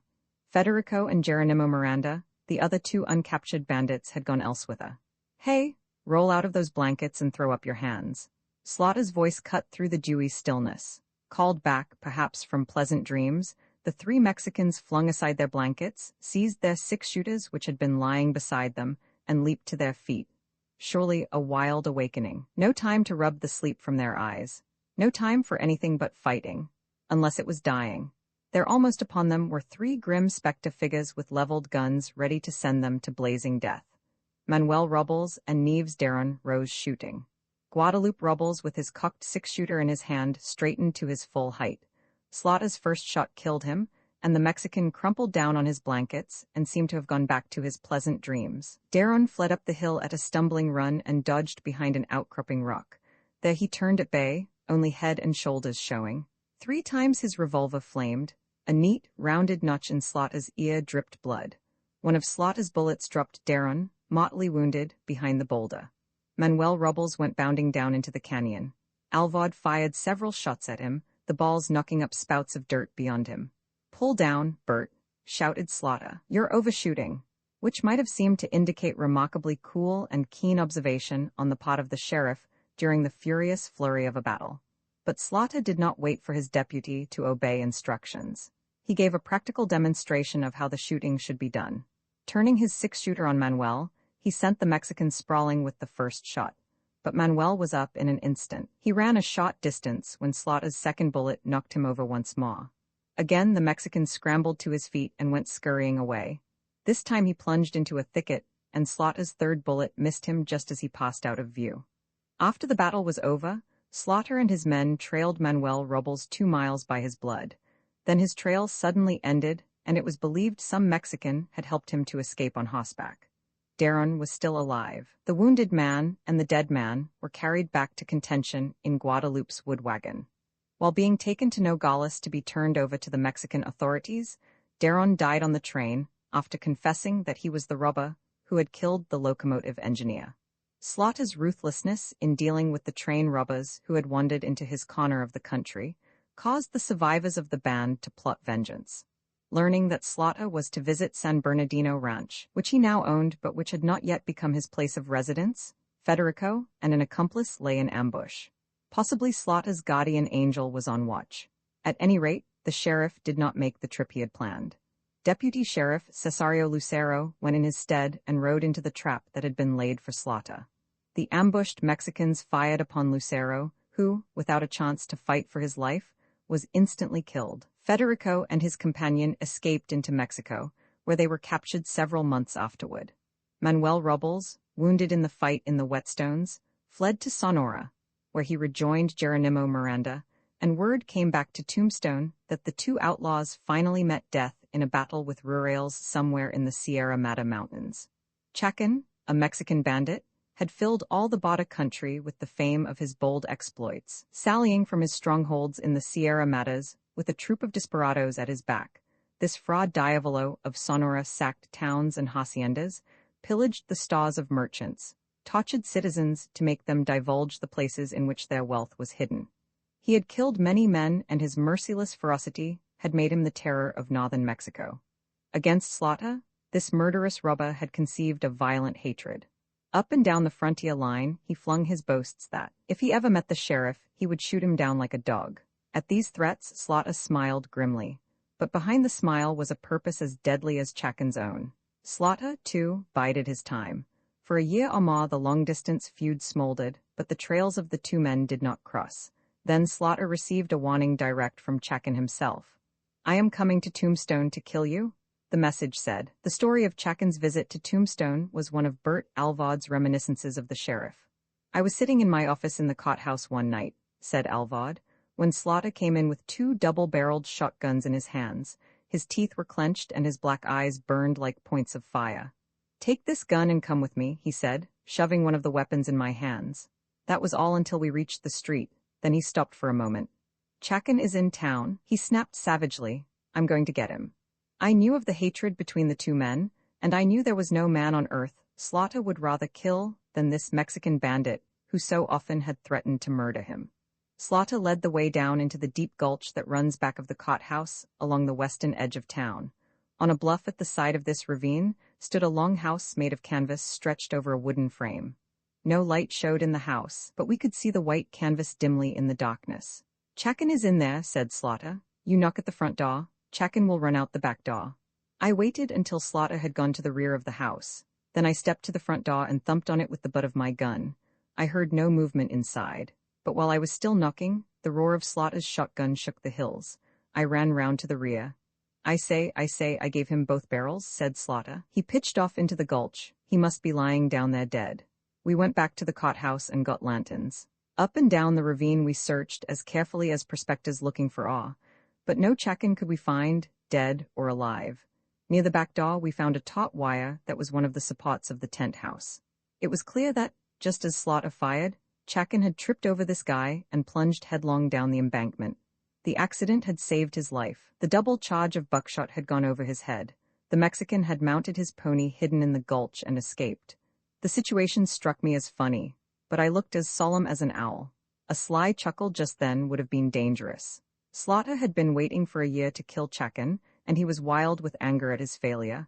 This was the last chance he ever had. The Mexican had had enough of Tombstone and never came back. After it was all over, I went off where no one could see me and had a big laugh all by myself. Bert Alvaud long afterward took part in the capture of this murderous Mexican outlaw. Chacan's career ended on the gallows at Solomonville. John Slaughter was the last knight of Tombstone's Round Table. The succession of heroic men ended with him. His name is burned into the town's history as with a branding iron. He shines out as a type of competent, splendidly equipped frontiersman. Daniel Boone was not better fitted for Pioneer Kentucky than he for Pioneer Arizona. His mission was to clean up Tombstone, and he did a thorough job. He brought peace at the blazing end of a gun. He shot the town full of law and order.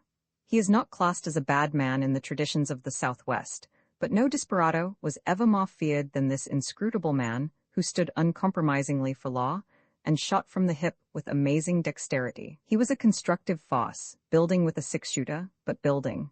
While he was sheriff, there was law in Tombstone, even if the law, in large measure, was John Slaughter himself. When after 4 years of hard service he retired to his San Bernardino ranch to pass the remainder of his life, he left Tombstone as quiet as it is today. That is pretty quiet. Roman II red lights and altar candles. Tombstone was unique among the frontier towns that have achieved lurid distinction in the history of the American West. It had, according to its legend, its man for breakfast every morning, but it was touched with the refinements of old and ordered communities. It had its desperados, but it had also its hard-working citizens who established homes and built prosperity. It was isolated in an Arizona desert, but civilization was just over the horizon. A mining town in the heart of a cattle country, it had the picturesqueness of a boom silver camp and the color of a Treyland, cowboy capital. It was a town of lawlessness and law, saloons and schools, gambling halls and churches, lurid melodrama and business routine, red lights and altar candles. It was Hangtown of the gold rush days of '49. It was San Francisco of the Stranglers. It was Virginia City, Alder Gulch, Poca Flat, and Deadwood. It was the Hayes City and Abilene of Wild Bill Hickok, the San Antonio of Ben Thompson and King Fisher, the Dodge City of Bat Masterson. It was all the hectic, mad romance of the old western border, but in a stage setting of modern comforts and conveniences. Bad men, cattle thieves, stage robbers, and gamblers brushed elbows with wealthy mine owners, merchants, and men of the professions. Six-shooters flamed in the shadow of churches. Desperados died in the streets in swirls of gunpowder smoke, while pastors expounded the gospel to devout congregations. Sunday schools were next door to bagnios. Gospel hymns were sung to an accompaniment of spinning roulette wheels and the clatter of faro chips. College-bred women nibbled wafers at pink teas, while the underworld whirled in drunken orgies in roaring dance halls. Courts sat in session while stage drivers threw out their treasure boxes to road agents at the edge of town. Pinafore sung by town amateurs drew patronage from the bacchanalian allurements of the Birdcage Opera House. Tombstone was Bret Hart brought up to date. News of Skeefelin's discovery flew far and fast, and from the far corners of the West came the stampede of fortune hunters. From the ends of railroad steel at Deeming on the east and Yuma on the west, they pawed into the Arizona valleys. Gila River trails were white with their canvas-stocked caravans. Their mule teams, ox teams, and pack trains crawled under burning suns across the Santa Cruz deserts, streamed in endless procession through gaps in the eastern mountain wall, and came into the promised land of the San Pedro through Dragoon Gap, Texas Canyon, and Mustang Pass. Villages in New Mexico and Southern California were almost emptied, northern mining camps were deserted, and industries in many western cities felt the drain of the exodus. Many died in the rush, froze in the mountain snows, famished in the flaming deserts, fell by the way from hardships and accidents. Apaches, watching from their mountains, swooped down upon the stragglers, leaving dead bodies beside the trails among the blackened ruins of burned wagons. Buzzards and coyotes had fat pickings on the Mogollon Plateau, and skeletons bleached along the lonely sands of the Camino del Diablo. Tombstone, Magic City of the Desert, was born in April 1879. Where the hills of Silva stretch out a lion's paw into the mesa to the east, the town blossomed flower-like as a cluster of white tents. No faint presage of the future glimmered in this shabby genesis. But beyond the desert's rim, the tidal wave of destiny was curling to its crest. Evolution became the swift process of a dream, and the town, in swirling metamorphoses, rushed to full development. A twinkling campfire on the mountain grew into a splendor of lights. A miner's canvas shelter changed into streets and homes and marketplaces. A year was compressed into a minute, a century was packed into an hour. Daybreak surged to blazing noon, while the dawn was still red, the clock struck 12. A city suddenly stormed into being out of a clear sky. Tombstone soon covered the lion's paw down to the claws in the mesquite.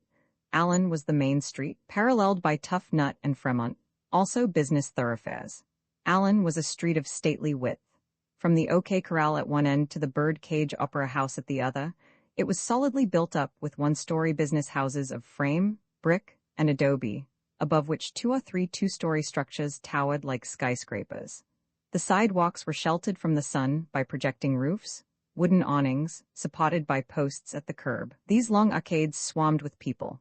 Mine laborers, cowboys, capitalists, Mexicans, children out of school, flashy women of the half-world, dainty young ladies out for a promenade or a tour of the shops, whose windows were gay with bonnets, lingerie, and fashionable gowns. The broad street roared with traffic. Wagon trains loaded with lumber were coming in from the sawmills in the Caracahuas and Huachucas. Rustlers were arriving from the San Pedro or the San Simon. Sheriff's posses were clattering out on the trail of stage robbers. Stages were departing, shotgun messengers on the box beside the driver, for Benson, Bisbee, Fort Huachuca, Tucson, Lordsburg, and mining towns across the Mexican border. Stages rubbed so frequently that the stamp mills cast the silver bullion in 200-pound bars, which road agents found difficulty in carrying off on horseback. Heavy wagons loaded with ore and drawn by 16 mules, 2 abreast along a trace chain half a block long, were constantly rumbling through town from the mines on the hill to the mills at Charleston and Contention. The skill with which the skinners brought these teams around a corner was a form of art. These drivers, it was said, could flick a fly from a mule's ear at 20 paces with their long whips. One sees the ruts of these ponderous wains today, cut 3 and 4 inches deep in solid limestone in the old trails. Night was distinguished from day in Tombstone only by darkness and stars. Saloons and gambling houses were never closed. Day and night, the long bars were crowded. Night and day, the gambling tables girdling the saloon walls were surrounded by tense throngs. Gamblers dealt or sat lookout with their sombreros on, and their six-shooters buckled around them. Monte tables were stacked with gold and silver money. Faro was played in feverish silence. The little ivory ball in the roulette wheels and the dice in the chuck-a-luck boxes rattled noisily. When a player dropped out at the tables of stud poker and draw poker, another was waiting to take his chair. Play at noon was as heavy as at midnight. $1,000 won or lost at a sitting was nothing to cause excitement. A loser today was a winner tomorrow. Professional gamblers lived in clover and were known at a glance by their immaculate clothes, their silk shirts, and their headlight diamonds. The saloons were not the boozing kens of old frontier tradition. Such places as the Crystal Palace, Oriental, and Alhambra were resplendent with oil paintings, mirrors, brass and mahogany, 3 bartenders, sometimes 5, always on duty. Few rough fellows thumped on the bar and wrought out orders for raw whiskey. Tombstone displayed connoisseurship in mixed drinks. The spruce, white-aproned chaps behind the bars were adepts in concocting cocktails, mashes, sours, cobblers, flips, and sangarees. The bungler who fumbled a silver fizz or a Paus Café, or was so crass as to crush the sprig of mint in a julep, was shipped back to San Francisco or Chicago, where libationary art was less exquisite. Adjoining the business district was the populous region of red lights, its street lined with cribs, palatial establishments, saloons of the roughest sort, and dance halls where, to the music of Mexican orchestras, men and women reveled all night in wild saturnalia. In the small hours, the sirens of the resorts drove in cabs and barouches to the Crystal Palace, Oriental, or Alhambra, swarmed in with gusts of tipsy laughter.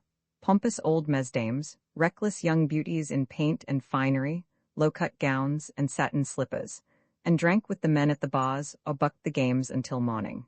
Nightly the Bird Cage Opera House offered stupendous attractions, and nightly the famous old honky-tonk was packed to the doors. There was a bar at the front and a horseshoe of curtained-up boxes around the walls. Seated on wooden benches, the audience guzzled whiskey and beer and peered through a fog of tobacco smoke at vaudeville performers cutting their capers in the glare of kerosene lamp footlights. Beautiful painted ladies in scanty costumes sang touching ballads of home and mother on the stage, and then hurried to the boxes where, by their voluptuous charms and soft graces, they swelled the receipts of the downstairs bar and received a rake-off on every bottle of beer they induced their admirers to buy. When the performance ended, the benches were moved against the walls to clear the floor, and the crowd reeled in drunken dances until the sun peeped over the dragoons. Billy Hutchinson was proprietor of the Bird Cage, succeeded in later years by Joe Bignon. From a yellow, tattered old program, one gains an idea of the character of entertainment the Bird Cage had to offer. First appearance of Mr. Tommy Rosa, king of comedians and laugh makers, announces the ancient show bill in impressive capitals. Mr. Walter Phoenix, America's premier song and dance artist. The Campbell sisters, Seria comic stars and sketch artists. Professor King in his wonderful suspension wire act. Mr. James Hawley and Miss Lola Corey, America's own specialty stars. In addition to our own great company, our petite star Miss Annie Duncan, the Tombstone Nightingale. Mr. Harry K. Martin, comedian and end man in his great specialty, the Dublin Dancing Man. Our Seria comic queen, Miss Lottie Hutchinson, in her selections of the latest gems. Mr. Neil Price, author and vocalist, in his original budget of songs of the day. A comforting footnote adds, no advance in prices. General admission 25 cents. Boxes according to location. The moldering old playbill, which seems ready to crumble at a touch, gives one a twinge of sadness, and one wonders mournfully what may have become of all these kings and queens and nightingales of other days who sang and kicked up their heels so merrily in the old bird cage. Where now are America's own specialty stars? Who can recall a single bar of the songs of the day that the gifted author and vocalist sang with such fine effect? Into what particular corner of utter oblivion have faded the premier song and dance artist and the wonderful professor of the slack wire? In a short walk along Allen Street on a pleasant afternoon, one would likely see most of Tombstone's celebrities. Wyatt Earp, the Lion of Tombstone, 6 shooters on, keen eyes restlessly on watch. Town Marshal Virgil Earp, dour, silent. Morgan Earp and Doc Holliday, laughing together in front of a saloon over some dry witticism of the humorous doctor, as agreeable a fellow as ever looked over the barrel of a gun. Sheriff John Behan bustling impotently. Deputy Sheriff Billy Breckenridge, neatly groomed and smiling. The Clanton and McLaury boys, sworn enemies of the Earps, just back probably from a cattle-stealing raid with Curly Bill. But as these breezy fellows swing past the Earps, they salute pleasantly instead of shooting, and the Earps respond with "Hello, boys." Which seems surprising. Somber John Ringo, outlaw with a haunted past, who drinks hard, unlike other bad men, who take their liquor sparingly to keep their trigger fingers steady. Billy Grounds, Zwing Hunt, and Billy Claiborne dropping into the Oriental at second drink time for a social glass with buckskin Frank Leslie, the genial bartender, looking innocuous in a white apron. Frank Stillwell, who, it is said, has rubbed the stages so often the drivers know him by his voice. Jeff Milton, government immigration officer, tall, dashing, a native of Florida with the manners of a cavalier. Dick Gerd, Ed Skeefelin's old partner. John Slaughter, cattle baron, who is some day to clean up Tombstone, a small man with notably piercing black eyes. E. P. Gage, wealthy mine owner, and former Governor Anson Safford, banker, walking arm in arm. Henry C. Hooker, picturesque proprietor of Sierra Bonita Ranch in the Sulphur Springs Valley, at which Augustus Thomas in later years wrote his famous play, Arizona. Or Walter L. Vale of the Empire Ranch with his brother, Ed Vale. Or perhaps old Pete Kitchen, known as the Daniel Boone of Arizona, in from the Potrero for a visit. Tombstone had plenty of money to spend and spent it in these boom times. The saloons equaled the silver mines as sources of quick wealth, and stores of all kinds prospered greatly. Visitors expressed astonishment at the quality and variety of the merchandise sold over the counters. The prosperity of the town was reflected in the habiliments of its citizens. Tombstone was dressy. Men of the wealthier class might have looked at home in a metropolitan club. The women kept abreast of the styles, and the fashion edicts of the Rue de la Paix, as set forth in the town papers, were echoed in the Arizona deserts. Though Allen Street was not Fifth Avenue or State Street, many of the costumes to be seen on this frontier boulevard were not lacking in smartness. Dances were held at the Cosmopolitan, Grand, and Occidental hotels, and it was the vogue for hostesses to entertain at dinner at the Can-Can or Maison Doré, where food and service were more or less distinguished. Tombstone read the news of the great world with its morning coffee. The president's message to Congress, an ultimatum by the German Kaiser, or Wall Street's market quotations were discussed in the same breath with a stage holdup at Rubber's Roost or Curly Bill's last attack on a smuggler train. 4 newspapers, The Nugget, Epitaph, Expositor, and Evening Gossip, not only kept the town well informed, but the political pot furiously boiling. The Nugget, Tombstone's first newspaper, was established in the fall of 1879 by A. E. Fay and Thomas Tully, who brought from Tucson the primitive hand press on which had been printed the Tubac Arizonian, first newspaper ever published in Arizona. The Tombstone Epitaph, unique as the only paper of its name in the world, came out May 1, 1880, its owners John C. Clum, afterward postmaster and mayor, Charles D. Reppy, and Thomas R. Soren. Antiquarians still argue over the origin of the name. Some say John Hayes Hammond, famous mining engineer, suggested it in an after-dinner speech at the Can-Can. Others attribute it to Ed Skeefelin, who with such happy inspiration had christened the early mines and the town. Mr. Clum, it is said, coming in with Skeefelin on the stage from Tucson, asked the passengers to suggest a name for the paper he was about to start. "The Epitaph," said Skeefelin quickly. "That's the name for a paper that will celebrate in enduring print the deeds and fame of Tombstone." But, replied Mr. Clum dubiously, epitaphs are usually mere chiseled lies. Well, declared Skeefulin philosophically, they tell the truth about as often as newspapers. Pat Hamilton, Sam Purdy, Harry Brooke, Jono, Dunbar, Harry Wood, Dick Rule, William O'Neill, and O'Brien Moore were the editorial thunderers of the Tombstone press, later achieving some celebrity in politics and journalism in other parts of the country.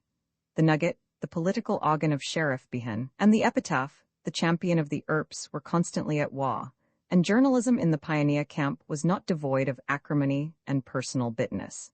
Pat Hamilton and Sam Purdy, having arranged a duel to the death, marched with seconds, doctors, and supernumeraries to the field of honor, and then marched back again without fighting, to be chaffed unmercifully thereafter by the citizens. S.C. Bagg of the Prospector, one of Tombstone's later papers, criticized a decision rendered by Judge W. H. Barnes of the District Court, and was fined $500 for contempt. Bagg, a man of means, refused to pay the fine and was committed to jail, editing his paper for several weeks from his cell and reveling in his martyrdom. When his friends at last paid his fine, Bagg was indignant and refused to accept his freedom. The sheriff had to throw him out and lock the jail door to prevent his return. Several years later, Judge Barnes, having retired from the bench, was sent to jail in Tucson for contempt by Judge R. E. Sloan. As he passed through the prison doors, he was on the point of collapse and was only sustained, as historian McClintock points out, by the sympathy and stimulants of his partisans. His spirits were greatly revived when a messenger brought a telegram. Friends from afar, remarked the former jurist to the little band of sympathizers gathered about him, have heard of this damnable outrage. He tore open the telegram triumphantly. The message read, "Are you there, Moriarty?" It was signed by S.C. Bagg. Old files of the Tombstone papers are filled with small beer chronicles which retain some flavor of the life and spirit of the town. The Rev. Endicott Peabody, educated at Cheltenham and Cambridge University in England, and now rector of the Tombstone Episcopal Church, is anxious to have the churchyard fenced and takes up a collection for the purpose. His congregation gives meagerly. Gamblers playing poker in the Crystal Palace learn of the good pastor's disappointment, and with their compliments, send the Rev. Peabody the kitty from the night's play, the kitty comprising chips taken out for all hands above 2 pair. The Rev. Peabody returns a note of polite thanks, and the church fence is built. Miss Nellie Cashman, running the Russ House at 5th and Tough Nut Streets, having for years followed stampedes and kept boarding house in mining towns from Montana to New Mexico, is known to every miner and gambler in the Western country. Her hotel is always crowded. If a fellow has no money, Miss Nellie gives him board and lodging until he makes a stake. She's one of the angels of the camp, held in an affection akin to veneration. Stranger or tenderfoot who gets uppish with Miss Nellie takes a long chance. A drummer, served with beans in Miss Nellie's restaurant, loudly and harshly demands food more pleasing to his cultivated appetite. A tall miner unlimbers his 6-shooter and steps over to the drummer's table. "Stranger," he says grimly, "eat them beans." Which, with sudden gusto, the drummer does to the lost bean. Dutch Annie, a figure in red light society, is deeply mourned at her death by all Tombstone. Dutch Annie has been distinguished by great kindness of heart and many generous charities. 1,000 buggies and carriages filled not only with women and men of the underworld, but with businessmen and town officials follow her body to the grave in Boot Hill Cemetery. This is the town's only burying ground and is to remain so for many years. On the unfenced, desolate, windswept slope north of town, men who died with their boots on, and the town's best citizens find a common resting place. Possibly some Tombstone matron of wealth and position will someday sleep side by side with Dutch Annie. Bradshaw and McIntyre are not only business partners but old pals. Bradshaw goes shopping and buys a gorgeous shirt with black, green, and red stripes. When he saunters through Allen Street in this portentous garment, he achieves instant prestige. It is an event of great public moment. There is a current song of great silliness and popularity in these days called "Where Did You Get That Hat?" This song, slightly altered, seems to fit the occasion, and as he strolls along the boulevard, Bradshaw is saluted on all sides by facetious citizens who shout with boisterous guffaws, "Where did you get that shirt?" Bradshaw is vexed by such ribaldry, but his show of displeasure only incites his tormentors to new derision. He flies into furious anger at last and declares flatly, "I will kill the next man who makes fun of my shirt." The next man is McIntyre. The shirt strikes McIntyre as excruciatingly ridiculous. He laughs so immoderately that for a time he cannot speak. He bends double in unholy glee, he twists, he squirms, all the while pointing a finger at Bradshaw but unable to articulate a syllable. Finally, between gurgling outbursts, he manages to ejaculate the fateful words, "Where did you get that shirt?" Whereupon Bradshaw, beside himself with rage, draws a six-shooter and kills him, the bullet entering McIntyre's mouth, which is wide open with merriment. Tombstone takes this murder lightly, holding McIntyre fortunate in that death comes to him as a sort of joke, and that he goes out into the other world, holding his sides with laughter. Julius Caesar rises to fame as the greatest of Tombstone restaurateurs, and the Maison Dorée, over which he presides, has dimmed the original prestige of the Cancan.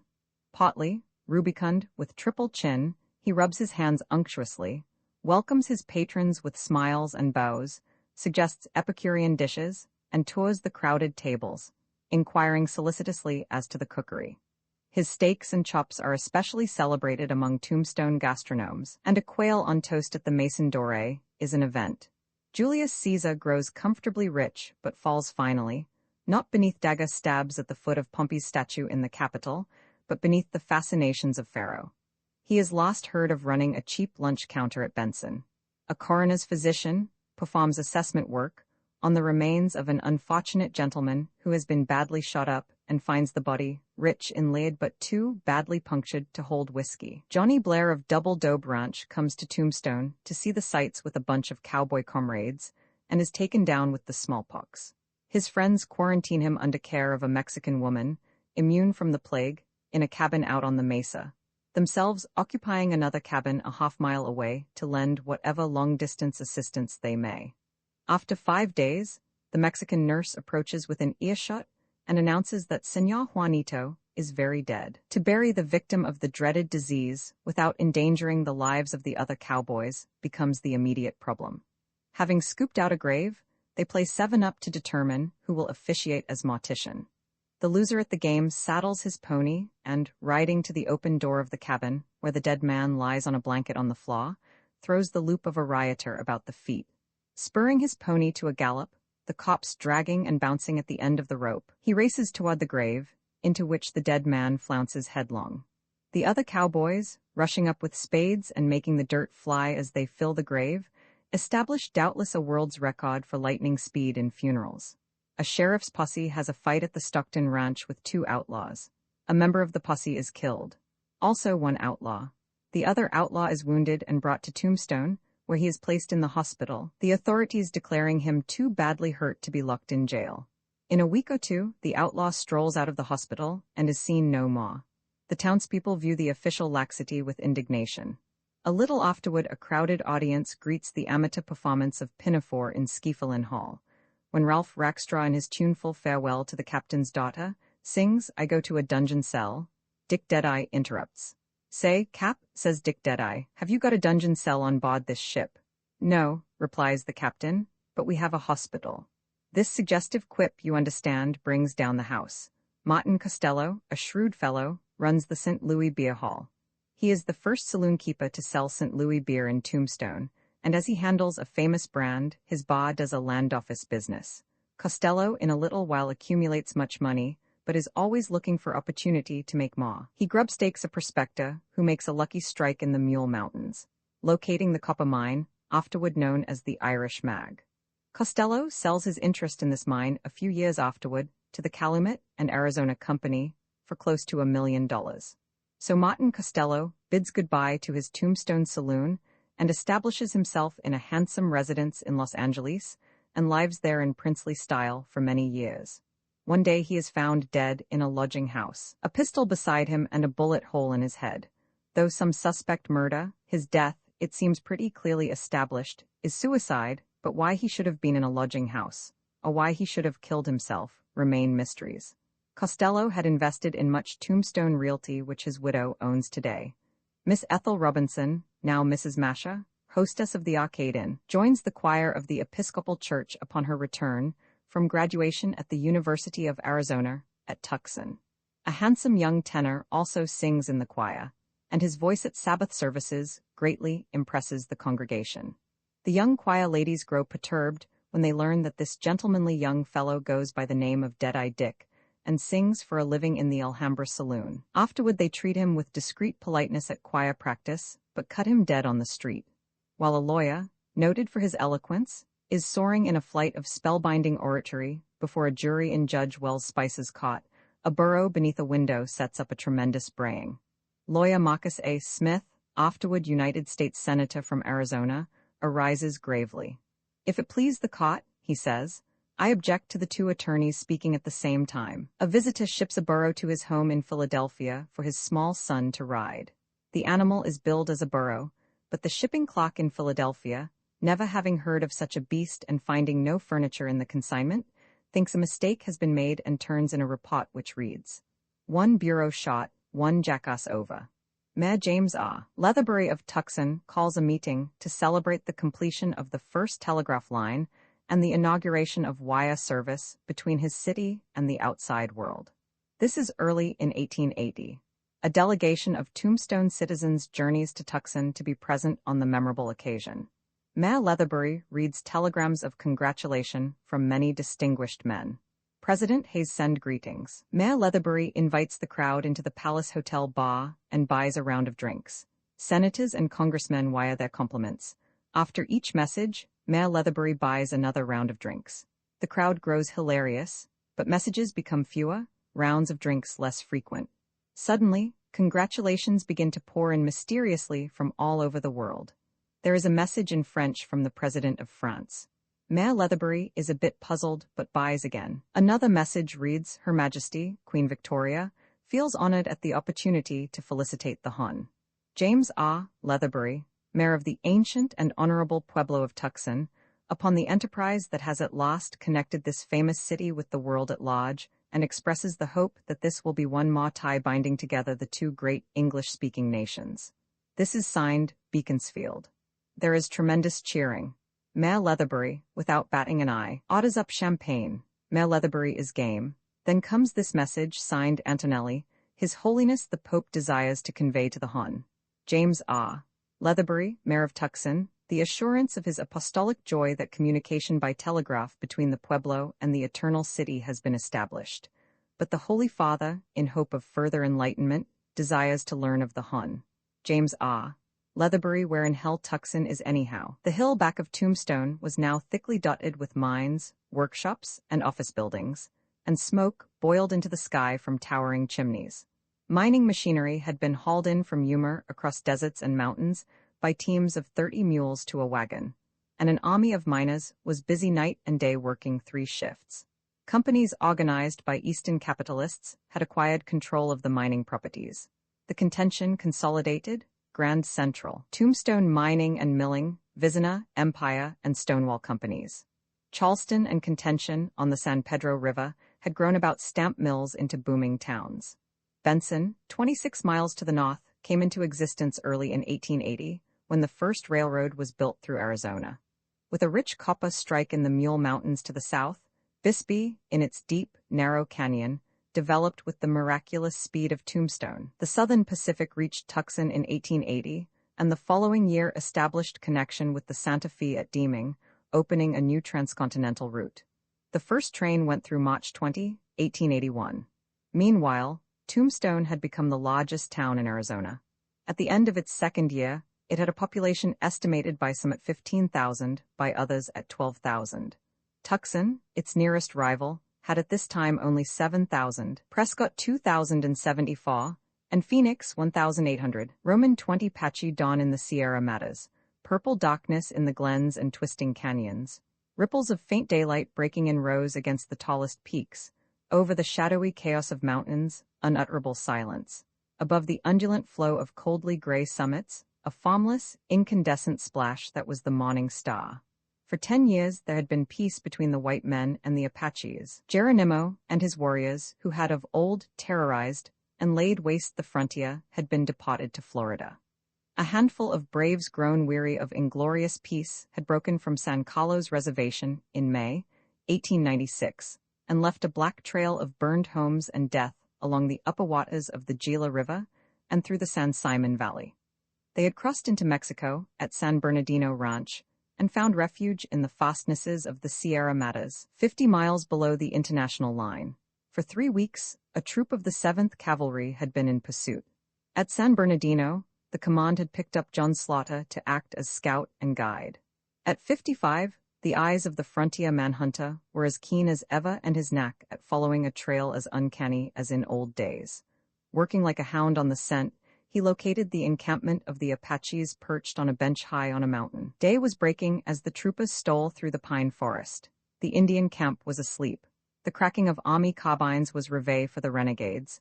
Bucks and squaws came tumbling from the little group of wickiups in the clearing.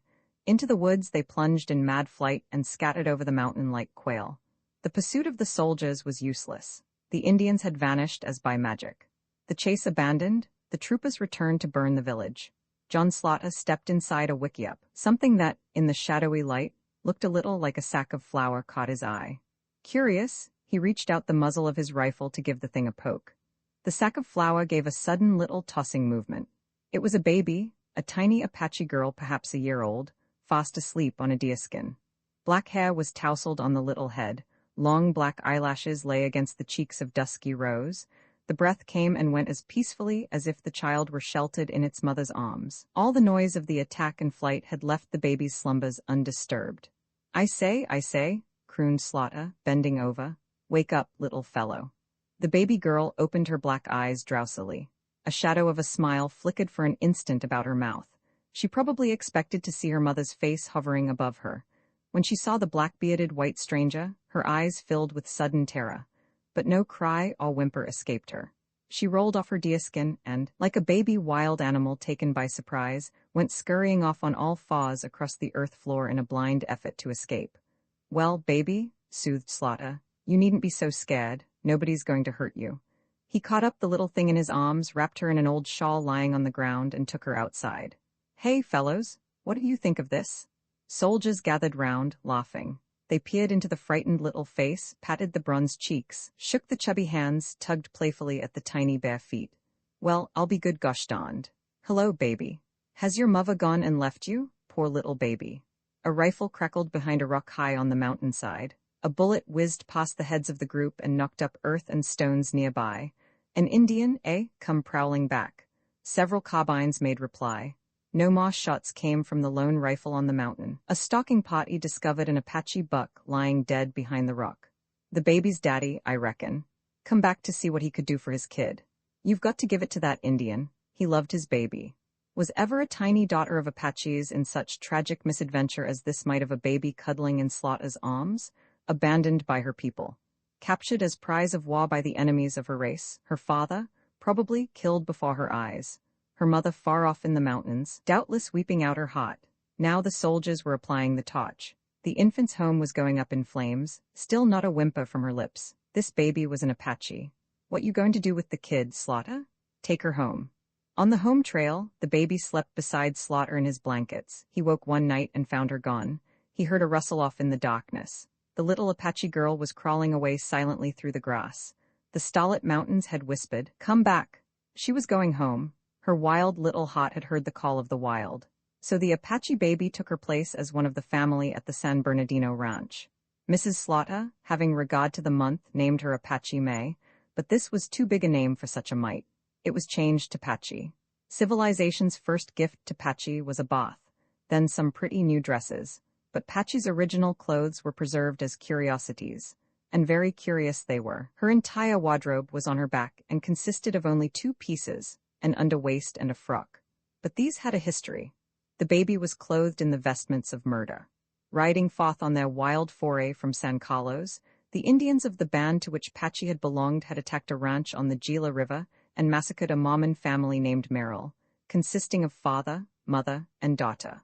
Farther south, in the San Simon Valley, they had murdered a lone ranchman named Hand. Friends of the Merrills identified Patchy's underwaist as a part of the dot-fitted, many-buttoned, embroidered basque of the Mormon girl, and the shawl in which Slaughter had wrapped the baby as having belonged to the Mormon mother. Patchy's tight-fitting outer waist was made of a flour sack, and the little skirt attached to it was of white cloth of equally coarse weave. Patchy's frock was very dirty, but on the skirt, Beneath the grime, Mrs. Slaughter noticed dark figures which she believed were elaborately wrought Aboriginal ornamentation. "These quaint markings, so dim with dirt, intrigue me," said Mrs. Slaughter. "They are probably a swastika pattern, or some sort of intricate scroll work, or picture writings. I imagine they must have some mysterious significance. I wish some Apache would ride this way who could interpret their meaning for me." Very probably, Patchy's mother was, in her way, an artist. Profoundly interested in these cryptic designs, Mrs. Slaughter had Patchy's frock washed. After it had been soaked in a tub of suds, scrubbed on the washboard, and dried in the sun on the clothesline, the figures that adorned it stood out with startling distinctness. They read as follows: Republican ticket delegate to Congress Thomas F. Wilson, for Joint Councilman J. W. Calkins, for Representatives Hicks J. O., Stanford J. S. Robbins A. White E. G. Naughton County Surveyor H. G. House Supervisors J. Montgomery B. S. Kaufman Sheriff S. H. Bryant District Attorney W. H. Stillwell Treasurer James P. McAllister County Recorder W. F. Bradley. It was laughable, of course, to think of little Patchy romping about the parental wickiup in the Sierra Matas, clad in an old Cochise County election poster, identified by Arizona antiquarians as of 1888, but it was also tragic. The old poster had hung for years on the walls of Hand's cabin and had been carried off by the Apaches after the lonely rancher had been butchered. From the wickiup in which he found Patchy, Slaughter had also brought away a war bag and 2 papoose carriers. The war bag had been made from a pair of buckskin pantaloons, stitched with bright thread on a sewing machine, and probably once belonging to some Mexican dandy whom the Apaches had murdered. The papoose consisted of a jacket attached to a headband. With the band across their foreheads, Apache mothers carried their babies in these jackets on their backs. Mrs. Slaughter tried carrying Patchy in one.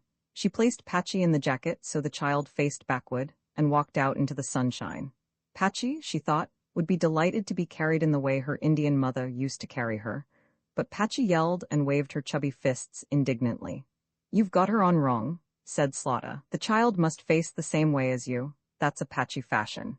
Mrs. Slaughter readjusted Patchy. Facing forward and steadying herself with arms and legs, the baby was as contented as a mouse in its nest. "Patchy was just a little wild animal when she came to San Bernardino Ranch," said Mrs. W. E. Hankin of Bisbee, who has preserved in manuscript much interesting history of the Slaughter family. "She ate anything, picking up scraps of food from the ground. When thirsty, she would run to a ditch and, lying face downward, drink from the stream. When drowsy, she curled up anywhere and went to sleep.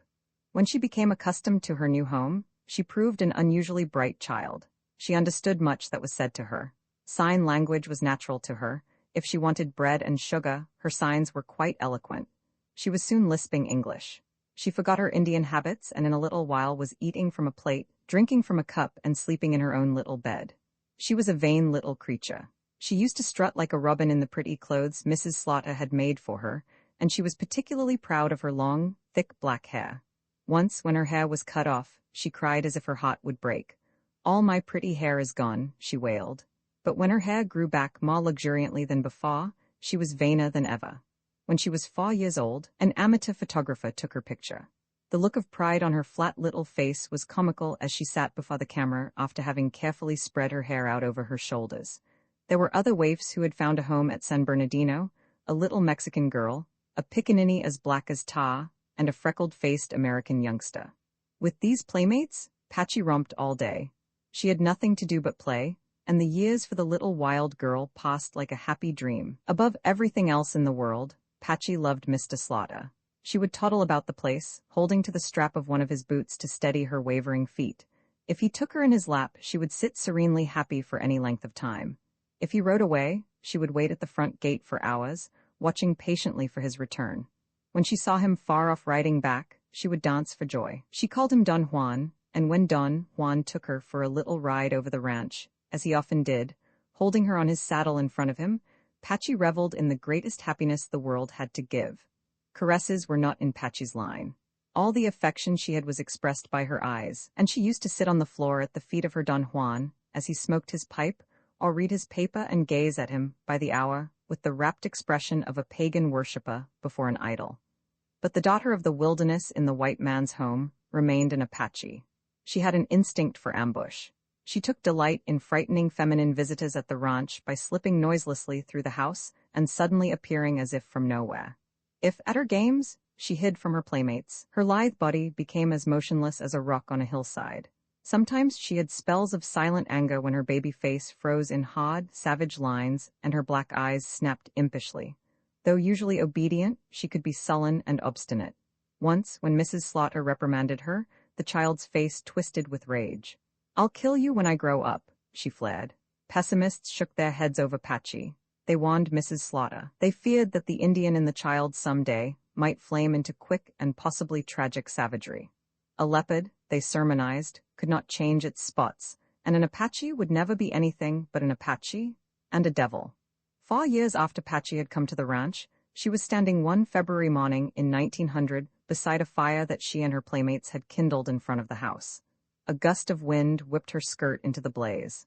Flames shot up and enveloped her. In panic, she ran down the road. Will Slaughter, John Slaughter's son, caught her after a chase, smothered the flames, and bore her in his arms into the house. She was put to bed and soothing embrocations were applied.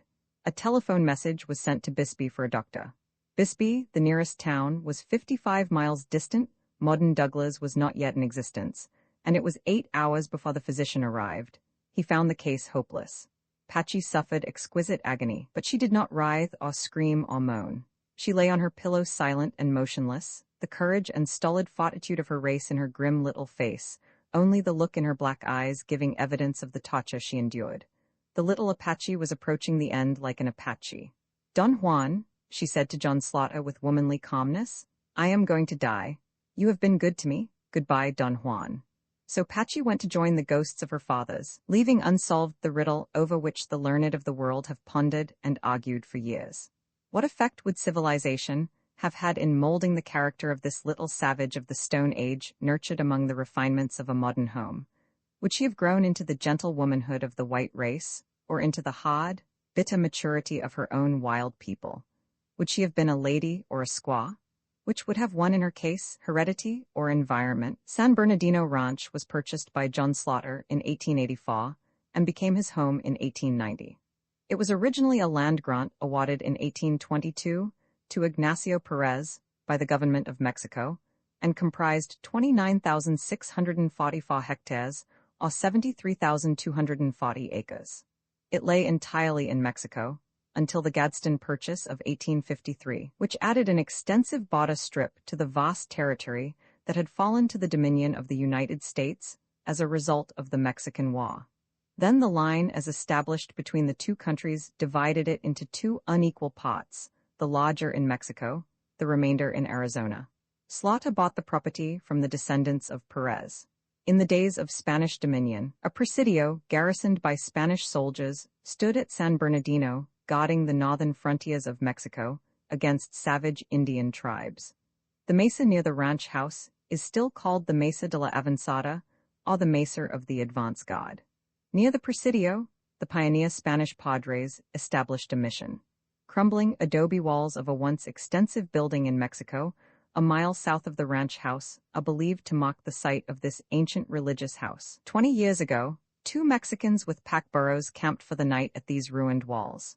No one at the ranch paid any attention to them. Next morning they were gone, but they had left exposed to view in the earth within the old cloister enclosure a deep box-like receptacle lined with cement from which had been removed a cement slab that had served as lid. The cavity was empty. What it had contained remained an enigma. The two strangers had plied pick and shovel only in this one spot, and it was evident they had worked with a chart or secret directions to guide them.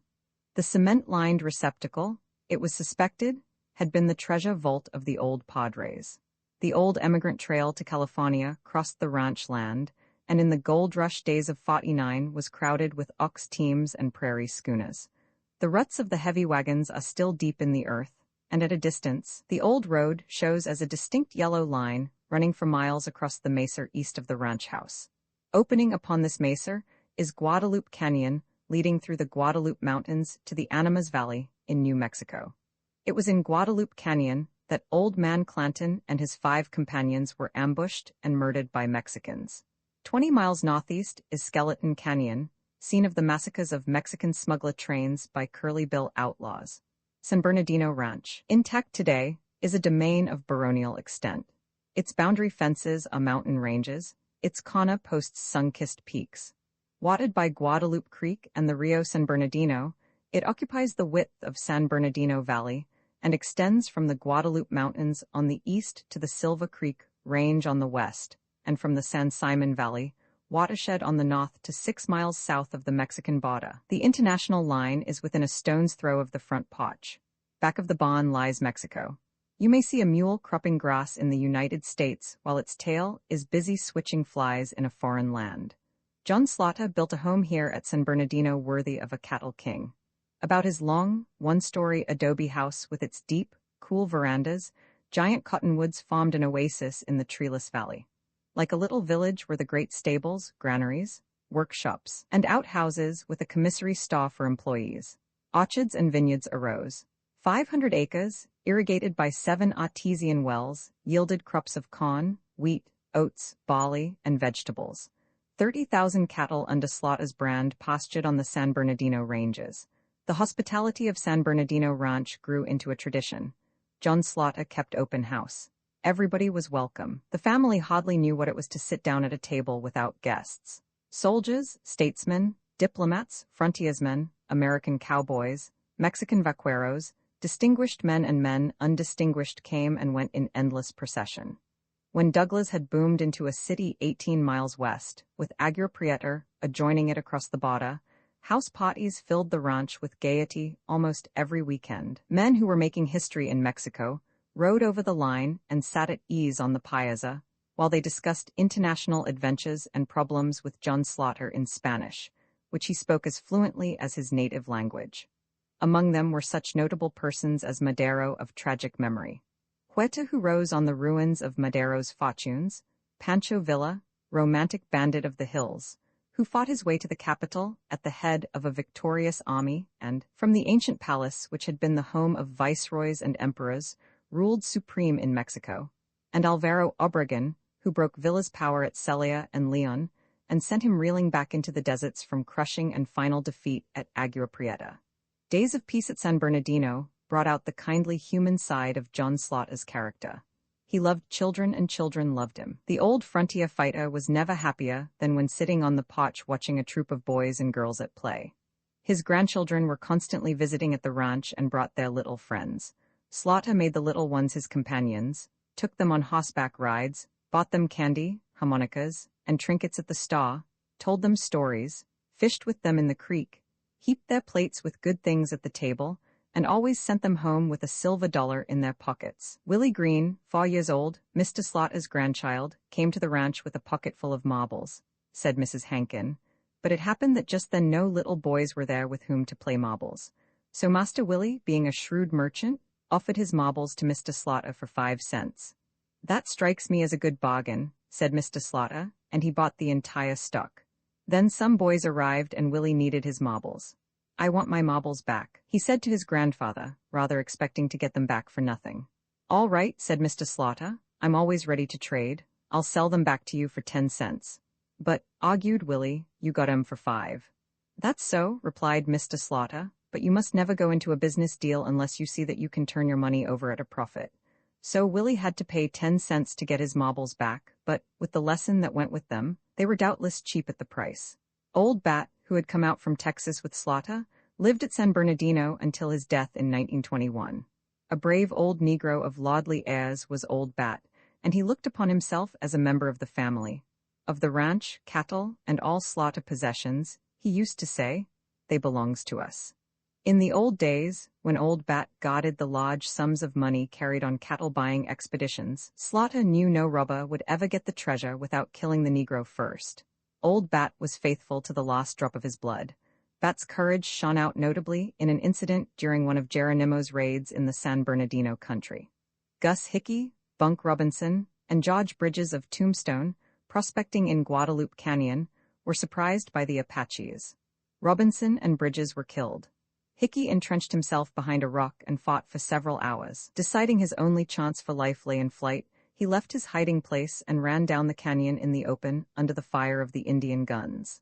As by a miracle, He escaped without a scratch and reached San Bernardino Ranch 18 miles away. The ranch hands talked of organizing a party to bring in the 2 dead bodies. "Pshaw, what you all talkin' 'bout?" said Old Bat. "Ain't no need o' no party. I'll go fetch 'em in." He hooked up a team of mules and drove alone to the scene of the fight and brought in the bodies. As it chanced, Geronimo and his band had gone. Old Bat's last years were passed in impotent and busy idleness. Loyal to those who were loyal to him, Slaughter surrounded the old Negro with every comfort. Old Bat died at the ranch at the age of 90. He had been in Slaughter's service 43 years. Nigger John, who with Old Bat had come from Texas on the honeymoon cattle drive, had been a slave in the Slaughter family. As a pickaninny, he had been given by his mother on her deathbed to John Slaughter, and remained in his master's service for 25 years after slavery days had ended. He married in Tombstone and settled down in a home of his own. He still lives there, very old and in comfortable circumstances. Old age robbed John Slaughter of some of his restless energy, slowed his brisk step, caused him to stoop a little, and turned his hair and beard white, but it did not change his eyes. Some novelists have it, wrote Michael J. Phillips in 1921, that the man with the bright blue eye is the real article when it comes to brawls, battles, and ruckuses. Maybe so, but John Slaughter's eyes proclaim to me without a word on his part, and without an effort on his part to impress me, that he is Cleostrane. They are black eyes, cold and unyielding as frosted granite. They are sharp, they probe you. His low voice and rather deprecatory manner are set at naught by one glance of those fearless eyes. So long as he lives, John Slaughter will never be merely one of the crowd in an assemblage, and it is because of his eyes. I would not care to be called on even today to shoot it out with John Slaughter, though he is a very old man. I asked him how much land he had here at San Bernardino. "About 100,000 acres, leased and owned," he replied in his drawly voice. He pointed to a mountain peak 6 miles below the international border, which passed at our feet. "That's one boundary," he said. He pointed to another peak perhaps 10 miles from us and 6 miles from the first. "That's another. The American boundaries are over yonder." He flirted his thumb over his shoulder toward an empire's expanse of plains, hills, and mountains behind us. San Bernardino Ranch was steeped in peace on the night of May 4, 1921. There was no moon, but the bonfire stars that blaze in Arizona skies gave a crystal clearness to the darkness. Mrs. Slaughter, Miss Edith Stowe, a guest, and Jess Fisher, foreman of the ranch and Mrs. Slaughter's cousin, were talking in desultory wise in the living room. John Slaughter sat in the dining room, absorbed in a newspaper. The window beside him looked out upon the commissary store 30 feet distant across the backyard. The window shade was raised. A kerosene lamp of great brilliancy lighted the room. Suddenly, one of Slaughter's old-time, unaccountable, mystic warnings of unseen danger flashed upon him. He flung aside his newspaper and hurried from the room. His bedroom across the hall was dark. He stepped into it. He had no reason for doing this. He had neither heard nor seen anything out of the common. He did it, that was all. As his fingers closed on the handle of his 6-shooter lying in its place on the chimney piece, 2 shots sounded loudly at the rear of the house. He rushed for the door. Feeble with age, he was the fighter still. But Mrs. Slaughter and Miss Stowe threw their arms around him and bore him into a chair. "You must not go outside," screamed Mrs. Slaughter. "You will be killed." Jess Fisher had heard a noise at the store. He had stepped out to investigate. Immediately had come the crash of 2 guns. Whatever was taking place, it was quickly over. Running footsteps faded into the distance. Then silence. Slaughter and the 2 women found Fisher lying dead on the little platform in front of the door of the store. His pockets were turned inside out and his watch was gone. $80 was missing from the cash drawer of the commissary. From the bunkhouse, Manuel Garcia and Jose Perez, employed on the ranch, had disappeared. 4 Mexicans, it developed, had been concerned in the robbery. Garcia and Perez were caught next day at a neighboring ranch. Garcia, 19 years old, had lived on the Slaughter ranch since boyhood. Perez, who had been in Slaughter's employ only a few days, was said to have served with Pancho Villa's guerrillas. Arcadio Chavez, taken in Agua Prieta with Fisher's watch in his possession, made a clean breast and implicated Manuel Rubio as the 4th man. The robbers, Chavez said, had planned to murder the entire family at the ranch and loot the place. He and Rubio had shot Fisher. If Slaughter had come running out as they expected, they would have killed him. But as the old fighter had been saved from the trap, the fear of his 6-shooter, Chavez declared, prevented the carrying out of the plan for wholesale murder. Garcia and Perez were sent to the penitentiary for life. Rubio was never apprehended. Chavez, it was reported, went through a form of trial at Hermosillo in Mexico and was acquitted. Manuel Garcia, according to Chavez, had planned the robbery. His murderous treachery was a shock to Mrs. Slaughter. He had been her personal chaw boy, and she had taken a mother's interest in his bringing up. Slaughter's life was saved that night by his mysterious warning. His murder was to have been the crux of the plot. If he had continued a minute longer to read his newspaper by the window, in the brilliantly lighted dining room, he unquestionably would have been killed. His lifelong confident assertion that he could not be killed seemed to have been verified again. Now, near the close of his career, his guardian angel was still on watch. Slaughter's last years were as serene as the sunlight that bathes the San Bernardino Valley. He lived in peace and contentment. He rode occasionally, he potted in his kitchen garden, he walked among his flower beds, bringing a fresh rose every morning to lay beside his wife's plate on the breakfast table. He sat on the pleasant veranda in the long, languorous afternoons and watched the cloud shadows drift across the Vegas, or let his eyes rest on the shadowy beauty of the Blue Mountains of Mexico. His 80 years of life, that from first to last had been one long romance of the frontier, ended from apoplexy February 15, 1922. He had done his work well and had earned his rest. No more forceful or picturesque character ever made history in pioneer Arizona than this John Slaughter who, carrying law in one hand and a six-shooter in the other, established peace and prosperity in his corner of the wilderness of the Southwest. Roman 21 hands up. Bisbee is a city, you might say, of only one dimension, length. It lies like a piece of string along the bottom of a narrow canyon in the Mule Mountains.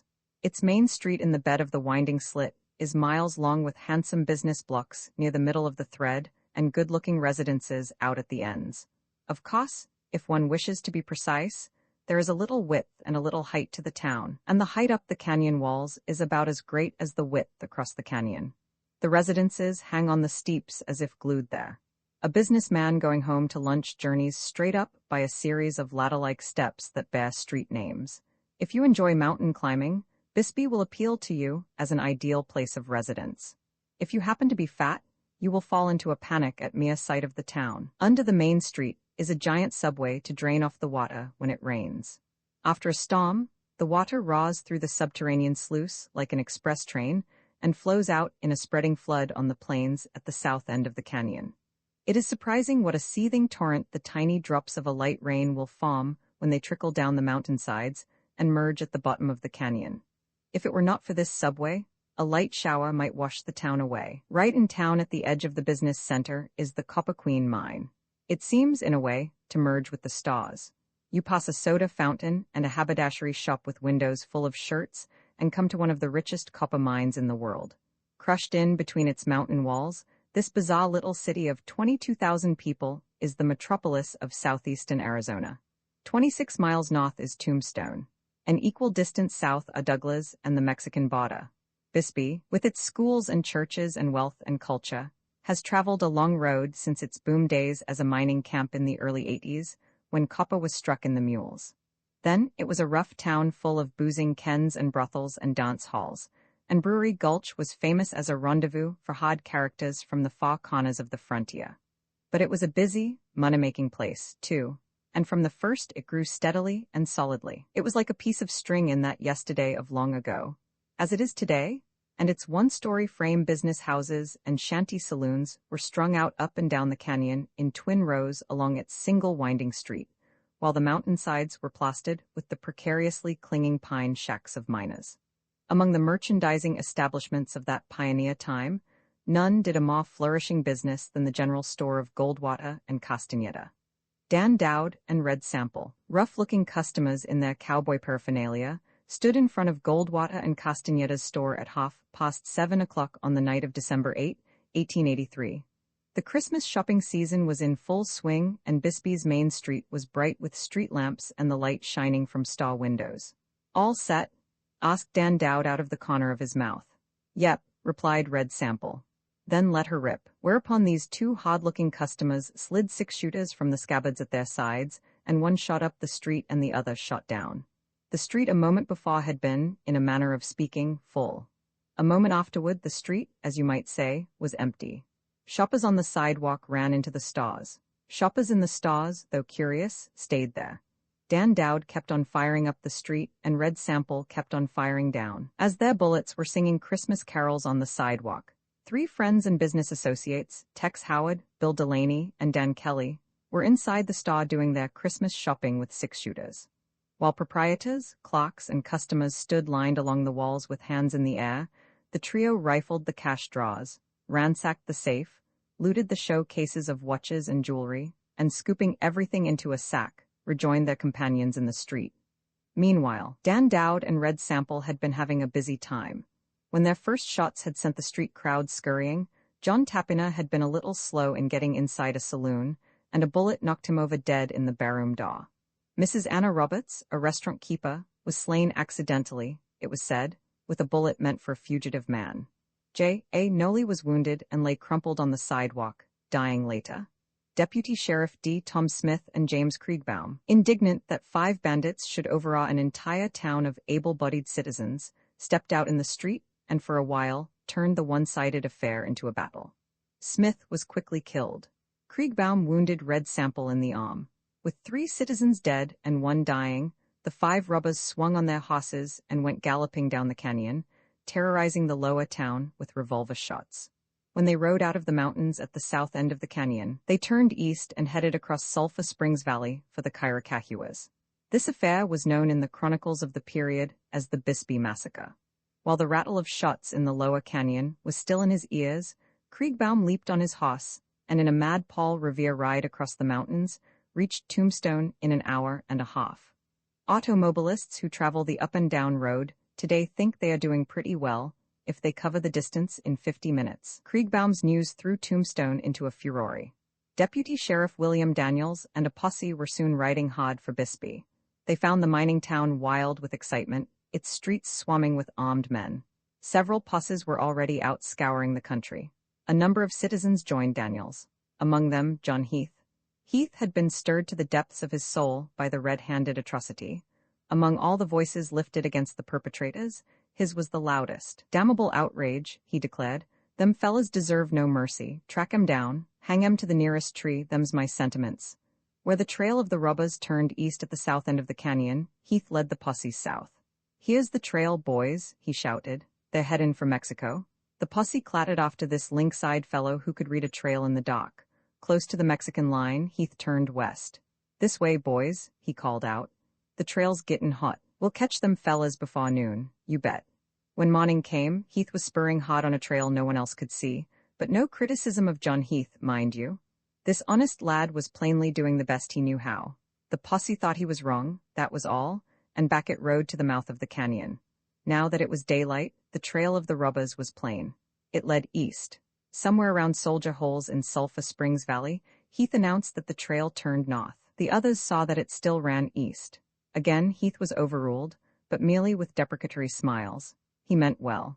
His mistake was evidently due to his over-anxiety to catch them robbers and string 'em up. Before the posse reached the Kairacahuas, Heath attempted to lead it off on several other false scents. Vague suspicion gradually took form. It began to look as if a pretty crafty gambler was overplaying his hand. In the Kairacahuas, the 5 horses the robbers had ridden were found dead at the bottom of a chasm.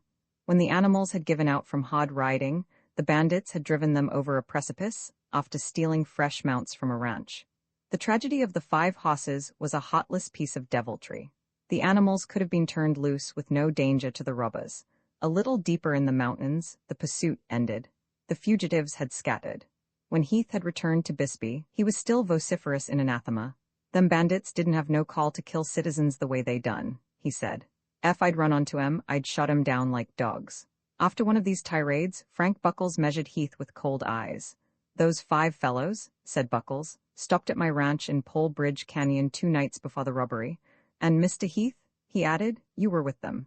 Heath was arrested and placed in jail at Tombstone. It was established later that he had planned the robbery. Just a shade too much of enthusiasm had landed Heath in the shadow of the gallows. Deputy Sheriff Daniels traced Dan Dowd into Chihuahua. The 2 men met one day on the street of Corralitos, a little mining town in the Sierra Madre Mountains. Hello, Dan, said Daniels. Hello, Bill, said Dowd. But Daniels spoke over the barrel of a 44, and Dowd returned the greeting with his hands in the air. Extraditing a criminal from Mexico was slow work in those days. So Daniels smuggled his prisoner across the line, and Dowd was soon in a cell in Tombstone. Delaney was arrested in Minas Prietas in Sonora by a Mexican officer. Without extradition papers, Daniels brought the prisoner over the border in a boxcar. Kelly was arrested in Deeming in a barber's chair, while his face was covered with lather. The barber had identified him by a photograph. Red Sample and Tex Howard arrived in Clifton with plenty of money and cut a splurge in underworld resorts. Howard, in princely fashion, bestowed a gold watch upon a woman. Vain of the gift, the siren exhibited it to an admirer who examined it with eyes green with jealousy, but not too green to identify the timepiece, by description sent broadcast, as having been part of the loot of the Bisbee massacre. So the enamored Howard did not bask long in beauty's smiles. The jealous lover betrayed him, and Howard and Red Sample, shackled hand and foot, took the trail for Tombstone. Dowd, Sample, Howard, Kelly, and Delaney were tried together before Judge D.H. Pinney in Tombstone and sentenced to hang. Their execution was set for March 28. Heath, tried separately, was convicted of murder in the second degree, and on February 21, sentenced to life imprisonment. Bisbee had viewed the hanging verdict for the 5 robbers with deep-seated satisfaction, but it burst into a storm of rage when it learned that Heath had escaped the gallows. A mass meeting was held. Citizens thundered indignation. Resolutions were passed. And next morning, while the dawn of Washington's birthday was read over the mule summits, a committee of 50 Bisbee men, mounted and armed, rode over the divide on the road to Tombstone. Tombstone had hardly rubbed the sleep out of its eyes when the Bisbee horsemen rode into town. The streets were empty. Only a few stores had opened. A few housewives cooking breakfast caught a glimpse of the cavalcade. A few drowsy citizens drawing on their trousers stared out the windows wonderingly as it passed. The Bisbee men dismounted at the courthouse. A knock sounded on the iron portal of the jail. Swinging open the door, Sheriff Ward looked into the barrels of several six-shooters. "Well," he gasped in astonishment, "I thought it was the Chinaman bringing breakfast for the prisoners." Sheriff Ward surrendered the keys, expecting a wholesale lynching. But Heath alone was taken from his cell. The 5 robbers under sentence of death were in adjoining cells. They were relieved when the committee paid no attention to them. They were justly doomed. These men of Bisbee had come to do justice in the single case in which they were convinced the court had erred. Heath, in their opinion, was as guilty as the others. He, too, deserved to die. Heath was led to a telegraph pole north of the courthouse in Tough Nut Street. He stood there in the early morning sunlight as cool and unperturbed as if being lynched were habitual before breakfast routine, like lemon in hot water or orange juice. "Got anything to say before you go, Heath?" "I wish," replied Heath, "you'd promise not to shoot my body full of holes after you swing me up." "All right, we'll promise you that." Heath drew a red bandana from his pocket and bound it around his head so that it hid his face. A hanging had certain punctilios of etiquette to be observed. It was the correct thing for men who went into the other world at a rope's end to depart with their faces covered. His handkerchief took the place of the official black mask. When the noose had been slipped about his neck, he sensed a certain ineptness. He was fastidious in this matter of dying. "Shove the knot around under my left ear," he said through his handkerchief. "Thank you," he acknowledged politely when his request had been complied with. The Bisbee horsemen rode out of town as quietly as they had come. Perhaps not 50 people in Tombstone knew that anything unusual had taken place. Citizens going to their work saw, with surprise, a dead man hanging 20 feet in air against the telegraph pole in Tough Nut Street. They noticed curiously a placard fastened just below his feet. It read, "John Heath was hanged to this pole by the citizens of Cochise County for participation as a known accessory in the Bisbee massacre at 8:20 a.m. February 22, 1884, Washington's birthday, the Heath lynching resulted in a famous coroner's verdict. The jury was confronted with a delicate problem. The usual verdict of death at the hands of parties unknown was impracticable. All the lynches were known, but the jury had no intention of naming the parties at whose hands death had occurred. Tombstone hotly approved the hanging bee. Dr. George Goodfellow, in his testimony, hinted at a way out of the dilemma.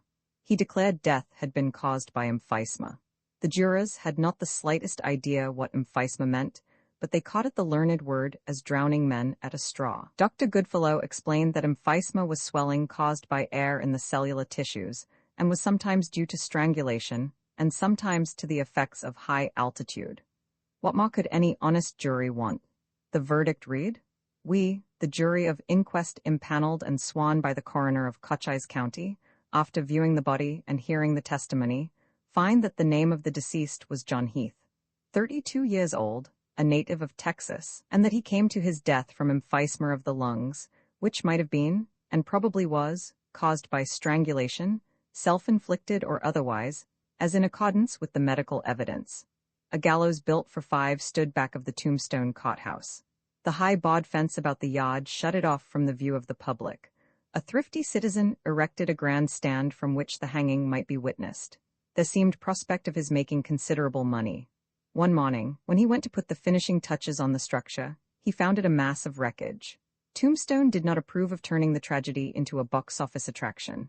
2 miners sat on the dump of the Lucky Cuss mine on the hill back of town. Far below, they could see the courthouse yard, the yellow pine gallows, the strong crossbar above it, the 5 dangling hempen nooses. The door of the jail opened. Dowd, Sample, Howard, Kelly, and Delaney walked out, herded by deputies. Sheriff Watt at their head. The little procession crossed the yard and mounted the gallows stairs. The 5 condemned men took their places in line on the trap.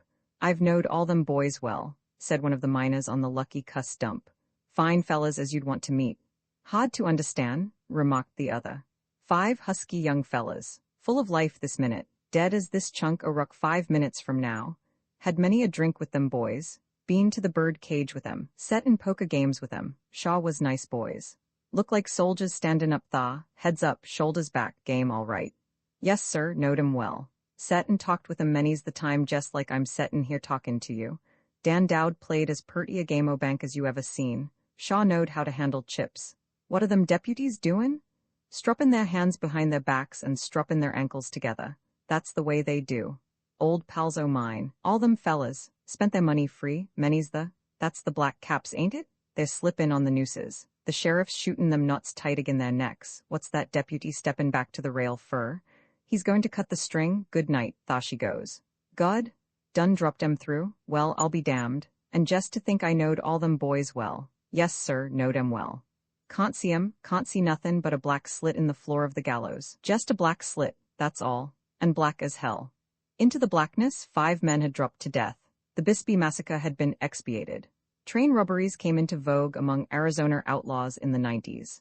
Lonely deserts, convenient mountains, and trains bearing fortunes in their safes made the crime attractive.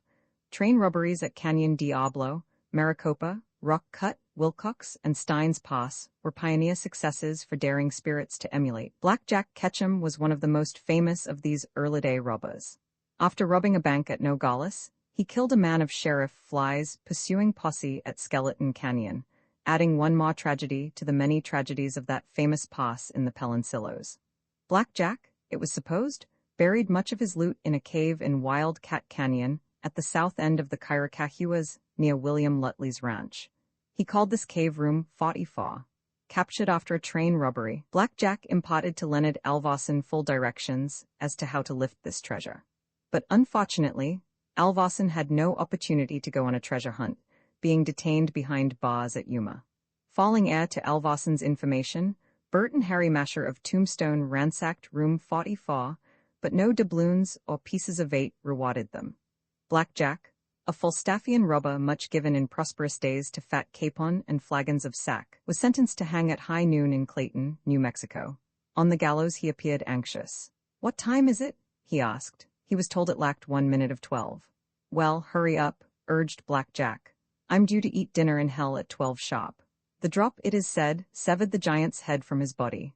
They still laugh in Arizona at the Silverane train robbery at Wilcox in 1895. Grant Wheeler and Joe George, the bandits, found $60,000 in Mexican silver dollars stacked in sacks in the express car. This money was too bulky to carry away, and they used it to weigh down the dynamite they placed against the safe. The explosion wrecked the car. The dollars went flying through the roof and on toward the stars, and fell in a silver rain over all the landscape. Telegraph poles were shot full of coins, which later were scraped off like barnacles, and a pile of crusties beside the track was turned into a silver mine. Searchers worked for days picking up the money, some of the silver pieces being found a half-mile from the railroad, and, strangely enough, All but $600 was recovered. The two robbers got only $1,500 from the safe and were trailed by bills with corners singed off, which they spent in saloons during their flight. Joe George was caught and sent to Yuma. Billy Breckenridge, Sheriff Behan's famous deputy, who was now Detective William Breckenridge of the Southern Pacific Railroad, tracked Grant Wheeler to Mancos, Colorado. There, when the robber was cornered without hope of escape, he blew out his brains. Bert Alvord, Sheriff Slaughter's old deputy, was living during this period at Wilcox. He owned a cattle ranch, took a hand in politics, and had been elected constable. But he was the same genial, roistering, devil-may-care fellow as in old Tombstone days, and everybody liked him. Living in Wilcox, too, was William Downing, a cattleman reputed rich and looked upon as an honest, substantial citizen. But Downing had been a member of the notorious Sam Bass band of outlaws in Texas, had served 2 terms in the penitentiary, and had been run out of Texas by the Rangers. Downing and Bert Alvord became friends, and this sinister friendship marked the turning point in Alvord's career. The Southern Pacific Express, westbound, was robbed at Cochise southwest of Wilcox in September 1899. 2 men flagged the train at midnight, overawed the train crew with 6 shooters, dynamited the safe, and escaped with $10,000. Sheriff Scott White, with a posse, of which Bert Alvord was a member, pursued the robbers into the Chiricahuas, where the trail was lost. No clue to the identity of the bandits was discovered. They had vanished into mystery, and the Cochise robbery passed into history as one of the most skillfully managed criminal enterprises that had ever occurred in Arizona. It was not until 6 months later that Jeff Milton turned the light of a blazing shotgun on the secret history of this interesting affair. Jeff Milton of Fairbank, a famous fighting man of the Tombstone country, was born in Florida in 1861. He has been a part of the Southwest since his youth, as Texas Ranger, Chief of Police of El Paso, Cattle Association detective, railroad detective, and shotgun messenger, and for years immigration agent and customs inspector along the border between Arizona and Mexico. Gray of hair and mustache, the old fire-eater is still a gallant figure, and for all his years on the frontier, still retains the manners, speech, and kindly courtesy, touched with a certain courtliness, that belonged to the tradition of the Old South. The train from Nogales to Benson pulled into Fairbank at dusk on a February day in 1900. Jeff Milton, express messenger, was leaning in the doorway in the side of the express car, his shotgun in the crook of his arm. He smiled when he saw a half-dozen citizens lined up on the station platform with 2 cowboys behind them with drawn 6-shooters. The idea of a train robbery did not occur to him. It was pretty dark, and he thought the cowboys, half-tipsy perhaps, were having fun with some tenderfeet. He chuckled aloud when one of the cowboys shouted, "Get up your hands." But when he saw a cowboy, using the row of citizens as breastworks, point a 6-shooter in his direction, he woke up. That gun looked a little like business. Maybe, after all, this was the real thing. "Come out of that car," yelled the cowboy. "If there's anything in this car you want," Milton flung back, "come and get it." Flame leaped from the cowboy's gun. The bullet shattered the bone in Milton's arm and knocked him over on the car floor. The cowboy rushed for the door. He was climbing in the car when Milton got to his knees, one arm dangling like a rag, and raising his shotgun with one hand, fired. The robber tumbled back on the ground with a load of buckshot in his body. "Look out, boys," he shouted. "This fellow's shootin' to kill. He's got me." "I slammed the door shut and locked it," said Milton. "Then, as there was no way for those fellows to get in unless they dynamited the car, I staggered over to a piece of baggage and sat down. An orchestra began to play. Thinks I, that's the most beautiful music I ever heard in my life. The next thing I knew, a set-a-pup was licking me in the face and Baca, the engineer, was standing over me. Milton's heroic duel saved a valuable treasure in the safe and ended the train robbery. The man he had shot was Three-Fingered Jack Dunlap. The other bandits were Bravo John Yos, Bob Brown, and Jack and Lou Owens. Three-Fingered Jack was being held in the saddle when the robbers rode off in the darkness. Milton was rushed in a caboose drawn by a special engine to Tucson, where surgeons removed several inches of bone from his upper arm. The wound left him a cripple for life. Sheriff Scott's posse found Three-Fingered Jack, half dead and abandoned by his comrades, at Buckshot Springs in the Dragoons, and took him to Tombstone, where he was placed in the hospital. Bob Brown and the 2 Owens brothers were arrested a few days later. Bravo John was taken at Cananea in Mexico. Three-Fingered Jack died 6 days after his capture. On his deathbed, he told the story of the Cochise train robbery. Bert Alvord and William Downing, he declared, had planned the crime. Billy Stiles, a constable at Pierce, and Matt Burtz, a cowboy, had committed the robbery. Alvord, Downing, and Stiles were soon in jail at Tombstone, and Burtz was arrested in Wyoming. For a time, Wilcox and Tombstone refused to believe two such respectable citizens as Alvord and Downing were implicated in a train robbery. Then Billy Stiles confessed. He and Burtz, Stiles said, had turned over the $10,000 taken at the robbery to Alvord and Downing. These masterminds of the conspiracy, according to Stiles, had made a masterful division of the spoils, giving Stiles only $480 as his share. This niggardliness had rankled with Stiles, and his confession was the outcome of the grudge he had nursed. But having betrayed his accomplices, Stiles suffered from remorse. Permitted a certain amount of liberty as a state's witness, he held up the Tombstone jailer, whom he shot in the leg, and getting possession of the keys, released Alvord and Bravo John. Arming themselves with guns taken from the sheriff's office, the three men rushed from the jail. At the door they met Matt Burtz, back from Wyoming in custody of a deputy sheriff. Burtz joined them, and the four outlaws galloped out of town on stolen horses. Downing had refused to join in the jailbreak. Stiles, Bravo John, and Burtz were recaptured, and after 2 years of liberty spent in Sonora, Alvord surrendered to Sheriff Del Lewis, an old friend, at Naco. But, tiring of imprisonment, Alvord and Stiles escaped from the Tombstone jail a second time in 1903 by tunneling through the walls. Both were recaptured, and at last all the men concerned in the Cochise and Fairbank robberies went to Yuma prison. Stiles was killed in Nevada in 1908 by outlaws whom, it is said, he was planning to betray. Downing was killed by Territorial Ranger Speed at Wilcox the same year. Bravo John passed into oblivion in Mexico. After serving 2 years in the penitentiary, Alvord went to Honduras where, it was said, he married a wealthy coffee planter's daughter, and where, according to word that came back to Tombstone, he died in 1912.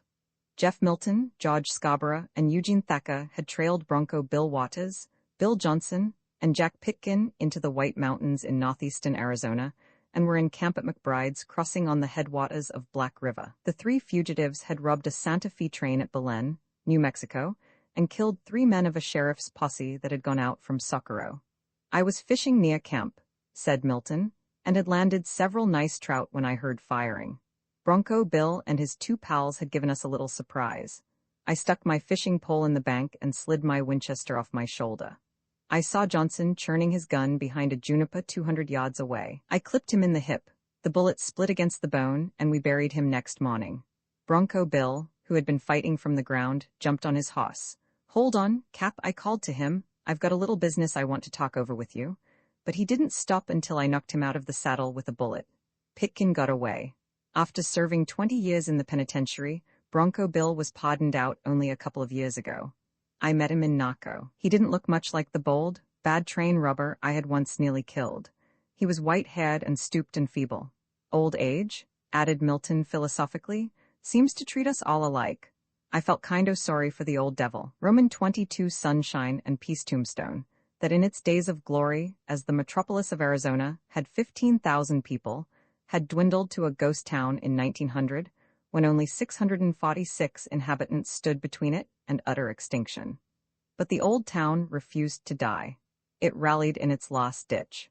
It added 500 to its census roll in the next quarter of a century. It now has a population of about 1,200. So, you see, Tombstone is growing. Tombstone is a pretty live little town. You wouldn't think so to look at it, but it is.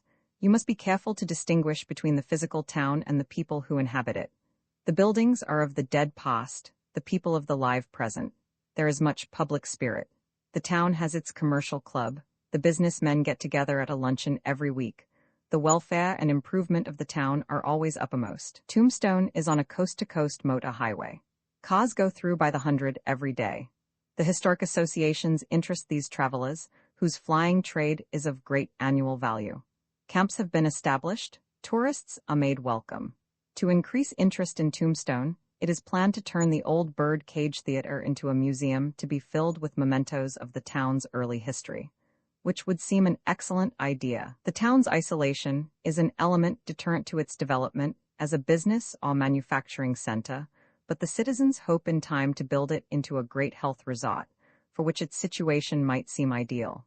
Its winters are spring-like, and because of its elevation, it is immune from the intense summer heat, which prevails in some other sections of Arizona. It has an abundant supply of cold water piped from springs in the Huachucas. Its air is pure and dry. Its glorious sunshine perennial. And about it is the beauty of deserts and mountains. The business section of Tombstone is much as it was in early days. The one-story buildings with wooden awnings shading the sidewalk are the same that Wyatt Earp and Johnny Behan knew. The old Oriental, where Doc Holliday dealt faro and Buckskin Frank tended bar, is a drug store, and dainty young women gossip over ice cream sodas where hard-eyed gamblers once bucked the tiger. The Crystal Palace is empty. Dust covers the windows through which in old days could be seen the Monte tables piled with gold and silver money, the roulette and faro games surrounded by eager throngs, and the long mahogany bar lined with the men of the frontier. The place only recently closed as a moving picture theater, but one may be sure none of the dramas flashed on its screen equaled, in thrilling interest, the dramas of real life that once unfolded within these far walls. Bob Hatch's old billiard hall is still a billiard hall, and ivory balls click a daily requiem where Morgan Earp was killed. In the old Alhambra, a grocer fills the market baskets of housewives and suavely explains a rise in the price of onions. The post office occupies the site where once stood Martin Costello's saloon, where St. Louis beer was first sold in Tombstone. Mice play in the empty darkness of the Maison Doré, where Julius Caesar served his delectable dishes. The Can-Can, run by a Chinaman, still flourishes as a popular eating house where ham and eggs are seasoned with history. Johnny Montgomery's OK Corral is a garage. The Bird Cage Theater is like a building that has died and been embalmed. It looks natural, as they say when they turn down the sheet, but its songs, its dancing, its merry doings, and its tipsy revelry, which were its life, have vanished. The famous old honky-tonk has become in these days of evil fortune a storehouse for odds and ends of old furniture. The stage is deep with dust, and the dingy boxes where queens of song boosted beer sales between areas look down on piles of rusty beds and broken tables. On one of the walls offstage, you may read these names scribbled in black paint by actors and actresses who in the long ago appeared in the glare of the Bird Cage footlights. Amy Brandon, Ella Davis, Charles Keene, Manning Barthela, Nick Williams, William Walker, Ada Grayson, Jesse Field, Jules Garrison, Eddie Moore, Uri Conley, Jenny Melville, Lily Melbourne, Tony Hewitt, Ollie Bingleford, Ida Grayson, Stellar Elton, William Baker, Joe Fewitt, Ella Gardner, Solden, and Dixon. These names may mean something to somebody somewhere.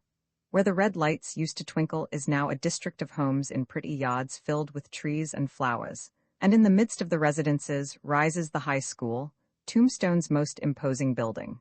Fremont Street is empty and silent. Near the City Hall, built in 1882, is the vacant lot where the Earps and Clantons met in battle, a pile of tin cans and rubbish the only monument marking the historic spot. Tough Nut is a residence street, where the telegraph pole stood to which John Heath was hanged by the men of Bisbee, is a cottage embowered in shrubbery and blooming plants. The old cot house gives a touch of bustling animation to Tough Nut Street when crowds of lawyers, clients, and witnesses gather in the county seat during sessions of cot. Near the south end of the thoroughfare stands the one remaining lamppost of Tombstone's early days, looking as if it had risen from the dead. Its rays once dimly illumined Nellie Cashman's boarding house, and around it formed the mob from whose fury Wyatt Earp saved Johnny behind the deuce. Near the old lamppost is the cave-like aperture of the $1 Million Stope, so called because in this tunnel beneath the town, the Grand Central Mine, glory hold, taking out $840,000. The shaft caved in at this point in 1908, carrying down a hoss and ice wagon. The wagon was demolished, but the hoss was uninjured and was led out through an underground passage to the old mouth of the mine, a quarter of a mile away. Most of the business part of town, it is said, is undermined and crisscrossed with old tunnels. The hill above the town is desolate.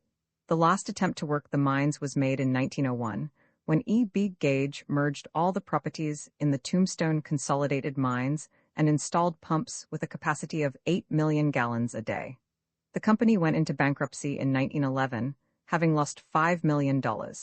At a receiver's sale in 1914, the Phelps Dodge interests, which own the Copper Queen in Bisbee, purchased the properties for $500,000. A little mining is still done by leases. 40 of the mines are under lease to 35 individuals, and 110 men work in the shafts daily. 1,500 tons of ore a month are shipped to the Douglas smelters. The ore averages $8 or $9 in silver to the ton. The company furnishes power. The leases pay the company 20% of the value of their ore. Their 80%, it is said, amounts to a little better than day wages. Ed Massey and Bill Williams, leases, struck a pay streak in 1924 and took out $50,000 apiece. This is the only strike made on the Hill since early days. The company, after paying taxes, perhaps breaks even. The Tombstone mines, experts declare, probably will never be worked again. You will find many people in Tombstone who have lived there 25, 30, and 35 years. Not a few were there during John Slaughter's terms as sheriff, but not more than 8 or 10 date back to the days of the Earps. A. C. Cummings is one of the oldest inhabitants, also the wealthiest. He owns many of the old landmarks, including the Bird Cage Theater. Mrs. Martin Costello, now of Los Angeles, probably owns more Tombstone property than Mr. Cummings. What Mrs. Costello doesn't own, Mr. Cummings does, is the way the town folks put it. The famous figures in Tombstone's early history are, for the most part, dead. Sheriff Behan became superintendent of Yuma Prison and later special agent of the Department of the Treasury with headquarters at El Paso. He served in the Quartermaster's Department of the Army in Cuba during the Spanish War, then in the Philippines, and in China during the Boxer Rebellion. He died in Tucson in 1912.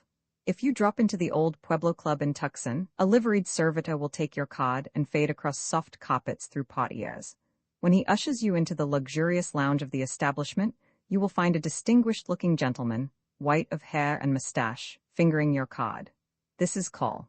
William M. Breckenridge, known as Billy Breckenridge in days of happy-go-lucky adventuring among Curly Bill's outlaws. The colonel is in his 80s, hale, vigorous, and full of interesting talk of old times. If you should happen to miss him at his club, you will doubtless find him at the pleasant quarters of the Arizona Pioneers Historical Society, where the old-timers of the frontier foregather, and where strangers within the city's gates are made welcome by E. L. Vale, president, and Mrs. Edith Kitt, custodian, with the courtesy and kindliness that are the essence of the old frontier's spirit of hospitality. Ike Clanton, who, with boastful tongue, swaggered among Tombstone's bars and whose running feet left indelible prints across Tombstone's early history, was killed in 1887 on Bonita Creek, 20 miles west of Montmorency. Deputy Sheriffs J.V. Brighton and George Powell, who held a warrant for his arrest, waited in hiding for him at his cabin. "Hands up!" was the last articulate sound the outlaw heard on earth. Yuma yawned for him. Liberty was sweet. He put spurs to his horse and fell dead with 2 bullets between his shoulder blades before he had gone 20 yards. Finn Clanton, last of the famous family, died in bed at his ranch near Miami after serving 10 years in prison for cattle stealing. Tales of the old, wild days in Tombstone were heard in Boston at the recent trial of the Crabtree Will case in the Suffolk probate court, and caused the prim, blue-stocking city of the Puritan fathers to gasp in scandalized bewilderment. Lotta Crabtree, famous stage beauty, died in Boston without known heirs and left something like $4 million to charity. Mrs. Carlotta Crabtree Cockburn of San Gabriel, California, claiming to be a niece, sued for a share in the estate. According to the plaintiff's story, Jack Crabtree, only brother of Lotta, married Anne Leopold in San Francisco and lived with her in Tombstone in 1880-81. After the birth of a daughter, he deserted his wife and baby and joined his sister, in the management of whose theatrical affairs he had a hand until his death 5 years later. Soon after he disappeared, his wife levanted, it is said, with Jack Rabb, a gambler. Within a few years, she also died. Deserted by both parents, the little girl was adopted by Ed Bullock, a Tombstone liveryman and Jack Crabtree's most intimate friend. The girl grew up in Bullock's home in California, and at her marriage became Mrs. Cockburn. In seeking to invalidate Mrs. Cockburn's claims, lawyers for the Crabtree estate contended that Jack Crabtree and Anne Leopold were never married, and that Bullock was the child's father. Nothing in recent years had given Tombstone such a delicious morsel of scandal to roll over its tongue as this interesting case. Citizens divided into 2 factions: whether Jack Crabtree and Anne Leopold were married and whether the baby was their child were questions which threatened to precipitate a vendetta in Tombstone society comparable in flaming intensity to the Earp-Clanton feud. Tombstone pioneers in many parts of the country gave depositions on one side or the other. Among these witnesses were Wyatt Earp, William Breckenridge, and Mrs. Alec Darewood, once the wife of buckskin Frank Leslie. John B. Wright, lawyer of Tucson, who has fought Mrs. Cockburn's battle from the first, went to court in Boston armed with 60 depositions from old Tombstone citizens in support of his client's claim. Mr. Wright, Arizona lawyer for 34 years, enlivened the Boston court proceedings with a frontier anecdote. "I was on a train bound for Tombstone," said Mr. Wright, "when it was boarded by two masked robbers. I was traveling with a deputy sheriff who wore two six-shooters. 'Are you a good shot?' I asked him in a whisper out of the corner of my mouth as we stood in the aisle with our hands above our heads. 'No,' he replied emphatically. 'Then,' said I, 'for God's sake, don't shoot.' The robbers took our money and watches and the deputy sheriff's guns, but politely returned my office keys." The Boston court, in its decision, denied Mrs. Cockburn's claim. It held that Jack Crabtree and Anne Leopold had never been married, that their relations did not even constitute common-law marriage, and that Mrs. Cockburn was not an heir and had no legal claim of any kind upon the Lotta Crabtree estate. Life goes pleasantly in Tombstone, if quietly. It is a sociable, hospitable little community. The women are forever entertaining. There are church affairs and women's club affairs and literary society affairs and amateur theatricals by the Drama League and concerts by the high school band. Roads about town are excellent. It is an easy, pleasant drive to Tucson, Benson, Bisbee, Douglas. Motor parties go frequently to Agua Prieta, Naco, and Nogales across the Mexican line, where they dine on enchiladas, tamales, and frijoles, and if the truth must be known, drink a few bottles of ice-cold beer. One drives in an hour to Naco, pleasant oasis of wetness. The Epitaph, as in old days, keeps Tombstone abreast of the times. It is a weekly now, published in a plant equipped with linotype machines and modern presses, and with its scareheads and typographical technique, it looks much like a big city newspaper. William H. Kelly, who edits it and manages its business affairs, is the grandson of George H. Kelly, state historian. He is a college-bred man and a trained journalist, and he gets out a lively and interesting paper. Tombstone has already elected Billy Kelly an alderman and promises to send him to Congress someday. The gossip and happenings of Tombstone, as recorded in the epitaph, are widely different from those of an earlier time. Mrs. William Lutley entertained at bridge last evening. Mrs. A. C. Cummings gave a delightful dinner. Mrs. Potter MacDonald's card party was an enjoyable affair. Mrs. A. H. Gardner read a paper before the Literary Society. Mrs. Ethel Masher was hostess at a dinner dance. Mr. and Mrs. J. D. Taylor returned from a visit to Warren. Judge and Mrs. Albert M. Sames are back from Douglas. C. J. Sheldon presided at the luncheon of the Business Men's Club. Potter MacDonald spent yesterday in Naco, driving over in his new car. Bud Marr is making good in his new position as chief of police. Jeff Milton was in from Fairbank. A. M. Morris, superintendent of the Bunker Hill Mining Company, has been transferred to Montmorency. Greenway Albert has returned from California. J. T. Kingsbury and wife spent Sunday in Nogales. R. B. Krebs and J. A. Ivy and wife are visiting in Bisbee. Sheriff George Henshaw and Mayor Charles Schneider are back from Tucson. This sort of thing constitutes news in Tombstone nowadays. Allen Street, with its dilapidated old stores, looks a little fall-on in daylight, despite its asphalt and its automobiles. But when a coyote lifts a weird song in the mesquite and the moon hangs over the dragoons, it is easy to imagine it the frontier boulevard it used to be. Then the disfiguring scars left by the years disappear, and the ancient buildings, bathed in the soft light as in a fountain of youth, seem clothed in the strength and freshness of old days. The present fades, the past rises like a picture. There in the street are the lumber trains coming in from the Kairacahuas, the 16-mule teams with their clanking trace chains, the yells of mule skinners, the cracking of whips. The arcaded sidewalks are crowded. Swing doors of saloons flail back and forth. Laughter of roistering throngs comes from the brightly lighted bars. You hear the click of faro chips, the rattle of roulette wheels. The scent of spiced drinks and orange peel is in the air. That tall man there with the 6 shooters buckled around him is Wyatt Earp. Doc Holliday is lounging in a doorway. Yonder are Virgil and Morgan Earp. Johnny Behan bustles along. And the Clantons and McLowrys and Buckskin Frank and John Ringo in his great buffalo coat, his hands rammed in his pockets on his guns. And Curly Bill and his bold buccaneers, riding in from the San Simon, go clattering past when a coyote lifts a weird song in the mesquite and the moon hangs over the dragoons. Tombstone flames no more. Its wild days are a tale that is told. It lives with its memories and its ghosts. Sunshine and peace are its passion. Once it was romance.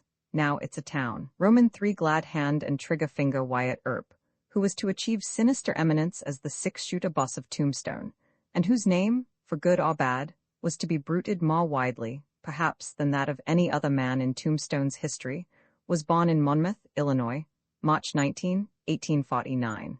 He went west as a youth when Kansas and Nebraska were the frontier and Omaha and Kansas City were border towns. As a freighter, he drove bull teams on the Overland and Santa Fe trails. He hunted buffalo for a living when the prairies were black with the wild herds. He had experience as an Indian fighter. He became a professional gambler in the days when euchre was giving way to faro and draw poker on the frontier. He served as a policeman from 1874 to 1876 in Wichita, when that town was as hard-boiled as any west of the Missouri. He was town marshal of Dodge City from early in 1877 to late in 1879. Dodge City was then in its palmy days. It was the last of a succession of Kansas railroad towns that rose to lurid prestige at the end of the cattle trails from Texas. Abilene, Caldwell, Wichita, Newton, Ellsworth, and Hayes had had their crowded hour and passed into peaceful obscurity. Farmers had spread over eastern Kansas, and the old Texas trails were blocked by fenced fields of corn and wheat. Texas, still without railroads, was the West's only great cattle preserve. The cattle business in New Mexico and Arizona was still in its infancy. Northern ranges in Wyoming, Montana, and the Dakotas, in later years to swarm with cattle, were still wilderness. Millions of longhorns pastured half-wild over the vast pampas between the Rio Grande and Red River, and to Dodge City pawed the Texas herds for shipment over the Santa Fe Railroad to eastern markets.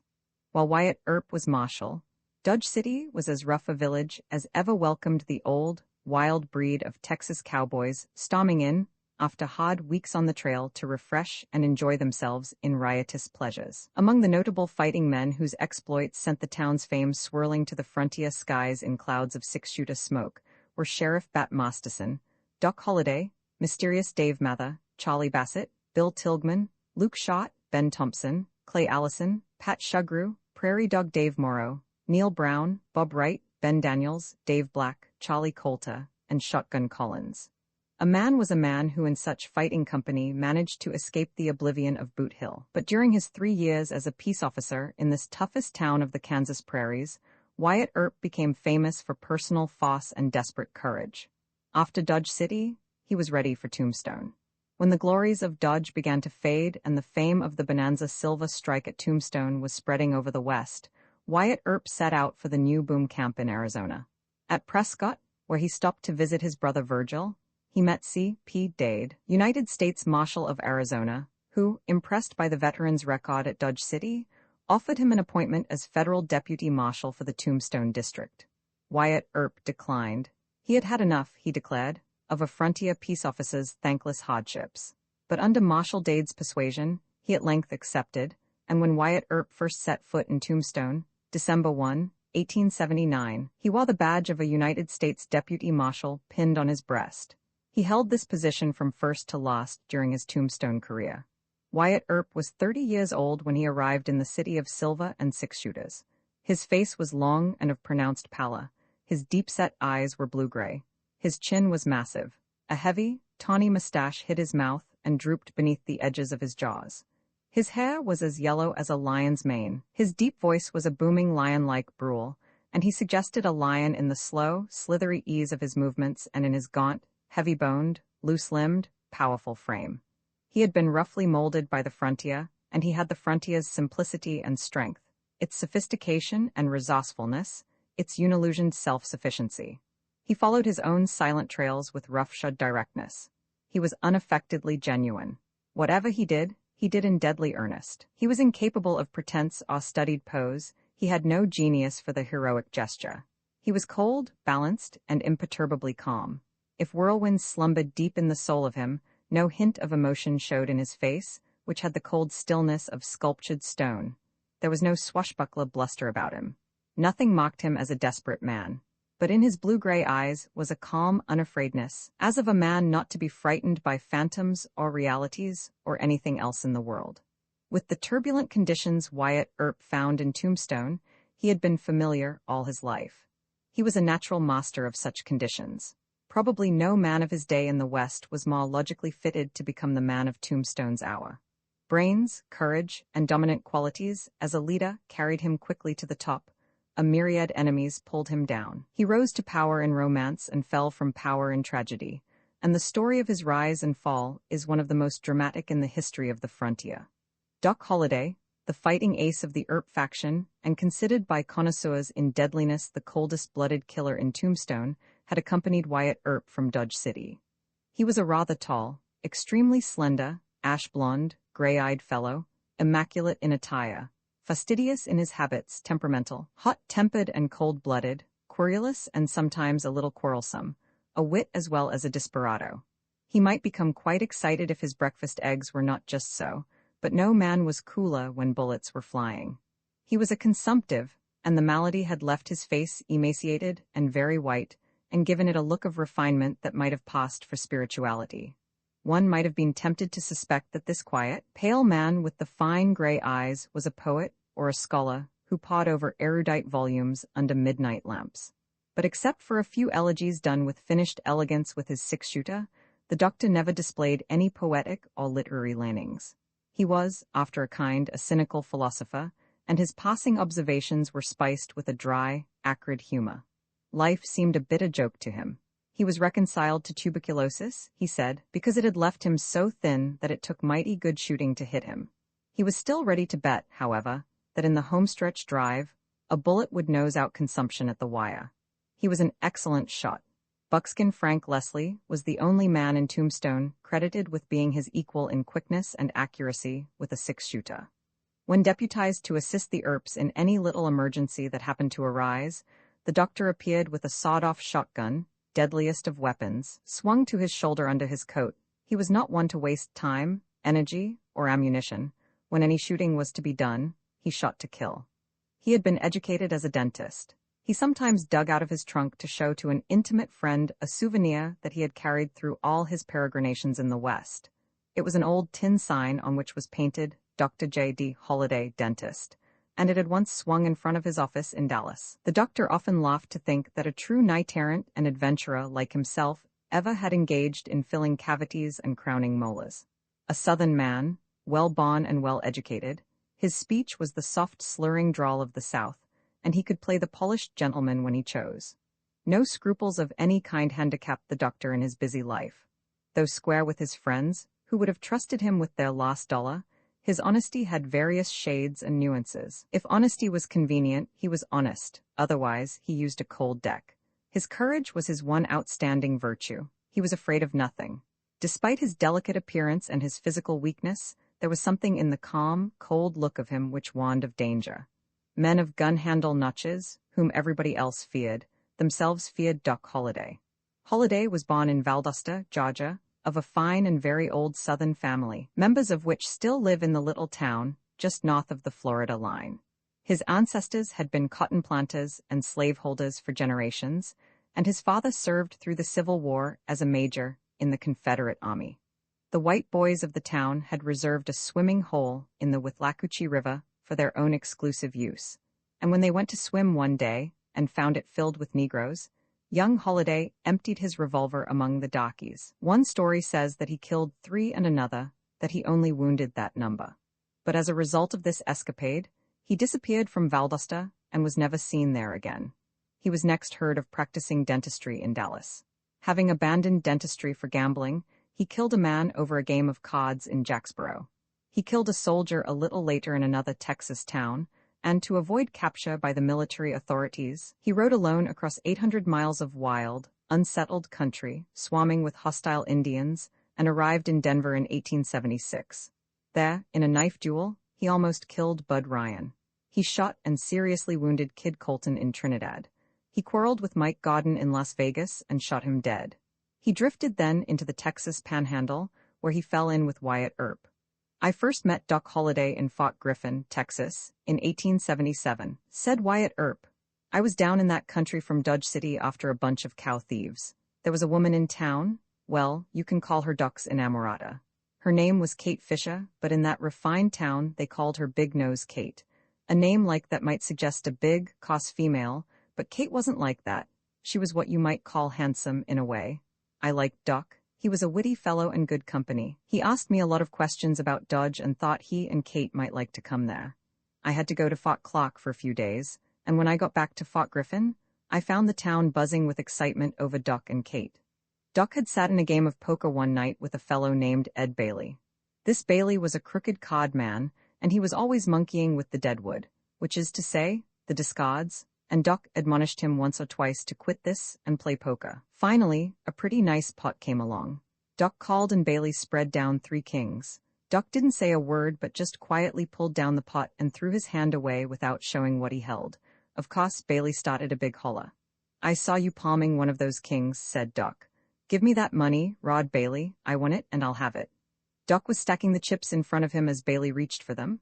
Duck knocked his hand away. Bailey went for his 6-shooter and was coming up with it when Duck drew a long knife from under his coat collar. He had it hanging by a cord down his back, and with a sidewise swipe below the brisket ripped Bailey wide open. Duck was arrested. While he was being held in the hotel office under guard of the town marshal and 2 policemen, Bailey's gambler and cowboy friends gathered in the street. The crowd kept growing and getting uglier. There was talk of getting a rope, and things began to look pretty bad for Duck. Big Nose Kate got word of what was going on and hurried to the hotel. The officers let her in, and she had a little talk with Duck and went away. Now, a big nose generally means a strong, bold character, at least so I've heard tell, and right now Big Nose Kate lived up to her nose. She ordered a couple of horses saddled at a livery and hitched them in an alley. Then she started a blaze in a shed back of the hotel and ran into the street yelling, "Fire." When, just as she had figured, the mob deserted the front of the hotel and rushed to the burning building, Kate walked into the hotel office. This time she had on a man's pants, coat, boots, and hat. From a satchel she was carrying she jerked a pair of 6-shooters. Duck grabbed them and ordered the marshal and the 2 deputies to throw up their hands. While Duck kept the marshals covered, Kate disarmed them, and stowing their artillery in her bag, she and Duck backed out of the door. When the mob got back from the fire, madder than ever and still talking about a lynching, Duck and Kate were galloping hard across the prairies on a 400-mile ride to Dodge City. I found them there on my return, living in style at a hotel, and they laughed as they told me about their adventure and seemed to regard it as a fine joke. Between Wyatt Earp and Duck Holliday, as cold, deadly men, perhaps as the frontier knew, existed a friendship classic in its loyalty. For his friend, the coldest-blooded killer in Tombstone risked his life time and again, and only the accidents of the fighting prevented his making friendship's last supreme sacrifice. And what Duck Holliday gave in friendship, Wyatt Earp returned in a friendship as staunch. "Duck Holliday saved my life in Dodge City once," said Wyatt Earp. "I had arrested a man known to be dangerous. His friends surrounded me to rescue him. Duck saw one of these cutthroats draw a gun and throw down to shoot me in the back. 'Look out, Wyatt,' Duck shouted. But before the words were out of his mouth, he jerked his 6-shooter and shot the man who in another second would have murdered me. Lifelong friendships on the frontier were founded on such incidents as this. Duck was my friend, and I was Duck's friend until he died. Many a man told me this and that about Duck Holliday, and he was no saint, but nobody on earth could knock Duck Holliday to me.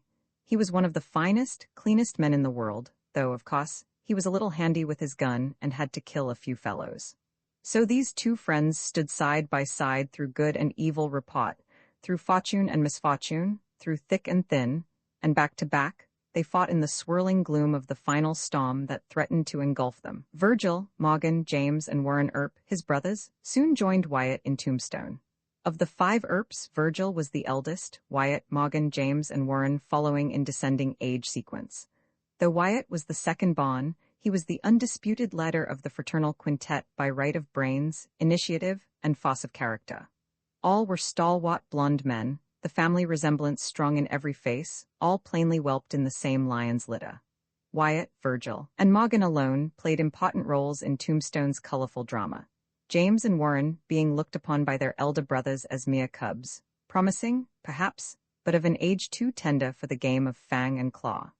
Virgil Earp, who rose to historic importance as town marshal of Tombstone, had fought through the Civil War in the Union Army, was old to the frontier, and had himself served as early marshal of Dodge City. He had the stern look of a soldier, and a soldier's stern sense of duty. He was a taciturn man of rough simplicity and blunt honesty, moving toward whatever destination he had in view with crushing inevitability and stolid, blind fearlessness. Morgan Earp was more headstrong and impetuous and mentally keener. With the cool poise that was a distinguishing mark of the breed, he, too, was slow to wrath, but when once aroused, fought with the same desperate, merciless courage that distinguished his two older brothers. He also had been schooled to the frontier in Dodge City. When the railroad went through Arizona, and the new town of Benson became the depot for all incoming and outgoing freight for the entire Tombstone region, Wyatt Earp for 7 months rode as shotgun messenger for the Wells Fargo Company on the Benson stages. With stages being rubbed with startling frequency on all the other lines centering in Tombstone, it might be supposed that these 7 months were crowded with thrilling adventures. But on the contrary, nothing at all happened. When highwaymen saw the grim Dodge City fighter sitting up on the box with a shotgun across his knees, they left that stage alone. Not a single Benson stage was robbed during Wyatt Earp's term of service. Bear this fact in mind. It will prove an illuminating footnote to certain events that happened later. While Wyatt Earp was guarding Wells Fargo treasure boxes, the Oriental Saloon and Gambling House, then the largest in Tombstone, got into difficulties. Dave Rickabaugh, one of the owners, had offended a clique of gamblers who were trying, by threats and gunplay, to run the proprietors out of town. Luke Schott, an old-time Dodge City friend of Wyatt Earp's, was dealing in the Oriental. He was a quiet, gentlemanly fellow who, despite his diminutive stature, had a reputation as a gunfighter. Charlie Storms, formerly of Deadwood, one of the opposition gamblers, ugly and half-drunk, came in. "Any man who'll work for Rickabaugh is a yellow coyote," he snarled at Luke. Luke slid a case card out of the box and said nothing. "You going to sit there and take that?" sneered Storms. Luke took a yellow stack off the 5 spot and set it in the rack. "These Dodge City fighters ain't deuce high here in Tombstone," taunted Storms. Luke paid off a bet on the queen. Friends dragged Storms away. Luke went out to lunch. When Schott returned, Storms stood in the doorway of the Oriental with a 6-shooter in his hand. "Say, you Dodge City killer, come on and fight," roared Storms. "I'll give you the first shot." Schott took the first shot, then 2 more for good measure. Storms fell dead, but the killing, for which Schott was acquitted in Tucson, he never returned to Tombstone, did not stop the campaign of intimidation. As a last resort, the proprietors of the Oriental offered Wyatt Earp a partnership in the place. He accepted. The new partner took over the management of the house. He moved among the patrons with a genial smile and a pair of big 6-shooters buckled around him. He sent this message to the firm's enemies: "If you fellows are still looking for trouble, drop into the Oriental, and I'll fill you so full that it'll run out of your ears. I aim to please." The sight of the gaunt old lion ready and perhaps eager for battle discouraged the gamblers of the hostile faction. They thought him, as one expressed it, too gosh darned accommodatin'. There were no more attempts at terrorism. The Oriental became the most orderly place in town, also one of the most popular and prosperous. As part proprietor of a big saloon and gambling house, Wyatt Earp seemed on the road to affluence. He resigned his position with the Express Company, and Morgan Earp succeeded him as shotgun messenger on the Benson stages. Bat Masterson, former sheriff of Dodge City, joined Wyatt Earp in Tombstone, but remained only a few months. Bat returned to Dodge City when he learned that his brother, Jim, was having trouble with George Peacock and Al Updegraft. Peacock and Jim Masterson were partners in the Lady Gay Saloon and Dance Hall in Dodge, and Updegraft was their bartender. Bat went by stage to Deeming, where he struck the railroad. As he dropped off the train in Dodge, he saw Peacock and Updegraft coming toward the depot and opened fire. Updegraft got a bullet through the lungs and staggered back into the dance hall. Peacock dodged behind a calaboose across the railroad tracks and Bat behind a box car, and they shot it out until their ammunition was exhausted. Neither Bat nor Peacock was injured. Updegraft was in bed for 2 months, and when pneumonia set in, he died. Bat Masterson was a brave man, said Wyatt Earp, whose estimate of the famous sheriff is of interest. As a peace officer, he deserved all the celebrity he ever had, but as a killer, his reputation has been greatly exaggerated.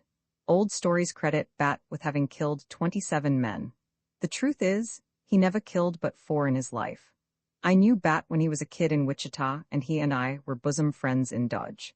I hunted buffalo with him when he was hardly big enough to handle a rifle, and I've been with him on many a roundup after outlaws. I shared the same home with him in Denver after my Tombstone days were over, and kept up a correspondence with him until his death a few years ago in New York. I know his career from beginning to end. Bat killed his first man at Sweetwater, Texas, when he was 18 years old. While he was serving as a civilian scout with the Army, a dance hall girl in Sweetwater took a shine to him. A cavalry sergeant named King grew jealous. When King went into the dance hall one night and saw Bat and the girl dancing together, he drew his gun. The girl saw him first and threw her arms around Bat to protect him. King's bullet killed her and, passing through her body, wounded Bat in the thigh. As the girl fell, Bat put a bullet through King's heart. When I was Marshal of Dodge in 1877, I went out with a posse to hunt some train robbers who had held up a Santa Fe Express at Kinsley. And in my absence, Ed Masterson, Bat's brother, acted as marshal. Some Texas cowboys were raising Cain in a dance hall, and Bat and Ed went to quiet the disturbance. At the door, Jack Wagner, one of the cowboys, shot and killed Ed Masterson. As Ed reeled out into the street, Bat killed Wagner. When Alf Walker, the ringleader of the cowboys, came rushing out of the hall with a six-shooter, Bat shot him twice. Walker ran up the street and through a saloon and dropped dead in an alley. Bat went into the dance hall and opened up on the other cowboys, but they piled out through the windows and got away. The next man on Bat's list was Up Degraft. Bat showed me the message he received in Tombstone, and it was not from his brother. It didn't say what kind of trouble Jim Masterson was mixed up in. It only said that Peacock and Up Degraft were threatening to kill him. Bat had a quarrel with Jim and was hardly on speaking terms with him at the time, but he took the first stage out of Tombstone to go back to Dodge and help his brother. That was the old Frontier's brand of loyalty. These four, King, Wagner, Walker, and Up Degraft, are the only men Bat ever killed, and there has always been a doubt whether Up Degraft died of pneumonia or the wound from Bat's bullet. The Tombstone stage was set and the drama getting underway when John H. Behan, his entrance slightly delayed, as befitted that of so important an actor, made his bow as the first sheriff of Cochise County. He was appointed to the position by the governor when Cochise County was organized out of Pima County in the winter of 1880-1881, and Tombstone was made the county seat. Behan had lived in Arizona since 1836, having come across the plains from Missouri, had varied frontier experience, and had served as recorder and sheriff of Yavapai County. Already in middle life, he was a bustling, self-important man, never too busy to stop and shake hands or clap somebody on the shoulder with a great show of friendliness. Everybody in Tombstone was soon calling him Johnny Behan. Johnny Behan was a good man misplaced in a tough mining camp, his life and character twisted by circumstances into which he had been hurled by one of destiny's unfortunate accidents. In a happier environment, he would have been considered a splendid character. He was sunny, companionable, kindly, honest, generous, loyal. But in Tombstone, he was a 22 caliber man in a 45 caliber town. Tombstone thirsted for strong waters. John Behan had only sarsaparilla and lemon pop on tap. He was not devoid of courage or initiative, but his indecision left an impression of timidity, and he lacked the force to finish what he started. He was vacillating, flustered, impulsive. He darted at a problem instead of calmly thinking it out. He had energy but clouded vision.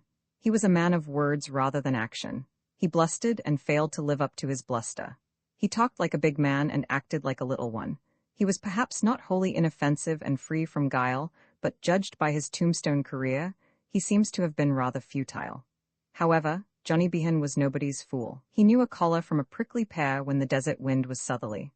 But if, as a man, Johnny Behan was small potatoes, as a politician he was some pumpkins. Canny and sly and very crafty was the sheriff at the deep and subtle game of politics. He knew every crook and turn and sharp angle of it, and was a wizard at all the tricks. When he smiled a little more than usual, people used to say, "Johnny's probably up to some top and bottom trick, or dealing from a marked deck." Or if his face was particularly lamb-like and innocent, he was suspected of having an ace up his sleeve. No amateur politician had any business sitting in at Johnny Behan's game. The man who gambled with the sheriff at politics had to nurse his chips and play his cards close to his belly, or he would find himself pushing his chair back from the table without bed money or the price of a breakfast. As a politician, Johnny Behan was a foxy, dangerous boy. Sheriff Behan was hardly more than comfortably settled in office, when Wyatt Earp announced himself a candidate for sheriff at the next election. So the two men were political rivals from the first, and political rivalry developed into personal enmity. Friendly with Sheriff Behan and solidly arrayed against the Earps were Curly Bill and his outlaws. After Wyatt Earp had on one occasion knocked Curly Bill about the head with the butt of a six-shooter and dragged him off to jail, the freebooter chieftain nursed his wrath and thirsted for revenge. Sharing his deadly antipathy were such leading figures in the outlaw confederacy as Ike, Finn, and Billy Clanton, ferocious old man Clanton, their father, Tom and Frank McLaury, John Ringo, Pete Spence, and Frank Stillwell. A power to be dreaded and reckoned with were these outlaws.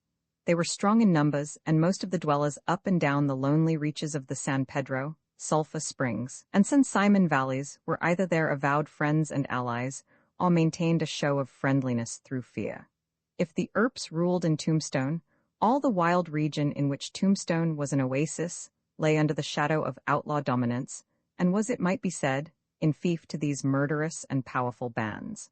The hostility of the outlaws, countenanced, it might seem, by Sheriff Behan's friendly attitude toward them, finally brought in the day when the power of the Earps was broken, and they withdrew from Tombstone forever, leaving behind them a crimson trail to mark their vengeance.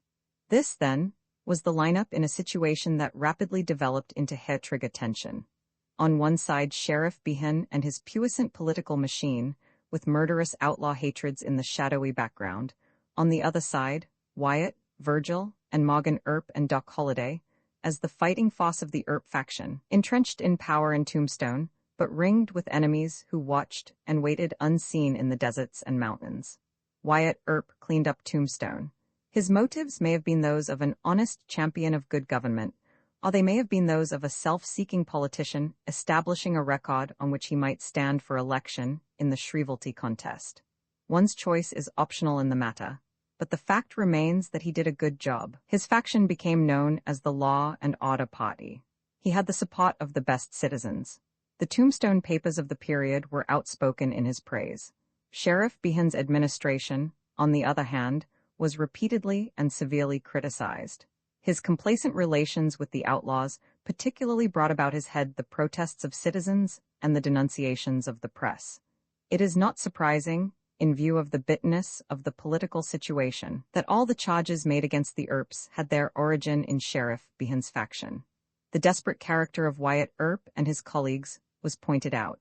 It was hinted that the Law and Order Party was controlled by gunmen bent only upon their own aggrandizement. Vague rumors were set going that the Earps were in collusion with stage robbers. Suspicion was aroused in the public mind, but with the machinery of the law in his control, Sheriff Behan took no steps to arrest or bring to trial the men against whom these whispered insinuations were directed. The long smoldering feud between the two men might have been comic if its results had been less tragic. Wyatt Earp ignored the little sheriff, or roused himself, only occasionally, to make a lazy gesture, as if brushing a fly from the end of his nose. It was as if a truculent pygmy with twanging bow were shooting pins at some drowsy old saga giant. But when Johnny Behan fell back upon the ingratiating tactics of a politician, the advantage was all on his side. Johnny Behan was friendly, Wyatt Earp was grim. Johnny Behan smiled, Wyatt Earp shot from the hip. Johnny Behan was the personification of the glad hand, Wyatt Earp the personification of the trigger finger. A lion stalks with measured stride through the dewy shadows. Back of him is the darkness of the donga. The moon is a sickle of silver in a glowing green sky against which a tall palm leans blackly. The grunting roar of the old wilderness monarch rolls with dim, menacing clamor across the veldt. From the mimosa thickets, a fox fills the twilight with a thin uproar of shrill, savage barks. Roman Fa Wyatt Earp plays a lone hand. Mr. Henry Schneider sat at a pine-bod table in the Chinaman's in Charleston and ate his breakfast in silence. Mr. Schneider was the chief engineer at the stamp mill of the Tombstone Mining and Milling Company. He could see through the front window of the restaurant the big plant on the other side of the San Pedro, just across the bridge, its stacks pouring out a steady stream of smoke that went drifting over the hills. The January morning was cold. A heavy frost still covered the ground. The current of the narrow river looked almost black between the snowy ice sheets projecting from the banks, and the tracks of teams were still visible in the white rime on the plank flooring of the bridge. Mr. Schneider was an engineer of some note and a high-salaried employee at the stamp mill, which was kept busy day and night, reducing ore from the Tombstone mines. He was a rather haughty, aloof man whose morning mood was usually morose and disagreeable, and who required a good strong cup of coffee and several hours of sunlight to thaw him out into ordinary business urbanity. At a nearby table, Mr. Robert Petty, the village blacksmith, and Mr. John O'Rourke were devouring ham and eggs with some gusto. Mr. O'Rourke especially seemed in a mood of cheerfulness. "I didn't make no killing last night," Mr. O'Rourke was saying, "but I done pretty good. The deuce stood by me. That cod is certainly good to me." Mr. O'Rourke was a gambler of the variety sometimes referred to as tin horn. He was what might be termed, if one wished to be brutally frank, an insignificant little runt, wizened, undersized, colorless, with a prominent nose and huge ears that stood out from his head. He hung around Charleston gambling houses and saloons and dealt stud or monte when he had a chance and played faro if he happened to be in funds. The card on the faro layout for which Mr. O'Rourke showed a particular predilection was the deuce. He stacked up his chips on the deuce. He was never known to copper it, always played it open, and the deuce rewarded his blind faith by winning for him with startling frequency. Few people had ever been sufficiently interested in him to learn his real name, and because of his mania for backing his favorite card, he had become commonly known among the gamblers of Charleston and Tombstone as Johnny Behind the Deuce. It happened that Mr. Schneider, Mr. Petty, and Johnny Behind the Deuce arose from breakfast at the same time, and having paid their bills at the front counter to Hop Sing, stood for a few moments warming themselves about the stove in the corner of the restaurant. To the engineer, Johnny remarked pleasantly that it was a cold day. Schneider gave him a sour look and did not reply. "I say it's a cold day," Johnny repeated, on the chance that the engineer had failed to hear his shrewd observation. Mr. Schneider preserved a scowling silence. "Go to hell?" snarled Johnny. "I wonder if you are too deaf to hear that." Mr. Schneider heard that quite distinctly and, flaring into a rage, snorted out profane abuse. Mr. Petty pulled Johnny by the sleeve out the door into the street, but the cold air outside had no effect on Johnny's anger, which grew hotter. "I guess that fella thinks he's too big to talk to the likes of me," he growled. "What do you care?" soothed Mr. Petty. "Leave him alone." The two men stopped near the end of the bridge. While Mr. Petty was still trying to calm Johnny, Mr. Schneider came bustling along on his way to his office at the mill across the river. "I got a notion to learn you some manners," snapped Johnny as the engineer passed. Mr. Schneider halted and, glaring furiously, reached into his trousers pocket. Johnny jerked out a revolver and killed him. An unopened pocket knife was found in the dead man's hand. Constable George McKelvey placed Johnny under arrest. As he started for the calaboose with his prisoner, the mill whistle burst into a long-continued roar. The mill hands began to paw from the buildings. "I guess they've heard about it over there," said McKelvey, and began to revolve emergency plans. The crowd at the mill started toward town. McKelvey headed for a livery stable instead of the calaboose. The mob stormed into the streets. "Get a rope," was the cry. "Hang him to the bridge." McKelvey smuggled his prisoner out of the livery stable by the back way into a buckboard to which a span of mules had been hastily hitched. "This is a pretty mess," remarked McKelvey as the two men settled themselves into the buggy. "Tombstone is 9 miles away, but I'll get you there if I can." A moment later the mob, yelling and shaking fists in disappointed rage, saw Constable McKelvey and Johnny Behind the Deuce thundering across the bridge and pointing out on the road for Tombstone, the team of mules at a dead run. The flight of the prisoner presented a problem, but the workmen whose engineer had been so ruthlessly shot down were in earnest and were not to be so easily cheated. They hurriedly prepared for pursuit. They searched Charleston for saddle horses. They commandeered buggies and spring wagons. They armed themselves with 6-shooters and rifles. This cost time, and the two fugitives were laying the miles behind them. But at length the crowd was ready. 50 men on horseback set out on the trail at breakneck speed. Others in wagons, clattering far behind in a straggling procession, hoped at least to be in at the death. Constable McKelvey and Johnny Behind the Deuce had passed quickly out of sight through a gap in the hills that border the San Pedro. From a height near the old Brunkow mine, Johnny Behind the Deuce had a last distant glimpse of Charleston. He could detect no great stir or confusion. The town seemed quiet enough. "Maybe they gave it up," he said. "Maybe," replied McKelvey. McKelvey pulled his tired mules to a trot. He would conserve their stamina. He might have to call on them yet for all the speed they had to give. The Tombstone Road was no boulevard. All the way it wound with 1,000 crooks, and turns through a roughly broken country covered with cactus and mesquite. It climbed over high hills, skirted the edges of ravines, came down abruptly into sandy arroyos, and climbed steeply out again. When the buckboard had clambered out of twin gulches past Robber's Roost, Johnny behind the deuce saw far back a long, trailing veil of dust sweeping up from behind a ridge in filmy walls against the sky. He watched it with the fixity of fascination. A horseman galloped out of the dust over the crest of the road. A swarm of others came riding hard after him. Small in the distance, they looked like menacing goblins to his frightened eyes. He half rose from his seat, his hand clutching McKelvey's shoulders. "Here they come," he yelled in McKelvey's ear. McKelvey lashed his mules into a run. Of a sudden came a soft, tiny noise like the smothered popping of a cork, a sharper metallic ping like the vibration of a taut, mile-long wire. Then the distinct and unmistakable thin whine of a bullet. Spouts of dust shot into the air beside the wheels. The road behind began to dance with dusty puffs as under a thunder shower. The faint clatter of hoofs grew into a rushing storm of sound. McKelvey and Johnny behind the deuce bent forward in their seats with white, tense faces. Around the flanks of the plunging mules, McKelvey wrapped his rawhide whip. Down the slopes, up the grades, flew the swaying buckboard, taking the curves on 2 wheels. The pursuers were gaining rapidly, firing at every jump, yelling like savages. For Johnny behind the deuce, it looked like cases in a losing deal. A skeleton hand seemed reaching out for his last stack of chips.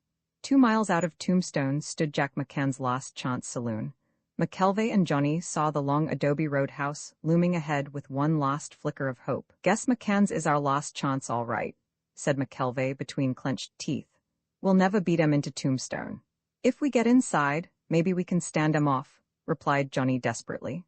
McCann had just mounted a race mare that stood saddled in front of his saloon. This filly was a thoroughbred named Molly McCarthy, and had won local fame by showing her heels to the best horses around Tombstone. McCann had her entered for a race over at the Watervale track on the Contention Road, and was preparing to give her an exercise gallop to tune her up for this event. A slim, spirited beauty was Molly McCarthy, and her satin skin sparkled as she champed the bit and pranced about on her clean, antelope legs in her eagerness for the run. McCann had turned her head to the road, when he caught sight of the pell-mell chase bearing down upon him. He stared in amazement. "Well, what the devil?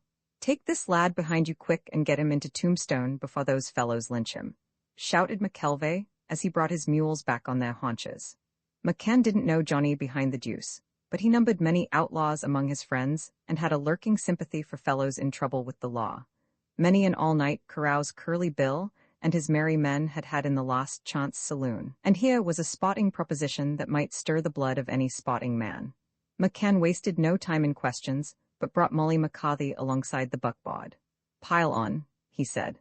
As Johnny behind the deuce wrapped his arms around McCann's waist, the mare broke at a bound into racing speed, as if at the drop of a starter's flag, and went skimming over the road with long, frictionless strides. Drawing his jaded mules off to the side of the road, McKelvey watched McCann and Johnny behind the deuce dwindle in the distance. As the lynching party roared past, McKelvey rubbed his chin and grinned. "You'll play hell catching him now," he yelled cheerfully. As McCann and Johnny behind the deuce rode into Tombstone, the mine whistles on the hill began to boom.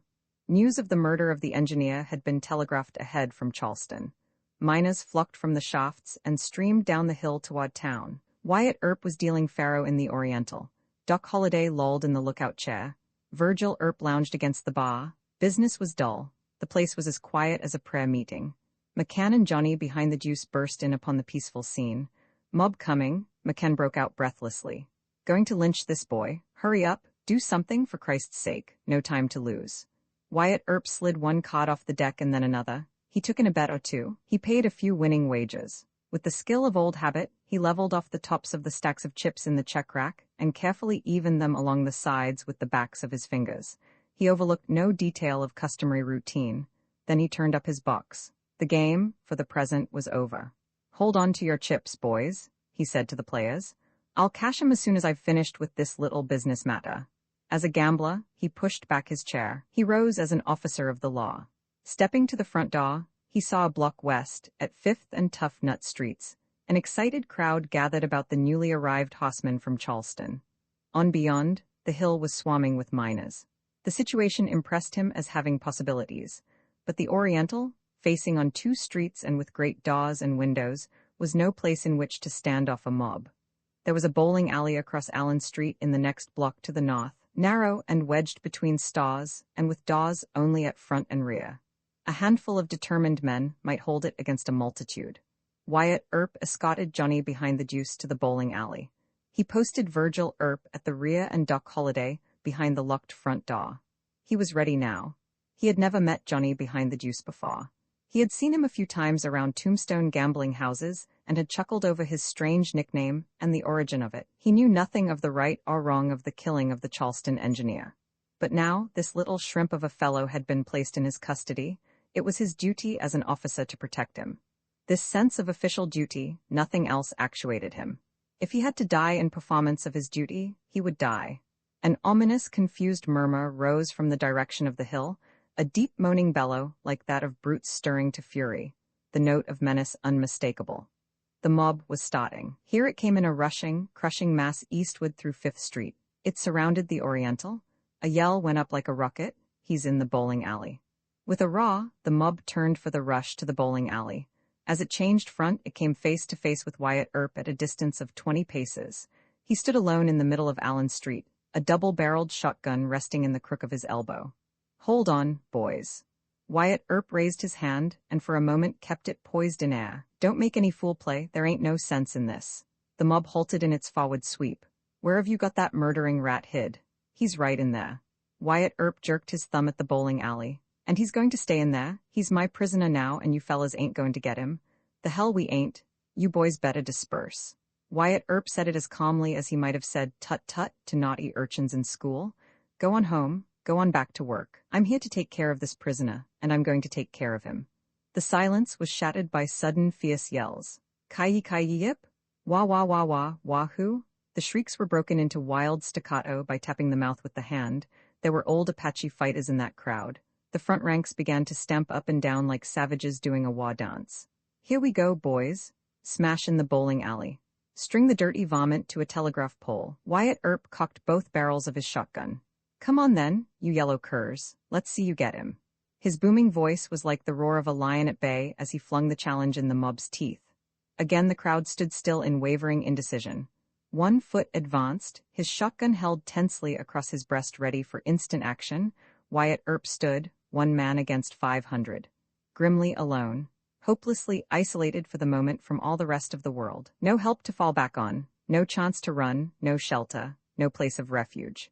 Just a man out there in the middle of the street, all by himself with only his own strength to depend on and only his own courage to save him. Before him, a mob thirsting for blood, closing in for the kill, its victim almost within reach. The front line, stretching across the street from wall to wall, bristled with six-shooters and rifles, every face twisted and flaming with passion. One solitary man blocked the road to vengeance. "That fool's bluffing." The shout was vibrant with impatient resentment. "Call his bluff and watch him quit." Wyatt Earp brought his shotgun to his shoulder with a snap. At the level of a man's heart, he swung its muzzle very slowly across the crowd from one side of the street to the other, and very slowly back again. "Don't make any mistake," he flung back. "I'll blow the belly off of the first man that makes a move." The storm was working to the bursting point. This was ridiculous. One man hold back 500? Rush him, disarm him, brush him aside. What's the matter out there in front? Go on. The men behind began to push and shoulder forward. Flickering waves of movement told of gathering momentum for a fresh start. A powerful thrust made the front ranks bend and sway. It was like a ripple presaging the final rush. "Kill him?" Wyatt Earp's jaws set. His eyes blazed. His face in that tense moment was so marble white that his tawny mustache looked black against it. Again he swept the crowd with his leveled gun, and death lurked in the black depths of those twin muzzles. "Kill me." His voice had a conversational steadiness. "I'm ready. Ought to be easy, there are enough of you, but I'll do a little killing myself. You can get me, but I'll take a few of you to hell with me." The drama had rushed to crisis. Here was a proposition. They could take it or leave it. He was ready to die, if they were too all right. Yes, they could kill him. One shot would do the business. They couldn't miss him. But he would take some of them to the grave with him. He might get 2 or 3, or half a dozen might crumple down under the scattering double charge of buckshot. It was sure death for some of them. Did they want to gamble? Were they willing to take the chance? Well, silence fell.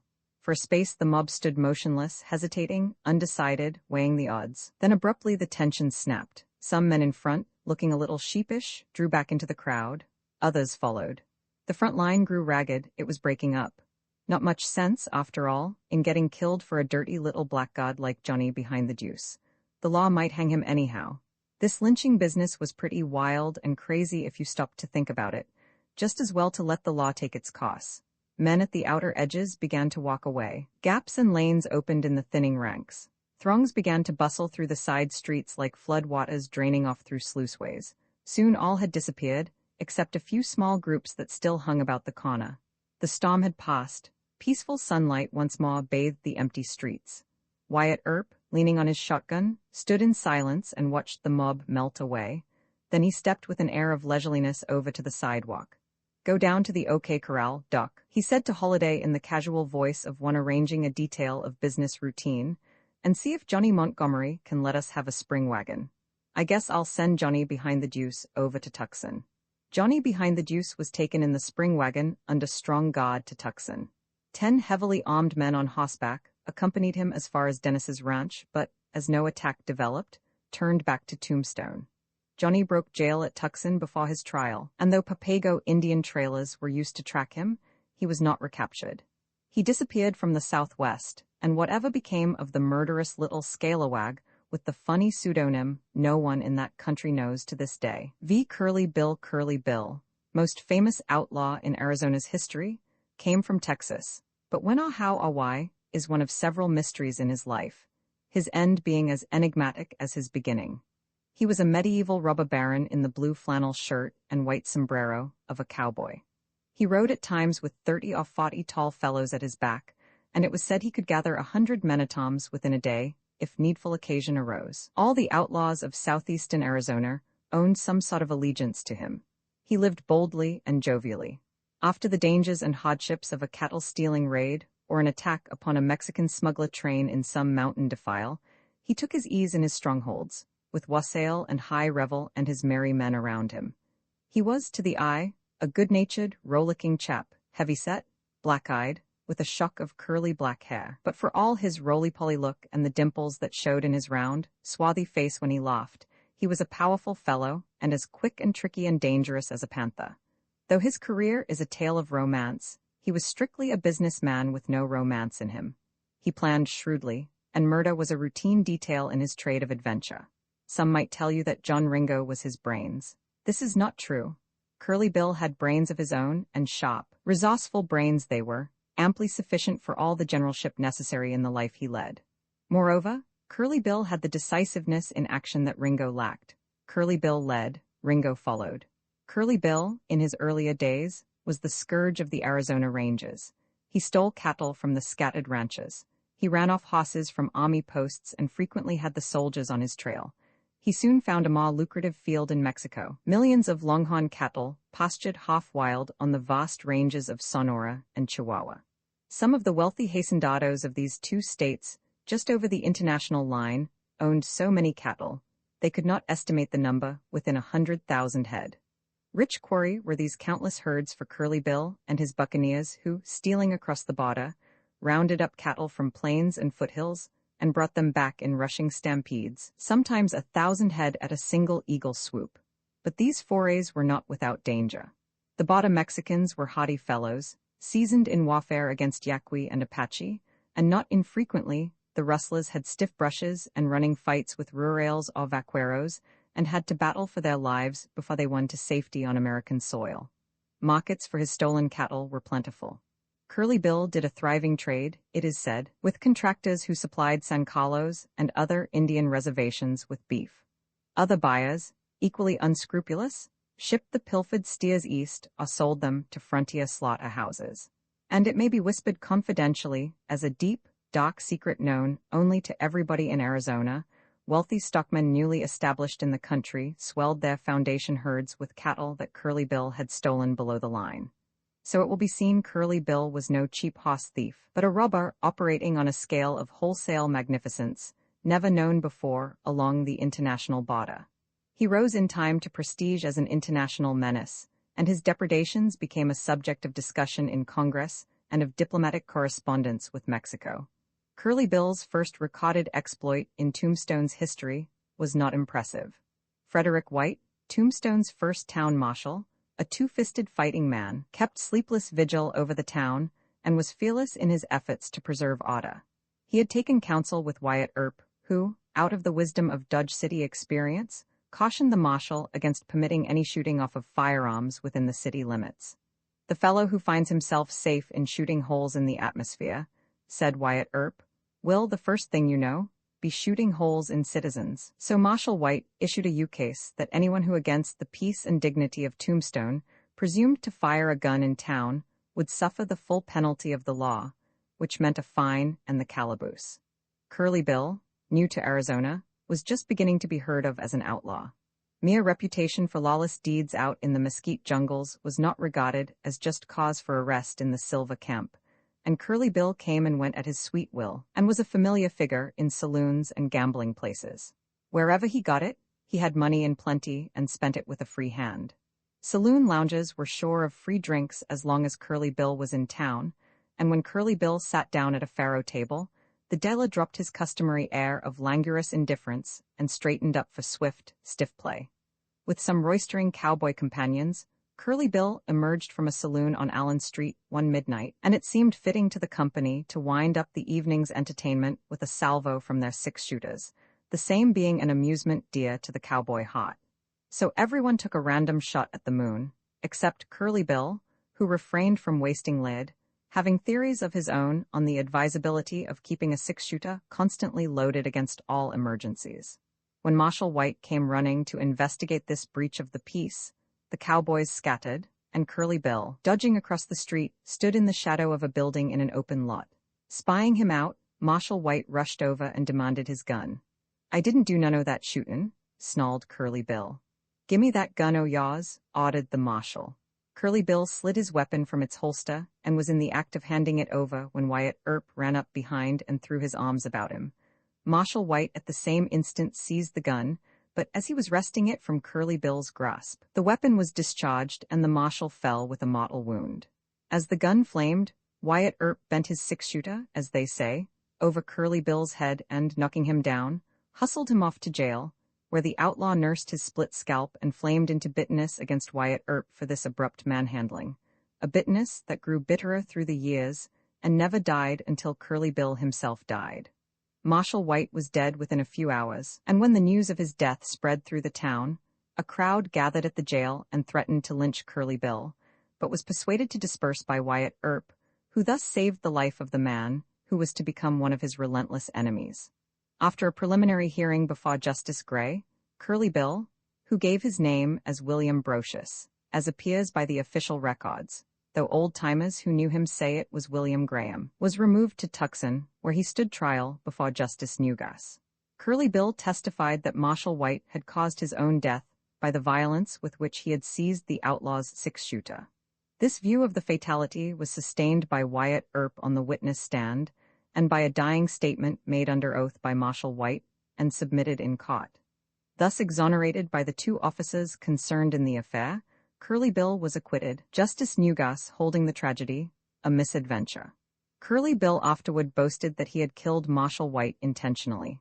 The outlaw declared that he had presented his six-shooter but slipping a forefinger inside the trigger guard, had trickily whirled the weapon around end for end and fired as Marshal White seized it. This story may possibly have been true, though the details of the tragedy as they came out in court seemed to discredit it. If Curly Bill fired with malice aforethought, the trick was so deftly performed that it deceived not only such a six-shooter expert as Wyatt Earp, but also the man who died from the bullet. The tragedy that deprived Tombstone of its first town marshal was effective, it may be mentioned in passing, in advancing materially the fortunes of the Earps. Marshal White was killed October 27, 1880, and at a general election, a few days later, Virgil Earp was chosen without opposition to fill the vacancy. With Virgil Earp at the helm of police affairs and Wyatt Earp in an important federal position, the Earps were in a way to become politically powerful. Much more characteristic of Curly Bill than this early Tombstone adventure was a later one in which the principal role was enacted by the only man who ever played a joke on the outlaw chief. Dick Lloyd was an old cowboy as seriously stupid as a range steer and perfectly harmless, until he came to town and got drunk enough to imagine himself a bad man. When he rode into Fort Thomas one hot dusty day from Bear Springs Valley over in the Grahams, he was dry with a 5 months' thirst. Tying his paint pony to a mesquite tree, he clanked into E. Man's saloon, where, as it happened, Curly Bill was playing poker. Around the table with the outlaw leader were such convivial spirits as John Ringo, Joe Hill, Tom and Frank McLowery, Ike Clanton, and Jim Hughes, and the game had been roaring for 2 days and nights without interruption. After a few rounds of raw whiskey with the genial E-Man, Dick Lloyd wandered with a sunrise smile to the poker table. These rustlers were old friends of his. As a cowboy in off the range to spend his money, he had had many a social glass with them in Charleston and Galeyville, and he greeted them with boisterous goodfellowship. "Hello, Curly, howdy, Ringo. Put her there, Hill, how's all the boys?" "I've knowed old Dick ever since he worked for the Diamond over in the Animas," remarked Curly Bill when Lloyd had gone back to the bar, and a bet a hand never punched cows. After Dick had had a few more drinks with E-Man, the two men walked to the front door. There the cowboy, with no apparent reason, pulled his six-shooter and hauled up and threw down, as they say, on the genial E-Man. The bullet creased the saloon-keeper's neck as he dodged behind the bar, leaving a scar that became a lifelong mystery, E-Man being too drunk ever to remember why he was shot, and Dick Lloyd being past the point of explanations. This was the beginning of the affair. Reeling across the street, Dick climbed on his pinto pony. Drawing his Winchester from its saddle scabbard and sticking the muzzle high over his head, he fired a shot by way of advertising the show, securing Fort Thomas's instant and undivided attention. Wee-ee-ee-ee-ee. Raising a war-whoop, he went charging through the street, shooting up the town with fine abandon, his devastating course marked by crashing windows and splintered storefronts and citizens running madly for cover. When he chanced to spy the fine-looking horses of the Curly Bill outfit hitched in a corral, he abandoned his sorry pinto and mounted a rangy bay. This animal belonged to Joe Hill, now sitting in the poker game in E-Man's saloon, as dangerous and humber as rode with Curly Bill, and incidentally the black sheep of one of the best-known families in Arizona, Joe Hill not being his name. Mounted now in style, Dick came curving out of the corral on the dead run and again went careering up and down the street, yelling and pumping lead at everything in view. But all the citizens having ducked out of sight, Dick, as an actor giving a high-class performance, felt the loss of his audience. Tearing up and down an empty street with nobody to shoot at wasn't much fun. A brilliant inspiration flashed upon him. He would ride into the bar and break up the poker game. That would be a great joke on Curly Bill. His stupid drunken face twitched in a gargoyle grin as he drew rein in front of the saloon. Guiding his stumbling horse up on the broad sidewalk, he bent low in the saddle as he rode through the door. For an instant there was profound silence. Then the saloon seemed to explode with a roar of six-shooters. Out of the door the horse lunged, snorting and wild-eyed, saddle empty, pommel shot away. Blue smoke drifted out into the street. The old cowboy's joke had been a riot. Laughing with huge enjoyment, Curly Bill and the rustlers settled back to their card game. The humorist lay sprawled in the middle of the floor, shot all to pieces. "Old Dick," remarked Curly Bill, "was a good fella, gimme 3 cards. But what gets me," drawled Joe Hill, "is why that bughouse reptile to me as soon as he gets his war paint on." "Bet you 10, said Curly Bill, shoving in a stack. "I surely never would have suspicioned no how that locoed tarantula, with me a-settin' here playin' poker and him knowin' it, I call." "Aces up," said Curly Bill. "Good hand. But what I can't figure out is how in the hell that simple-minded, pifflicated centipede ever had the cold guts to come ridden in here on my own hoss." "Old Dick never meant no harm," said Curly Bill, skinning down his cards and reaching for the pot. "He was just drunk and having a little fun." They dressed old Dick in a brand-new suit of black clothes with white shirt, white collar, and black bow tie, Curly Bill contributing the money and insisting on such mortuary regalia. "Them old duds of Dick's," he said, "was good enough fur-ridden range, but now he's dead, he oughta look stylish like a regular copse." The spring wagon hearse went at a gallop out of town, the outlaws clattering behind and firing at every jump. At the grave in the cactus on the hill, Curly Bill tucked a pint of whiskey beneath the dead man's folded hands. "You might maybe need a swig along the trail, Dick," he said. Beer bottles popped as the body was lowered to its rest on rawhide rioters. "Here's how, old cowboy," said John Ringo, holding up his bottle. "You went out crazy drunk, but you'll have a hell of a long time to sleep it off." They set the empty beer bottles around the mound and placed a quart whiskey bottle at the head. Then, with a last six-shooter volley over the grave, the outlaws swung into their saddles and galloped back to their poker game in E. Mann's saloon. The man who played a joke on Curly Bill had passed into history.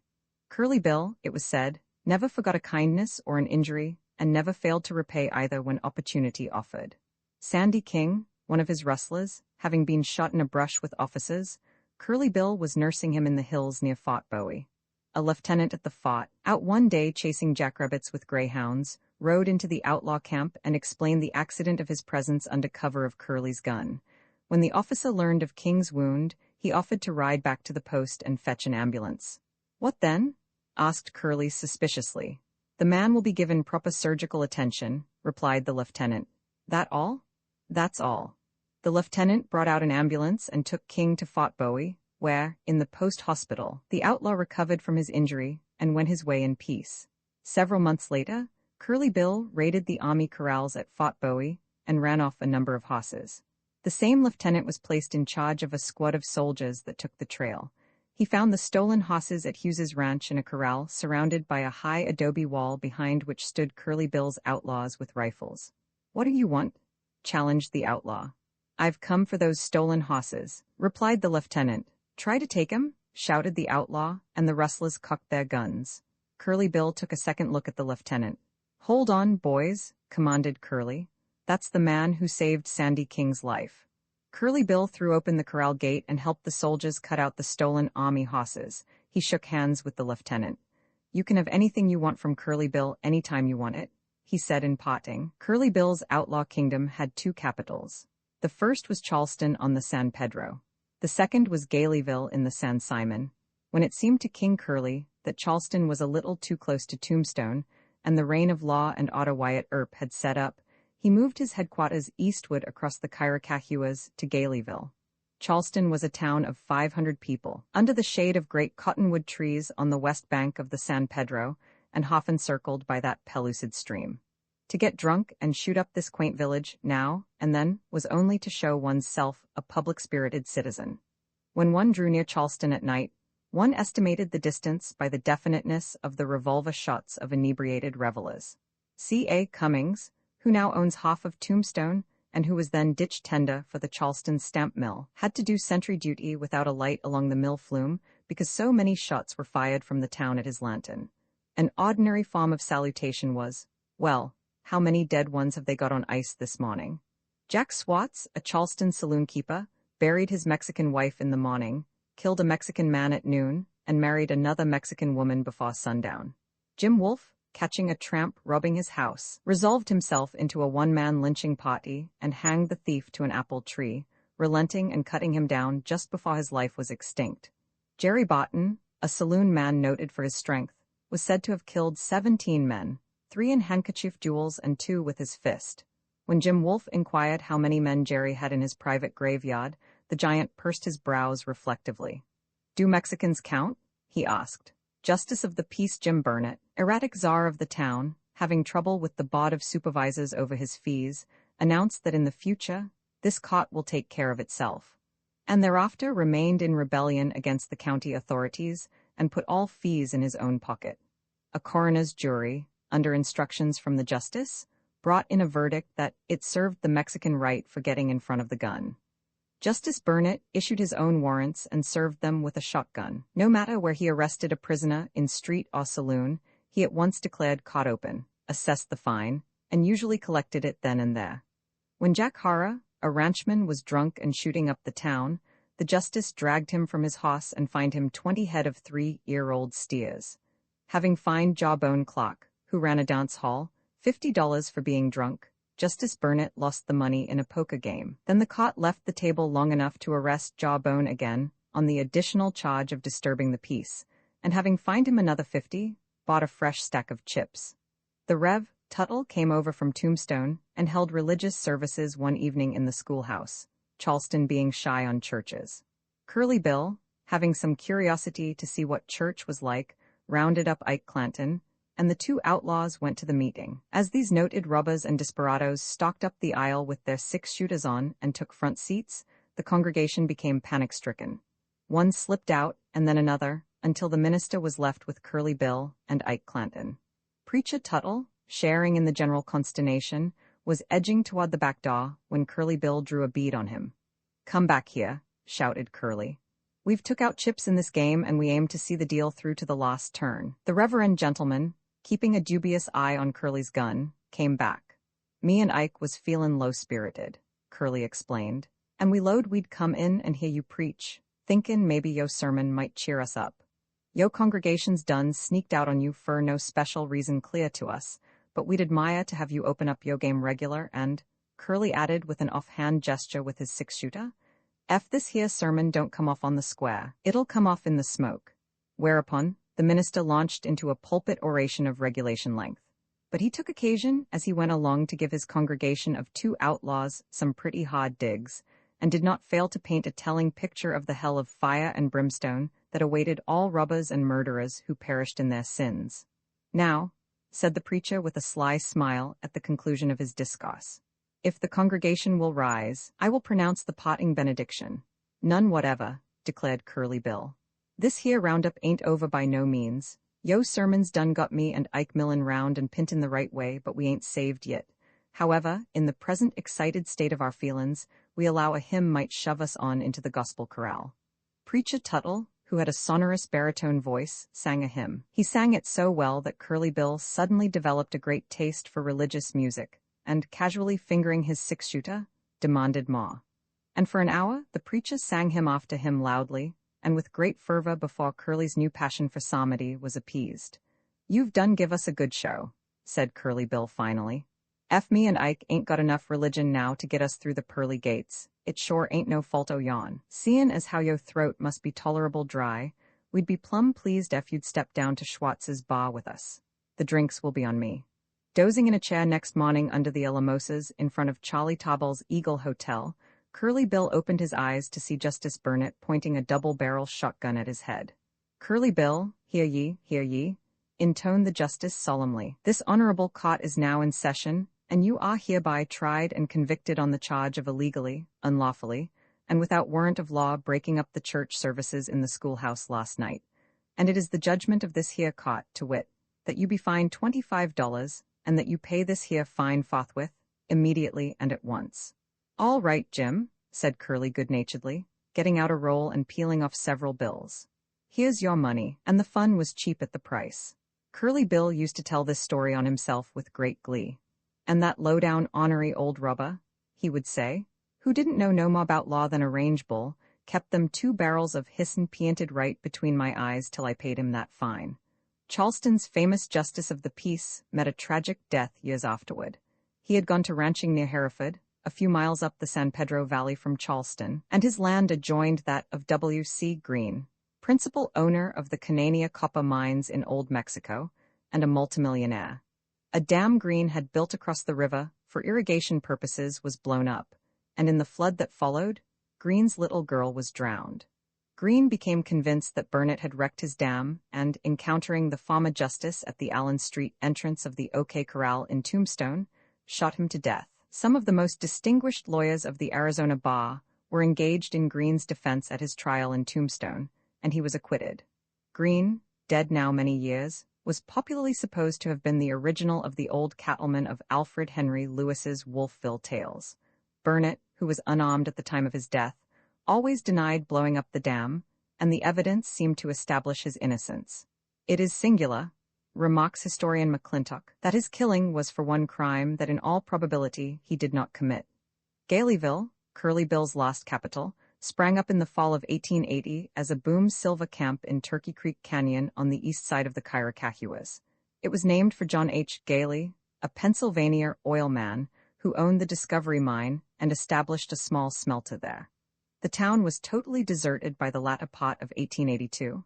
Nothing of it remains. Few people in Arizona know where it was. The site of the famous old place is a mile from Paradise, which itself was a boom camp that went up like a rocket and came down like the stick in the early years of the present century, and is now only a huddle of dilapidated houses deep in the wilds of Silva Creek Canyon. From Paradise, you pass to Turkey Creek and come to a point where the mountains open out into an amphitheater. Here you climb to a stony mesa sparsely covered with juniper and live oak. You see a number of rectangular mounds that suggest unconvincingly the foundations of old buildings. But you stumble on a whiskey bottle cluttered with dirt, empty probably for nearly half a century, drained possibly by Curly Bill himself, and you know you stand on the site of Gaileyville. The main range of the Kairacahuas towers to the west. Down in the lowland by the creek is a tangle of ash and sycamore timber. Through the mouth of the canyon, a few miles away, you catch a glimpse of the San Simon Valley. Where once stood the drunken, roaring outlaw stronghold, the romantic beauty of the lonely mountain bowl is steeped in peace and deep silence. I lived in Gaileyville 2 years, said James C. Hancock, now postmaster of Paradise. The main street ran along the edge of the mesa, and all the saloons and stores stood on one side of it facing Turkey Creek bottoms. All except Nick Babcock's saloon, which had the opposite side of the street all to itself. Curly Bill used to sit in a chair under a live oak in front of Babcock's with a bottle of beer in one hand and a six-shooter in the other, and between drinks, shoot at lizards, chipmunks, and tin cans. Larry Garcia didn't stop when Jim Johnson called to him, but walked on behind a coal dump down by the smelter. Johnson saw a hat bobbing behind the coal, and, supposing it was Garcia's, sent the hat flying through the air with a bullet. When the face of a stranger, greatly astonished, rose above the coal, Johnson apologized. "Excuse me, mister," he shouted. "I evidently made a mistake. I remember how the bullets whistled up the hill when Al George shot at a butcher who had waved a paper at George's pony." Little things like that were always happening in Gaileyville. Every 5 minutes or so, day and night, somebody was firing off a gun. Gaileyville was one of the most healthful spots in Arizona, but 3 doctors did a fine practice patching people together. While showing what an expert he was at whirling a six-shooter, Jim Johnson shot himself in the leg. Blood poisoning set in, and the doctor said amputation was necessary. But Jim wouldn't have it. "I ain't worth more'n $1.50 with 2 legs," he said. "With 1 leg, I wouldn't be worth a drink of Nick Babcock's booze." So Johnson saved his leg and lost his life. Gaileyville put on metropolitan airs when a weekly paper started up, but there weren't but 3 issues. A pony, tied to the ridgepole of the shanty, ran away and wrecked the printing plant. When Cherokee Jack Rogers rode into Gaileyville one day, leading a mule by a rope, Curly Bill addressed him in Tabasco language. "You 10-cent pickpocket," said Curly Bill. "You stole that there mule from a widow woman in Pinery, and you take that there animal straight back to her. Head west mighty quick and burn the wind, or I'll fill your cheap carcass full of lead." And Cherokee Jack did what Curly Bill told him and did it pronto. Cherokee had been far-flushing about Gaileyville for some time, pretending to be a hard homba, and being called by Curly Bill in this way stung his sensitive spirit. The first time he got drunk, he started in to convince a skeptical community that he was bad. He ran into Bob Williams in Jack Doll's saloon and made him get down on his knees and say a prayer. Then he wandered into Shotwell's stall, and poking a six-shooter into Pat O'Day's ribs, ordered him to dance. Though a genial soul, Pat had conscientious scruples against doing a hornpipe under threat, and grabbing a sledgehammer, he stretched Cherokee out senseless on the floor. He was about to take another swing, but Shotwell stopped him. "Don't mess up the place, Pat," said Shotwell. "Take him outside and kill him." So Pat dragged the unconscious Cherokee out into the street. A crowd of citizens assembled. Milt Hicks, one of Curly Bill's men, spoke feelingly. "The reputation of our town for law and order," said Milt, "has suffered from the depredations of this here Cherokee Jack, and it's time he was learned a lesson." These sentiments seemed to be unanimous, and old Jim Hughes, who was also a member of Curly Bill's gang, made a suggestion to Pat O'Day. "Thar ain't no use in us citizens gittin' mixed up in this here affair," said Jim Hughes. "We'll withdraw down to the smelter and inspect the machinery. You've done started the job, Pat, and you might as well finish it. You'll find my old long-tom rifle leaning behind the bar in Jack McConaughey's saloon." So the citizens retired to the smelter, which was just off the mesa down by Turkey Creek, and devoted themselves to a careful inspection of the machinery until they heard a shot. Then they went back uptown and, inviting Pat O'Day to join them, refreshed themselves with much liquor at Nick Babcock's bar. It was a little after this incident that Curly Bill took charge of the election in San Simon. San Simon was a railroad station 20 miles from Gaileyville, consisting of 2 or 3 dwellings, a saloon and general store, some stock pens, a water tank, and a section house. There weren't more than 30 people living there, including the women and children and 10 or 12 Chinese section hands. Charles Shibboleth was running against Bob Paul for sheriff of Pima County, Cochise County not yet having been organized. As Paul had been a stagecoach shotgun messenger, Curly Bill and his men, who sometimes dabbled in stage robbery, were strong for Shibboleth. San Simon's legitimate voting strength, of course, wasn't a drop in the bucket in the returns of any general election, but as the political boss of the San Simon Valley, Curly Bill wanted to make a big showing for Shibboleth and demonstrate to Paul the contemptuous estimate the San Simon placed on all shotgun messengers. Curly brought the Chinese section hands in from their labor on the railroad and voted them. He voted the women and children. Still, the ballot box looked pretty empty. Then he dropped in ballots for all the livestock, giving names to all the horses, mules, burros, goats, dogs, and poultry. The saloon keeper's dog became Shepherd W. Toza. Hiram J. Gander was the lordly bird belonging to the mistress of the boarding shack, and Dominic A. Crow was the section boss's speckled rooster. San Simon piled up a rousing majority for Shibboleth. The election commissioners in Tucson were startled when they counted the great number of ballots from this insignificant way station in the desert. An investigation followed, and the San Simon precinct was thrown out. Galeyville never had more than 300 or 400 people. When the mine closed down and the smelter was moved to Benson, the town emptied like a circus tent after a ring show. In 2 weeks, the only persons left were Rube Haddon and Seward Smith, who had been a justice of the peace. For 20 years, these two lived in the empty town alone, and then Smith moved away. But for 5 or 6 years longer, Rube Haddon remained as Galeyville's last and only inhabitant. He did a little mining and assessment work in the hills, and when he sat in the evening by his front door, he could see from one end of the main street to the other. The old saloons where Curly Bill and his outlaws had once caroused were falling into decay, the bars still standing and the mirrors behind the bars reflecting only cobwebs and empty darkness. The dance hall where the wrestlers used to shoot the French heels off the slippers of the girls whirling in a waltz or a quadrille was tumbling down. The store windows were black with rain-spotted dust, the rotting wooden sidewalks were caving in, and grass and weeds were growing in the street. But Rube Haddon didn't seem to mind the silence and loneliness. He grew old and gray as Galeyville's entire population, and he might be there yet if it hadn't been for the new silver strike in Silver Creek Canyon. Then he moved a little closer to Paradise, and you'll find him there today, living alone in a log cabin under the pines and edging along toward 90. What was left of Galeyville was finally torn down, and the lumber used for buildings in Paradise. Charleston, like Galeyville, passed into oblivion in the full tide of its iniquities. When the stamp mill was closed, the town was abandoned. The place that knew Charleston in its glory is now a haunted desolation. The tall cottonwoods that shaded the village still stand by the San Pedro, but buried in thick underbrush beneath them are only a few crumbling adobe walls. Stark and ghostly, in the mesquite tangles, the old ruins stand like grim skeletons in lonely vigil above a scene of crime. VI the affair of Skeleton Canyon ghosts, well, why not? But you don't believe in them, then you are unfortunate and may miss some delicious thrills. If you believe in ghosts, Skeleton Canyon is haunted. If you don't, it's not. That's the way Ross Sloan seems to look at it. But after all, that may be the wrong point of view, and Skeleton Canyon may have its ghosts, faith or no faith.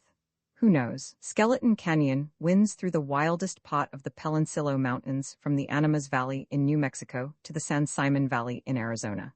The Animas Valley in the old days used to be a main place for outlaws. Curly Bill had a ranch there, and Old Man Clanton and Dick Gray and Billy Lang. Down in this farthest angle of the southeastern corner of New Mexico, jam up against the Mexican border, still stand the old Cloverdale Ranch House, the roofless Dobe, the Double Dobe, and other old weather-beaten places of refuge famous in outlaw tales. Where Skeleton Canyon opens out into the San Simon Valley on the west stands Ross Sloan's ranch house, with high hills of red rock towering above it and back of it, only a few miles, the main range of the Peninsulas. Across the valley loom the Kairacahuas, and you can see from Sloan's front door the far-off, shadowy mouth of Silver Creek Canyon that leads up to Paradise, and Curly Bill's old haunts around Galeyville. Ross Sloan's ranch is a sort of romance preserve. Just below his house is the spot where old Geronimo surrendered. Near it is a spring hidden in the cliffs known as Geronimo's Seep, where, in summers of drought, when all the streams were dry, the Apaches always found plenty of cold, clear water. Smuggler trains coming up from Mexico, by way of San Luis, passed through the Animas Range and across the Animas Valley, used to thread the gorges of Skeleton with their jingling mule bells on their way to the San Simon. 2 murderous encounters between outlaws and smugglers took place in the canyon within a mile of Sloane's house, one almost in his front yard. Down in a corral beyond the stables still stands the outlaw's oak, and the scars of bullets are plain on the live oaks and sycamores, under whose shade Skeleton Creek is forever singing its pleasant song. Skeleton Canyon has, too, a tradition of buried outlaw treasure that drips with romance and rivals the wild tales of Coco's Island and the Spanish Main. And all up and down the canyon are the holes dug by treasure hunters who have come with high hope and gone away, empty-handed. The men murdered in Skeleton Canyon were left unburied. Coyotes and buzzards picked their bones, and the place became a charnel house. For years, these grisly relics made the ground white at the places of battle and massacre. Some of the bones were washed away by storm waters in the creek, some were taken as curiosities by travelers, and some of the skulls picked up by cowboys became soap basins in San Simon Valley ranch houses. But fragments and shards of the skeletons remain scattered through the grass in ghastly abundance. If you go to gather the wild flowers that enamel the banks of the stream, and the little vigor in the park-like space at the Devil's Kitchen where the steep walls open out, you may find as many bones as blossoms, knuckle joints, a tibia, the broken arch of a rib, and likely as not, you may stub your toe against a skull. The canyon that once echoed to cries of battle and death is now a place of brooding stillness that seems almost uncanny, and the deep silence is past understanding. So it is perfectly clear that, according to all the rules, a wild, lonely spot like this, where so many tragic things have happened, must be haunted. And if you cannot find a ghost in Skeleton Canyon, you had best stick to your office or business back home and go on footing up dollars and cents, making collar buttons or automobiles, clipping coupons or selling groceries. As you sit at night in Ross Sloane's comfortable ranch house, listening as he spins yarns of Skeleton Canyon's strange, romantic history, you will hear, perhaps, through the silence and darkness, a shriek that will suddenly make your blood run cold. It rises in a shrill, shivery crescendo and dies in an eerie wail. There seems something human in its note of poignant agony. It is like the death cry of some murdered man. It is like the scream of some poor devil who falls in his tracks with a bullet through his heart and leaves his unshriven bones for the wildcat to polish. "That's a cougar back in the mountains," says Russ Sloane easily. "Those varmints holler around every night. They get a cough or a pig once in a while. We call 'em lions out here, mountain lions. They've got a funny yell. Yes, it might sound a little ghostly if you happen to be superstitious. There was a lady out here to visit us once, and she went all to pieces when she heard one of those panthers scream like that. 'I know that's a spirit,' she said. 'A lost spirit that went into the other world without book or bell or holy sacrament. Oh dear,' she says, 'that's the tortured ghost of one of those men murdered in the canyon by outlaws and doomed for his sins to haunt the spot of his bitter death.' We had a lot of trouble calming her down. She was going to stay a week, but she packed up and went home next morning, and we never could get her to come back to see us anymore. They say Skeleton's haunted. A lot of people think there's no doubt about it, but I don't pay much attention to the queer noises around here at night. Sometimes the wind in the trees sounds like voices babbling, and sometimes, if you didn't know it was the windmill, you might think a human being was whimpering just outside the door. The creek that just murmurs along like any other creek in the daytime seems at night trying to tell you something in some strange language you can't understand. If a fox barks on the hill, it sounds mighty lonesome, and the catamounts have a peculiar wailing cry. There's a lot of these prowlers around, and you've got to keep your chicken house locked. Now and then, you'll see a light up the canyon moving slowly. That may be a will-o'-the-wisp in a marshy spot, or maybe a stray traveler with a lantern cutting across to the Animas. I've never seen anything. Once at dusk up at the Fox of the Canyon, I thought I saw a dim figure step out of some bushes and disappear in the Devil's Kitchen. But I wasn't sure. It was pretty dark. One night, 2 cowboys came riding down the canyon hellbent and swore that, up at the Devil's Kitchen, they had seen a band of skeletons dancing in a ring and could hear their bones rattle and see the moonlight shining through their ribs. Those 2 fellows were scared half out of their wits, and their hair was standing on end, but I think maybe they'd had one pull too many at their bottle. I'm not saying Skeleton's haunted, and I'm not saying it's not. I'm just a plain cowman and know more about branding ions than ghosts. But I'll bet a 2-year-old steer you can't find a Mexican in the country with nerve enough to ride through the canyon after dark. Don Miguel Garcia was a gallant figure with a touch of the hidalgo, as he rode at the head of the long mule train, winding down through Skeleton Canyon toward the San Simon Valley. His steeple sombrero was ornamented with silver bangles. His bell-shaped buckskin pantaloons were set with pearl buttons down the seams, and his striped resplendent sarap was swung with loose grace across his shoulders. Except for the six-shooter in a scabbard at his side and the rifle that rested across the pommel of his saddle, he looked just the fellow to stand in some dim, moonlit patio and strum a guitar beneath a lady's balcony. Doubtless Don Miguel was dreaming of some dusky beauty who had taken his fancy in the lost village in which his caravan had stopped among the mountains of old Mexico, for these smugglers were jolly fellows and, like sailors, had a sweetheart in every pot.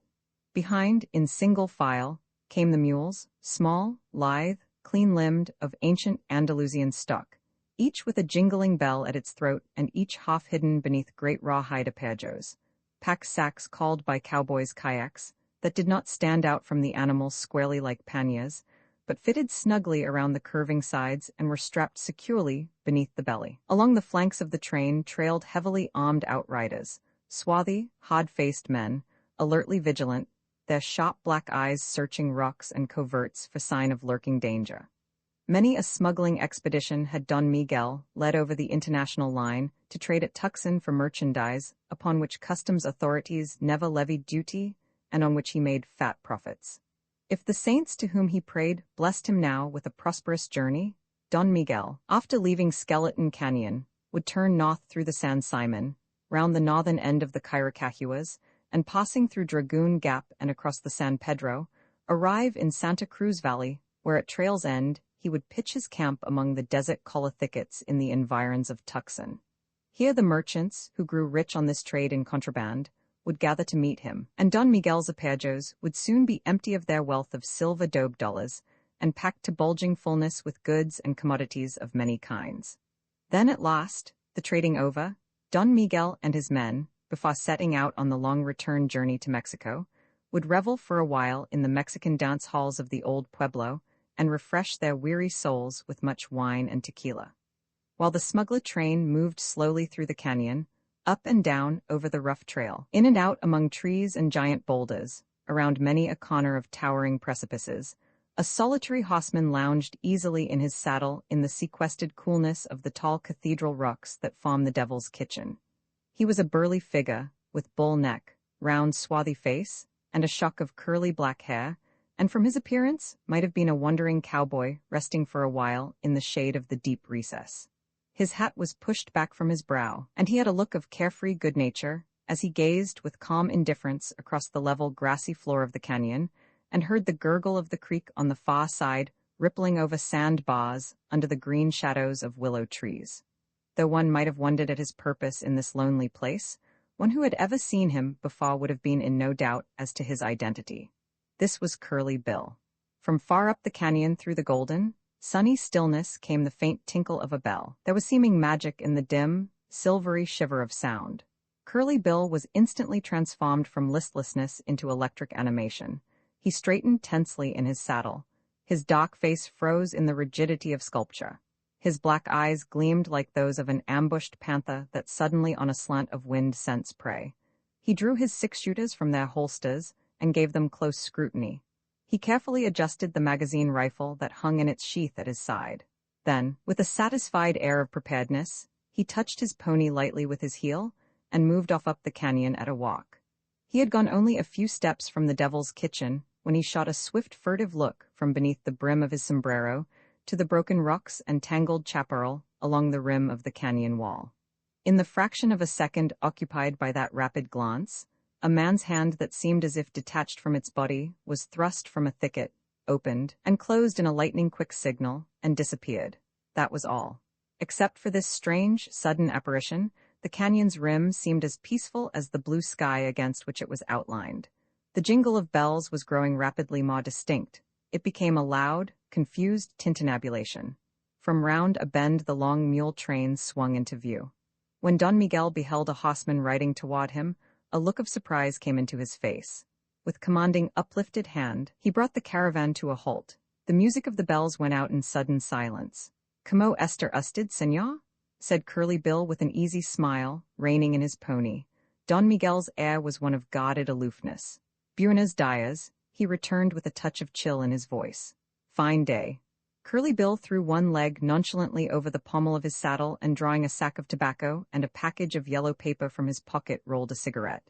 "Well, yes," Don Miguel agreed, "it was a fine day, but just a little hot." So for a moment they exchanged casual courtesies. Curly Bill spoke Spanish with all the inflections and vernacular idioms of a Mexican. Don Miguel began to thaw. "I thought it possible," he said apologetically. "Well, never mind, it imports nothing. But by the Virgin, one cannot be too careful when traveling these wild trails. I have never yet met with misadventure, but I have been warned that sometimes robbers lurk in these lonely mountains." Curly Bill threw back his head and laughed. "Robbers, eh? No, señor. What few people there are over here on this side of the line are all right. Just plain honest people trying to make a living." Curly Bill himself, if Don Miguel happened to be curious, was just a cowboy looking for stray cattle.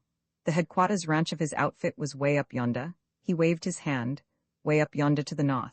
If, possibly, the señor was going in that direction, he might see the ranch buildings with the windmill off to the right. Don Miguel would keep his eye out. He was bound for Tucson. "Ah, Tucson," returned Curly Bill with a sly chuckle, "is my Bueno town, you bet. Plenty pretty girls. A bale every night. Good hard liquor. You and these humbas of yours will have one high old time." Eh? Don Miguel smiled. This rough-looking stranger, after all, was a very pleasant fellow. But the caravan was losing time. It must be moving. "Vaya con Dios." Don Miguel lifted his sombrero with the courtly politeness of a Spanish gentleman. "Go with God." "So long," said Curly Bill. As the mule train, with a huge clashing of bells, got under way, Curly Bill again shot a swift, furtive glance to the rim of the canyon wall. Nothing stirred. Rocks and chaparral thickets, bathed in peaceful sunshine, were as still and silent as death. Riding slowly along the length of the caravan, Curly Bill gave genial salutation to the dusky outriders as he passed each one in turn. "Como la va?" he called jovially to the two Mexicans trailing behind as rear guard. "Bien usted." They shouted back gaily through the dust. But while their friendly looks still rested on him, Curly Bill's dimpling geniality vanished with the suddenness of an extinguished candle. His face darkened like thunder. His eyes sputtered fire like twin black devils. With the quickness of a wildcat's spring, he snapped out his six-shooter. Twice he pulled the trigger. The two shots were so close together they sounded almost as one. With the smile of greeting still on their lips, the two Mexicans slumped from their saddles, thumped upon the ground, and lay still. As if the report of Curly Bill's gun had been a signal, a dozen rifles spouted flame from along the rim of the canyon wall. Among the rocks and tangled chaparral, steeped a moment before in wilderness stillness, ambushed outlaws rose against the sky as by devil's necromancy. Through drifting blue veils of smoke, they loomed like phantom demons, pumping lead from their rifles with the steadiness of death machines. "Get 'em all, boys. Give the greases hell." Death leaped upon the Mexicans in the canyon as a mountain lion springs from a tree upon the back of a deer. Caught in the trap, with no chance for their lives, the smugglers, here, there, yonder, pitched to headlong death from their plunging ponies. Their death cries went up in poignant tumult to the still mountains. The mules, stampeding, swept over the bodies in a whirlwind of terror. Throwing his hands aloft in wild death spasm, a bronzed horseman dived to the ground and rolled over in a somersault. Another, wounded to the death, fought hard to the last against dying. Tottering weakly, he clenched his saddle pommel. He bent down slowly, his eyes glazing, his face stricken gray, contorted in agony. As he fell, he wrapped his arms blindly around a foreleg of his flying pony and was jerked to the earth, his body sprawling with a thud at full length. One was carried by his maddened horse to the top of a high embankment against the canyon wall. A bright red spot leaped out upon his forehead. "Mother of God!" he screamed as, plunging 20 feet downward, he crashed through the tops of willow trees into the creek. Don Miguel, borne down the canyon in the hurly-burly, was struck by a bullet between the shoulder blades. He was flung to the ground, his rifle whirling in mad parabola. But Don Miguel had knightly courage as well as knightly courtesy. Staggering to his knees, he pointed his six-shooter in a weakly wobbling hand toward the heights of flaming death. His bullet whistled harmlessly. But this was the smuggler chieftain. He must be killed quickly. A concentrated fire was turned upon him. He sank gently to the ground as if composing himself for sleep. A handsome stripling, he was only 16, raced in wild flight up the canyon. Curly Bill himself, from his place of concealment behind a rock at the edge of the massacre, fired a half-dozen shots after him, cutting leaves from the trees about the lad's head. "Jose!" shouted the boy at the top of his voice. "Pancho, Manuel." These were his brothers, but they will not hear his frantic calls to them. They lay crumpled in the bare grass. Darting up a fork of the canyon, the youth lost himself in the far purple shadows. He alone of all the smuggler band escaped. Down into the pit of death, the outlaws swarmed on their horses, picking their way along the steep declivities. Curly Bill rode out among them, a smile of triumph on his round, dark face. He had never seen a trick turned in handsomer style. Nothing had gone amiss. The thing had come off from beginning to end like clockwork. Here's a greaser still breathing. Well, finish him off. There was a shot. Another over there. A third, but there was no time to lose. The buzzards and coyotes would attend to these fellows. Whatever loot in dobe dollars there might be was in the apajos on the runaway mules. Off down the canyon, Curly Bill and his outlaws clattered in pell-mell pursuit, leaving behind 19 dead Mexicans on the little Viger in front of the Devil's Kitchen. The pack mules were overtaken in the San Simon Valley, and having been rounded up, were driven to Al George's Shenango at the mouth of Cave Creek Canyon, where $75,000 in Mexican silver, rifled from the apajos, was divided in equal shares. For riotous weeks, the outlaws squandered their spoils among the bars of Galeyville and Charleston. What they had left at the end of their debauch was won from them at poker at Roofless Dobe Ranch by John Ringo and Joe Hill, reputed the most expert cod sharks in the lawless crew. This murderous foray took place in July 1881. Those who, it is said, shared with Curly Bill in the sickening glory of it were Old Man Clanton, Ike and Billy Clanton, Tom and Frank McLowry, John Ringo, Joe Hill, Jim Hughes, Rattlesnake Bill, Jake Gauze, Charlie Thomas, and Charlie Snow. Roman 7 Billy Breckenridge makes good William M. Breckenridge had come to Tombstone half tenderfoot. When Sheriff Behan appointed him a deputy, folks in Tombstone had misgivings. Everybody liked Billy Breckenridge. He was a dapper, smiling, handsome young fellow who looked upon the world with a pair of the friendliest eyes in it. He carried a six-shooter and a rifle, and was pretty expert with both, but his most effective weapon was his friendliness. The town people seemed to think it required more nerve than he possessed to ride deputy sheriff in that rough country. He'll never make good, that was their prediction. Billy Breckenridge's official career at the outset seemed darkened by the ominous shadow of his smile, but what Tombstone prophets failed to take into consideration was the daredevil courage behind the smile. "Billy," said Sheriff Behan one day, "I want you to go over into the San Simon and collect the taxes. You'll have to make your own assessments and collect the money on the spot. That's our way in Cochise County. When can you start?" "Just as soon as I can saddle up," replied Deputy Breckenridge without blinking an eye. The sheriff had given his order as if he were telling the young deputy to drop into the can for a dish of corned beef and cabbage. But Billy Breckenridge was in no way deceived. He knew all about the dangers he had to face. The San Simon was a no-man's land, with Curly Bill its overlord and Galeyville its capital. No taxes had ever been collected there, for the reason that no sheriff's deputies, single-handed or in posses, had ever had the nerve to invade this retreat of outlaws and murderers. Sheriff Behan had failed to mention these few simple facts, but Billy Breckenridge made up his mind that he would bring those taxes back in his saddlebags, or come back himself, nailed in a pine box. He rode out of Tombstone alone, looking as unperturbed as if he were on his way to serve an innocuous subpoena. But he was thinking hard. If the people of the San Simon refused to pay their taxes, how was he going to make them pay? Suppose he succeeded in collecting a few dollars, how far would he ride before a gang of cutthroats robbed him? These questions were only some of the perplexing angles.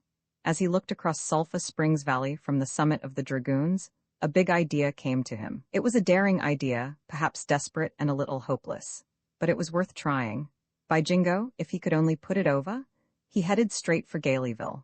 The mining town on Turkey Creek was at the peak of its boom. His big idea was dependent on a certain man, and when he reached Galeyville, he set out at once to find him. He stepped into a saloon. Some rough-looking customers were absorbed in a poker game. 5 or 6 cowboys were shooting pool. On a table, a burly fellow with curly black hair and round, swarthy face lay sprawled, his head propped by his elbow. He seemed in philosophic meditation. Deputy Breckenridge had never seen him before, but it came to him in a subconscious flash that this man was the fellow he was looking for. Just then the saloon keeper came in carrying a pail of water. He dipped up some water in a tin cup and laughed as he waved the cup aloft. "Here's fun, boys," he shouted. The burly man on the table stirred indolently, drew his six-shooter, and without apparent aim, shot the tin cup out of the saloon keeper's hand. "You'll get away with no such low-down skullduggery as drinkin' water," he drawled. Deputy Breckenridge required no further enlightenment. He stepped up to the six-shooter adept. "Curly Bill," he said, "I want to introduce myself to you. Sheriff Behan has sent me over to the San Simon to collect the taxes, and I want you to help me do the job." That was Deputy Billy Breckenridge's big idea. Curly Bill looked for a moment flabbergasted. Soon he began to smile, then he laughed. At last he roared. "Well, I'll be damned," he said. "You've got guts, young fella, but by gosh, I'll do it. Come on and take a drink. Me and you are deputy sheriffs together from right now." Curly Bill thumped on the bar. "Line up, boys," he called out. "Nominate your pison. I'm gettin' into politics. Here's a young he-wolf from Johnny Behan's office, and me and him are going to collect the taxes in this end of the county. If any gent holds out a cent on us, I'll shoot him full of holes, and don't you furgit it." For weeks the chief of the outlaws and the young deputy sheriff rode together from one end of the San Simon to the other. They shared crusts beside campfires, they drank from the same canteen, they exchanged confidences as they lay on their blankets side by side under the stars, and they got on terms of intimate friendship, and they collected the taxes. Nobody said a bitter word or made a hostile gesture. Everybody paid with a smile. Curly Bill, sitting in his saddle with rifle and six-shooter, was better than a 4th of July oration in convincing the people of the importance of fulfilling the obligations of good citizenship. Deputy Breckenridge's saddlebags were bulging with tax money when he and Curly Bill arrived at the crest of the Dragoons. Tombstone was in sight. "I reckon I'll be turnin' back here," said Curly Bill. "Ain't no danger of you gettin' rubbed now. Ef I can ever do anything more for you, let me know. So long." So Deputy Sheriff Billy Breckenridge made good, received his accolade as a hero, and assumed an honored place at the round table of Tombstone's knighthood. Deputy Breckenridge, sitting on his hoss in the darkness, lifted a loud halloo. The door of the McLaury Ranch house at Soldier Holes in Sulphur Springs Valley opened warily. A kerosene lamp shone through the narrow slit. A challenging voice came from within. The deputy recognized that voice. "It's me, all right, Curly," he said. The big front room was filled with men, Frank and Tom McLaury, the Clanton boys, and half a dozen other members of the Curly Bill Federation. Deputy Breckenridge was friendly with them all, but his cheery greeting met cool reception. The outlaws were suspicious of this unexpected night visit, and a little guilt perhaps was mingled with the suspicion. They sat puffing at cigarettes in sullen silence. The deputy's attempts at familiar small talk fell flat. Curly Bill drew him into another room. "What's the trouble?" asked Curly. "Well, it's this way," began Deputy Breckenridge. "A hoss belonging to the superintendent of the Contention Mines has been stolen. Fine animal, racing blood, Kentucky bred. I've traced the hoss here." Curly nodded. "I'd like to find this hoss." Again Curly nodded. "And I'd like to take it back to Tombstone in the morning." "That all?" said Curly. "Well, I can't see no special reason for giving up this hoss. What for? A hoss thief is a businessman. He aims to make money. No good hoss thief steals a hoss for the fun of giving it back." "But," argued Deputy Breckenridge, "Sheriff Behan is very anxious to recover this animal. It would set him in right with the Contention people, and they control a lot of votes. It might help put him over at the next election." Curly ruminated for a while. "You're invitin' me to bite off a purty big chaw," he said. "But to help Johnny out, I reckon I'll see what I can do. But it's going to kick up a hell of a fuss." Deputy Breckenridge saw Curly Bill and Frank McLaury in the kitchen arguing by candlelight across a table. Curly talked coldly and with an air of decisiveness. McLaury looked ugly, scowling, shaking his head and snapping out his words viciously. When bedtime came, Deputy Breckenridge curled up on some blankets on the floor and slept peacefully. The law of hospitality was sacred. An enemy would have been safe under the outlaw's roof. After breakfast next morning, Frank McLaury touched him on the arm. "You'll find the hoss you're after," said McLaury with a wry smile, "hitched out at the corral." Deputy Breckenridge saddled his own hoss and, leading the stolen thoroughbred, set out on his return to Tombstone. He had not gone far when, off at the side of the road a half-mile or so, he saw 6 outlaws on horseback. They were riding slowly, but this meant nothing unless confidence that they had him trapped. If he continued to follow the road, they would run into him on their angling course a mile or two farther on. He jogged along, pretending to have no suspicion of danger. But he knew he must do something pretty quickly if he was to escape. No law of hospitality would protect him now. A wagon train coming over from the Kairakahuas turned into the trail a little ahead of him. The wagons, piled high with lumber, were almost broadside to the outlaws. He rode unhurriedly behind the train. But as soon as he had disappeared from the view of the outlaws, he was suddenly transformed into a dynamo. He dismounted. Keeping both his horses at a walk, he performed the difficult task of transferring his saddle from his pony to the thoroughbred. Throwing his pony's halter rope to a teamster and telling him to lead the animal to Tombstone, he sprang on the clean-limbed racer and took it on the run. He shot into the clear past the head of the wagon train, and the dumbfounded outlaws saw him flashing across the valley like an antelope. Tricked but not yet defeated, the outlaws came thundering after him. As they saw the thoroughbred drawing rapidly away, bullets began to kick up dust around the deputy. Bending over in his saddle, he urged his horse to more desperate speed. The sound of the firing began to grow faint. As he climbed the southern slopes of the dragoons, he looked back. The outlaws had given up the chase. They were riding slowly back to the McLaury ranch. He watched them until they disappeared in the distance in a dusty glare of sun. When Deputy Breckenridge and Frank McLaury met on the street in Tombstone a week or so later, they greeted each other cordially. The affair of the stolen horse apparently was forgotten. Two good gamblers had played shrewd poker, and the game was over. McLaury had lost. Billy Breckenridge had won. That was all. Curly Bill's friendship for Billy Breckenridge once came near costing the outlaw chief his life. Curly was carousing in Gaileyville with some of his men, among whom was Jim Wallace. Wallace was a rough fellow himself, and had been with the outlaws for 5 or 6 months. He was from the Pecos River country, and was said formerly to have ridden with Billy the Kid, the famous New Mexico outlaw, reputed to have killed 21 men when he was 21 years old. Deputy Breckenridge was in Gaileyville on some civil business for Sheriff Behan. When he saw Breckenridge wearing his deputy's star, Wallace made some slurring remark and drew his 6-shooter. This threw Curly Bill into a fury, and he made Wallace apologize. "No Lincoln County hoss thief kin come in here and abuse Breckenridge," said Curly Bill. "Breckenridge is our deputy and he suits us." When a truce had been patched up, Curly, Wallace, and Breckenridge went into Phil McCarthy's saloon where a band of cowboys was drinking. After a few rounds, Curly grew ugly. He pulled his gun from its holster. "I reckon," he said, glowering at Wallace, "I'll just kill you for luck." The other boys interfered, and Wallace went across the street to a corral and saddled his pony. He brought the pony into the street in front of Babcock's saloon. Standing behind his pony, Wallace was evidently waiting to kill Curly Bill. A henchman took word to Curly of these hostile preparations. Bursting out of McCarthy's place, 3/4 drunk and boiling with rage, Curly Bill caught sight of Wallace and, drawing his gun, started across the street toward him. Wallace rested his 6-shooter coolly across his pony's neck and fired. Curly Bill fell in the middle of the street with a bullet through his jaw. Wallace jumped on his pony, but the cowboys, pouring out of McCarthy's, dragged him from the saddle and would have strung him up to the nearest live oak if it had not been for Harry Elliott, a Silver City lawyer, who managed to calm them. Then Wallace was taken before Justice Ellingwood and bound over. Curly Bill had a close call and was in bed for several weeks, but he finally recovered. Wallace disappeared and was never tried. The attempted robbery of the Charleston plant of the Tombstone Mining and Milling Company was a bunglingly murderous affair.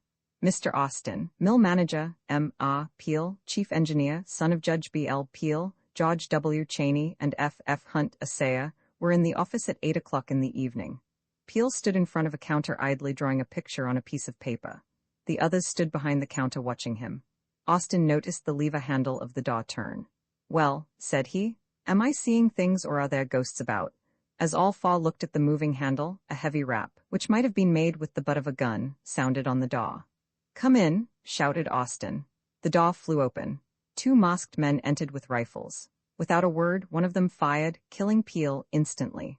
Austin, Hunt, and Cheney dodged below the counter as the bandit fired a second time, the bullet burying itself in the wall. Apparently seized with panic, the 2 intruders made no attempt at robbery, but rushed out and disappeared. An alarm sounded by the mill whistle called Charleston citizens to the plant, but no trace of the bandits was found. 2 rockets went up into the sky in the direction of Tombstone and were answered by a third in the direction of the Huachuca Mountains. The meaning of these signals was never solved. The two bandits, it was established later, were Zwing Hunt and Billy Grounds. Late that same night, Hunt and Grounds arrived at the Stockton Ranch near Antelope Springs, 9 miles southeast of Tombstone. The Stockton Ranch, on the road between Tombstone and the Chiricahuas, was a favorite stopping place for the freighters hauling lumber, and also for outlaws in their frequent trips between Tombstone and Galeyville. It was originally owned by Eugene Edmonds, who, as one of the survivors of the Stockton Indian Massacre, was known as Stockton Edmonds. It was now a dairy ranch owned by Jack Chandler. At the ranch were Bull Lewis, Jack Elliott, and a man named Caldwell. It was evident to these men that Hunt and Grounds were under great nervous tension. Keeping their horses saddled and bridled, the two outlaws went out on the hills the next morning and searched the country with field glasses. "I'd rather see my grave than the inside of Yuma Penitentiary," Hunt said. Hunt dispatched Elliott to Tombstone with a note to Jack Chandler, asking for $750, which Chandler owed Hunt. With this money, the two outlaws proposed to escape from the country. When Elliott presented the note to Chandler in Tombstone and told of the suspicious actions of the two outlaws at the ranch, Chandler laid the facts before Deputy Sheriff E.A. Hawley, in charge of the sheriff's office in the absence of Sheriff Behan. Hawley at once organized a posse which he placed in command of Deputy Sheriff Breckenridge, and which comprised County Jailer E.H. Allen and Deputy Sheriffs Jack Young and John A. Gillespie. Deputy Breckenridge protested. "Let me go out to Chandler's ranch alone," argued Breckenridge. "I know Hunt and Grounds well, and I can persuade them to surrender without bloodshed.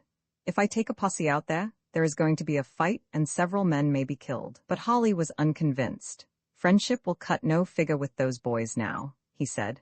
"They have committed a murder. They won't submit peaceably. They know if they give up, they must swing or go to Yuma. It would be foolish to go alone and try to argue with them.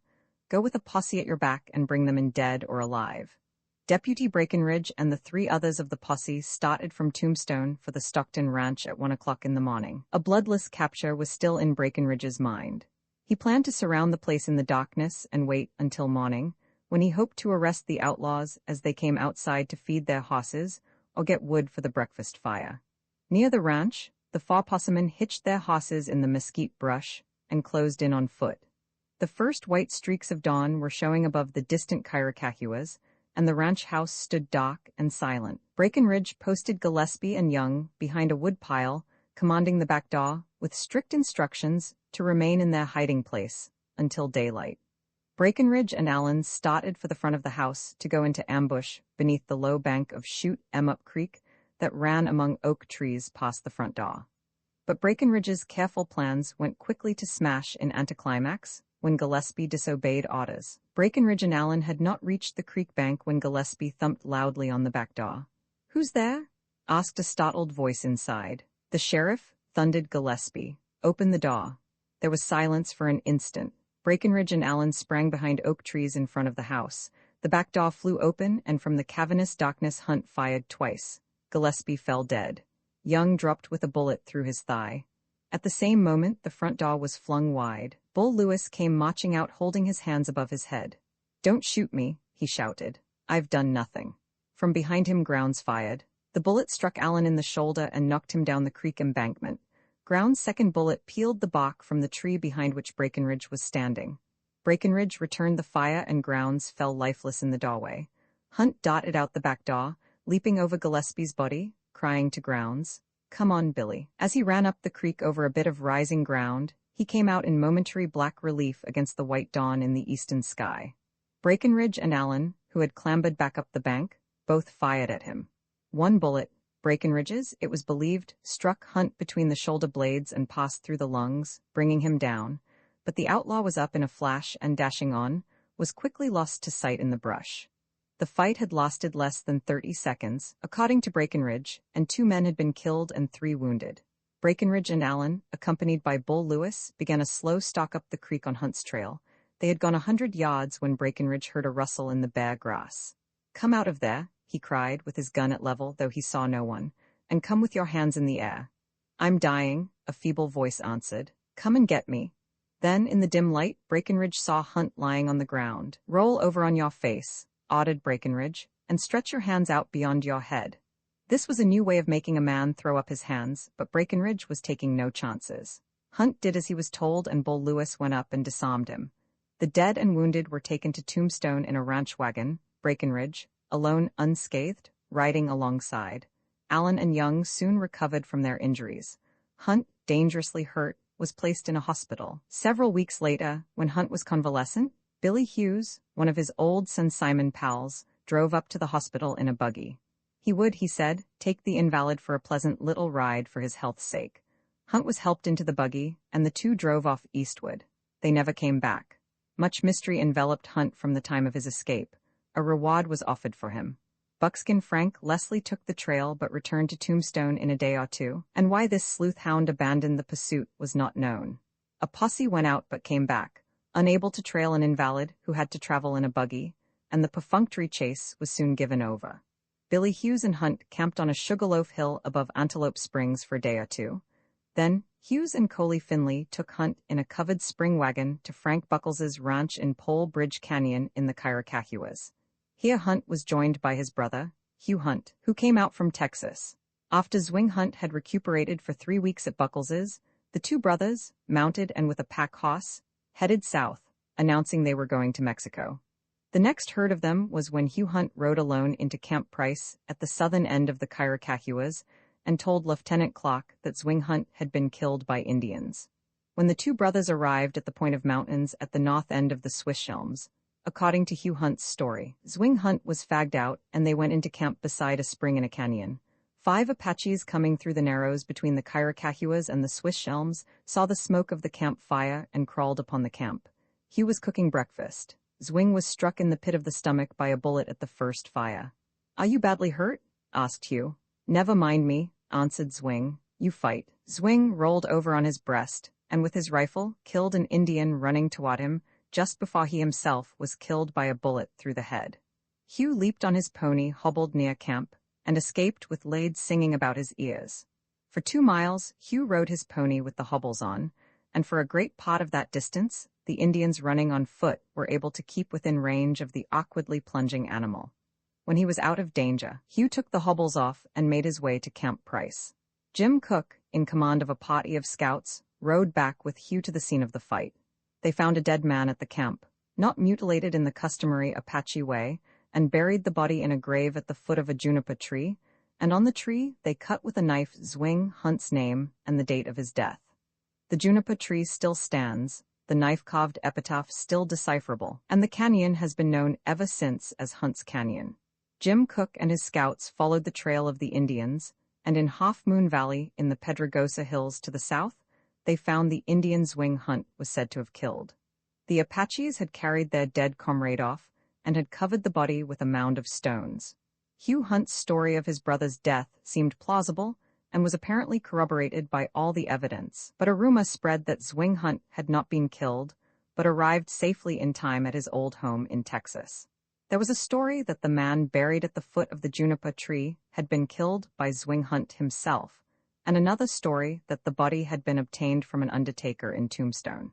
These rumors became so insistent that Sheriff Behan felt called on to make an investigation, and under his orders, Deputy Sheriffs Billy Breckenridge and Phil Montague dug up the body in Hunt's Canyon.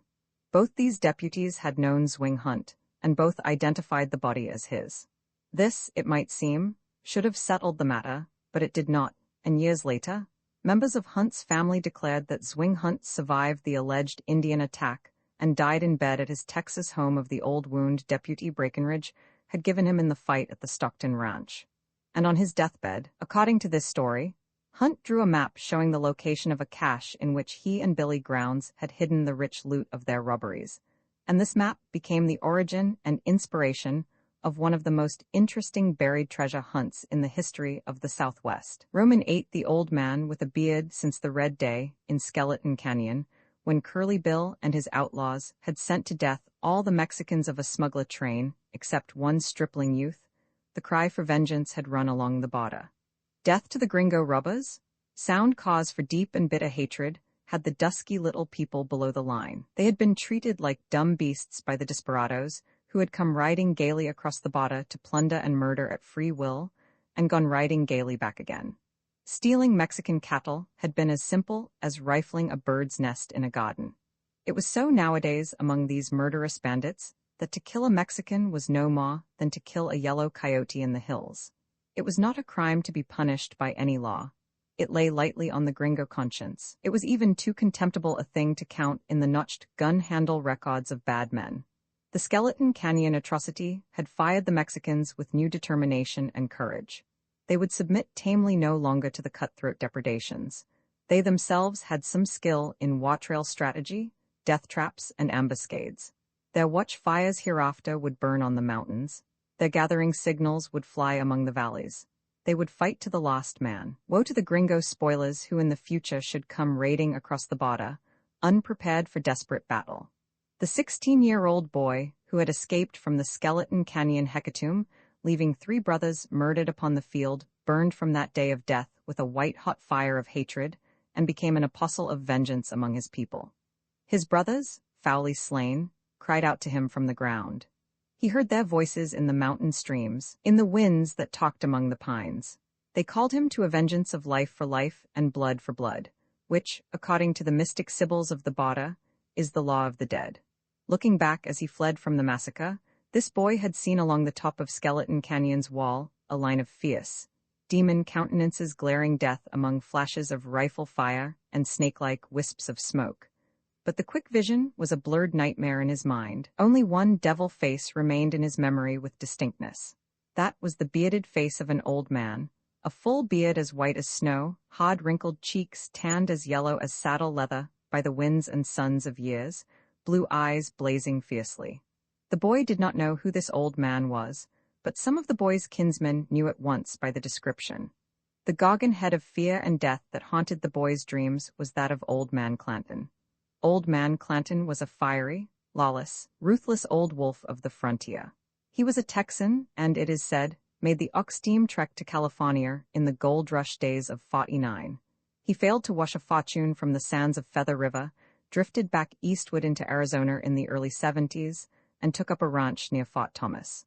Old Man Clanton's wife was dead in 1875 when I first knew the family, said Melvin Jones of Tucson. He had 4 children, Phineas, known as Finn, Ike, Billy, and Mary. The girl married Jack Slinkard and went to live on the Little Colorado River. My father bought Old Man Clanton's ranch, and the Clantons moved to the San Pedro Valley near Charleston. Ike, Billy, and Old Man Clanton died with their boots on. Finn was the only man of the family who came to a peaceful death in bed. Mr. Jones's Arizona memories date back only to 1875. That isn't so long ago, but Arizona then was almost empty. On his way overland from Kansas, when he left the steel end of the Santa Fe Railroad at Las Animas, Colorado, in 1875, he did not see a railroad again until 1881, when Southern Pacific trains began to run across Arizona. His wife, who was Laura Frame, born at Gila Bend in 1867, was the second white child born in Arizona and missed being first by only a week or so, lost the honor by an eyelash, as racing people might say. The ruins of the old Clanton home on the San Pedro, 12 miles or so from Tombstone, are still eloquent of outlawry. Roofless now, and with great breaches in the crumbling walls, the old adobe house stands on a hill commanding a wide prospect of the San Pedro Valley. West are the Huachucas, southeast the Mules, north the Whetstones, and straight up the valley across the line in Old Mexico, the San Jose Mountains. The San Pedro River brawls among its cottonwoods at the foot of the hill. Charleston was 5 miles north. The little town of Lewis Springs is on the railroad a quarter of a mile away across a fine vega where many a stolen horse once pastured. On its commanding hilltop, the house was a castle, its thick adobe walls bulletproof and pierced with potholes. With a pair of field glasses, the Clantons could sweep the valley up and down for 75 miles and appraise every man on horseback, every bunch of cattle, every stagecoach. No enemy could approach unseen. One may be sure that every stranger who came to the Clantons' door had undergone careful scrutiny at long distance. Old Man Clanton turned over his San Pedro ranch to his boys, and in the latter part of 1880, moved to the Animas Valley in New Mexico. To show his contempt for any possible danger from Mexicans whom he robbed and killed, his Animas Valley home was only a mile from the Mexican border. Old Man Clanton took pot a month before his death in the Skeleton Canyon atrocity. His ranches were places of rendezvous and refuge for stage robbers, cattle thieves, and all manner of fugitives from justice. Though his white hair and beard gave him a benevolent aspect, Old Man Clanton, even to the end, was a tough, rapacious, merciless fellow, quick on the trigger and not squeamish about blood. Ike and Billy Clanton were active members of Curly Bill's banditti and suspected of many stage robberies. They were intelligent men, pleasant to meet, rather genial, but of a geniality that smiles with the hand resting on a six-shooter. Misfortunes and tragedy have given their fame a halo of picturesque pathos, but the Clanton boys were true sons of their father, born and bred to outlawry, and in their desperate calling, as bold and unscrupulous men as ever rustled cattle across the line or murdered Mexicans from ambush in a lonely mountain pass. Finn Clanton was reputed the mildest of the lot, but he served a 10-year sentence in Yuma for cattle stealing. 6 of Curly Bill's outlaws set out upon a cattle raid into Sonora in the summer of 1881. They were Milt Hicks, Alex Arnott, Jack McKenzie, John McGill, Bud Snow, and Jake Gause. 100 miles south of the line, they rounded up 300 head. When they had rushed the herd through San Luis Pass out into the Animas Valley, they felt they were out of danger and allowed the beeves to drift and graze. At Cloverdale Ranch, 3 miles north of the boundary, where were good grass and water, Milt Hicks was left to guard the herd while the others rode to Curly Bill's Roofless Daub Ranch only 5 or 6 miles away, where they found the outlaw chief and a dozen other members of his band. Smoking a cigarette at the Cloverdale Ranch house, Milt Hicks could see the mouth of San Luis Pass southeast across the valley. The wide, low gap through the Animas Range between the Playas and Animas Valleys was swathed in blue mist. Magic water and verdure of mirage trembled in the heat waves over the intervening alkali flats. Gazing at the canyon's mouth, Hicks noticed a certain movement in the misty blueness, a certain shifting of color from delicate azure to whitish yellow of dust. A shadowy colossal figure came surging across the shimmering silver leagues of a mirage lake. Then the giant dwindled into a Mexican in a steeple hat on a pony. Other Mexicans in steeple hats on ponies materialized until there were perhaps 30. All came careering across the valley at a run. Milt Hicks climbed on his hoss and split the wind for the Roofless Daub. Far down in Sonora, when the news of the Gringo raid had spread, the Mexicans had quickly foregathered and taken the trail. In the distance, they saw a dust cloud traveling along the horizon. That was the stolen herd. For 3 days, the dust beaten to the sky by the stampeding hoofs was like a pillar of cloud to guide pursuit. The Mexicans had been only a few miles behind when the cattle plunged bellowing through San Luis Pass. The Mexicans, all old vaqueros, rounded up the cattle left by the outlaws at Cloverdale Ranch and, quickly lining them out into a column, rushed them close-herded across the valley. When they passed Double Daub Ranch, owned by Charlie Green and Charlie Thomas, they added to the herd 200 more cattle belonging to these 2 men. The Mexicans had lost 300 cattle. They were taking 500 back into Mexico. As soon as he had been informed by Milt Hicks of the coming of the Mexicans, Curly Bill got what men he had at the Roofless Daub Ranch into the saddle. His company mustered all told 16. He could have gathered more. There were others of his band at Lang's and Clanton's ranches and at the little town of Gillespie not far away.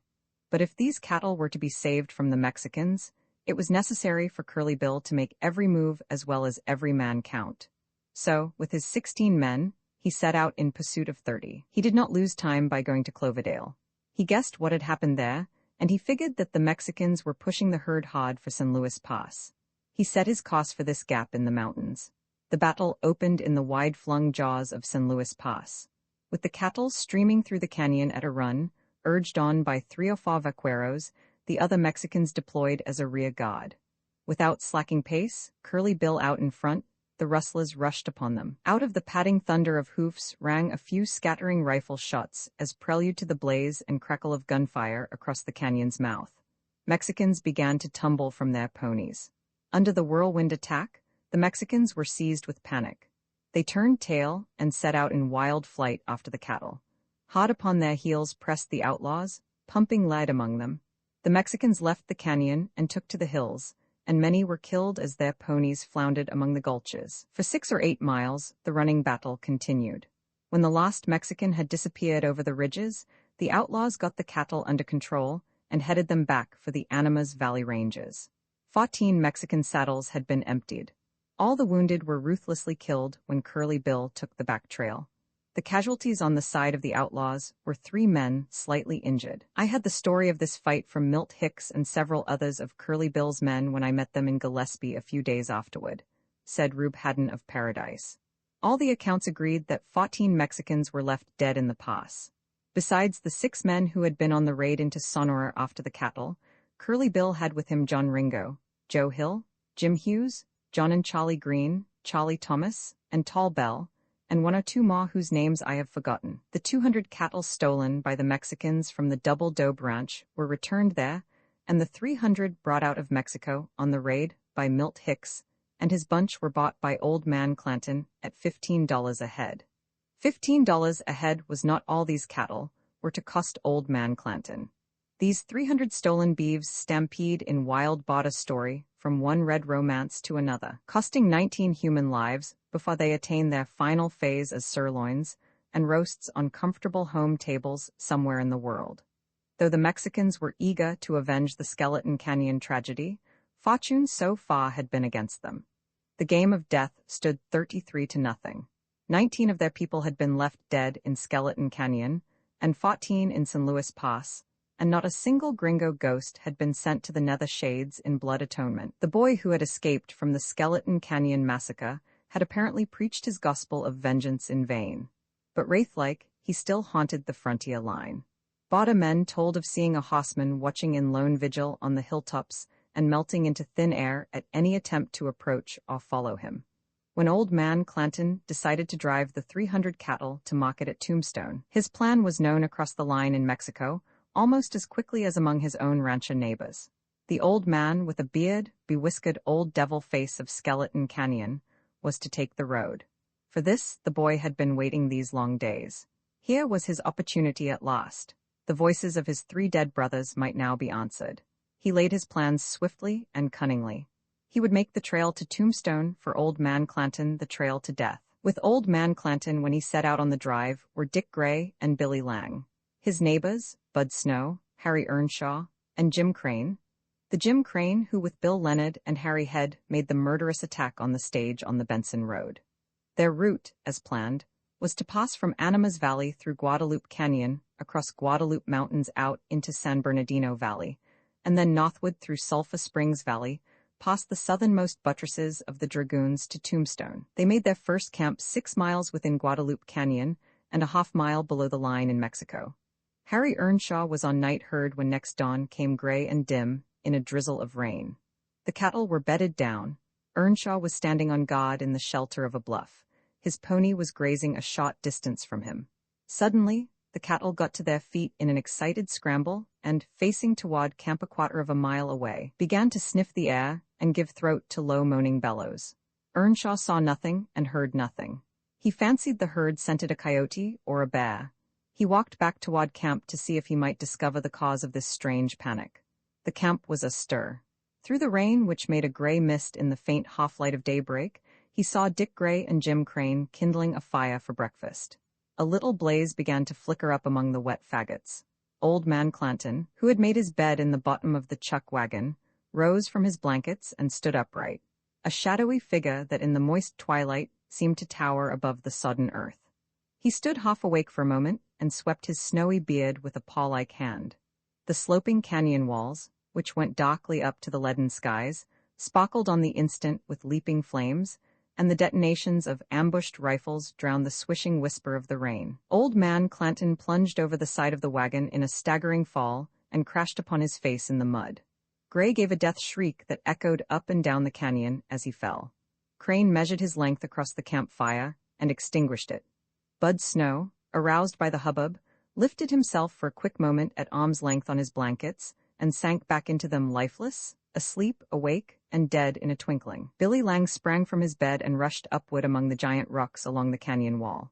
Sheltered behind a boulder, he began to churn his rifle. Bullets crashed about him as thick as raindrops. His foes remained hidden, but he fired at the flashes of their guns. But several of his enemies circled across the canyon and worked in above and behind him. Kneeling, he fired his last shot, toppled over, and lay still. Earnshaw, at the first volley, had taken to his heels. Through the canyon he fled in the wake of the cattle that stampeded in headlong flight, his pony racing away in the midst of the herd. Half a mile from the camp, Earnshaw plunged into thick brush on a hill. Here he remained hidden. When the firing ceased, a dozen Mexicans rode past his place of concealment, talking excitedly in Spanish. Among them was a slight, youthful figure, looking hardly more than a child. This was the boy. He rode in silence, a glow of happiness on his face. Vengeance at last was his. He had paid his debt to his 3 dead brothers in gringo blood. Next day, cowboys at the Cloverdale Ranch saw through the mists of mirage, over Animas Valley, a solitary pedestrian approaching from where the blue Guadalupes shut in the horizon to the south. Haggard, exhausted, his clothes ragged from cactus and briars, Earnshaw staggered up to the ranch house with news of the tragedy. The Cloverdale boys rounded up a gang of 30 to bring out the bodies, said Rube Haddon. I went with a bunch of 9 fellows from Gillespie. John Ringo and Charlie Green were at Roofless Dobe Ranch, and they went along. We found the 5 dead men where they fell. There were a dozen empty rifle shells around Lang's body. He had been shot in the back by the Mexicans who had worked around behind him. The hammer of his rifle was down on a cartridge that had been fired. We didn't look for the cattle. The Mexicans had rounded them up and taken them on down into Mexico. We brought the dead men out across our saddles to a little mesa in Animas Valley, midway between the ranches of Lang and Old Man Clanton, and about 10 miles east of Cloverdale. There we buried them in a row and heaped stones over the graves. I heard that the Clanton boys later took Old Man Clanton's body to Tombstone and buried it in the cemetery there. The 5 graves on the little mesa in the Animas Valley represented the sum total of Mexican vengeance for the Skeleton Canyon tragedy. 33-5, that was the final score. But the murder of their father in Guadalupe Canyon inflamed the Clanton boys with hatred for the entire race of Mexicans.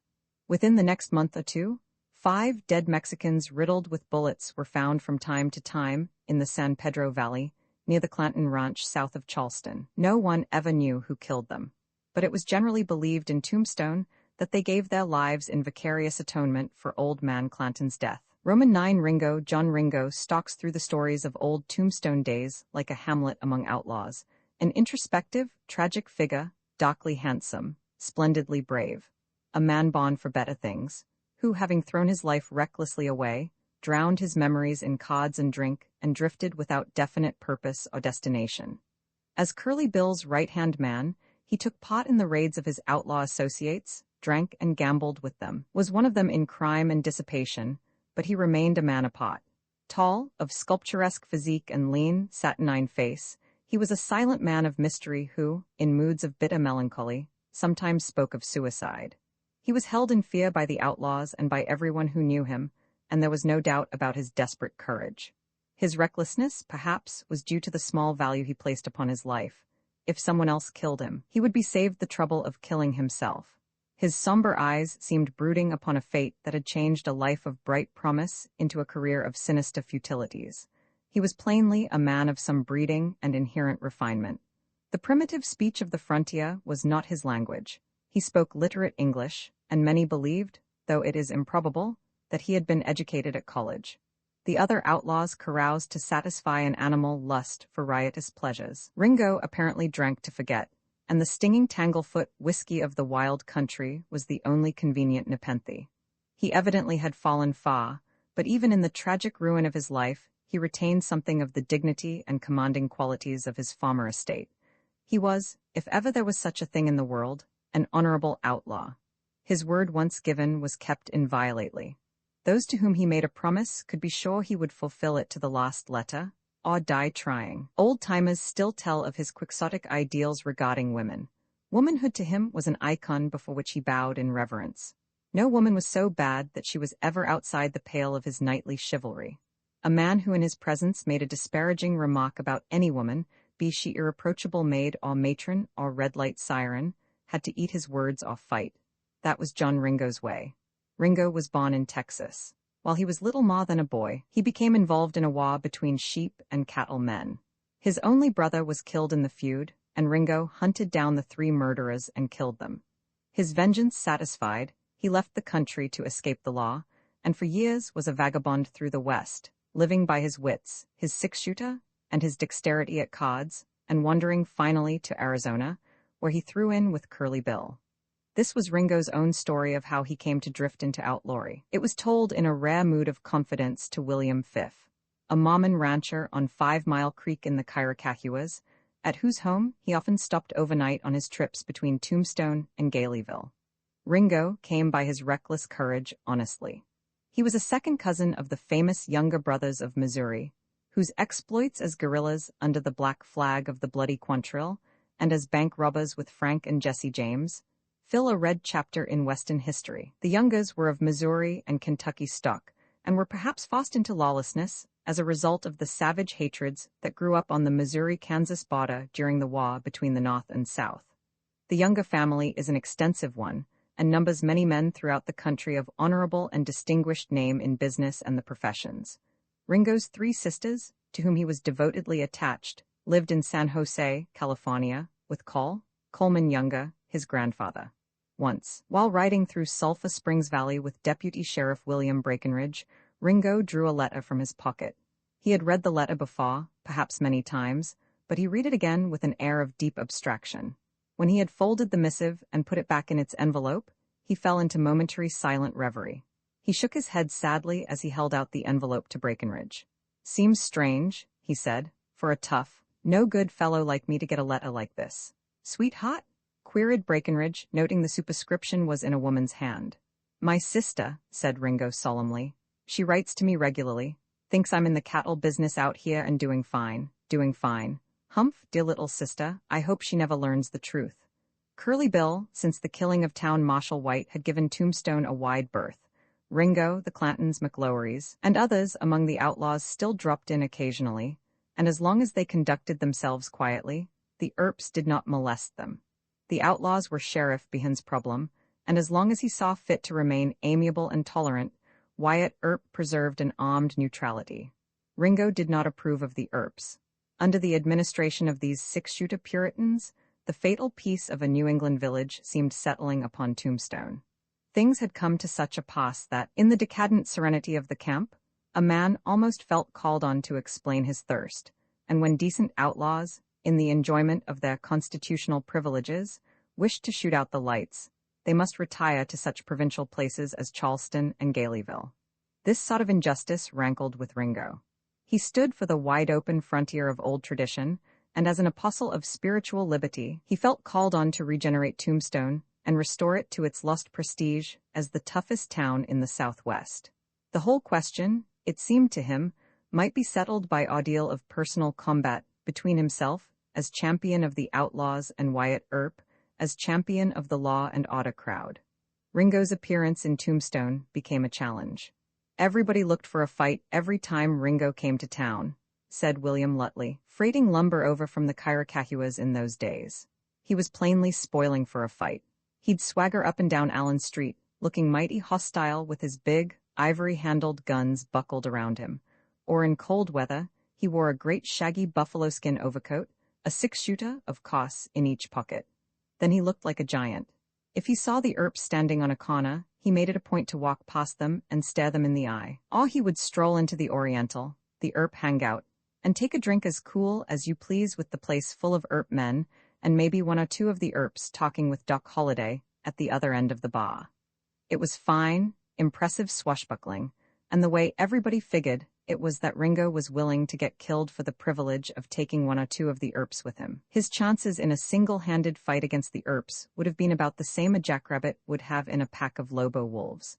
The Earps and Doc Holliday were as hard, desperate men as he was.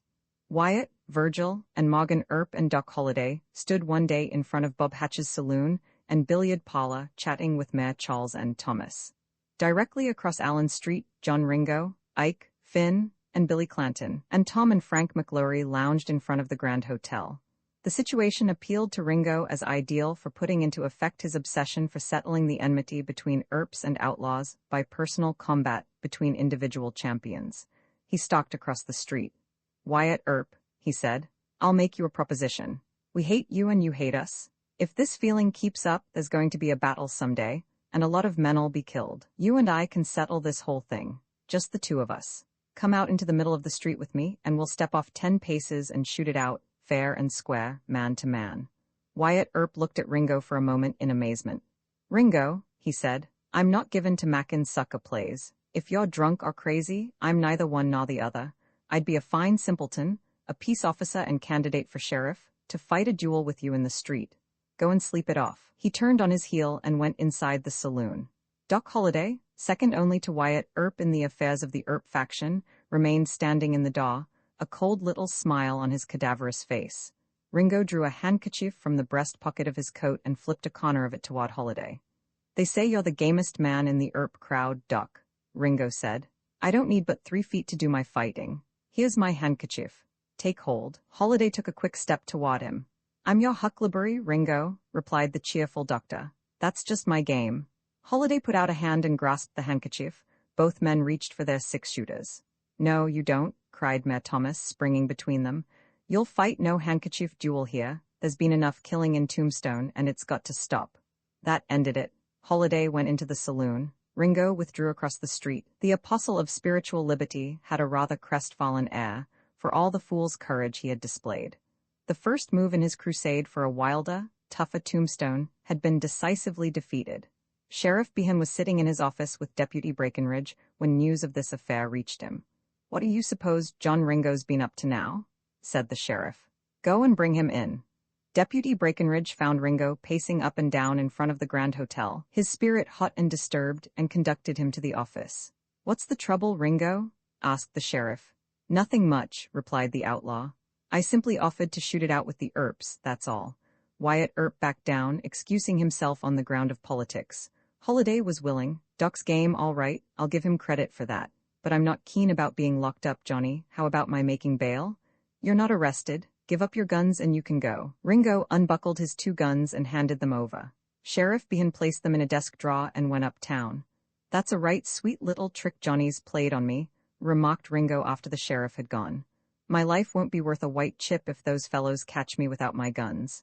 Deputy Breckenridge sat for a while in deep thought. "I don't see any way out of it," he said at length. "I guess the sheriff didn't think what it would mean, but you know, he's the boss." Deputy Breckenridge stepped over to the desk, opened the drawer, and left Ringo's guns in plain view. Then he went out the door. When he returned, Ringo and the guns were gone. Also, Deputy Breckenridge had made John Ringo his friend for life. Not long after this, Ringo and Dave Estes robbed a poker game in Evil Size's saloon in Galeyville. It was not a heroic feat, but the 2 outlaws needed the money. Having played since morning with the luck against them, they arose at midnight as neatly cleaned as if they had been to the laundry. They held counsel together as they went to the corral after their ponies. A fellow named Webb was spreading down 4 aces on the table as Ringo and Estes re-entered at the front door.